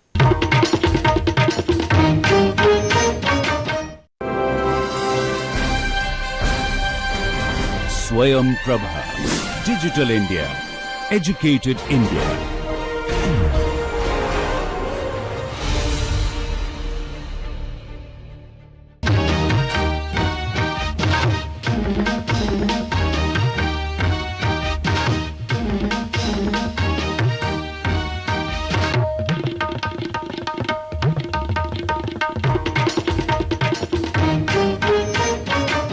Welcome to another very exciting session of healthcare entrepreneurship.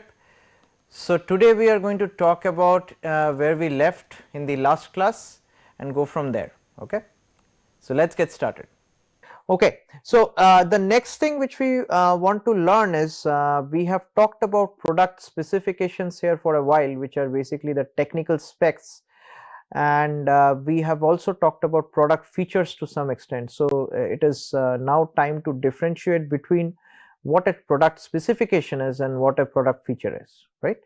So product specifications are typically from an available technology perspective, they're all technical data points or technical details about a particular product, The product features instead are from an end user perspective. So product features is what you would understand based on your value propositions. So your value propositions may not guide the technical details which this particular product should have, but your value proposition will guide the end user perspective and the product features which this particular product should have. Product specifications are usually the outcome of architecture phase of the product design and the development process. So while we go through the different modules of design and development through this course, we would come across the technical details, the tangible details. Tangible is something which you can touch and feel essentially for the products, and testable details. So based on these three aspects, technical, tangible and testable, you would come across with the product specifications. So just going back to any kind of biosensor, you would want the technical details into this biosensor, that how much of a exposure to a particular kind of chemical which you are trying to test needs to be happening, what kind of chemicals can it respond to, what are the details and the sensitivity, specificity, is this tested like across so many participants and whatnot. So these are some of the details which comes into the product specifications, right? So one very classic example is for a TV, for a television, basically you would usually have a television specs like it should be of the size of 65 inch, right, or 75 inch or 45 inch, and it should have a resolution of something by something, right? So that's typically how you would mention a product specifications. So let's talk about product features. So product feature is basically the outcome of the customer discovery and the marketing research. So many a times there are features which you leave out during the customer discovery phase, and something which you do find out during the marketing phase, where a lot of the things come back at you and you realize that the product needed to be looking a little better, or it needed to be more sleek or easy to use and so forth, right? So they become form of this product features. Product features are typically non-technical, so you're not looking at numbers or units. They are non-tangible, typically you cannot touch and feel them. So if you just say the product is comfortable, it doesn't mean you can touch and feel the level of comfort. So they are features, feature points like that. And they are not testable because it's a little bit subjective in the sense that if you say this product is comfortable, the meaning of comfort may be very different from one person to another, right? So these are the product features, usually come from your value propositions and kind of gets validated and iterated as a part of the market research later on, right? So an example of product feature is for an LCD display kind of a TV, very similar in the lines of the TV example. It's the consistency of colors, clarity at wider viewing angle. So this is not a technical specification, but this is a feature. You would want to have the TV colors being consistent. You do not want the viewers to think that one side of the TV looks a little bit more colorful than the others. You want, for example, the sound to be balanced kind of, right?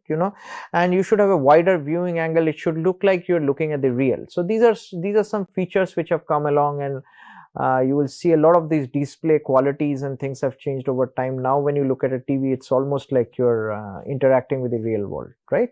So these are features rather than technical specs, right? So hopefully this slide was able to differentiate between the product specs and the product features. Let's go further.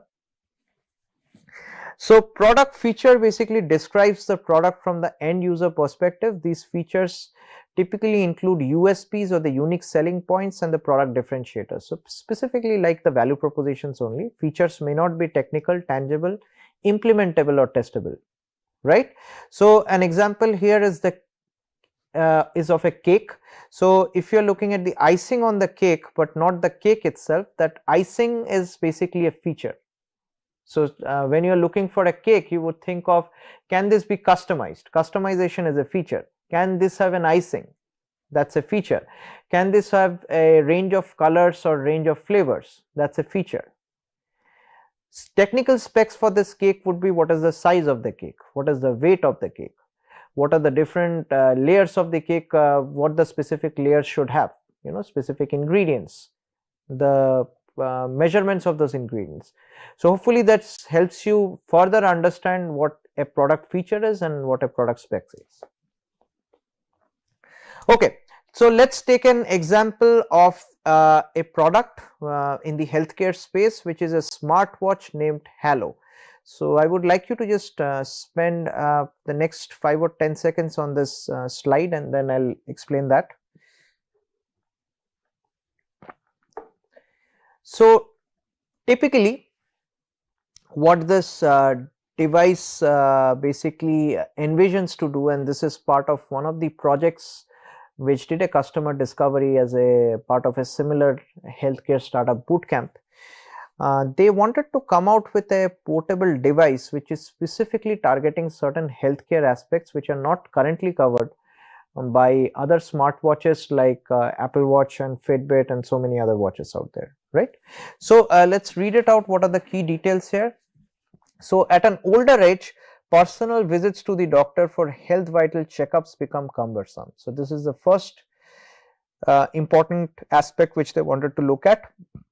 Moreover, traditional health report formats are difficult to understand, and the elders have to seek help of professionals to understand them, right? So one is you don't want to visit the doctor very often for vital checkups and small issues with your health.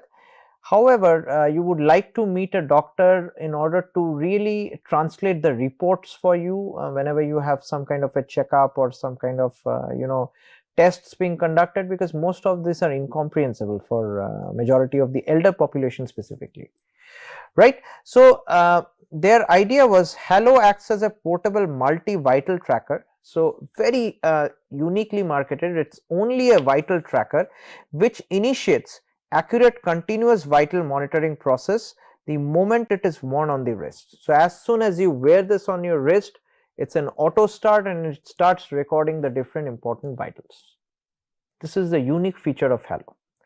Health vital data at any instant can be accessed, which gets displayed in a very user friendly format for easier understanding.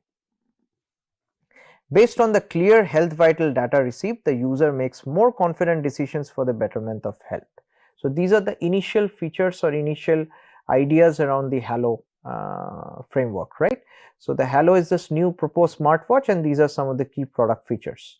Wanted to just focus on the vitals, and some of the vitals I can see here as our heart rate, sleep counter, gyroscope, a blood pressure monitor, SpO2 monitor, and body temperature monitor.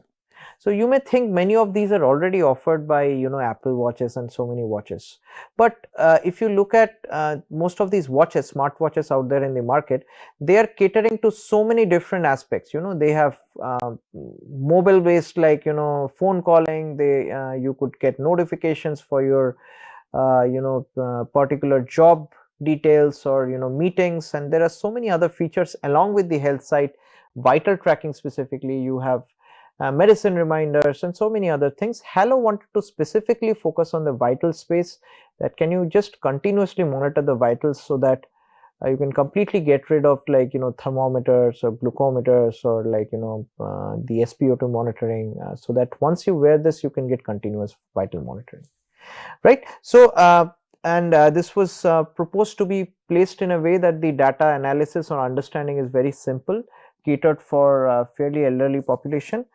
Also, the next thing considered is at an older age there are many medicines to be taken, not just for disease but for well-being too. Elders find it difficult to remember the schedule, so they are also trying to incorporate along with the vitals the medicinal reminder aspect, which is also a part of several other smartwatches, right?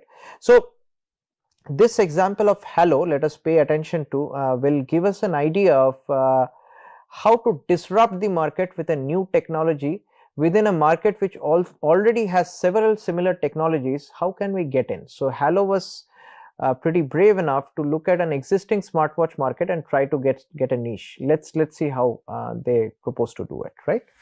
So patients and caretakers must remember to take the medicines already taken and ones to be taken later, which basically adds to the anxiety. This is something which they found out from the market research.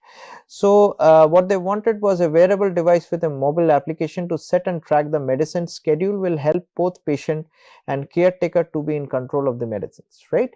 So it is not only for the patients but also for the caretaker if they have an idea of when what medicines are required. then it is pretty, it's a less anxious kind of moment where nobody is really running around and trying to figure out when was the last medicine taken, or when is the next medicine due, right?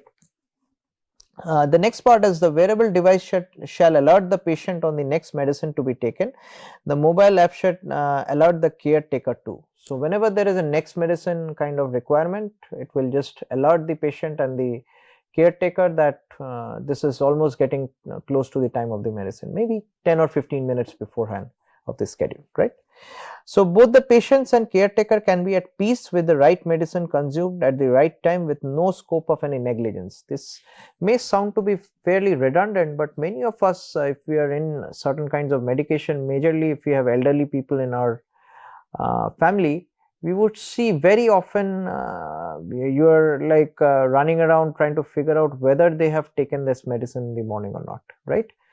And there could be issues like double or extra dosage. If somebody has forgotten that they have taken a medicine, they take it over again on top of it.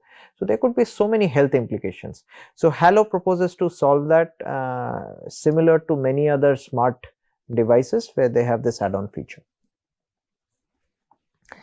So the other details which Halo wants to have as a product feature includes some certifications with as well, like along with the features. So they wanted to get some certifications on the heartbeat, blood pressure, step count, SpO2, body temperature. Medicine reminder of course cannot have a certification, but highly accurate and reliable. So they wanted to get a ISO 13485 and BIS certified, as well as another thing which they did want was a lot of these smartwatches will give you inaccurate data. So they will give you all of a sudden wrong blood pressures or wrong temperature measurements. So Halo wanted to tie up with certain doctors and researchers at the institutes and basically test their devices with those folks or a big set of subjects in order to have the most accurate vital measurement. So they wanted to only be in the space of vital measurement and be very, very accurate and good about it. So what were some of the product benefits they looked at? A highly accurate medically approved wearable device which you can rely upon. So this was one of the main pitching point. They wanted to have a highly accurate medically approved wearable device which you can highly rely upon. You don't have to worry whether should I compare my blood pressure with an actual device. Many a times your smartwatches will throw you values which you will have big doubts on, and this happens very often, right? So there should not be a second thought like whether I need to compare this with some data. So they will already have some patient data which is as a part of the certificate that this has been tested on 200 or 300 patients, and that will put the users at ease that this is a pretty well validated device. So that was one of their ideas. Second one was a simple and intuitive interface on device and app which makes an elderly consumer's experience seamless throughout. So they wanted to specifically focus on the elderly population. They wanted to make sure through a set of usability tests which I am going to take up in the upcoming lectures, they wanted to make sure that an elderly person, if given this watch with minimal directions, can they easily use this. This may not be the case with a lot of smartwatches, like even they have medical data details and other these vital measurements, but it may not be very easy to use. So they wanted to make this interface so easy to use that you cannot go wrong. There is just one or two option, yes or no kind of options, so that you will be able to take your measurements with the maximum ease, specifically built for the elderly population. Only the most important vitals covered to help the consumer focus on the health tracking. This is another very important part. So many of the smartwatch based companies are trying to extend their horizons, but by looking at so many different biosensors and different extra vitals and things like that, like hydration and things which may not be absolutely necessary for a elderly person. Probably all they care about is the SpO2 measurements, the body temperature and the blood pressure, and maybe something more, like the medicine reminder. So if these are the four aspects, they wanted to focus on this 4 or 6 aspects only. They also wanted to build this very affordably. and with minimal aesthetics. So their idea was they did not want to make this really nice and sleek looking, because majority of the elderly population would not seem to care about it. This is what they found out through their initial customer discovery, that the elderly population just wants something which is easy to use. They don't have to put their brains around too much or ask or bother their children or other family members to really be able to use this. If you look at majority of the smart watches, do try to give it to an elderly person and you will see the difference. They will find it very, very difficult to even install it. And I have seen this through a personal set of experiences. So this is where they found a gap in the market, that there is not an easy vital specific measurement device in the form of a watch which is highly usable and very easy to learn. So that was the key feature or value proposition they were looking at: ease of use, lot of comfort, and basically accessibility from a standpoint, and also to add to that, an affordable watch which is within a lower cost variant, right? So typically what they came up with was a low fidelity prototype version. So fidelity basically means how well does it match or conform to the details which I promised, right? So low fidelity basically means if my product is A and I am trying to get towards A, I'll get through these different phases which I learned through this course, right? Ideation, understanding the market, then doing some customer discovery, understanding value propositions, then the design, prototyping, and then probably the final product with the marketing and sales. So low fidelity prototype is early in this stage, where I have just a fair idea of what the features should be based on my customer discovery, and I just hand draw something just to showcase it to somebody so that they have an idea what I'm trying to get to. So they did some initial beta testing, like after the customer discovery, with some initial drawings like this of the watch. A few things they have watched out here is basically the curvature of the watch, which you can see here. They started with a square shape versus a little oval shaped to something which is a little square with tapered or filleted edges. So these were specifically built from the point of aesthetics as well as usability. So if somebody has, like, if some of the products have very sharp edges, then they may really kind of be detrimental for if it is in touch with the skin or at the edges. So they wanted to make it kind of sleek and really nice and tapered. So that was the initial low fidelity prototype. As far as the app was concerned, there were a few things which they wanted as a part of the app and the UI, which is the user interface framework.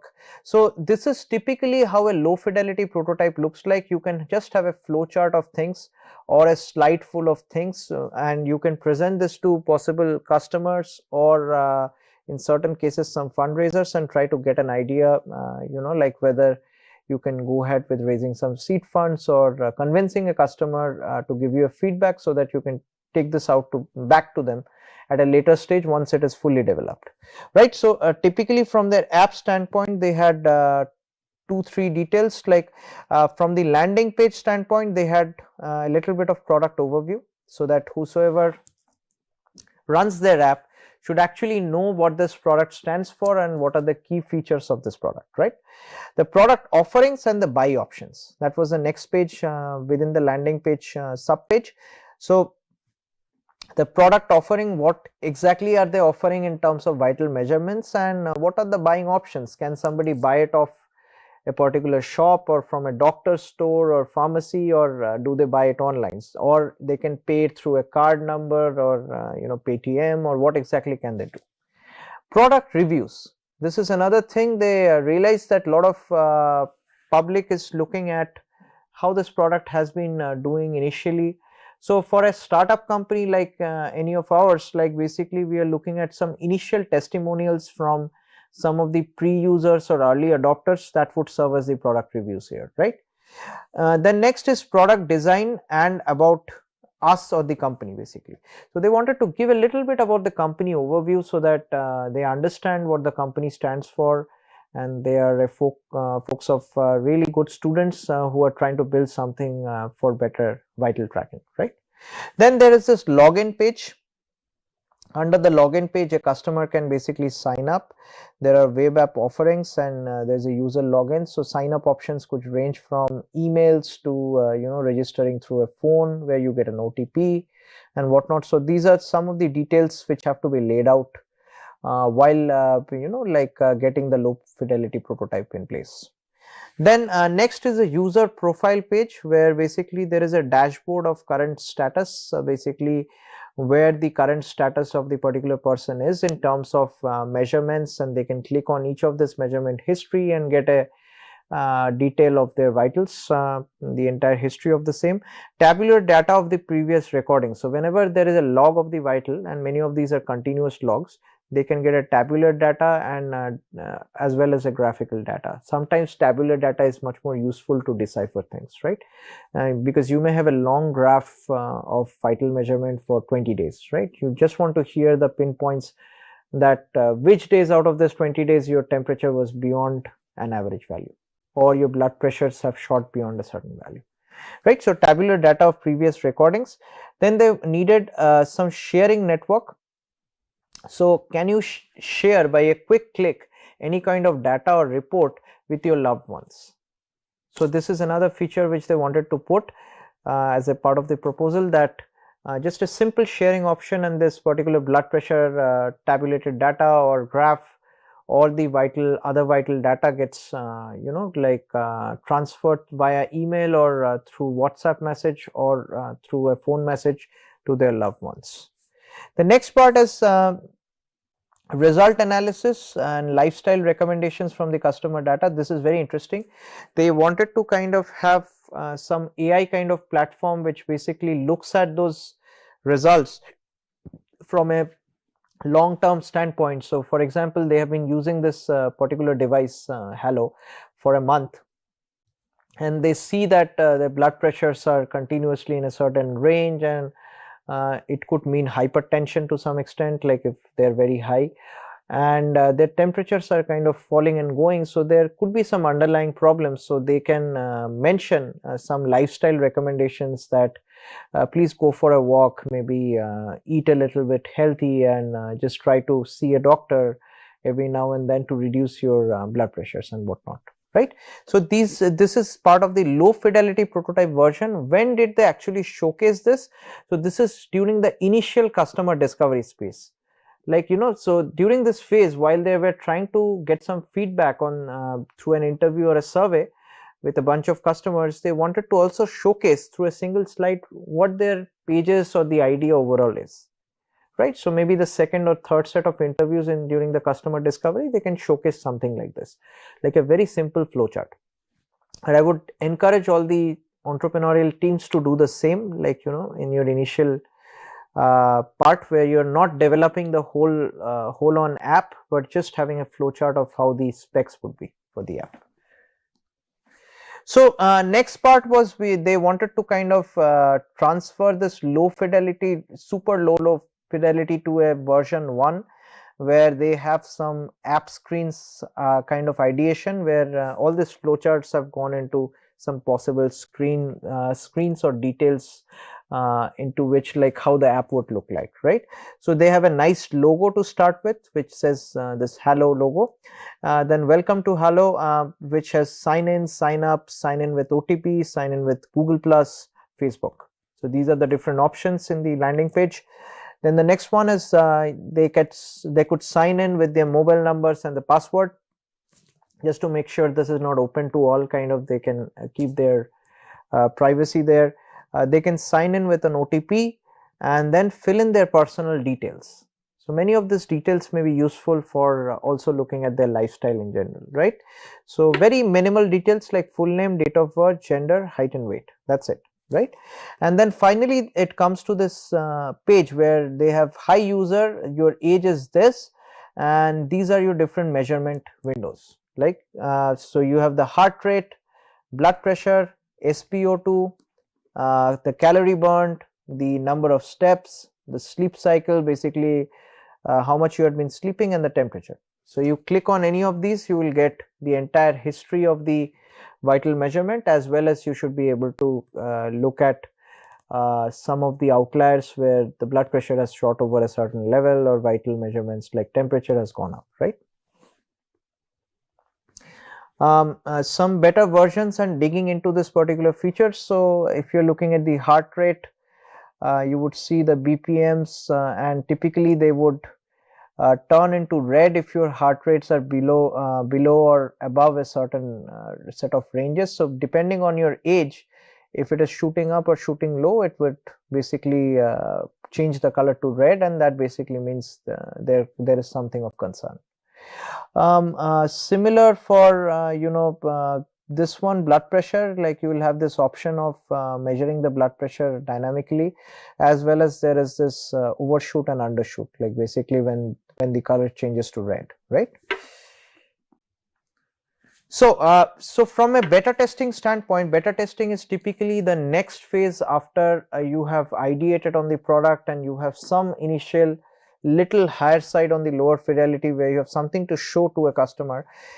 You basically do a further customer survey, and so this was conducted across several participants, and these are some generic user personas which they came out, very typical persons which they got an interview from. So let's take a look at a few of these interviews, right? So Mr. H.M. Suthar, age of 70 years, so through customer showcasing of the low fidelity prototype version 1, so that's pretty much the kind of app pictures and everything which they have constructed. By the way, point to be noted, these app pictures which we are looking at the previous slides, these are not exactly from an app. This could be made through on a PowerPoint by drawing in this squares and boxes and bringing in the aesthetics however you would like it, or there are other software such as Figma, and there are some CoboBox and some other technologies which you can use.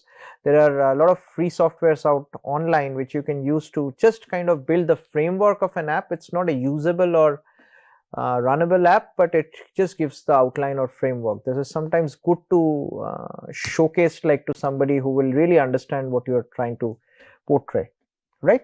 So through showcase of this, they have obtained both qualitative and quantitative information below. This is really important during the beta testing. You want to get some qualitative as well as quantitative information. Under the quantitative, the first one is who is buying the product. This may include diverse groups or types of people. So basically what they found out was the caregivers, the patients and the elders are typically interested in this product. So it's not only the elders, it's some of these elders are actually patients, and their caregivers are also interested, which are their friends and family basically. So the actual answers were answered by this person himself, like, so this is self. What are the features that are attractive to this particular tester? So accuracy was something this person was typically looking at.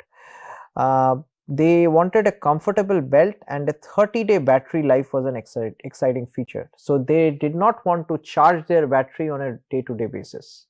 If you look at many of these smartwatches right now in the market, you have to charge the battery every 2 to 3 days, right? So they wanted something like a 25 to 30-day battery where they do not have to charge, and this is something Halo offered, and they were really happy about it, right?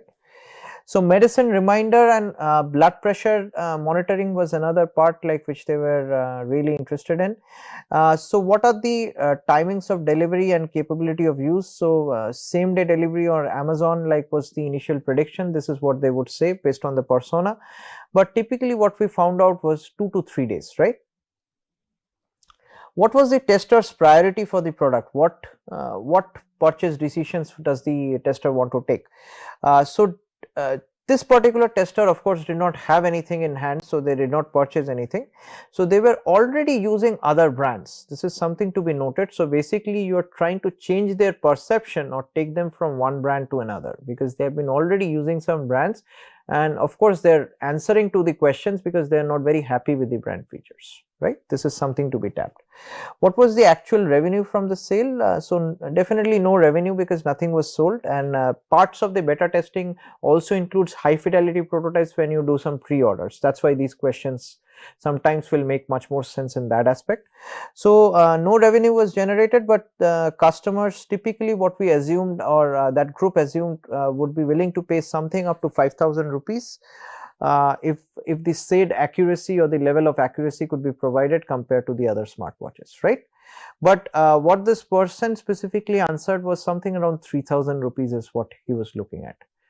Something beyond that is something he's not willing to pay or not in a position to pay, right? So these are some quantitative numbers, like days or costs. So some of the qualitative factors we can also look at. So accuracy is one of the qualitative factors which they really liked. So and all the features listed in the brochure for the product is something they were looking forward to. What feature or attribute is missing? So they thought that blood sugar measurement was something which was missing, which they have to do right now in an invasive way. So then GUI needs to be more user friendly. GUI is the graphic user interface. So they thought and that maybe the app interface can be even more simplified, that they are just having a few clicks and they can get to the details, right? So that was one of the key feedbacks from these participants. So one of the other answers from this participant was send SOS message and current location for any emergency. This was an add-on feature which they would have liked, very similar to a Apple Watch or any other watches. Heart attack signals, regional language support, functional simplicity coupled with audio, color and vibration. So sometimes many of them have impeded vision, they are not able to see everything clearly on a particular smartwatch. So they would like some audio and some color and some vibration based notifications as well. So these are some feedbacks on top of what was being asked, right?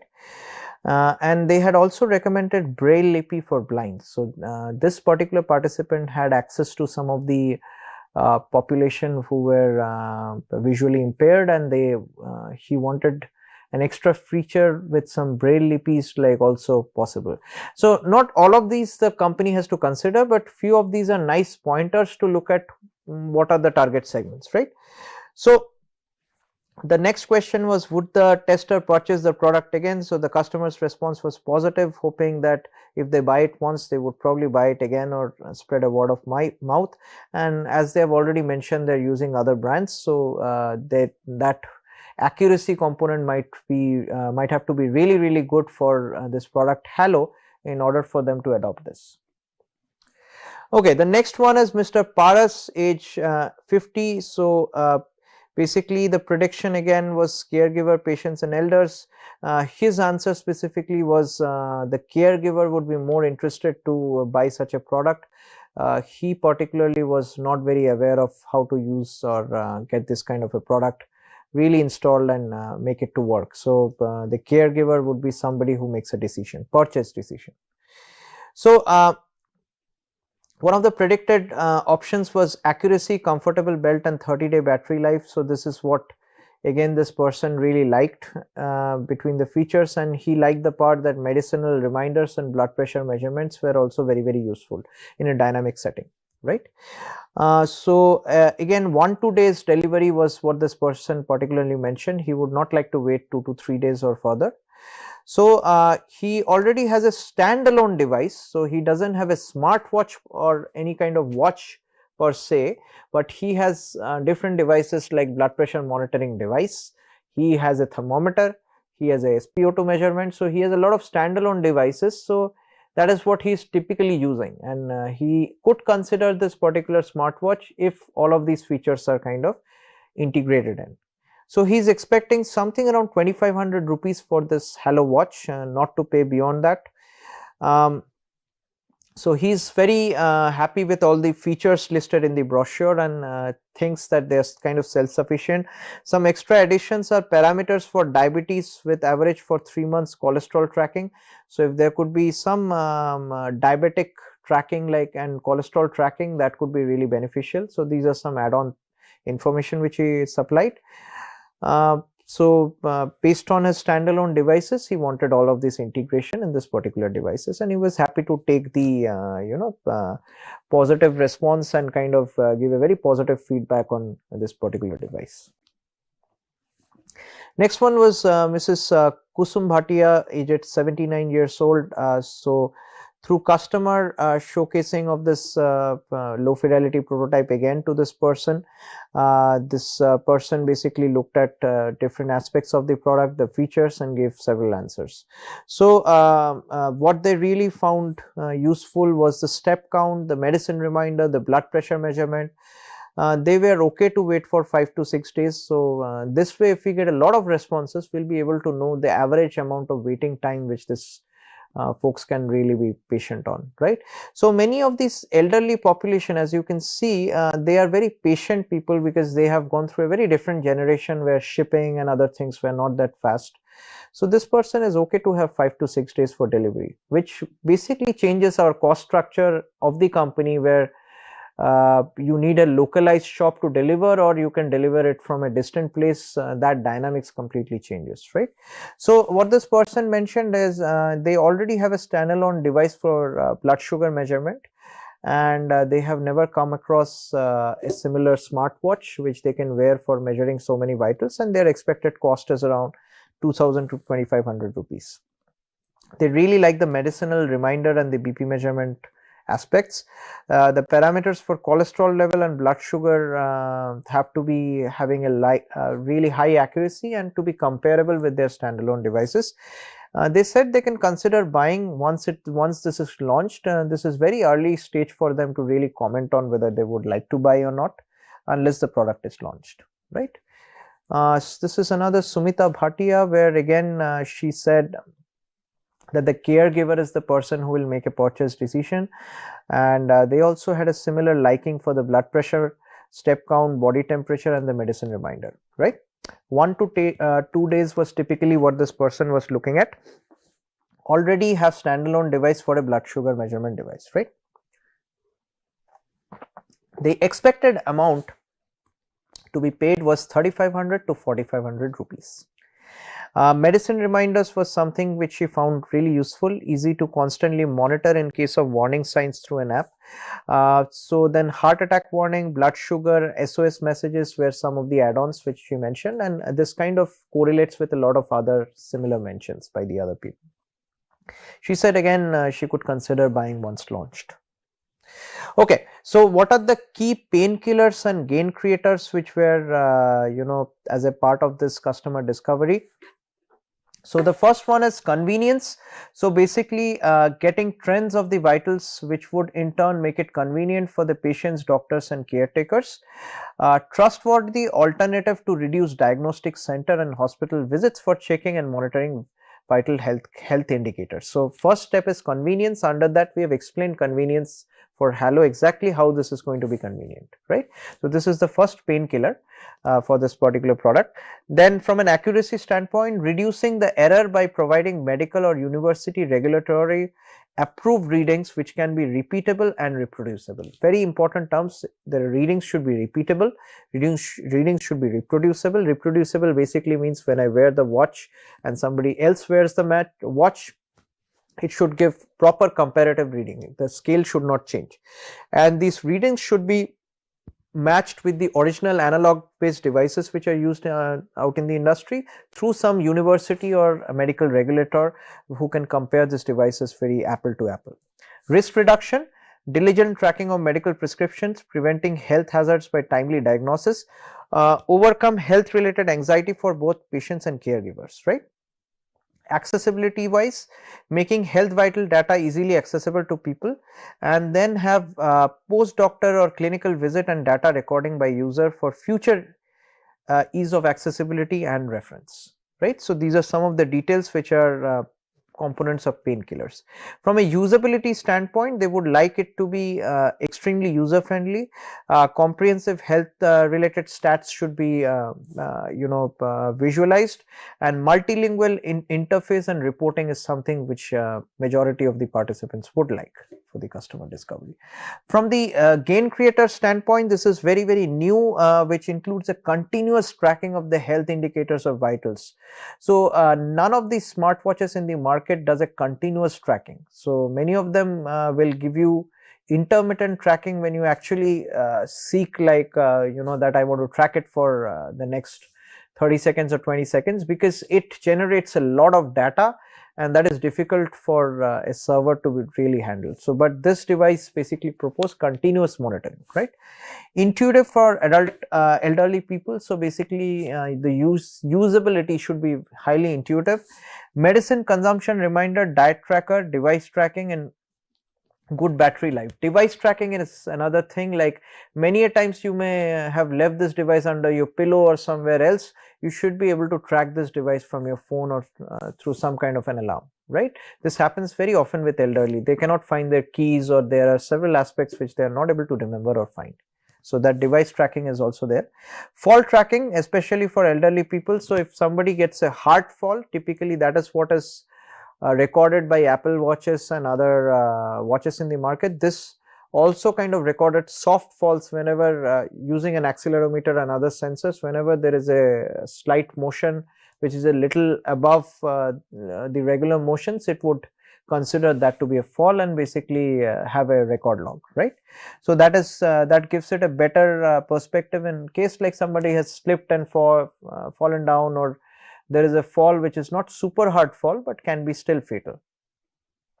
Health vital tracking, report generation between consecutive or periodic doctor clinical visitation periods. So whenever you are trying to see a doctor, you can have a health vital report generated through this, like by just one click, and this report you can carry or email it to the doctor for a better prescription, right?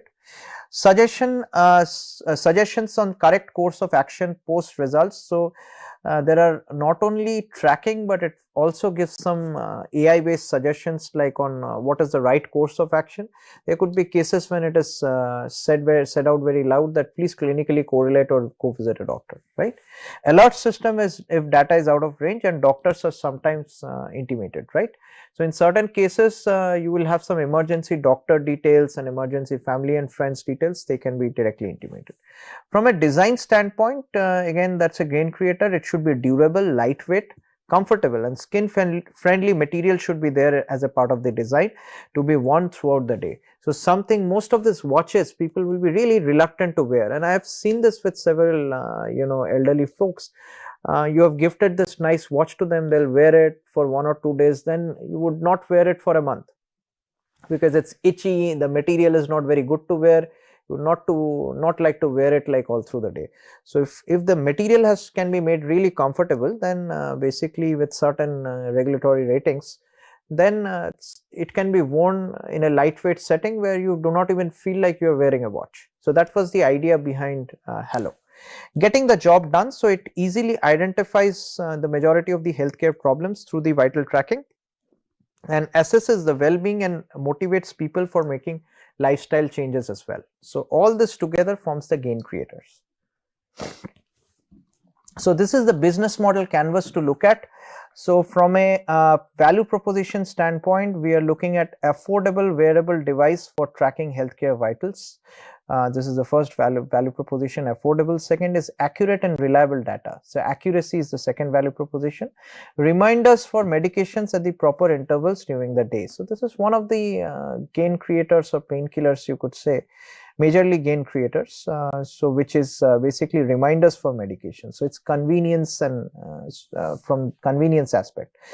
Emergency notifications. So this is also the accessibility aspect, as well as this is a huge painkiller where somebody can have a soft fall, and basically that forms part of the value proposition. Who are the key customer segments based on this customer discovery and beta testing steps? Caregivers and people with comorbidities. So a lot of elderly population who have possible comorbidities are the major focus groups, and caregivers are the other ones who are the going to make the purchase decisions, right? So rest of the details we are going to just see here for a moment, but majority of this is not the focus area, because right now we are just trying to focus towards the value proposition and customer segments. Okay, the next example is an app based service. So we have talked about a product, let's talk about a service, which is eVIDYA. So the key idea for this eVIDYA was for individuals and health professionals to have a central repository of healthcare records. So within an app system, if you can have all the healthcare records, all the prescriptions, all the test records within a single system, they thought this might be really useful for not only the patients but also the healthcare service providers. Because otherwise you're just running around to look for your hard copy of your prescription or some test results which you may have forgotten in your car or whatnot. So this was the idea. So the idea was to have a full accessibility for the patients, hospitals as well as registered health professionals. This was supposed to host varied documents such as prescriptions, discharge papers, personal medical information. Documents will be shared in an encrypted, secured manner, and patients will have absolute control on it. Because many a times when you have healthcare records, you want to be a little careful and privacy basically sets in, right? So the initial hypothesis or benefits which they have looked at from a value proposition standpoint is this is beneficial to hospitals to access the patient's medical history and provide better care during any emergency. So this is number one. Shorter turnaround time for inter-hospital transfers. So there are cases where certain very specific accidents or injuries or some kind of diseases cannot be handled by the hospitals they are currently getting treated in. They have to be probably transferred to a different hospital. So typically what happens is you go with all the prescriptions, all the data, you have to explain the cases again. If you could easily transfer this information over email or WhatsApp or in a common repository, then the doctor and other people would have already been prepared like before the patient transfers, right? So this was a great addition in terms of value creation. Individuals can monitor their medical history on a centralized location. So this also gives an individual a lot of control to monitor their medical history, because you may forget what was my particular cholesterol level like 2 years back or 1.5 years back. Was it high or was it in the right place? What was my blood pressure level like 3 years back? So these kind of data nobody really remembers. You have to dig in all the information. So this kind of repository helps you to really track your health for the last 5 years or 10 years or so forth. And this was also ideated to have a repository for insurance. So many a time we have all faced it. You're trying to have a claim of insurance, sometimes cashless or sometimes reimbursement after a surgery of your loved ones, and you're basically sitting there all through the day trying to get the claim processed, and you will not get discharged unless that activity is finished and you get a final payment from the insurer. So many a times what happens is they will put several objections into what the hospital has provided in terms of the entire bills and whatnot. So what you end up doing is it's a matter of huge inconvenience. You spend your entire day trying to fight with the insurance providers and figure out how your claims can be met before the patient is discharged. So if this kind of a platform through eVIDYA can have a repository of all the information for the insurers, then this could be beneficial for those insurance agents to quickly process a claim, right, in case of an emergency and whatnot. So some of the pain points which was faced with eVIDYA initially was concerns and reservations from the target audience to share medical data. This is something we all are a little reluctant on, and collaborations with hospitals, insurance and caregivers might be tricky. This was another aspect raised by a lot of end users and customers, that if you want to collaborate with hospitals which are already so overburdened, they may not be really interested to take up this service because they just have so much going on. In order to implement something completely new in the pipeline might be very tricky. So the first iteration was with the hypothesis digitized medical documents repository provides ease of access to individuals, hospitals and other stakeholders in the healthcare industry. So ease of access is the value proposition point, and the target customers initially interviewed includes individuals, hospitals and other stakeholders. One of the stakeholders, key ones were the insurance agents, right? So the experiment was to reach out to the potential customers to validate the pain points identified by us by sharing a questionnaire with them using Google Forms. So they wanted to have a comprehensive set of questionnaires, and responses were basically then analyzed. So the following slides are going to summarize the need for storage and retention of medical documents as highlighted by the individuals, hospitals and other stakeholders. So the iteration is justifying the target audience and the proposed product features. So there were a total of 110 responses received from individuals based on surveys sent out to almost 250 plus. One of the key relevant question along with the other generic question was the end user comfortable in sharing the medical documents, because this is one of the major bottlenecks which we saw as a part of the Halo project. So some of the questions, let's read them out very quickly. Do you ever lose your test results and prescription? So 60% of this 110 responses said yes. Okay, so 40% are doing just fine. Do you have your medical insurance card or details handy? For the most part, 61.8% said no. So most of the times of emergency, these folks who are majorly have been patients, or they have had patients from their loved ones, so they did not have their insurance cards or medical records handy when there was an emergency. Do you maintain a folder to file your prescription test results? Majority of them do, I think 55%, but still a huge group actually does not. So 55% actually said no. I would just like to repeat that, and 45% said yes. So majority did not actually have a file. That is interesting. How many years of your test results, prescriptions have you saved at home? So 66.3% said no. They have never saved a test result at home. So think about data getting lost so easily. It's been a year and a half, you have totally lost your records. When you visit the doctor for a second opinion on a diagnosis, how long does it take you to find your existing test results, prescriptions related to the same diagnosis? 59% said more than 15 minutes. That's a really long time. When you have to take a second opinion, means there is some level of emergency and you are trying to get the right opinion and right answer before maybe a surgical treatment or before admitting somebody. If it is taking 15 minutes along with the anxiety level, it's a lot, right? So they are actually pinpointing on the key questions here and trying to understand the feedback from 110 participants here for the survey. Do you find it hard to claim your medical insurance despite submitting all the required documents? 64.5% said yes. That specifically indicates that how difficult it is to claim an insurance, and we have all faced it. We know what we are talking about here. Do you find it old school and tiring to submit the hard copies of your documents via the post to the insurers? Sometimes you have to get all the signs, stamps while getting a reimbursement, and you have to kind of send them over through a hard copy through some tracking, and you don't know when they will be processed. So 81% said like they are not really happy with this. So as far as the hospitals were concerned, they only received 3 responses.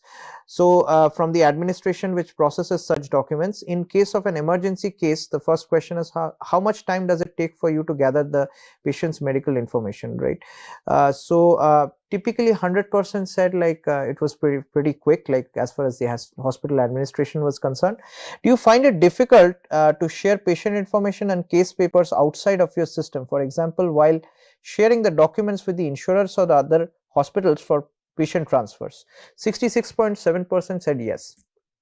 So transferring the knowledge to an insurer and other transfers is actually a challenge to the hospital administration as well. So the 2 target segments, but the most responsive one was the individuals, right?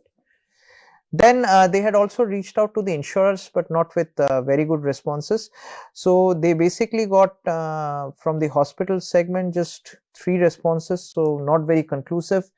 From the individual segment, they got quite a bit of strong potential leads, like 57% had very definitive answers and 43% not very definitive, and we have kind of talked about what the answers were. So the iteration 2 was Based on the survey responses, the digitized medical documents repository appears more individual centric. So what they found out through their initial first week of hypothesis or survey, that this sounds like something the hospital administration is not very interested in, or probably will not be in a position to pay them for this business idea, but at an individual level this may be something which they can monetize on, right? So this is backed by 55% strong potential leads, more than that at this stage, with a potential to cover wider audience over time. So if they take more and more surveys and bigger surveys, maybe this 55% may go up to 60, 65 or even more, right? So the experiment here was to analyze the survey responses through weighted average approach and figure out the potential strong as well as the weak contacts. So basically they looked at individuals, the sample sizes were 110, and of course the insurers had no responses. So results were majorly positive. So the next steps was basically they wanted to chase the insurers for their response and to collect the data. Still, from strong potential leads, they aim to obtain a clear information of must have and good to have features. So they want to focus on value propositions on so now they know from a generic survey of week 1 that majority of the individuals are really looking forward to such a repository. But what are the must and good to have features, and also they want to define an app development roadmap based on these inputs as they go along. So typically what they have looked at from an app structure standpoint, based on initial market research and some inputs, they want to have a registration followed by the interface for the patients would basically have the scheduling and the patient chart, which has the patient data, demographics, medical history and other docs. Interface for the doctors will basically have the patient portal somehow accessible along with the healthcare professionals clinical notes as well as the billing information. So the new value additions with that was some kind of pharmacy based prescription order, test results and invoices which can be kept along the other details like in the repository. So that's like the basic overview of the app structure. So this is how the app kind of looked over through the low fidelity stages. So with this I would like to thank you. This is all for the session. Hopefully you have learned something. We'll see you next time for the next class, right? Thank you.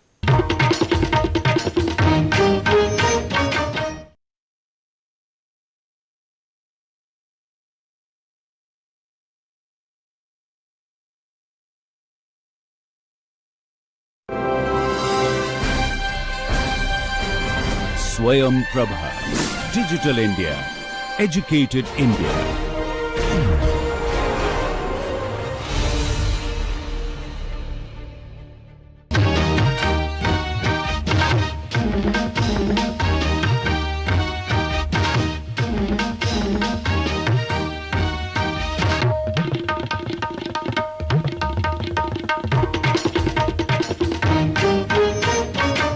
Welcome to another very interesting session of the course Healthcare Entrepreneurship. So far we have covered the details about what the Indian scenario from a healthcare space looks like, and we have also looked at the various ways to define an idea and how to get the right idea in order to get to that point that we can actually develop a product or develop a service, right? So today we are going to talk about the product development process, the 7 different stages of the product development process, what is the overview, and then we will slowly dig in more in the upcoming lectures into the design aspect, the different prototyping aspect, the marketing aspect, and finally move towards commercialization, right? So hope you all students are doing well and enjoying the lectures. Let's get started. So what are the types of new products typically? So let's talk about that. The first category is new to the world, so which is creating an entirely new market for a product. So there have been so many products out there which are so new and you have probably never seen them around in the market.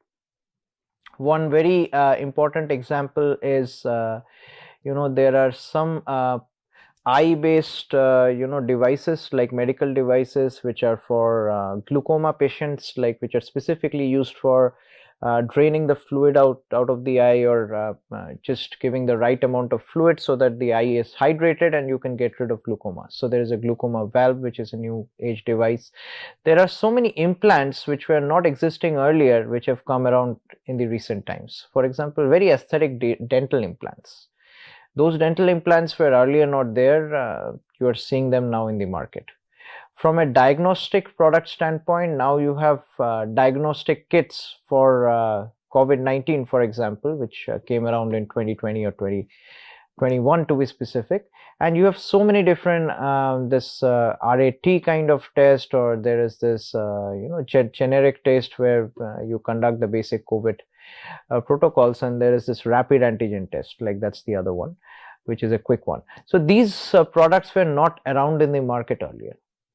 There are products around diabetes, which was not very rampant in India, like let's say 10 years back or 15 years back. Right now you have so many of insoles which are specifically for the diabetic population. So these are new to the world products, and this basically creates an entirely new market. Okay. The next category is new product lines, which is first time entry to an established market. So there could be established market for a lot of different products, and there is a new product line within that. So one very key example is this thermometers, which you're looking at from a digitalized standpoint. So we had analog thermometers, this very catchy, this mercury thermometers. Then we had the digital thermometers, where it was a standard, very much similar looking to a normal thermometer. You could place it in your mouth or place it under your armpit. But then we had the scanning thermometers, which was a new product line which came into the market, and lot many companies did not have this particular product. But there was this need in the market due to the COVID pandemic, where there was a lot of incidences of high fever. So that's why the scanning kind of thermometers were a new product line within an existing market where thermometers already existed. It just provided a better way to seamlessly use it and have a contactless kind of an atmosphere. Earlier you need to be in touch with the patient to basically administer the thermometer and get the readings. Now you can have it completely contactless, and you can have it for your home as well, to take the readings of your family members, like in a very contactless fashion, right? So this is a new product line which had its first time entry around 2020. Like several of the thermometers did exist, but they did not find their importance in the mainstream, right? So this became very popular during the 2020 pandemic, and that's where this new product line was introduced. The third type is additions to existing product lines, which is basically supplementing the established product lines with the package sizes, flavors, and so many other things. So one very common example is the different sorts of medicines which we come across. So if you look at, Eno is a very common medicine which we all know is for gas. So if you have really high amount of gas in your body and you're getting acidity, you would usually come with an Eno. So the standard Eno used to be in a normal kind of generic flavor, right? Now if you look at Eno, you see so many different flavors, right? You can bring it in orange flavor, lemon flavor, and so many other aspects. Similar with a lot of pediatric medicines. So for infants, there are medicines which are specifically developed. There's a formulation, and there are so many different kinds of flavors which are added to those formulations in order to make it nice or competitive compared to the other brands. And usually if somebody, infant basically takes a minty flavor medicine, he or she may actually like it more than a generic medicine which may be a little sour, right? So some other examples of this is where you had a different packaging size for various materials which are used for the pharmaceutical requirement. One example is you're looking at face shields and masks. Earlier we would have a single mask packeted in a single packet, right? Now you have a range of 100 masks and 200 masks, this kind of packets which are like for the family, right? Like if the entire family is planning to use it. So that's another pharmacy based product, like which is over the counter, which you basically get as a huge packaging of the mask. So that's kind of rebranding it. Sometimes the cost would be much lower. So if you are thinking of using the masks for the entire year, you would probably go for a package of 100 rather than buying a few like 4 or 5, right? So the fourth category is improvement and revisions of existing products, which includes the replacement of existing products. So there are so many products out there in the market which there has been certain updates, and basically based on those updates the products have either been completely replaced in the market or they have been updated over time, right? So some of the examples are if you look at the glasses market. So most of the glasses used to come in one single kind of optics, and then it moved towards a dual optics or multi optics, like where you had bifocal lenses where you could see this round kind of thing within a glass, where somebody has a myopic as well as hypermetropic, like which is short and long sightedness respectively, those kind of visions. Then you have another kind of glasses which is a progressive lens, where if you have some issues with your cylindrical capability, that your cornea is basically sized in a different way, and then you have fairly a good bit of myopic as well as hypermetropic vision, then you can use progressive lens, which is a much more nicer progression than a bifocal. So this has been improvements or revisions to this existing product market, which is if you look at it, it's kind of a medical market only, right? Because you're trying to see better here, right? Similar with hearing aids. So many things have improved over time, where you know, the way hearing aid is used, is it through Bluetooth or Wi-Fi, or is it integrating well with your phone? Earlier it did not used to integrate well with your phone, it would just be direct, or you would see a little bit of information from Bluetooth, but now you have a dedicated app and so many other things, right? So many of these products basically improve over time based on the technology development, and then sometimes completely replace the same in the market, but the company may be the same, right?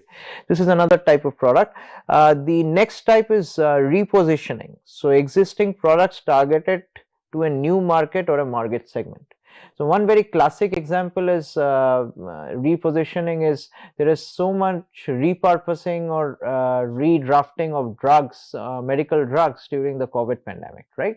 So many a times we have heard about this term hydrochloroquine, or there are so many other medical drugs which were used and repurposed to possibly target the COVID virus and the initial variants, and many of them did fail, and many of them did show some immunity or effect on the virus, but that was one of the repurposing. So something is already being used for, let's say, malaria, and that is being used for something else. Fabiflu is another example where that was used for a different purpose, and that was partially repurposed, right? So there are many other aspects which are kind of repurposed. So there are watches which were earlier used specifically for they had all the details of measuring the heart rate and step counts and whatnot. Earlier they were just used for athletic purpose, now they are used for medical diagnosis purpose. So that's another way of repurposing a diagnostic device, right? So here you do not change the product, but you kind of market it in a different target segment, right? So that kind of helps it repurpose. Another very classic example, what we did for our own product was this one soles, where we basically had a insole variant for diabetic patients. So earlier we were using this insole variants for generic patients. Now we have repurposed it for the diabetic patients, right? Like with slight modifications. And later on we would like it to be going for some of the pediatric patients as well. They have some form of foot deformities or gait disorders in the earlier age. So the same formula, same material, same structure, but it is repurposed for different communities or target customers. So this sometimes becomes really important, how you remarket a product and where you do not want to build a new product. The last example is cost reduction. So sometimes if you are looking at markets where there is a lot of competition, you would like to have a very narrow margin or a wide margin with the other competitors in certain cases. One example not from the medical industry is the mobile phone market, right? So if you do not get a mobile phone with similar features within the same price point, then basically your phone will not sell. So typically what a customer would do is go to a shop and shop around for different features like this much megapixel cameras, or this kind of this size of screen, this amount of battery backup, and this amount of memory, right? So these are some of the key details which they would like, and they would like to see all the phones in that category. Gone are those days like when somebody is just looking at one brand, you know, like Samsung, for example. So these days people are looking at Oppo, Vivo. There are so many other different brands, you know, like this. There is a Redmi, and there are so many other brands like which are there in a mobile shop. So that is where you have a throat kind of competition. So some kind of cost reduction would be beneficial, right? Even 1,000-2,000 rupees of cost would probably earn you a customer. So similar with the drugs, medical drugs market. In the pharmaceutical market, typically what happens is you have the same drug composition which is offered by several different companies. So for example, Sun Pharma or Glenmark, or there are Abbott, or maybe this Zydus. There's so many other brands in the market in the pharmaceutical industry, probably branding the same drug for which is in the form of some throat pain, or paracetamol in that case, or ibuprofen. Same constituents, but the prices are different, packaging or branding is different. So the factor which really comes in handy here is sometimes cost. So if a huge government or private clinic or pharmacy is trying to source from these different brands, they would usually go for the L1. L1 is the lowest cost, right? So these are some of the different types of new products, ranging from completely new, which goes to a new market, to something which is totally repositioned, to something which is not built at all, like it is just a matter of cost reduction and rebranding, right? So typically, looking at this chart here on the right, we are looking at a company which has a desired payback period for the R&D cost and investment. That basically means you have spent so much amount of time and effort and cost for your research and development purpose, and then finally you have come up with a product. So you do have a certain projection or plan that when do you want to reach break even. Break even is a common term where you have recovered all your money which you have put on your company. So typically, let's say I've spent 20 lakh rupees in my company so far, including the product development, production, manpower cost, electricity cost, paying for the website, app, everything included. So let's say 20 lakhs I've put so far, and let's say my products are selling at 20,000 rupees, right? So basically within 20,000 rupees, if I say sell 10 of those, like I'll be getting 2 lakhs.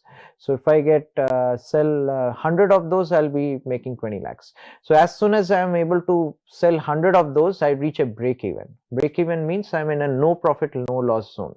So beyond that, I can start making profit. So every company has kind of defined, and all of us entrepreneurs would also like to define that break even, whether that is in 6 months or a year, or whenever we see the profit actually showing up, right? Before that, we are at kind of a loss or a no profit, no loss aspect. So typically there is this plan of this company which is in place. Then you have the customers which have a value perception or a value proposition in mind.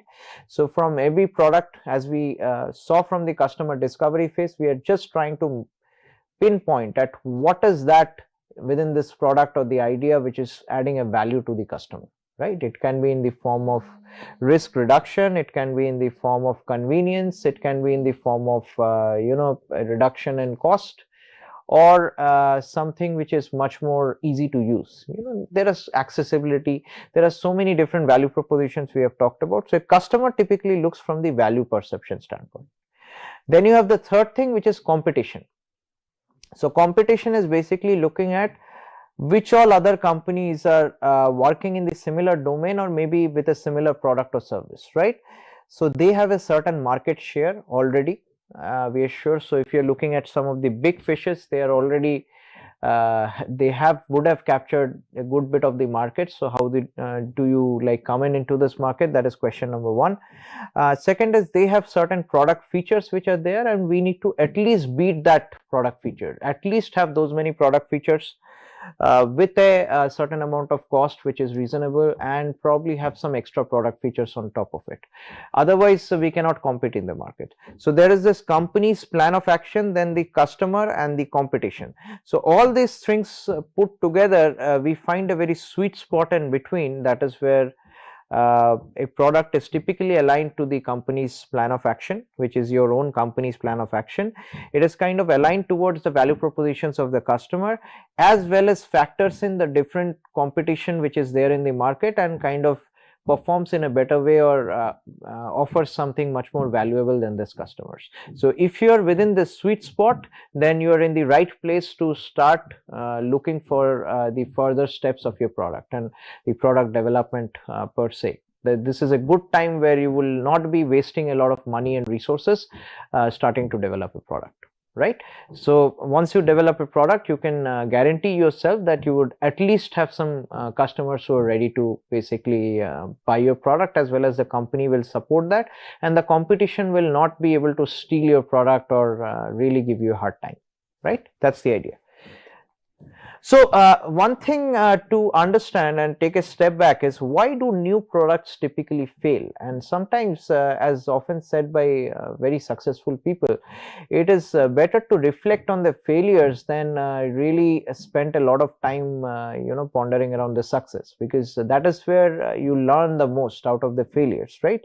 So it is good to know beforehand why do products fail, and most likely we will try to avoid those mistakes which several other very successful and unsuccessful products have seen in the market, right?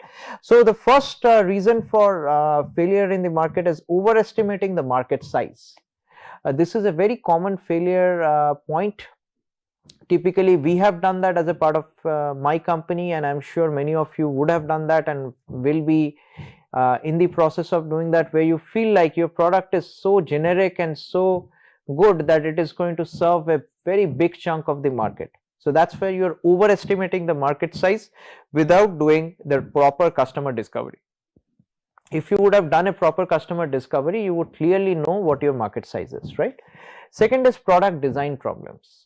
So there are several design flaws which can lead to an initial turn off by the customer. They may not really like to take a product which looks like that, and there are other challenges with its operation and the other aspects.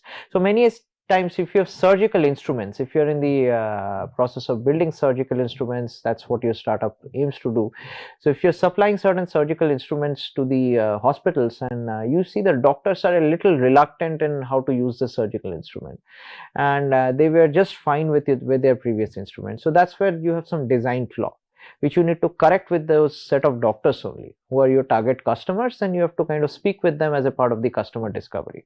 Because if you just do not do that and just look at the online literature and kind of try to improvise on something, file a patent and go for it, it may cause a failure, because there is some kind of a design flaw which the actual end customers, which are the doctors in this case, are not really enjoying.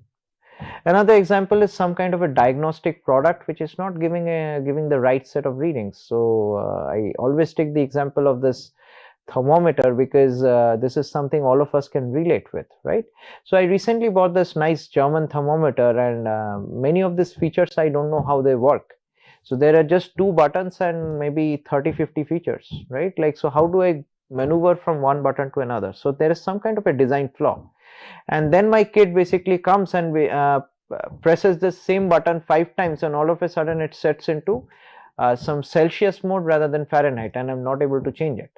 So I'll have to really dig through the manual and try to go back. And the manual is not very simplistic. I have to go through this 3 steps of like holding it in a certain way and then pressing something else. So that's complex. That's a complex system. Why can't a device have very simplistic system? Maybe have 1 or 2 more buttons and very simple things like you press it 1 time or 2 times, this one happens. Something very intuitive on the screen itself, or maybe some remarks under below the screen, rather than having somebody to look into the manual and really dig in. That's a lack of convenience, right? Many times you're so busy, you'll just throw this thermometer out and take something which you had from basic, and next time you will never recommend this thermometer to anybody. So these are product design problems, right? which sometimes we do not realize as product developers or entrepreneurs. We think this is the next big thing, but it just backfires on you, right? The third a reason of failure is the product which is incorrectly positioned, priced or advertised, right? So sometimes you would have certain products which are not positioned very rightly or priced or advertised very rightly. So one very classic example, not from the medical arena, is probably I've given the example before of Tata Nano, which was not positioned very well. It was a great car and basically had all the features necessary for somebody with who had a bike to get a much more bigger safety for their family. If they're carrying their 3 family members on a bike, that's highly unsafe. So the vision was very clear that they wanted to have a low cost nice car which can run for a simple family of 3 or 4, right? So that was the initial idea, but it was positioned in the way that this is the cheapest car in the market. So what happened was, there was this preconceived notion. Everybody thought if I buy this cheapest tag will get attached to me, and I will basically be seen down by the society that I'm so kind of poor that I could only buy this car. So that's why it kind of backfired. There were several other reasons why it backfired, but this was one of the reasons which led to the wrong positioning of the vehicle, and basically it did not gain that traction which it had to go, and basically it was a failed project, right? Very similarly done with a lot of other projects and products. For example, one is the face shields. So face shields, we have all come across one, I'm sure, during the pandemic. So if you look at the masks were positioned very well, that is the minimum thing which you need to protect yourself from the deadly virus, right? But the face shields were not positioned very well. So sometimes they were used, and majority of the times they would be kind of irritating to wear, and you would feel like you're wearing a helmet kind of thing. So it was not positioned very well in the market. So a lot of these face shield manufacturers which had produced a bulk of these face shields are just lying vacant, right? They could have either positioned it a little better, that this is the ultimate way of like basically protecting you from the virus in some sense or the form, because typically the masks which we know comes in 2 or 3 layers is not usually good enough to prevent it from the virus particles, right? The particles are much more smaller. So if this could have been positioned around that particle size or something like that, these face shields could have gotten bigger traction. The second part is repurposing of face shield. They could have been repurposed for something like so many industrial activities where you need some kind of a facial wear like a face shield, which is a protective equipment. So they were never being repurposed. So that what that led to is a lot of face shields just dumped somewhere where they have not been finding any use. And we have similar basically seen a similar fate, where my lab had basically produced around 10-15,000 face shields basically for charity, but we distributed it to several hospitals, but later found out that we had similar other orders from other companies where if we had to sell in another 5,000 or 7,500 something, but by that time the pandemic was gone.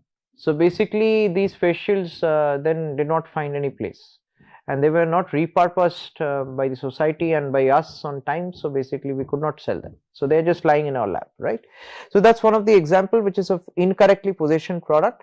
Sometimes they're priced or advertised wrongly. Advertised, I have taken the example of Tata Nano. Priced is typically certain products which could have been given in a much more right price were priced wrong. I'll give you an example of low price and a high price. So I had taken this example of this OneSoul's product which my company had basically built up, and we had come through the different modes of customer discovery, and we had done all the due diligence, but what we did not do was doing the price right. So we did not think about like asking too many questions about how much a particular person is willing to pay, or things like given this amount of value which this particular insole delivers, how much can you actually pay? So these kind of questions we never asked. We just assumed that let this be the lowest price possible kind of insole in the market, and maybe this would lead us to getting the maximum number of customers. So we priced it very low basically to start with, and what that did was it kind of backfired, and many of the customers thought like just because the price was so low, it's not a very premium product, it's probably a very low quality product. So this is something which we learned from our own experience, that we had done the customer discovery but not asked questions about the price, and we went out and got a backfiring, right? So sometimes product when they are low priced, like basically doesn't mean it is going to sell more. So we have this inhibition, like we have this preconceived notion that whatever we are trying to sell through our entrepreneurial venture, even in the healthcare space, we would like the price to be as low as possible and this would get the maximum market. Not always true. Try to match the competitors and try to get to a decent price, whatever based on the value which it is delivering.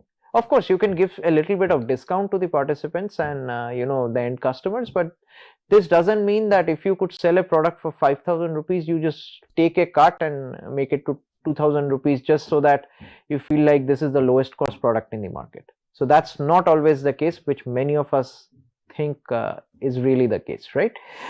So one example of high price is typically what happens is there are a lot of very good Make in India initiatives, like where we are trying to kind of rebuild and reconstruct certain products which are currently imported. There are so many medical devices and medical implants which are seeing the same thing, and basically what happens is the issue is with the last mile commercialization aspect. So typically what happens, if you are importing a product for, let's say, 20,000 rupees, a particular implant for 20,000 rupees worth from the US market, and then you have built a product in the Indian market for 2,000 rupees, okay, almost 10 times cheaper. So you would think this product is going to completely disrupt the market. It would have, if I would have sold it through my own entrepreneurial venture by having a slight margin, maybe make it to 5,000 rupees or 6,000 or 7,000 rupees. That's a fair amount. You're still giving quite a discount, and it maintains the same quality standards and conforms to the regulatory standards and whatnot. That is fair. But what we typically end up doing in the Indian market currently is we give this product to another marketing firm or a different company which is only interested in sale of the pharmaceutical products without even understanding the technicalities.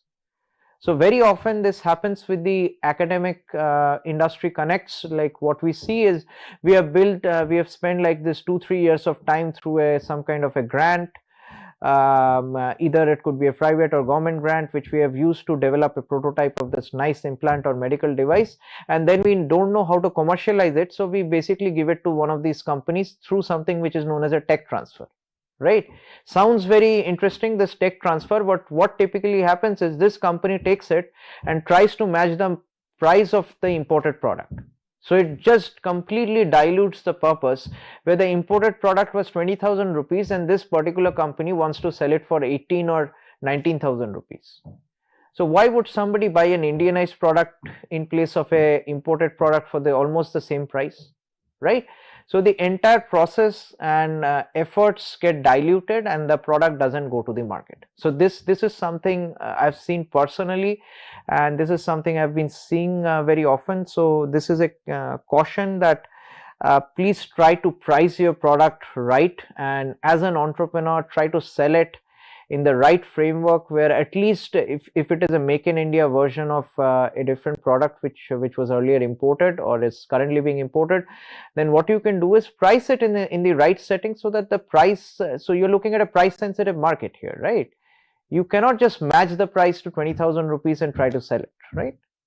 You have to your only weapon here is basically the price. So adjust the price accordingly so that a much more low cost variant can be provided as a Make in India, and this could be really valuable to the society, which cannot probably several people cannot buy this 20,000 rupees medical diagnostic devices. I'll give you a very key example. One of the devices I'd been still thinking of building, and I think this is open for grabs if any of you would be interested to build this. So this is basically this SpO2 meters basically. So we had been using a lot of this SpO2 based devices, like which gives our oxygen levels for basically the adults. We have seen a huge insurgence of all this like during the pandemic, so all of us have 2 or 3 lying in your house, right?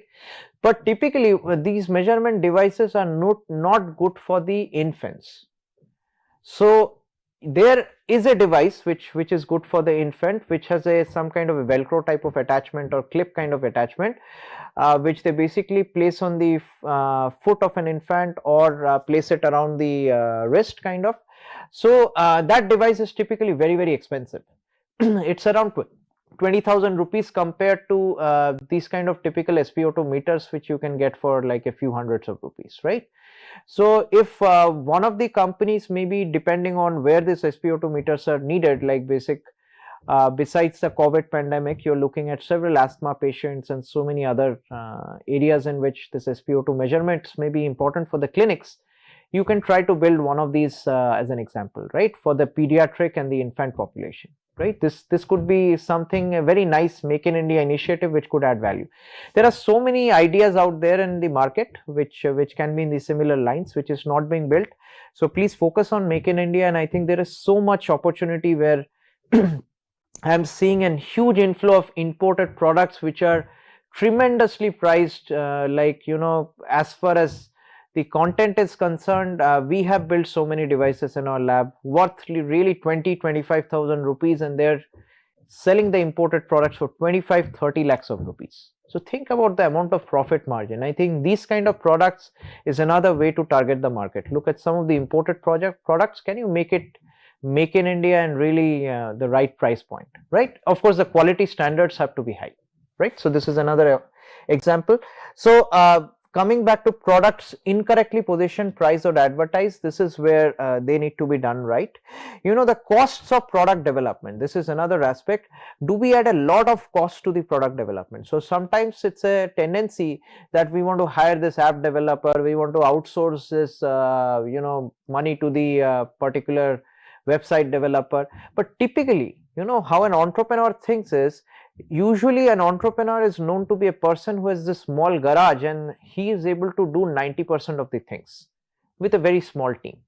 Because initially, if we have raised a huge amount of fund through a VC or some kind of a setting, the bad notion is many a times we would just want to splurge that money into whatever directions we can, and we end up failing in our product.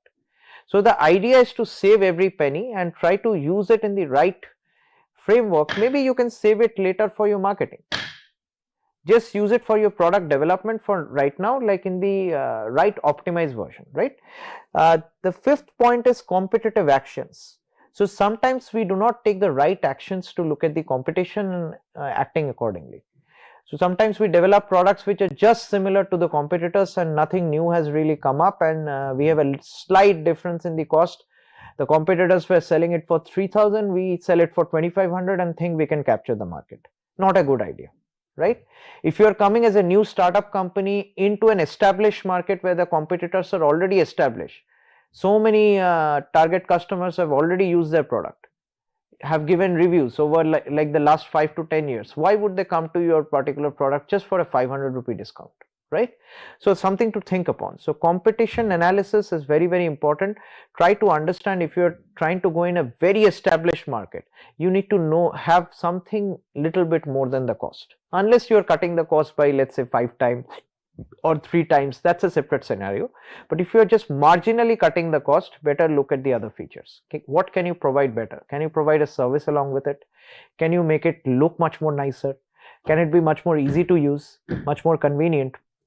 There are so many aspects to it, right? So these are the things to avoid in order to make sure your products do not fail.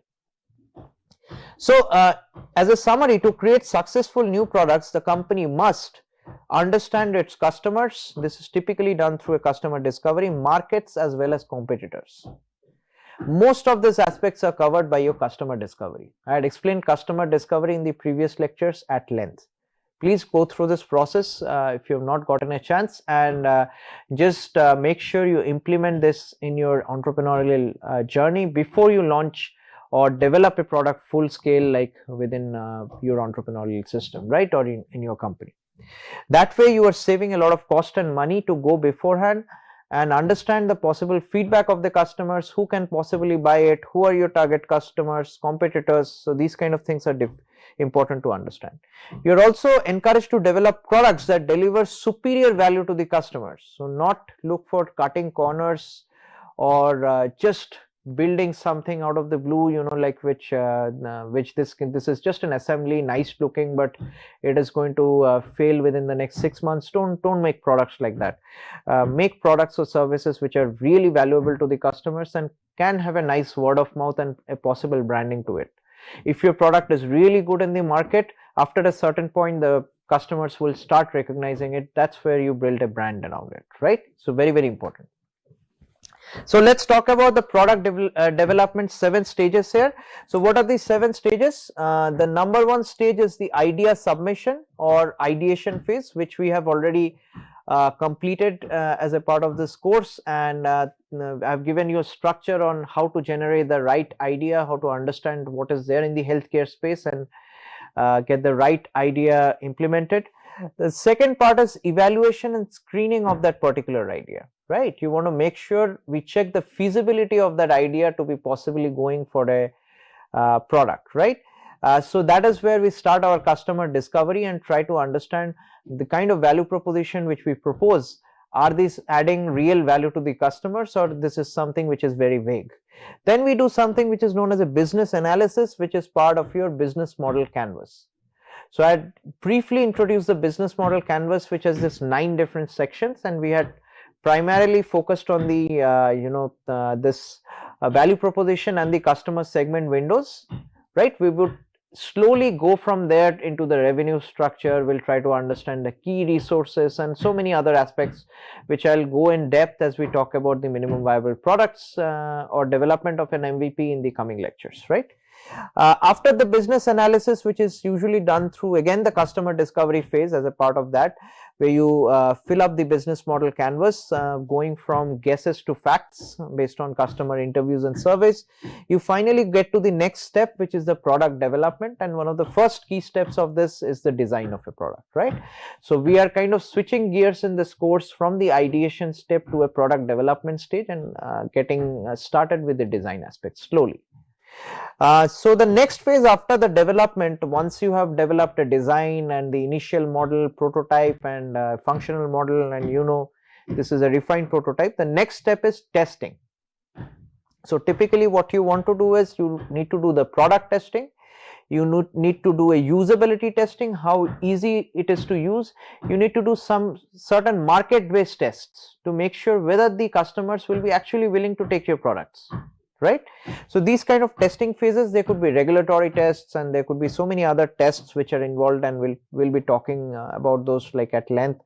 Then after the testing phase, the 6th one is validation and regulatory approval. This is where we want to make sure every part of our healthcare product is regulatory compliant, right?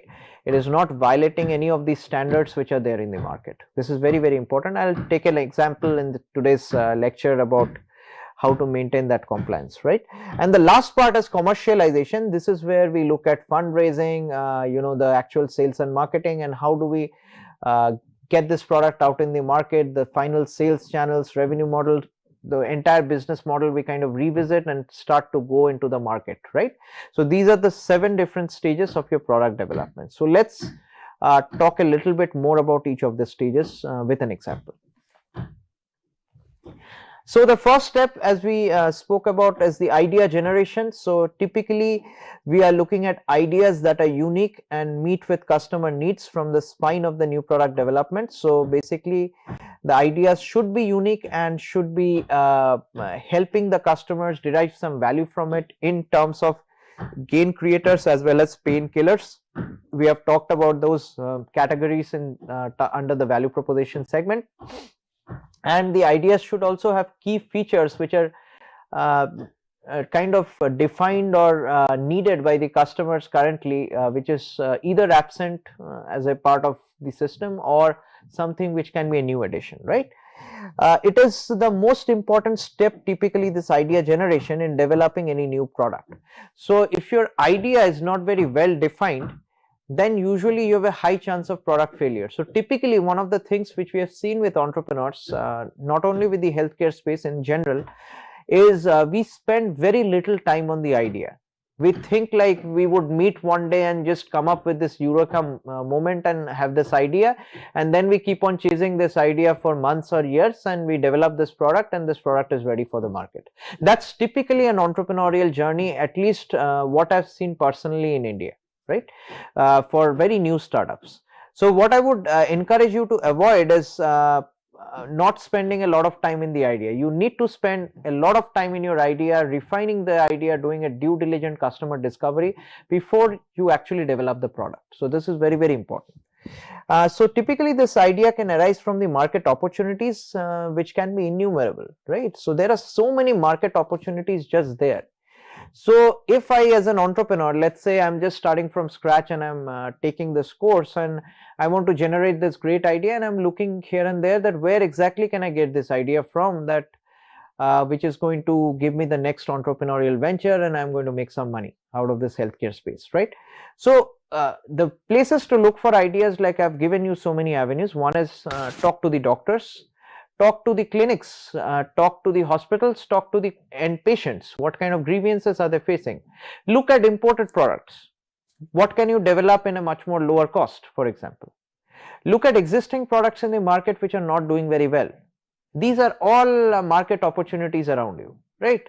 And they're just innumerable. If I were you, I would start with probably, if I had all the technical know-how, I would probably take an imported product which costs 20 lakhs, I'll make it for 30,000 rupees and start selling it, right? Do an initial market survey that people have, there is this existing demand for this products, there is a huge backlog because this is imported, and just because of one or two players, resellers in the market, the costs are super high. So I'm going to take this 20,000-30,000 rupees product for 5-6 lakh of rupees and start selling it in the market through something like India Mart, for example. Or it could be a better platform through some clinics and hospitals, you know, by pitching it to them. Or there can be certain products which are sold through Amazon. So I would start that right away without wasting any further time, right? So being in the healthcare space, I think this is one of the best times in the lifetime where we can all be in this healthcare space. Just beyond the pandemic, where we all are recognizing the need for healthcare products and services, for diagnostic, for right treatment modalities. I think this is the right time to venture and look for opportunities. There are innumerable opportunities, right? So spend a lot of time into this idea generation phase. This stage also suggests that creating a large pool of ideas from both internal and external sources using numerous techniques. So you may always start with 4 or 5 ideas, and you may look at the feasibility of which one is going to get me the right revenue, or which one is feasible within a 6 months framework, or with whatever money and resources I have.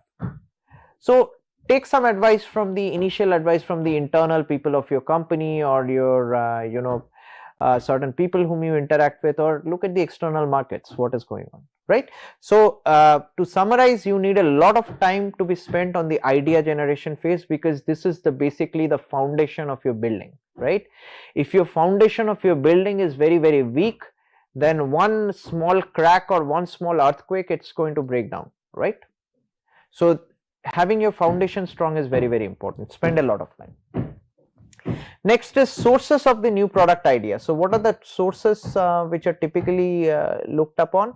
The first one is customer driven, which is basically you get all your idea kind of refined or validated through your customer discovery process, where there is this idea generation, concept development and customer screening. You do the business analysis and then do the product development, consumer testing and commercialization. These are the key activities around the customer driven problems.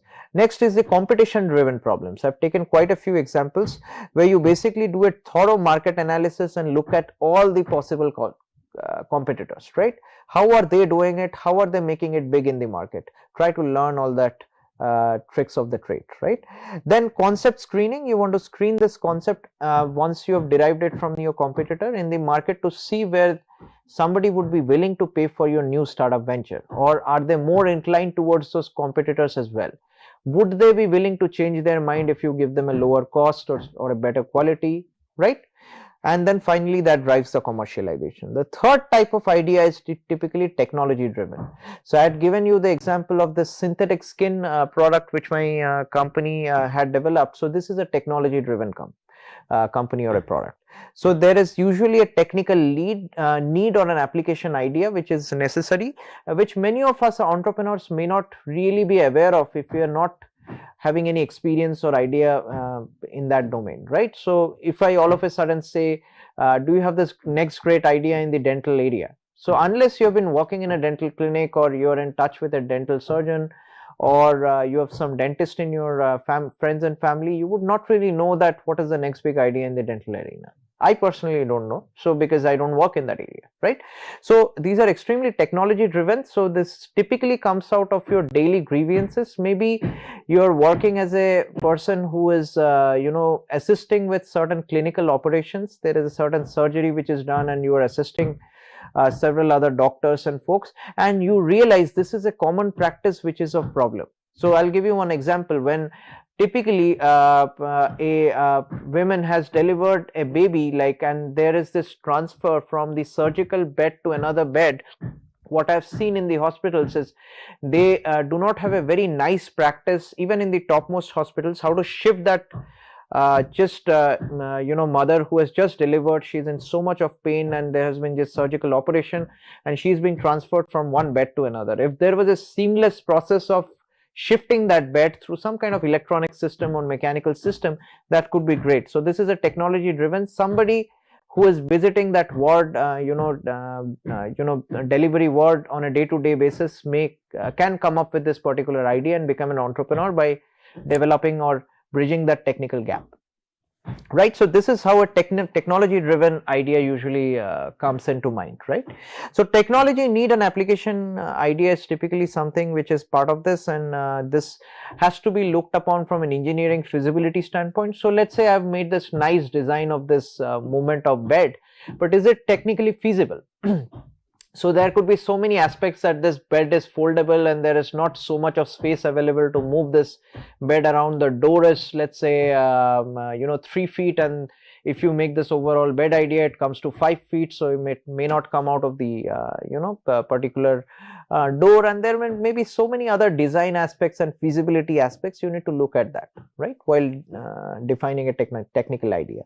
We have to do a business analysis to see who are the early adopters. Can a hospital be really interested to adopt such an idea, or this could be done in a private hospital, for example, which are much more easier to change or adapt, right? Then we have to look at the prototype development. So here a key prototype development is very important to actually test it and understand whether this idea is going to work. The product testing and commercialization, these are the other two activities. So these are the sources of the new ideas. You can basically categorize them across this customer driven, competition driven, and technology driven. So typically your next idea for your product or service is going to fall within one of these segments, right? Let's go further. So let's take this old example where we were talking about this very new product idea, which is kind of competition driven. So basically this is this Halo watch, which is your healthcare tracking buddy. That's how they would like to market it. So this is a project which came out of one of our courses, and basically the students are trying to start up in this domain, and this is kind of the adaptation of that. So Halo is this particular watch which is a competition driven idea because of the sense, because there are so many smartwatches out there in the market which have this lot of medical capabilities like heart rate monitoring. They have this temperature and other vital monitoring. Halo specifically wanted to focus on the vital monitoring and the health tracking aspects. So let's take a look into how this product came through the different stages of the product development, the 7 stages of the product development, and we'll get a clear idea of what really is going to be part of your mission, right? So the mission statement for Halo was to support traditional medical treatments. So whatever traditional medical treatments and the basic doctor-based consulting or diagnosis is, they wanted to just support this with their particular device. So the idea was very, very clear. This is not a nice and fancy watch which you would wear for 10 other different things. This is typically for supporting the medical consulting or traditional medical treatments with accurate body vital statistics. So the keyword here is the accurate, and it is wanting to focus on the vitals only. So vitals are typically like body temperature, heart rate, it could be the pulse rate and so many other details, right? To ensure healthier future and longer life, right? So it wanted to focus on the continuous monitoring, and we have talked about Halo at length. This is something which focuses on just the vital measurement on a dynamic mode and wants to give right information for a doctor's consulting or when exactly you should consult a doctor, right? So the mission statement is very clear for Halo. They have made a very nice logo. This is something which would look attractive, and kind of they have an attractive segment as well, right? So they first of all looked at the smartwatch market. So smartwatch market is growing at a compounded annual growth rate CAGR of 19.6% globally. Which is fairly high at a CAGR of 23% in the APAC region. APAC is the basically the Asia Pacific region, which includes India. So smartwatch market in India grew 274% in 2021. Phenomenal growth. 274%. You're looking at 16%, 19%, 23%, and here you're looking at 274%. Massive growth. So which are some of the domestic players? They stood at taking the 75% of the market share. This is another very interesting fact. We are not using a lot of imported smartwatches, which is great to know. I'm a big support to the Make in India watches and Make in India products. If they are of high quality, I would encourage you all to make that. Like, so 75% of the market share is held by the Indian products, which is great to know. These were in the position to gain share from the Chinese players like Amazfit and Realme. There are some Chinese players out there which are almost shifting gears or switching the statement where they're trying to get more Indianized than Chinese, because we all know that a lot of Chinese products or Chinese based equipments are very, very low cost. Quality wise, it's kind of something which needs to be compared, but the cost is very, very low. That's why earlier many of the products in the Indian market could not compare that cost, right? But right now with the pandemic and switch with socioeconomic and the demographic conditions, the shift has moved more towards Make in India, and with the support of the government, there is a huge opportunity in this watch market. So coming back to this was the smartwatch market which they looked at. Some of the top sellers were like Boat, which is a totally Indian company, and we have seen some parts of Boat and Shark Tank as well, right? The founder of Boat was part of that group. So Boat is a very big market which is coming up with these kind of watches. Then there are several other companies like Firebolt, Realme, Amazfit. Amazfit is a Chinese company. Apple, if you would think of having a larger share, doesn't have such a big share. Specifically due to the cost, I would think, because the cost is fairly high. It's not very affordable for majority of the customer segments. If you're selling a watch for 50,000 rupees, I think even the middle class would be reluctant to buy it unless you want to really be going for the Apple brand, right? So this is the distribution of what the market looks like, and one of the key things which we look at here is the Indian brands are selling very well, right? Boat and Noise, right? So let's go further. So some of the key facts about the customer discovery and initial idea assessment was 34.6% of the elderly population exist in India, like who are above 60 years of age. They typically suffer from cardiovascular ailments. So 34.6% of the elderly population above 60 years are suffering from cardiovascular diseases. We had kind of visited this statistics as a part of the Apple Watch case study. But this is just a case study and fact which is existing right now. Again, population above the age of 60, you typically 32% of that specifically in India suffer from hypertension, right? 8.3% of elderly population above the age of 60 suffer from some form of lung disease such as oxygen level related complications. So this kind of indicates what kind of sensors or features we should have as a part of this Halo Watch project, right? So cardiovascular ailments have to be attended to, hypertension has to be attended to, and the third is oxygen levels through some kind of SpO2 readings, right? The fourth statistics is 44% with increase in age from 45 to 75. These are the folks without any comorbidities. This reduces from 67 to 44%. So basically we are seeing at a high comorbidity typically at a higher age. So that's another aspect. 1:379 doctor to susceptible age population ratio. Difficult to get a doctor for consultation. So typically what has been seen through statistics, there is just one doctor per 379 persons, right, like, or possible patients. So you're basically fighting for one doctor in India currently for 375 patients. So with this we are going to close this session. We will continue this topic in the next lecture. So thank you all.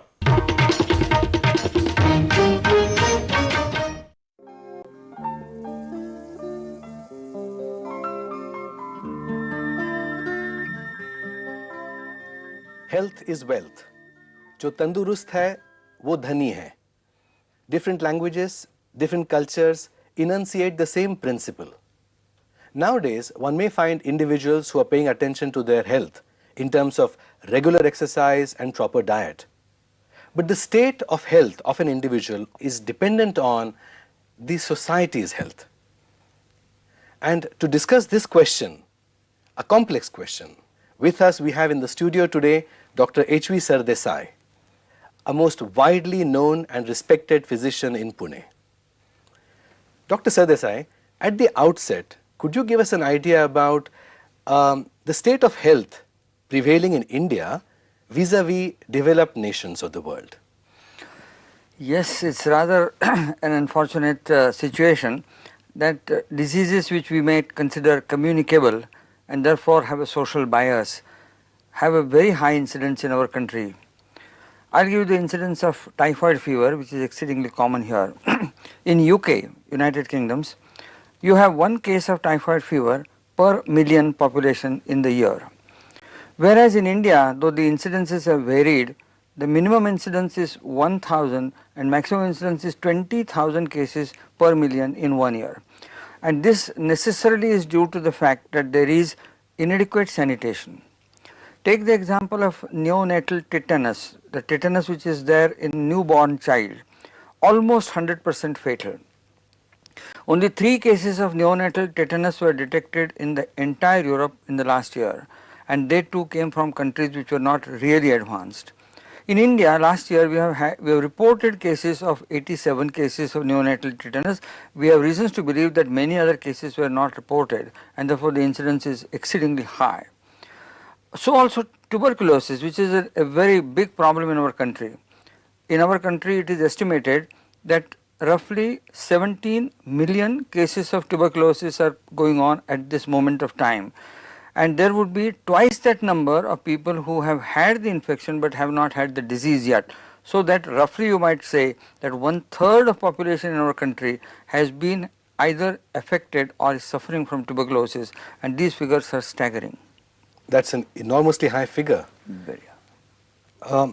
Would you say that this is a social problem, not an individual one, and therefore society has to do something about it? Very much so. We all have our personal health, but we also have a social health, and a society is made up of individuals, and unless each and every individual is healthy, the society is not healthy, and vice versa. Unless you are a part of a healthy society, you cannot remain healthy. I mean, the entire environment may be polluted, and however much you may try to be healthy in yourself, you may get infections. You can get infections from the water that you drink, from the air that you breathe, the food that you eat, and all kinds of pollutants will affect you, even though as an individual you have taken every possible care to remain healthy. Dr. Sardesai, we have definitions of good health on a personal level. Could you give us an idea about a definition for social health? You know, a society where a person feels secure for future, and a society which has got high standards for entertainment is considered a society which is healthy. So security for future meaning thereby that if I go out of my house for some work, people in my house must feel certain that I will return back home without any difficulty, and I won't have accidents on the way, or nobody will murder me or kill me, or in the houses I can sleep very contentedly that nobody is going to steal or come and make a robbery in my house. If I were to have a society which is unhealthy, then there will be thefts and there will be robberies and there are rapes and there are murders, and everything is going, one part of society is working in a manner which is not in the interest of other portions of the society and taking advantage of each other. These are all signs of unhealthy society. Similarly, as I said, the ability to entertain oneself. The classical example is when the Romans went for war, with every battalion they used to have a hunchback who used to walk with it. When the Roman soldiers got tired of walking, the general would order the hunchback to run. He couldn't run, so he would be whipped and he would fall down, he would cry, he would bleed, and as he was doing that, the entire Roman soldiers would laugh at it and say they get greater vigor and march with greater force. Even to read this one feels a terrible thing, and one would feel, what sort of an entertainment is this? But we need not be so judgmental. In our own mind, we also take great pleasure in some harm that is seen on the TV screen, on the cinema. There is so much cruelty and so much of harm which is being done to each other, and people seem to be delighted at it. This is not a sign of a very healthy society. A healthy society must have good literature, good entertainment, good drama, good cinema, and so on and so forth. Society is understood in different terms, communities, clans, etc. But many people would say that the essential constituent of a society is the family. Now, how far does the family play a role in determining the state of individual's health? To a very great extent, because all habits of physical cleanliness begin in one's family. Take a simple habit of washing your hands before you take your food. The human hand is so made that the palm of our hands has a skin which is impervious to many bacteria, viruses and things. So whenever we are moving around, we come across, we touch railings of staircases, and we come in contact with a number of things which are undesirable. They won't affect us as long as they are on our hand. But without washing our hand, we take the hand near our mouth and eat without washing, that gets transferred onto our mouth. Unfortunately, the lining of our lips, throat is not so strong, it picks up the infection very quickly. And therefore, what is termed as a droplet infection, like ordinary coughs and colds are transmitted this way. I have a cold, I sneeze. My sneezing produces droplets which go and affect all parts around. Somebody else comes, touches that part on the table, goes home without washing his hand, eats, and he gets the cold. Cold is alright. What happens to more serious diseases? What happens to chicken pox? What happens to other illnesses like shingles, what we call as herpes? They're all illnesses which come like that.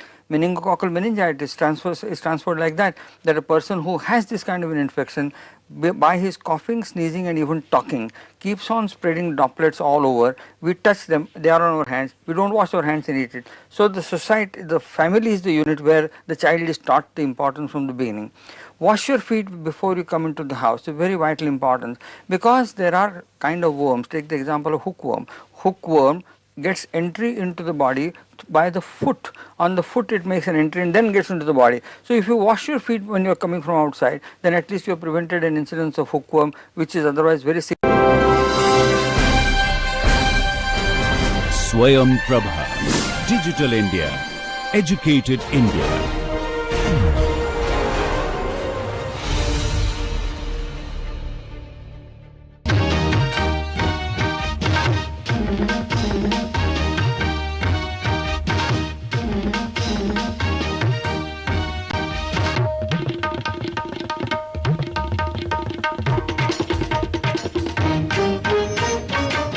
So hi students, welcome to another very exciting session of healthcare entrepreneurship.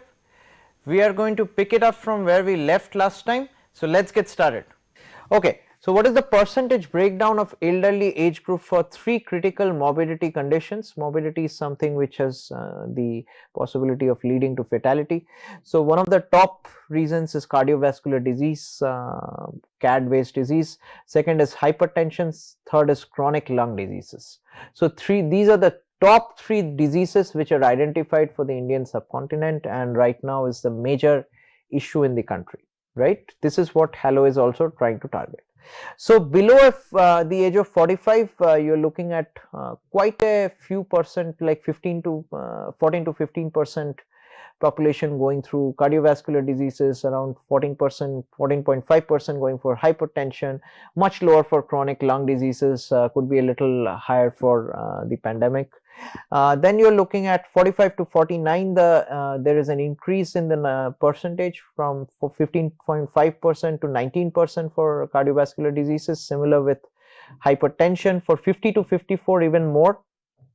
55 to 59 keeps on going high, and as we go towards 75 plus, the percentage really goes up till 37.4% for cardiovascular diseases, hypertension 34.1%, and then chronic lung diseases around 10.2%, almost 4 times from 2.6% below 45. So compared to 45 years and below, like at 75 years, you have so many high chances of developing a chronic lung disease. So typically what we observe is your target customers are very clear from here. It's majorly the elderly population. The more elderly do they get, like that becomes your more focus target groups, right? So the percentage breakdown per group for no morbidity, single morbidity and multi-morbidity conditions, like so if you look at no morbidity conditions, it's fairly high for 45 to 49. Single morbidity is typically of course an increasing curve going from 45 to 75, similar with multi-morbidity, right? So you're typically seeing a very high morbidity range, multi-morbidity range from 70 to 74 years age, fairly low 10% for 45 to 49. So below 45 is not a very good target group for this particular project Halo, right? So this is very, very clear. So the idea is 45 up till maybe 75 plus a little bit, so 45 up. So this is a set of statistics which is very important to analyze in order to see who are your initial target customer guesses, and of course you can do the customer discovery and change this and validate this and then make this into facts, right? All right, so looking at the target market, so there is a total serviceable available market, and there is this total target market, which total available market, total serviceable market and target market, right? So typically population above the susceptible age of 45 with and without comorbidities pertaining to cardiovascular ailments, hypertension, breathing disorders, 32% of the current population. So this is one of the target markets. Population above the age of 60 with and without comorbidities pertaining to all these ailments have 20% of the current population. So you basically focusing on 32 plus 20, which is almost 52% of the general population, which is fairly high. This is the target market which you have. So among the total available market which you are seeing on the screen, you have the serviceable market which can potentially have this entire device help them, which is 45 plus and so forth, but the target market is something you want to focus on. This is typically above 45 and above the age of 60, which is constituting 52% of your entire market. This is good to know what is your target age group, right? So what was the solution based on the initial market survey? So a high accuracy health vital tracking wearable device which ensures real time tracking of the chief health vitals such as heart rate, blood oxygen level, blood pressure, body temperature, and provides tools for better wellness such as step tracker and medicine reminder. This could be really valuable for the customers. This is based on the customer discovery with the initial idea. This thereby enables easier checking and tracking of the health parameters and reducing visits for physical health checkups at clinics. So if you have this continuous tracking with all these particular features, with heart rate, blood oxygen level, blood pressure, body temperature, then you have step tracker, this is kind of a gain creator, and medicine reminders.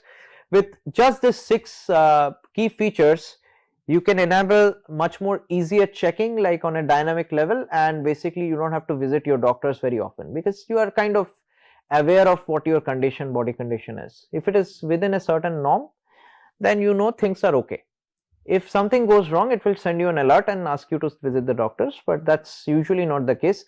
Otherwise, what we end up doing is we every 6 months or something, once we have gone beyond the age of 40, we would, or 40 or 45, we would like to go for biannual checkups and whatnot to just make sure all the details are correct. But here you can just do it once in a year if the vital details are all captured on a day-to-day basis, right, in a dynamic environment.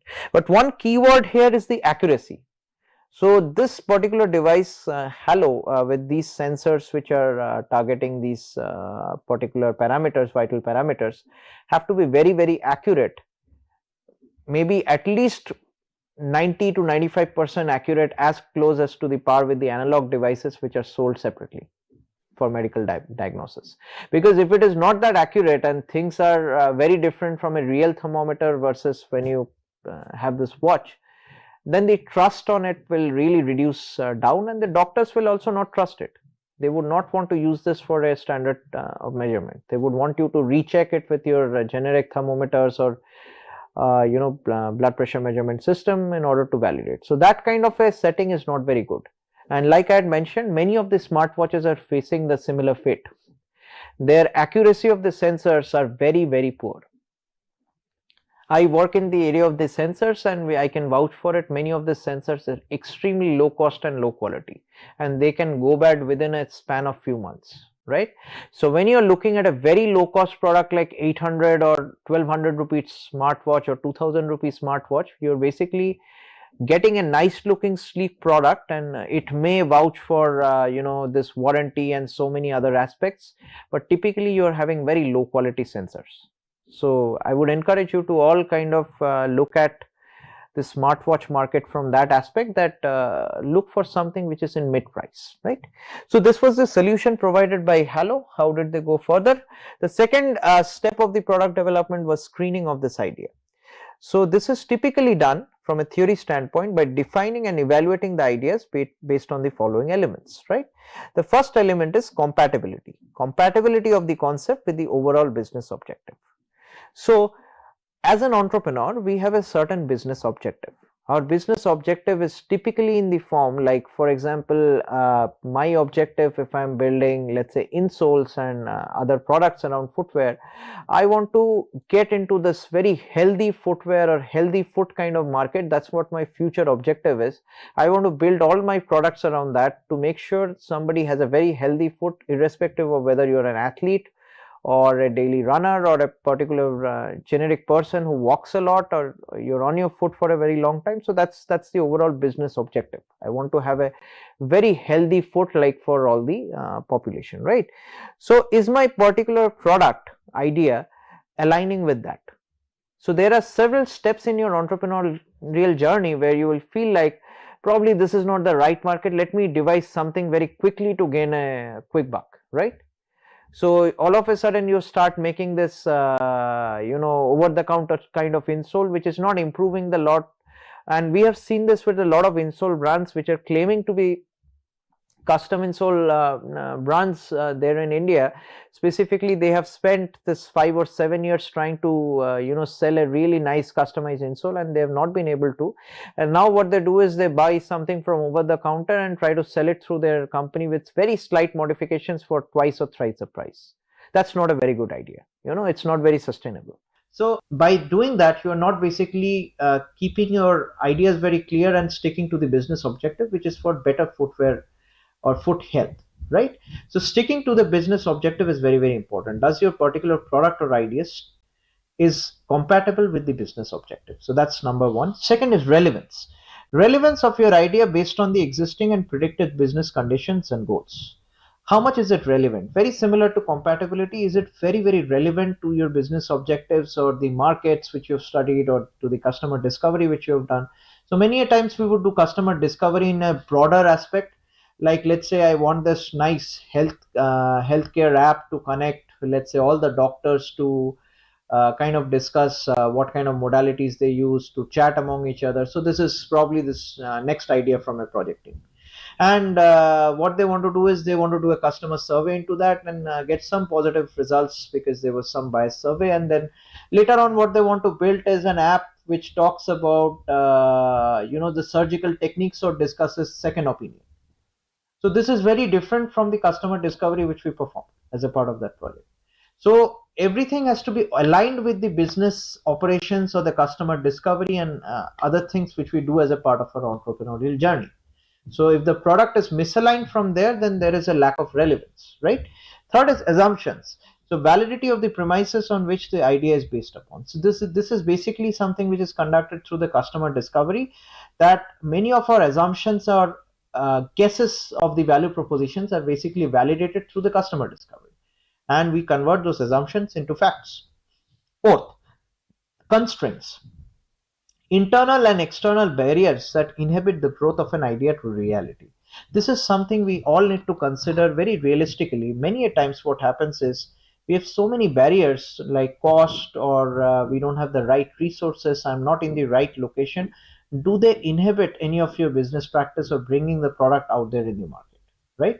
So sometimes we may think, let us take this chance and we'll figure it out later how the cost and everything will come. This is very often done by the entrepreneurs. Majority of the times you'll fail while doing that if you don't have a plan of action. Fourth is feasibility. Practicability of the work to work based on the resources available. So this is again, if you don't have the right resources, I want to make this great medical device, and I don't have any experience of this medical device, neither do I have any equipments which I can use for making this medical device, neither I do have any contacts. So many of the project ideas will come like that, and they are completely not feasible. But I want to make this nice app with something or something, right? This is a very common idea, and I don't have any expertise with app development, neither outlining it. Then my app is going to fail, and I don't have any idea of clinical practices, right? So value. The idea predicted return on investment. So I need to have, so one part is value proposition where I'm trying to add value to the customers. I also should derive some value from selling of my products, right? At the end of the day, what I am really concerned as an entrepreneur is making a change in the society, but also earning a good bit of money, right? So if the return on investment of whatever I make is not very profitable, then there is no value. Risks, internal or external risks that may limit the idea's progress. So there could be risks associated with, I don't trust my particular partner or team members who may run away with the money. So there can be risks like that also. Or there are risks of this product failing in the first set of clinical trials. There could be risks that I do not find the right marketing platform to really sell this product. These are real risks that has to be considered for idea screening. Okay. The costing and the feasibility estimates is another I want to look at. So specifically for Hello, what they did was they did a detailed costing, that if they had a low accuracy for the device, then how much would it cost for all the measurement sensors and the total details. Like, so you're looking at here on the table based on the SpO2 sensors, the step count sensor, the battery, the body strap, the chargeable cable, packaging box, every small little detail is included, and that's the total cost. It's in dollars, so you're looking at an $18 versus $27 for a very high accuracy kind of products. So what is the difference here? The sensors. So if you have a highly accurate sensors, the cost will go up, right?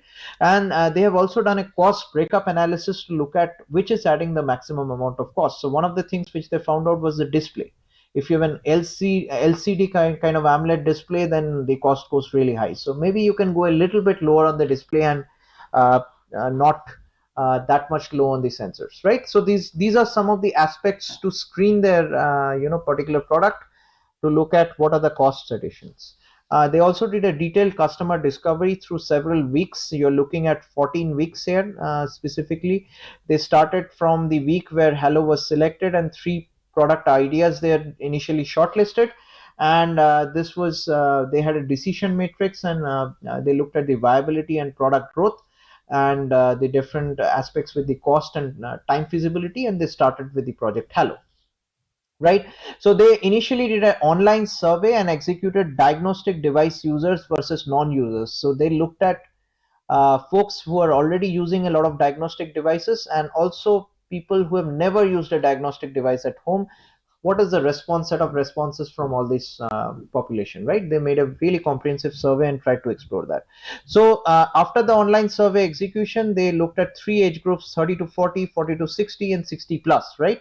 Which yielded very positive responses, like from certain age groups. The pain points which they focused on, and I'm looking at week 3 here, are low accuracy, lack of real-time health tracking with the existing devices. Then they basically did a new survey and interview study with the doctors and nurses. So the interviews were conducted to understand pain points with medical domain implementation, which were lack of trust in the device results. So this was a very commonly thing pointed by the doctors, that we do not trust the smartwatches which are giving some results. We trust our analog and these devices, full-blown devices, which are traditionally in the market. So this was a huge roadblock for Halo, which they faced, right? And many of you folks who are interested in building some smartwatches, can think of this survey results. Another thing is uncertified. Most of these devices are uncertified, so the doctors were not very keen on using uncertified devices. So for example, if you get a thermometer or some kind of a blood glucose measurement device, they're usually certified by the Medical Association of India or something or the other, right? But most of the smartwatches are uncertified. So the critical vitals identified based on all these interviews with the doctors were heart rate, BP, and temperature, right? Then the target segregation. So they also started looking at the caregivers and elders. They did some interviews to gain the pain points and gain creators from them. So typically what they found out was new vitals were identified, like SpO2 and blood sugar, which was of importance in the elderly population. So the tech team or the technology team generated data for prototyping and building feasibilities. They started looking at their prototype from a low fidelity standpoint. They started focusing on the elders and the caregivers by taking feedbacks from them to follow on the pain points and the vital trends. They looked at some other gain creators which were identified through the interview, including multi-language function, medicine reminders, and step trackers, right? The doctors revisited the final results, and the doctors agreed that they are willing to promote the device if it is backed by medical institute or a certification. So basically, Halo now wants to tie up with a medical institute or get their product certified in some form in order to have a bigger credibility with the doctors. Then at week 8, they started looking at the product conceptualization. So they have done their initial customer discovery, and this is typically how your entrepreneurial journey for your new product is going to look like. They started focusing on the heart rate, BP monitoring sensors, SpO2, temperature and step count, and medicine reminder features for building. And the hardware ideation was executed. They built their first hardware-based ideation of the prototype, right? Then they built a storyboard and app development platform. They needed an app for this, which basically had a preliminary app wireframe. And they did their product concept phase 1. Basically, introductory marketing brochure was developed, and they shared and discussed their app with certain target customers to get some feedback. Then some research was conducted on the potentiality of inclusion of features which were requested in phase 1, and basically 4 physical device design concepts were developed and showcased to the customers, right? So based on the customer interviews, 2 design concepts were selected. Alpha version of the Halo mobile app underwent functionality review. So there are so many steps to get the customer feedbacks as they're ideating and then developing the product. So this is something to look upon through this slide. And finally, they looked at multiple color combinations. So even color was very important for several customers, where they did not want a dull color, but something which is sharp and bright, So based on that concept, they came up with several variants. So the third part which they did, which is usually done as a part of the product development process, is the business analysis, which looks at the expenses incurred in the manufacturing, marketing and selling, and the projected sales, the projected profits. Halo did the same. They did an expense breakup for the annually. So they looked at the major heads like operation cost, marketing cost, app development and maintenance, e-commerce partner charges, fairly high price. They're looking at huge lakhs of rupees, so the costing is fairly high. So they need to raise some funding, right? Some basic operations around it involved manufacturing, marketing and promotions, order management, logistics, delivery and dispatch, and question answer and product right? So these were some of the cost aspects which Hello looked at. They also looked at the estimated MRP of the device, maximum retail price, right? Or this is the usual retail price which is there. As the sales will happen via online portals, so the online expenses will be included too for putting out an MRP. So which is 15 to 20% of portal charges. So Amazon for Flipkart kind of sale, 18% GST has to be included, 20% customer discounts, 10% spend on online Amazon ads, 5% packaging and branding, right? So the overall cost per unit was making cost plus external cost of rupees 4,144. Markup cost, they wanted to earn some profit, 90% of the overall cost, 3729. So the overall MRP is around 7,873 rupees. So close to 8,000 rupees is what they want to make this as an MRP in the market, right? So this is very important for your product as well, doing all this due diligence. The sales forecast were like this in 2023 quarter 1 through quarter 4. They wanted to start with a sale of 1,500 Halo watches to 3,500 watches, and the sales forecast for 23 to 27 was they wanted to scale this up through an external agency up to 1,65,000 watches by 2027. Right? This is based on their cost structure and their costing. Then they finally came out with this business model canvas, which detailed out quite a diverse set of details, like what are the key value propositions. You are seeing a lot of value propositions like affordability, accuracy, regular medicine reminders. Several of these can be bundled under the same value propositions, like emergency buttons. There are so many other value propositions. I'm going to skip this value proposition or the business model canvas because we are going to discuss this topic at length in the coming segments, right? The customer segments were specifically the caregivers and people with comorbidities. So the key revenue streams were the asset sale, cloud-based storage subscription fees, and premium memberships for health and wellness improvement. The key partners were OEM and hardware manufacturers, software developers, collaboration with reputed institutes, marketing channels, platforms. Some of the key activities involve design and algorithm development, the user interface development, app development, study of the published research. So this is another thing which they wanted to do as an extra, to have an extra edge in the market. They wanted to publish some initial clinical data which they've collected and validated with some participants in the who are possible patients and people who want to monitor this vitals, and they want to publish this data as a in form of a journal publication or something else as a news article, which will give them further more credibility or traction, right?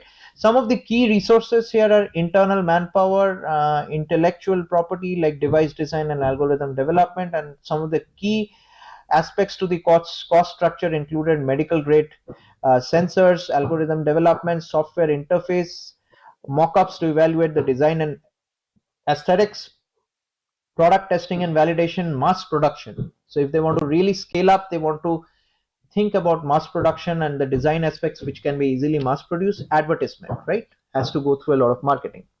Fourth is product and prototype development. So this is part of the product development process where you actually develop the prototype. How it works is typically for this particular Hello watch, you wear the tracker around your wrist. It starts collecting the needed stats, extract or share data as per needed. So these are the three components of the product development or prototype development which Hello did: the hardware development as well as the app development and the integration. These are the three components. Very easy said than done. So Hello device with feature layout and grid. So dedicated treat for wrap up, trim, and buttons. So that they had a nice button and it could trim basically. So majority of these prototypes which you're looking out are kind of adapted from other watches which are there in the market. They wanted to just come out with a low fidelity prototype. So this is not something which they actually built. They are still in the design and prototyping phase, right? Elegant and clean aesthetics. They wanted an IP68 rating. So this is specifically rating for making sure the watch is compliant. Texture for better grip. So this is another thing. So these are very visual and comfort features which they wanted to integrate. So the different components of the watch included touchscreen, wraparound trim, display module, sensor assembly, rechargeable battery module, enclosure, and a button, right? Among many others. These are some of the key materials. So the main body was made up of carbon fiber. Material 2 preference was PC slash so ABS with a metal trim. Aluminum alloy was the third choice. So carbon fibers filled with material is light in weight and can be low in thickness, providing comfort. The touch display was typically of the type AMOLED display. Within the second preference was an IPS, and third was LCD based on the costs and other factors. So the AMOLED provided high contrast and high brightness display with better view angles. So if you're looking from this angle versus this angle, AMOLED display does the job really well, helping elderly customers. So this was one of the main preferences selected. So while you're working on your particular device or product, you want to do this same material categorization. What aspect of your device is built of what material? That kind of categorization is very important. This what I'm trying to explain through this lecture will basically form as a template for your work of the product development of your product, right? For whatever in the healthcare space you're working on, you have to go through the similar set of journeys, these 7 steps of product development. So coming back to the different halo materials, the tactile button was made up of ABS was the first preference, followed by the aluminum alloy and carbon fiber. These preference orders are sometimes set because of the market availability of material. So many a times it's desirable to have a material, but when you're looking at scale up, you're thinking of instead of 10 watches, you're looking at 1 lakh watches producing that is where you need to have few options of the material to reduce the cost, right? So sometimes selecting the first preference may get you a very high cost and you may not be able to generate a lot of revenue, right? So sometimes it's good to have 2 or 3 different material preferences. So typically it was considered, ABS was considered to be cost effective, softer to touch. The sensor housing was preferred to be built with ABS. ABS will provide high strength and flexibility and will feel better on the skin. ABS is typically a plastic kind of material. One common example is most of the bumpers for the cars are built of ABS, right? Like, so that's the kind of material we're looking. Strap was to be built with soft silicone. So the second option was silicone magnetic and the third was metal magnetic. So soft silicone is usually comfortable to wear for long term and has a high acceptability from customers. Typically with a lot of watches this has been already experienced. Then there needs to be a locking mechanism for locking the watch with the strap, which typically has a metal hook which is easy to use. With some new and fresh looks to the design would be valuable. The other options are magnetic locking and metal buckle, right? So these are some additional options just in case the cost goes up. So this is how the halo materials were broken down. These are the different color versions in which halo is proposed. Like one is a rose white, second is black, and third is rose black. Slight subtle differences, but looks very clean and attractive. So the fifth stage is basically testing. Testing can have different dimensions. The first dimension is with the type of stage of testing. One type of testing is known as alpha testing. Is basically examining the product inside the firm. So inside within your company to ensure it meets the set regulatory standards, the set technical standards and other details, right? The next test is beta testing, means launching your minimum viable product, MVP. We are going to talk about MVP at length in the upcoming lectures, or test a version in the market to verify the product market fit. This is a very important stage beyond your customer discovery, is you try to look at product market fit. Now you have a minimum viable product at a low fidelity prototype. You want to showcase this to the target customers and actually get a real insight whether they would be willing to purchase it or not, right? So nevertheless, it doesn't include testing the final end product or the marketing strategy. So during this testing phase, you're not looking at the end final product. That can come out after this testing phase once you've gotten the right feedback and you have incorporated the same into your design and prototype. And the different ways of testing in the market besides beta testing and alpha testing include standard test markets. We are going to talk about this at length in the coming lectures. This basically comprises of small representative markets, for example, a single concentrated city inside the full state where the firm conducts a full-fledged marketing campaign and makes use of store audits, customer service, and distributor service. So let's say you keep a product into certain stores and you want to get an insight on how much are the target customers looking at it and the possibility of getting it bought up, right? The controlled test market, as these are artificial testing avenues, these are not open forums where all the general public can come in. These are panel of stores that basically consent to carry new products for a fee. So even there is a risk of competitors gaining access to the new product. So many a times in the controlled test markets, you put something in, let's say, big bazaar or some kind of a platform when many of the people can come in and check out for the products, so you can have competitors look at the products, right? The third step is, and I'm going to describe all of these testing techniques like in detail, this is just an overview. Third is simulated test marketing or markets, like these are events of shopping environment created by the firm. So this is within your company, you take a small room and create a simulated market, and you get some end customers or possible customers and help them to choose from several other brands which are there. Do they look at your particular brand, right? So let's say I have this so many varieties of chips, like we have Lay's chips, we have tomato chips, which we have different varieties of chips. Which one do the target customers prefer? Similar with smartwatches, you have so many smartwatches, which one do they pick? Do they pick yours? If they do pick yours, you have succeeded in your simulated test marketing. So there are so many test marketing techniques. So during the product testing framework, post customer discovery phase, the product diagnostic sessions were conducted with potential customers in 3 phases for Hello, where definite stages of product concepts were displayed to the potential customer.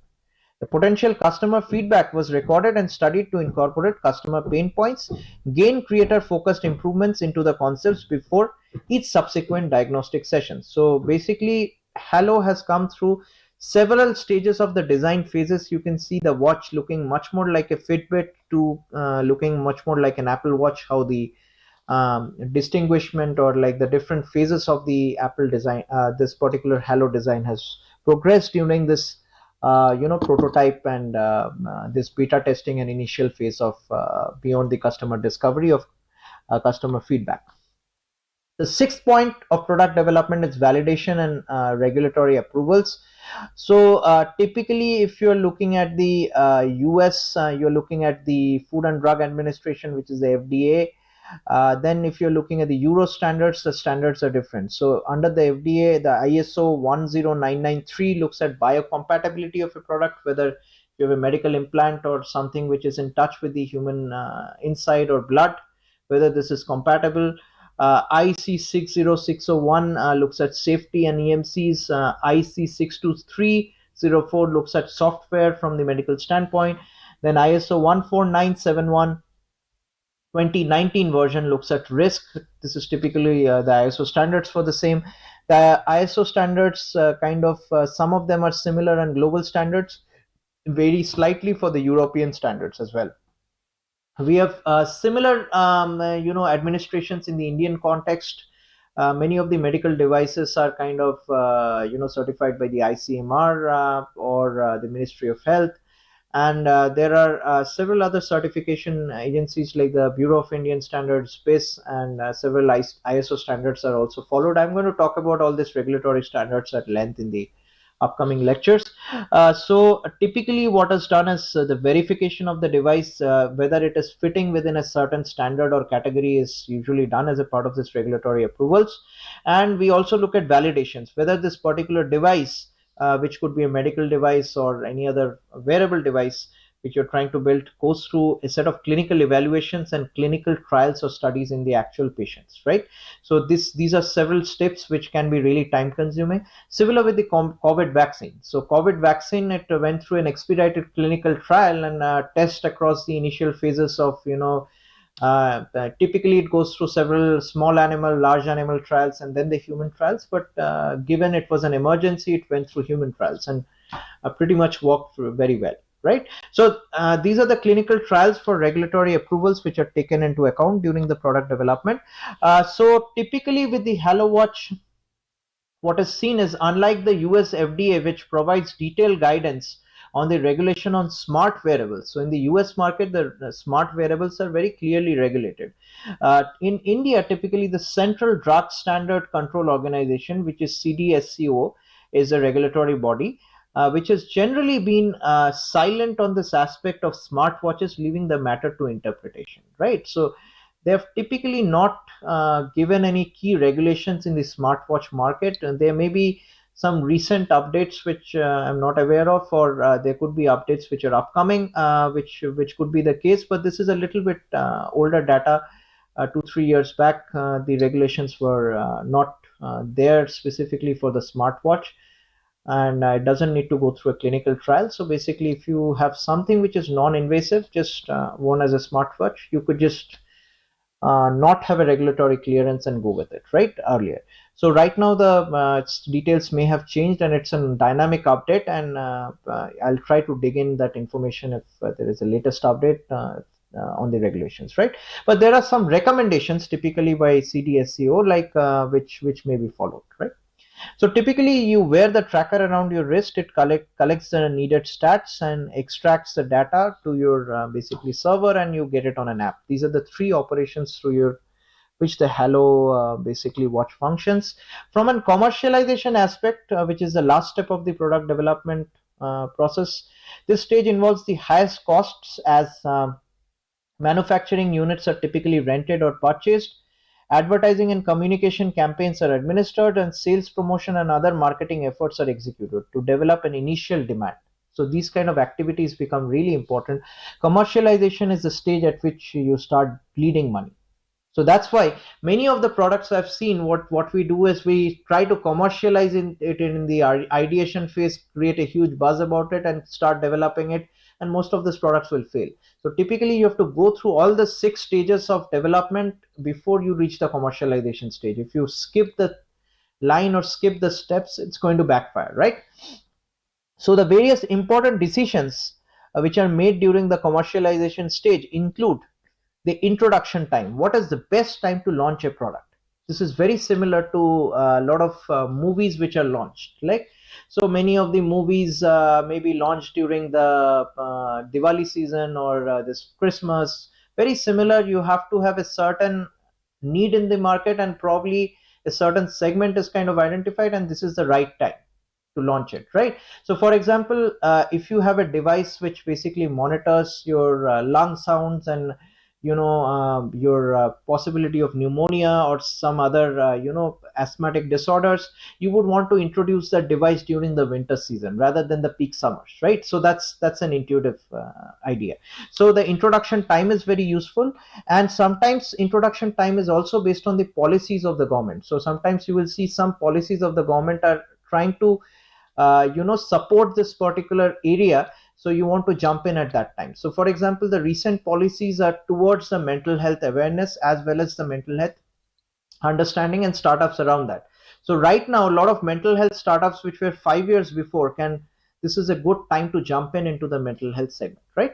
Introduction phase should the product be launched in a single market or simultaneously in multiple markets? This is another very important aspect to look at.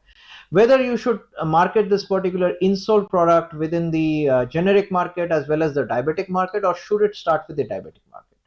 This is a matter of concern, and this changes from one product to another, and that focus has to be there. Which market am I going to generate the first bit of revenue? That should be your target market to start with, and then you can eventually go out. So maybe I would start with a generic market and then go to the diabetic market. Or if I know beforehand the diabetic market is a sure shot market, I would start with that and then start expanding. So depending on my customer survey and the feedbacks which I've got on the target market who are willing to buy my product, I go into this introduction place basically. Future strategies. What should be the strategies that should be taken once the product is launched in the market? So now I have launched this product in the market. Do I just sit and enjoy my life? Should I? That is something which I should do? No, not really. I should constantly get feedback, constantly understand what are the leads, how many people are hitting my website or hitting my app on trying to look at my product. What are the other segments through which I can create a buzz about it and possibly talk to some other customer segments. So this is where the real work starts. Once a product is out there in the market, you have to start running around, hiring people, maybe doing the extra marketing or running ads in the social media campaign. There are so many other activities which comes along. So wherever the product development ends, that's your real entrepreneurial journey which basically starts. So majority of your entrepreneurial foundation is during the product development, and then you go for your real journey when you have to convert your products into particular revenue. If you're not earning money from your business, it's not going to work, right? So Hello basically looked at a very key specific market, which is wearable market plus cloud monitoring, very clean and nice, kind of setting and attractive feature which they had. So this is the sales pitch for Hello. Hello is a device which is targeted at the elderly population, enabling them in taking correct decisions about their health with the utmost confidence through a user-friendly technology platform. So this is when they launch, when they're planning to launch or commercialize their product, this is the sales pitch. And all of us as an entrepreneur for certain products needs to have a sales pitch in place. Going forward, Hello is a high accuracy wearable device which performs real-time tracking of the critical health vitals, namely heart rate, blood pressure, oxygen level, blood oxygen level, and body temperature. It is also equipped with wellness features such as step counters and medicine reminders, which strongly complements the primary health tracking function and ensures all-round healthy experience to the user. Intuitive design supported by sophisticated technology, very nicely placed. Intuitive design, easy to use but sophisticated technology, complex technology. Industry approved certifications and affordable price makes Hello a highly effective and trustworthy designs which separates us from the rest in the market. So this is such a nice sales pitch to talk about how is my product unique. Now through all the customer discovery value proposition, I've integrated all that feedback during my product development process, and now I'm in the commercialization phase trying to pitch this in front of a VC or a person I'm trying to get some funds out of, or as a crowdfunding platform, or out there in the market in a YouTube video, right? So this is typically the sales pitch example. Then there needs to be a marketing plan in place. So the for Hello specifically, the initial focus was on the e-commerce sales and digital footprints for awareness and brand building. It will be assisted by social commerce and digital promotions. Retail channels will be tapped in later stages as measurability is low and efforts are high. So e-commerce sales is the initial driver through Amazon and Flipkart. Social media marketing is the second driver through affiliate and paid promotions, and third is the channel partners, marketing networks like Herbalife. So you get several channel partners which kind of recommend this device, right? So these are the three stages of marketing. So looking at the journey of Hello, basically proposed timeline for the product promotions and journey for the initial year. This is something again we need to work out for your product. Beta version launch. Beta version is typically almost the pre-final version where we want to get the final version of the feedbacks and before we launch it full blown in the market. So this has the product interaction with the actual customers where you will see a lot of these softwares which has a beta version. Beta version basically means they are trying to see how many customers are using it. Now once it is viral and this is very popular, they've launched the real version. Second is product launch, where they have sales and social media promotions with paid ads. Then they have affiliate and channel sales, basically through which they are trying to tap onto the marketing networks like MLM chains. Then they have website sales from the website. And finally, partnerships with fitness trainers, health gurus, therapists, and gyms, which can actually vouch for our products. These are such nice avenues to look for so many channel partners where we can sell this particular product Hello, right? So welcome to another very exciting session of healthcare entrepreneurship.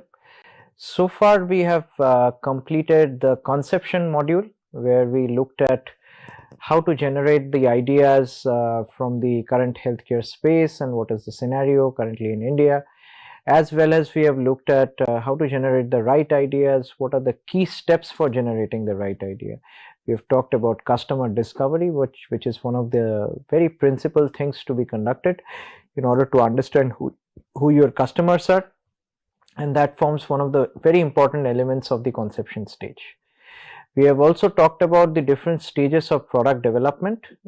So now we are slowly moving from the conception module to the design module. We would be learning more and more about how to design products and services. So today I'm going to talk about the first set of lectures in this module, which is on the topic is tools for design of products. So we wanted to learn about all the possible tools which are out there, what we can use for designing our next product or the medical product which we are planning to do, right? So let's get started. All right, so before we jump into the tools, let us talk about what is a design, right? So design, as per definition, is a plan or specification for the construction of an object or system for the implementation of an activity or process, or the result of that plan or specification in the form of a prototype, product or process. So what this typically long sentence means is basically design provides the specifications, and we have talked about product specifications and features if you remember from our previous lecture. So design basically gives all the dimensions, the key specifications, what are the details of a certain product, and this is helpful for conveying the same for the further implementation, which is actually the development of a prototype or the final product which comes into form in a three-dimensional setting. So design typically started with 2 dimensions and then moved towards 3 dimensions. So we are going to talk about some of the key aspects of the designs, right? So the first example here is of a classic hip implant. So typically what happens is whenever there is a hip failure or a hip fracture, usually happens at an older age and with persons having high degrees of arthritis, so specifically osteoarthritis, which is basically where the bone density keeps on reducing over time. This is a disease which has not found too much of cure. So basically if your bone density reduces over time, then your hip joint is one of the key load bearers of the human body, right? And if you have put on a lot of weight, then basically there is a high chance of hip failure, because the hip is not strong enough. It has lost its bone density and the strength basically. So typically it doesn't happen while you're standing or just walking around. It typically happens out of an accident or there is a fall. So whenever that happens, there is a hip failure. It could be from partial to a complete hip failure. And the hip joint basically has the pelvic bone acting as a socket, and then there is a ball joint which is part of the femoral bone. So if you're looking at the figure at the right, on the right side of the pelvic bone, so you're looking at the pelvic bone and then the right side where there is a natural ball joint, and this is known as a ball and socket mechanism, right? However, on the left side you are seeing an implant which just replaces the function of that ball joint, ball and socket mechanism. But you could imagine well that how painful and traumatic the process would be, first of all, to surgically implant such a device, like which is this implant specifically, and also if there is a further failure or there's some kind of a design issue, then how difficult would that be to even repair it, right? So keeping that in context, so typically what is done is you have this longest bone on the body which is known as the femur. So within the femur it is drilled and initially, and then the hip implant is placed in, and then it is kind of surgically left to absorb itself or like integrate, osseointegrate with the surrounding bone, and basically then it kind of replaces the function of the femoral bone eventually, right? So this implant has several components including the femoral stem, which has a specific type of contouring or the surface texture, as well as the material could be different. So the idea here is basically you want to enhance bone growth. So because you have drilled inside the bone, placed an implant, one is you want to maintain biocompatibility, which is that the body is not rejecting the implant. Second is you want to enhance bone growth, right? So if both these things are done right, then you have the other parts of the implant, which is the femoral head, which has to be able to support your entire body load, at least the half of the entire body load, because you're on both feet. And then there is this plastic liner and acetibular component, which is the topmost component, which is in contact with the pelvic socket basically, right? So coming back to the design, there needs to be very specific design parameters, and in majority of the cases there would be some standard implants which are off the shelf, and most of these design parameters have already been kind of derived from literature and previous cadaveric studies and clinical studies. but few of these implants would be requiring to be customized in cases where there is a very specific case of hip failure or deformity, right? So the things to notice here are, we are looking from the lengths, the breadths, then we are looking at radiuses like fillets, all the small little details wherever there is a design component change which is deviating from a simple line, that has to be addressed. Typically a design is kind of looked upon from at least 3 directions. It's just 2 directions which is presented here, but typically we would like to see a side view, a front view and a top view, and have all the dimensions there, because that is the only way we can fully have the dimensions defined in a 3-dimensional space, right? And then we can take this design to further modeling, right? So that's what a design usually is. It has a specifications with all the dimensions and details. So let's look at some of the traditional designs, how they were being done. So there are 2 types of traditional designs. Back in the day, what they would like to do is, there was usually this graph paper. Many of us would have used it in schools and colleges. Like we take this graph paper and basically that has specific intervals, and we can clearly draw from here to here using a compass or a ruler, and you could use everything in your geometry box to basically construct all the previous traditional designs.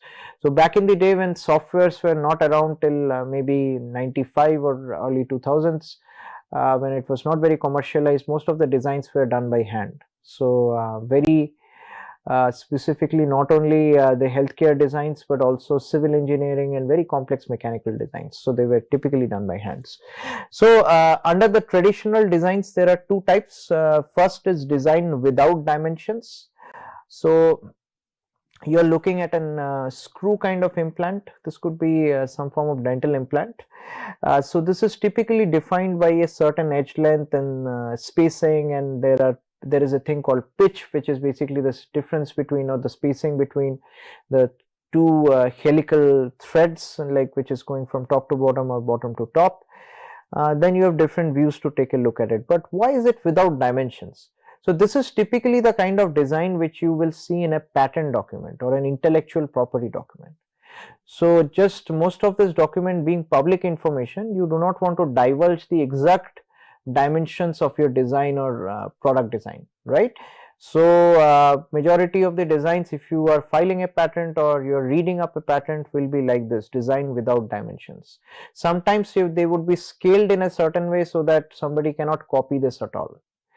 You will be very surprised to believe that many companies and folks out there are actually trying to copy several patent designs. What they would do is, sometimes if the dimensions are missing, they would try to trace it on a graph paper or some Photoshop based software and try to understand what the relative dimensions are, like given this some kind of a scenario. So in order to avoid that, many of the patents have different scaling where it is very difficult to know exactly what the relative dimensions are or what the specific dimensions are, right? So these are usually designs without dimensions. Then you have designs with dimensions. That's the common one. So here you're looking at another screw base implant with a very detailed dimensioning, right? You're looking at dimensions of the length, wherever there is a slight change in the contour from different directions as well. If you're seeing from the bottom, if you're seeing from the top, the features are different. So every small little detail is dimensioned, every fillet, every curvature, every length, right? Wherever the design is changing, that is kind of dimension. So you could think of, like, just looking at the clutter designs on the right, how difficult it may be to really work on these designs, right? It is very easy to think from a perspective that of a value proposition or trying to understand what the customers perceive, like sometimes, then working on the technicalities.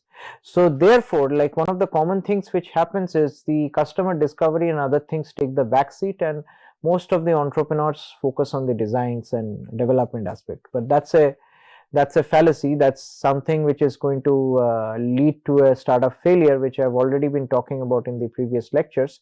So design is also an important aspect, but do not have to really stress about it. It may look very cluttered, but most of the softwares are there these days to take your design further, right? So these are some of the examples. Let's go next. So what are some of the design tools and 3D modeling softwares out there? So one of the very popular 3D modeling software is SolidWorks. This is primarily if you are from a mechanical or any sort of engineering background, you would have come across SolidWorks. Very heavy software, so unless and until you have a computer or laptop which is of a good amount of RAM memory, it may not run that fine. SolidWorks is a 3D modeling software where you can also build sketches and kind of then form 3D structures, as well as you can work with assemblies. So you can have a product with multiple components, like so we work with medical devices which has 3000 odd parts or 300 odd parts, and you can basically create all those parts separately and put them together in order to form an assembly, which is your final product, right? So SolidWorks allows you to do that. The other softwares out there are CATIA, for example. This is also from the same company, Dassault Systèmes. So typically, what's the difference between CATIA and the SolidWorks? So CATIA is kind of an adapted version of AutoCAD. AutoCAD used to be one of the oldest kind of CAD softwares, where usually it would be used for drafting and all the 2D sketches and designs. So typically you could add dimensions to 2D sketches and kind of then have them together in form of 2D drawings. So that was what typically AutoCAD was. A higher version of AutoCAD was basically CATIA, where you can convert these sketches and designs to basically 3D models, right? So I think the latest version of CATIA, I have not used it in the past maybe 10-15 years or so, like it has evolved over time. So CATIA may be using quite a bit of the AutoCAD features together, and probably is able to work very similarly to SolidWorks. But SolidWorks is something which we find very simple. It's very easy to learn. There are a lot of tutorials and videos out there online. I can mention those list of links in one of the upcoming lectures, and you are able to like put this as a tutorial and learn about it more. The other companies which are also there as competitors for 3D modeling softwares include the Siemens NX, Autodesk Fusion 360, Creo. Creo is very popularly used for automotive manufacturers, by them for designing the different vehicular parts and car components and whatnot. It is also used for toy manufacturing. So lots of this toys which children play with, Creo is quite popular in that arena. Like these are certain features which are very unique and quickly lets you give some adaptive control, where there are certain designs which they can mention these are some possible design iterations, and you can select few of these. So little bit better adaptation there. But typically what we have seen is SolidWorks is the most popular across the industry, right? So with this, we are going to close this session. We will continue this topic in the next lecture. So thank you all.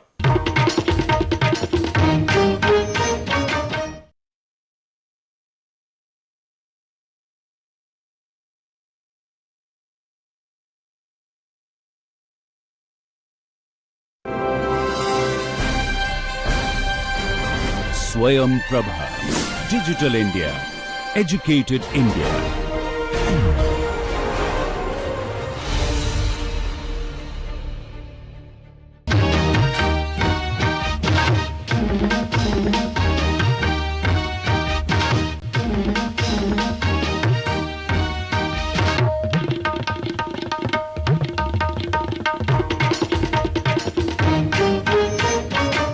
So hi students, welcome to another very exciting session of healthcare entrepreneurship.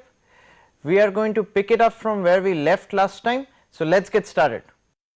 Over 10 million plus engineers, 10 million, we are looking at 1 crore close to, of engineers and designers at more than 565,000 companies were using this software as of 2022. So as far as 2022 latest statistics is concerned, all these 5 softwares were together used by so many populations. So you could imagine that what is the major market share of the software. So these are the major players. If you look up online, you can find tens and hundreds of other softwares which will let you design something online or let you download it. Many of the softwares are not very well validated, so these are the popular ones. But with the popularity, another thing which really comes is the cost. So SolidWorks, I think licenses are fairly expensive, like and the other softwares similarly follow the line. So unless and until you are a student at a very reputed university, or you have some funding from for some research to support these kind of softwares, it would be a little difficult to kind of get hold and actually run these softwares, the full versions of it.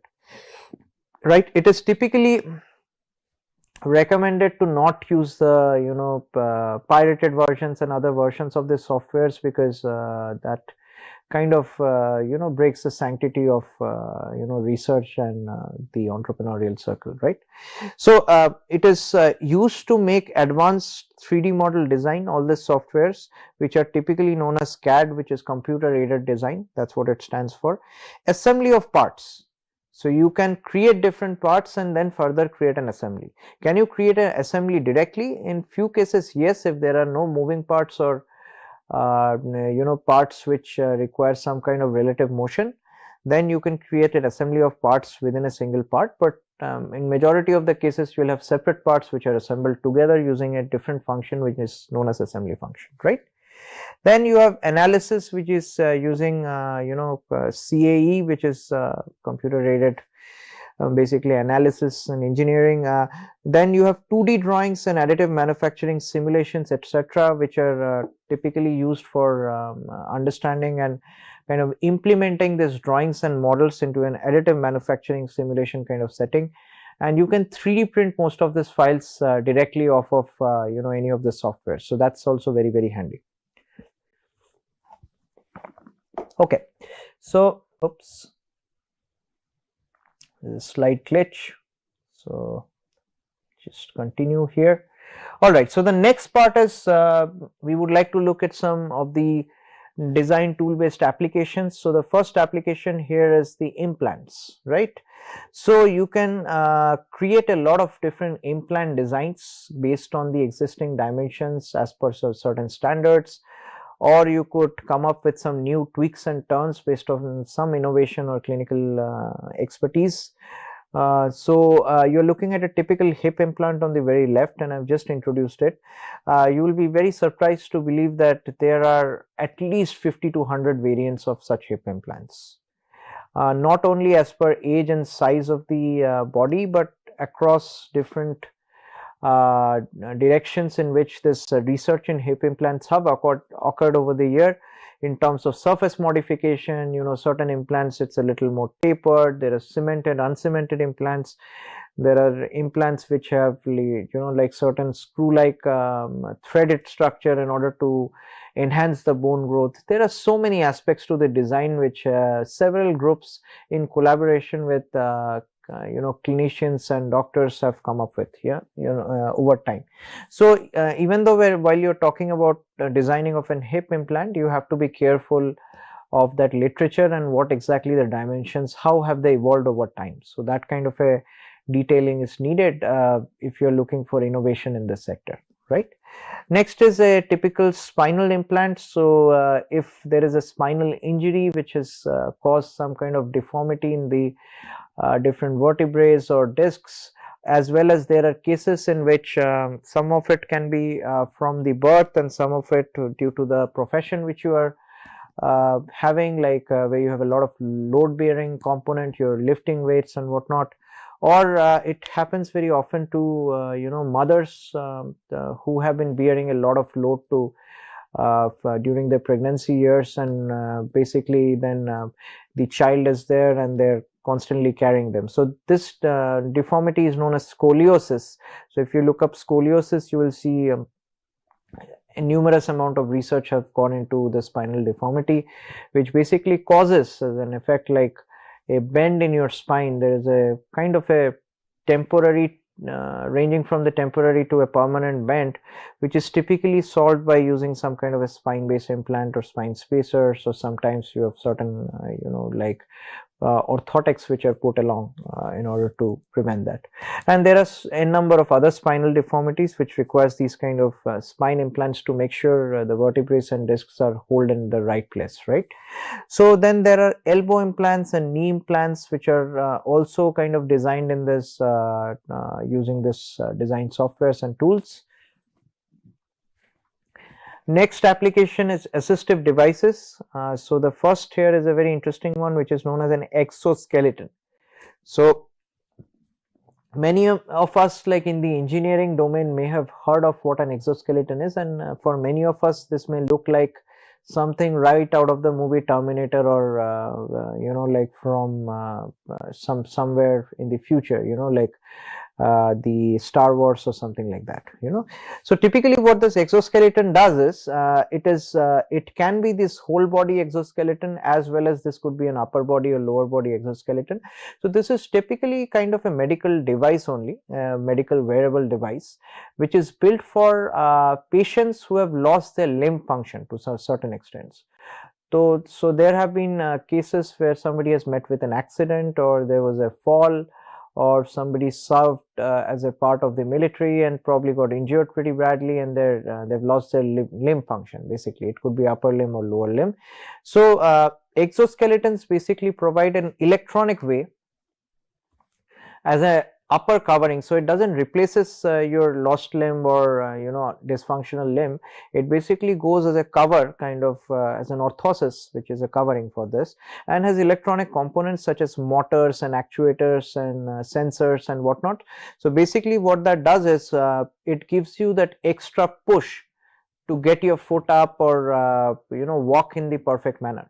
And you could have controls. If your foot is completely damaged, then you can have a full force exoskeleton which is letting you walk normally using all these different you know, activities or steps which it performs, very similar to a human walking.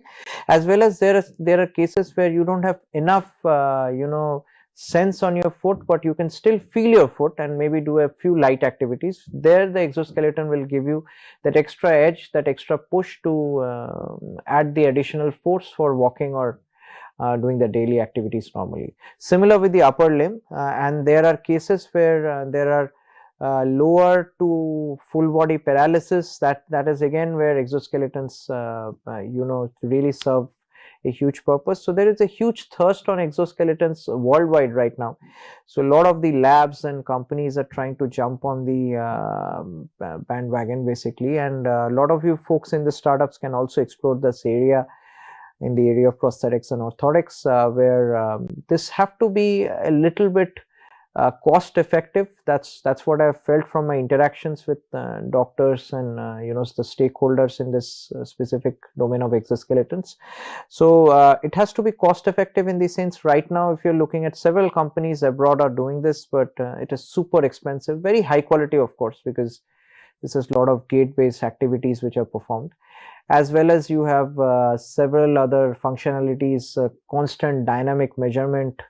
It keeps on measuring the loads which are applied if you're able to do it normally, have AI and other adaptive techniques, but the prices are usually on the higher side. So if that can be reduced through some Make in India initiatives, that would be really encouraged, right? The next example is a smaller version of the exoskeleton itself, which is like a hand-based orthosis. So this can have different modalities, you know, like it could be a hand-based orthosis which helps you to mechanically do a few things, or could have an electronic actuator which basically helps you do certain things. And the third part which can happen is basically where you have some form of you know, control with the brain, or it could be a control along with you know, some kind of other muscle activity monitoring, which gives you a feedback based control. So there are so many aspects which are kind of introduced these days into the research in hand orthosis. But the end goal is very clear. If you have lost some level of functioning on your upper limb, which is the hand in this case, it is trying to aid that and let you do the normal functioning. So this is sometimes also used for rehabilitation, for you know, people who have faced certain amount of trauma and they want to rehabilitate in order to get to that normal form. So this can be used for a certain amount of time and then kind of left behind, and while you have kind of regained your consciousness completely and you're totally able to operate normally without the orthosis, right? So these are some examples of assistive devices which are also can be designed in multiple parts and assembled together. Some other examples is a wrist orthosis here. This is something which was developed as a part of my lab in IIT Delhi. So we have come up with a mechanical version of it, so doesn't have any electronic component so far. So this is typically for patients with spinal cord injury where you know they have certain issues with their daily activities where they are not able to grasp you know certain objects and able to do their daily routine activities such as brushing or eating or writing. These kind of activities are difficult for them. So typically what this orthosis has is it's a hinged bicep brace. So basically it fits on the biceps where they still have a good amount of strength left, and there is an elbow joint from which basically the strength has actually gone down for this particular person. Then there is this gear casing, worm wheel and worm gear. So there are a lot of nice mechanical gear based assemblies, and there is a turn knob. So if you have full functionality in one of your hands and the other hand has kind of gone through some trauma, it's not able to perform normally. So typically what you do is you turn the knob using the other hand, and that is going to put your arm or your basically fingers in the right direction where you can hold a spoon or do your brushing activity and whatnot. So there are some knobs for tightening some daily use items, like there are knobs for holding the items properly as well, right? So there are so many aspects which can be done here while your fingers are also not moving. You could just have the spoon and kind of use it like this, right? Where the spoon is kind of tightened to it. So this is another wrist orthosis totally developed on SolidWorks. So all the dimensions were captured from the basic human body. So typically when we are trying to make a device like a prosthetic and orthotic or a wearable device for a generic population, we would like to see at the 95 percentile human dimensions or 90 percentile human dimensions. Like what that means is these dimensions will suffice or be just okay for 95% of the human population, irrespective of their weight, height or whatever. So it's like a one size fits all kind of system, right? But there are cases where very custom orthotics or custom systems have to be built, and that is on a case by case basis, right? So this one was built around a generic human dimensions like of what the arm length would be, and it had some adjustability, like just in case somebody had a longer arm versus a broader arm and whatnot, right? So those details were all factored in, and this is one of the wrist orthosis completely developed in SolidWorks. And what you're looking at is a complete design. Actually, this is not even a picture outside. So even the hand design was kind of loaded from somewhere on SolidWorks and basically done through 3D scanning, which I'm going to explain in the upcoming slides. And this entire design was such a nicely integrated. So if we basically try to pitch this to certain folks, and then they will have a very easy understanding of what this device is, right? Rather than we trying to speak about it or just talk about it. So some of the technical designs we would like it to be presented rather than being in the very early stages of just knowing the value propositions or just knowing the terms and terminologies. So that is something which is encouraged for all the folks working with medical products as well. The next thing is wheelchair designing. So we have seen so many different variants of wheelchair. It doesn't only differ from hospital to hospital, but it differs from one state to another, and you could see quite a few differences across countries. So my experience with traveling to several countries have been the wheelchairs look completely different. The functionality or the need is the same, but there are so many add-ons and other features along with it. In several places you have electronic wheelchairs, and majority of the places you still have them mechanical. There are certain aspects to the wheelchair design, such as what should be the lengths, different lengths for right comfort, so that the patient who has maybe just come out of a trauma or a surgery can be carried in the best of the comfort and doesn't incur any other injuries, right? So typically a wheelchair design has evolved over time, and you would still see so many publications and works and groups working on this wheelchair design, trying to make this more efficient, more portable, and something which can be put on the side, and something which doesn't have wheels, which have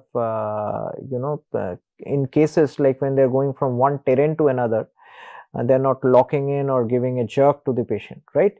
So many a times what happens is, while you're carrying a patient in a wheelchair and you're going through these different ramps, and there's a smooth terrain versus you're going through some rocks or some little bit bumpy terrain, all of a sudden the front wheels will lock and there is a sudden jerk.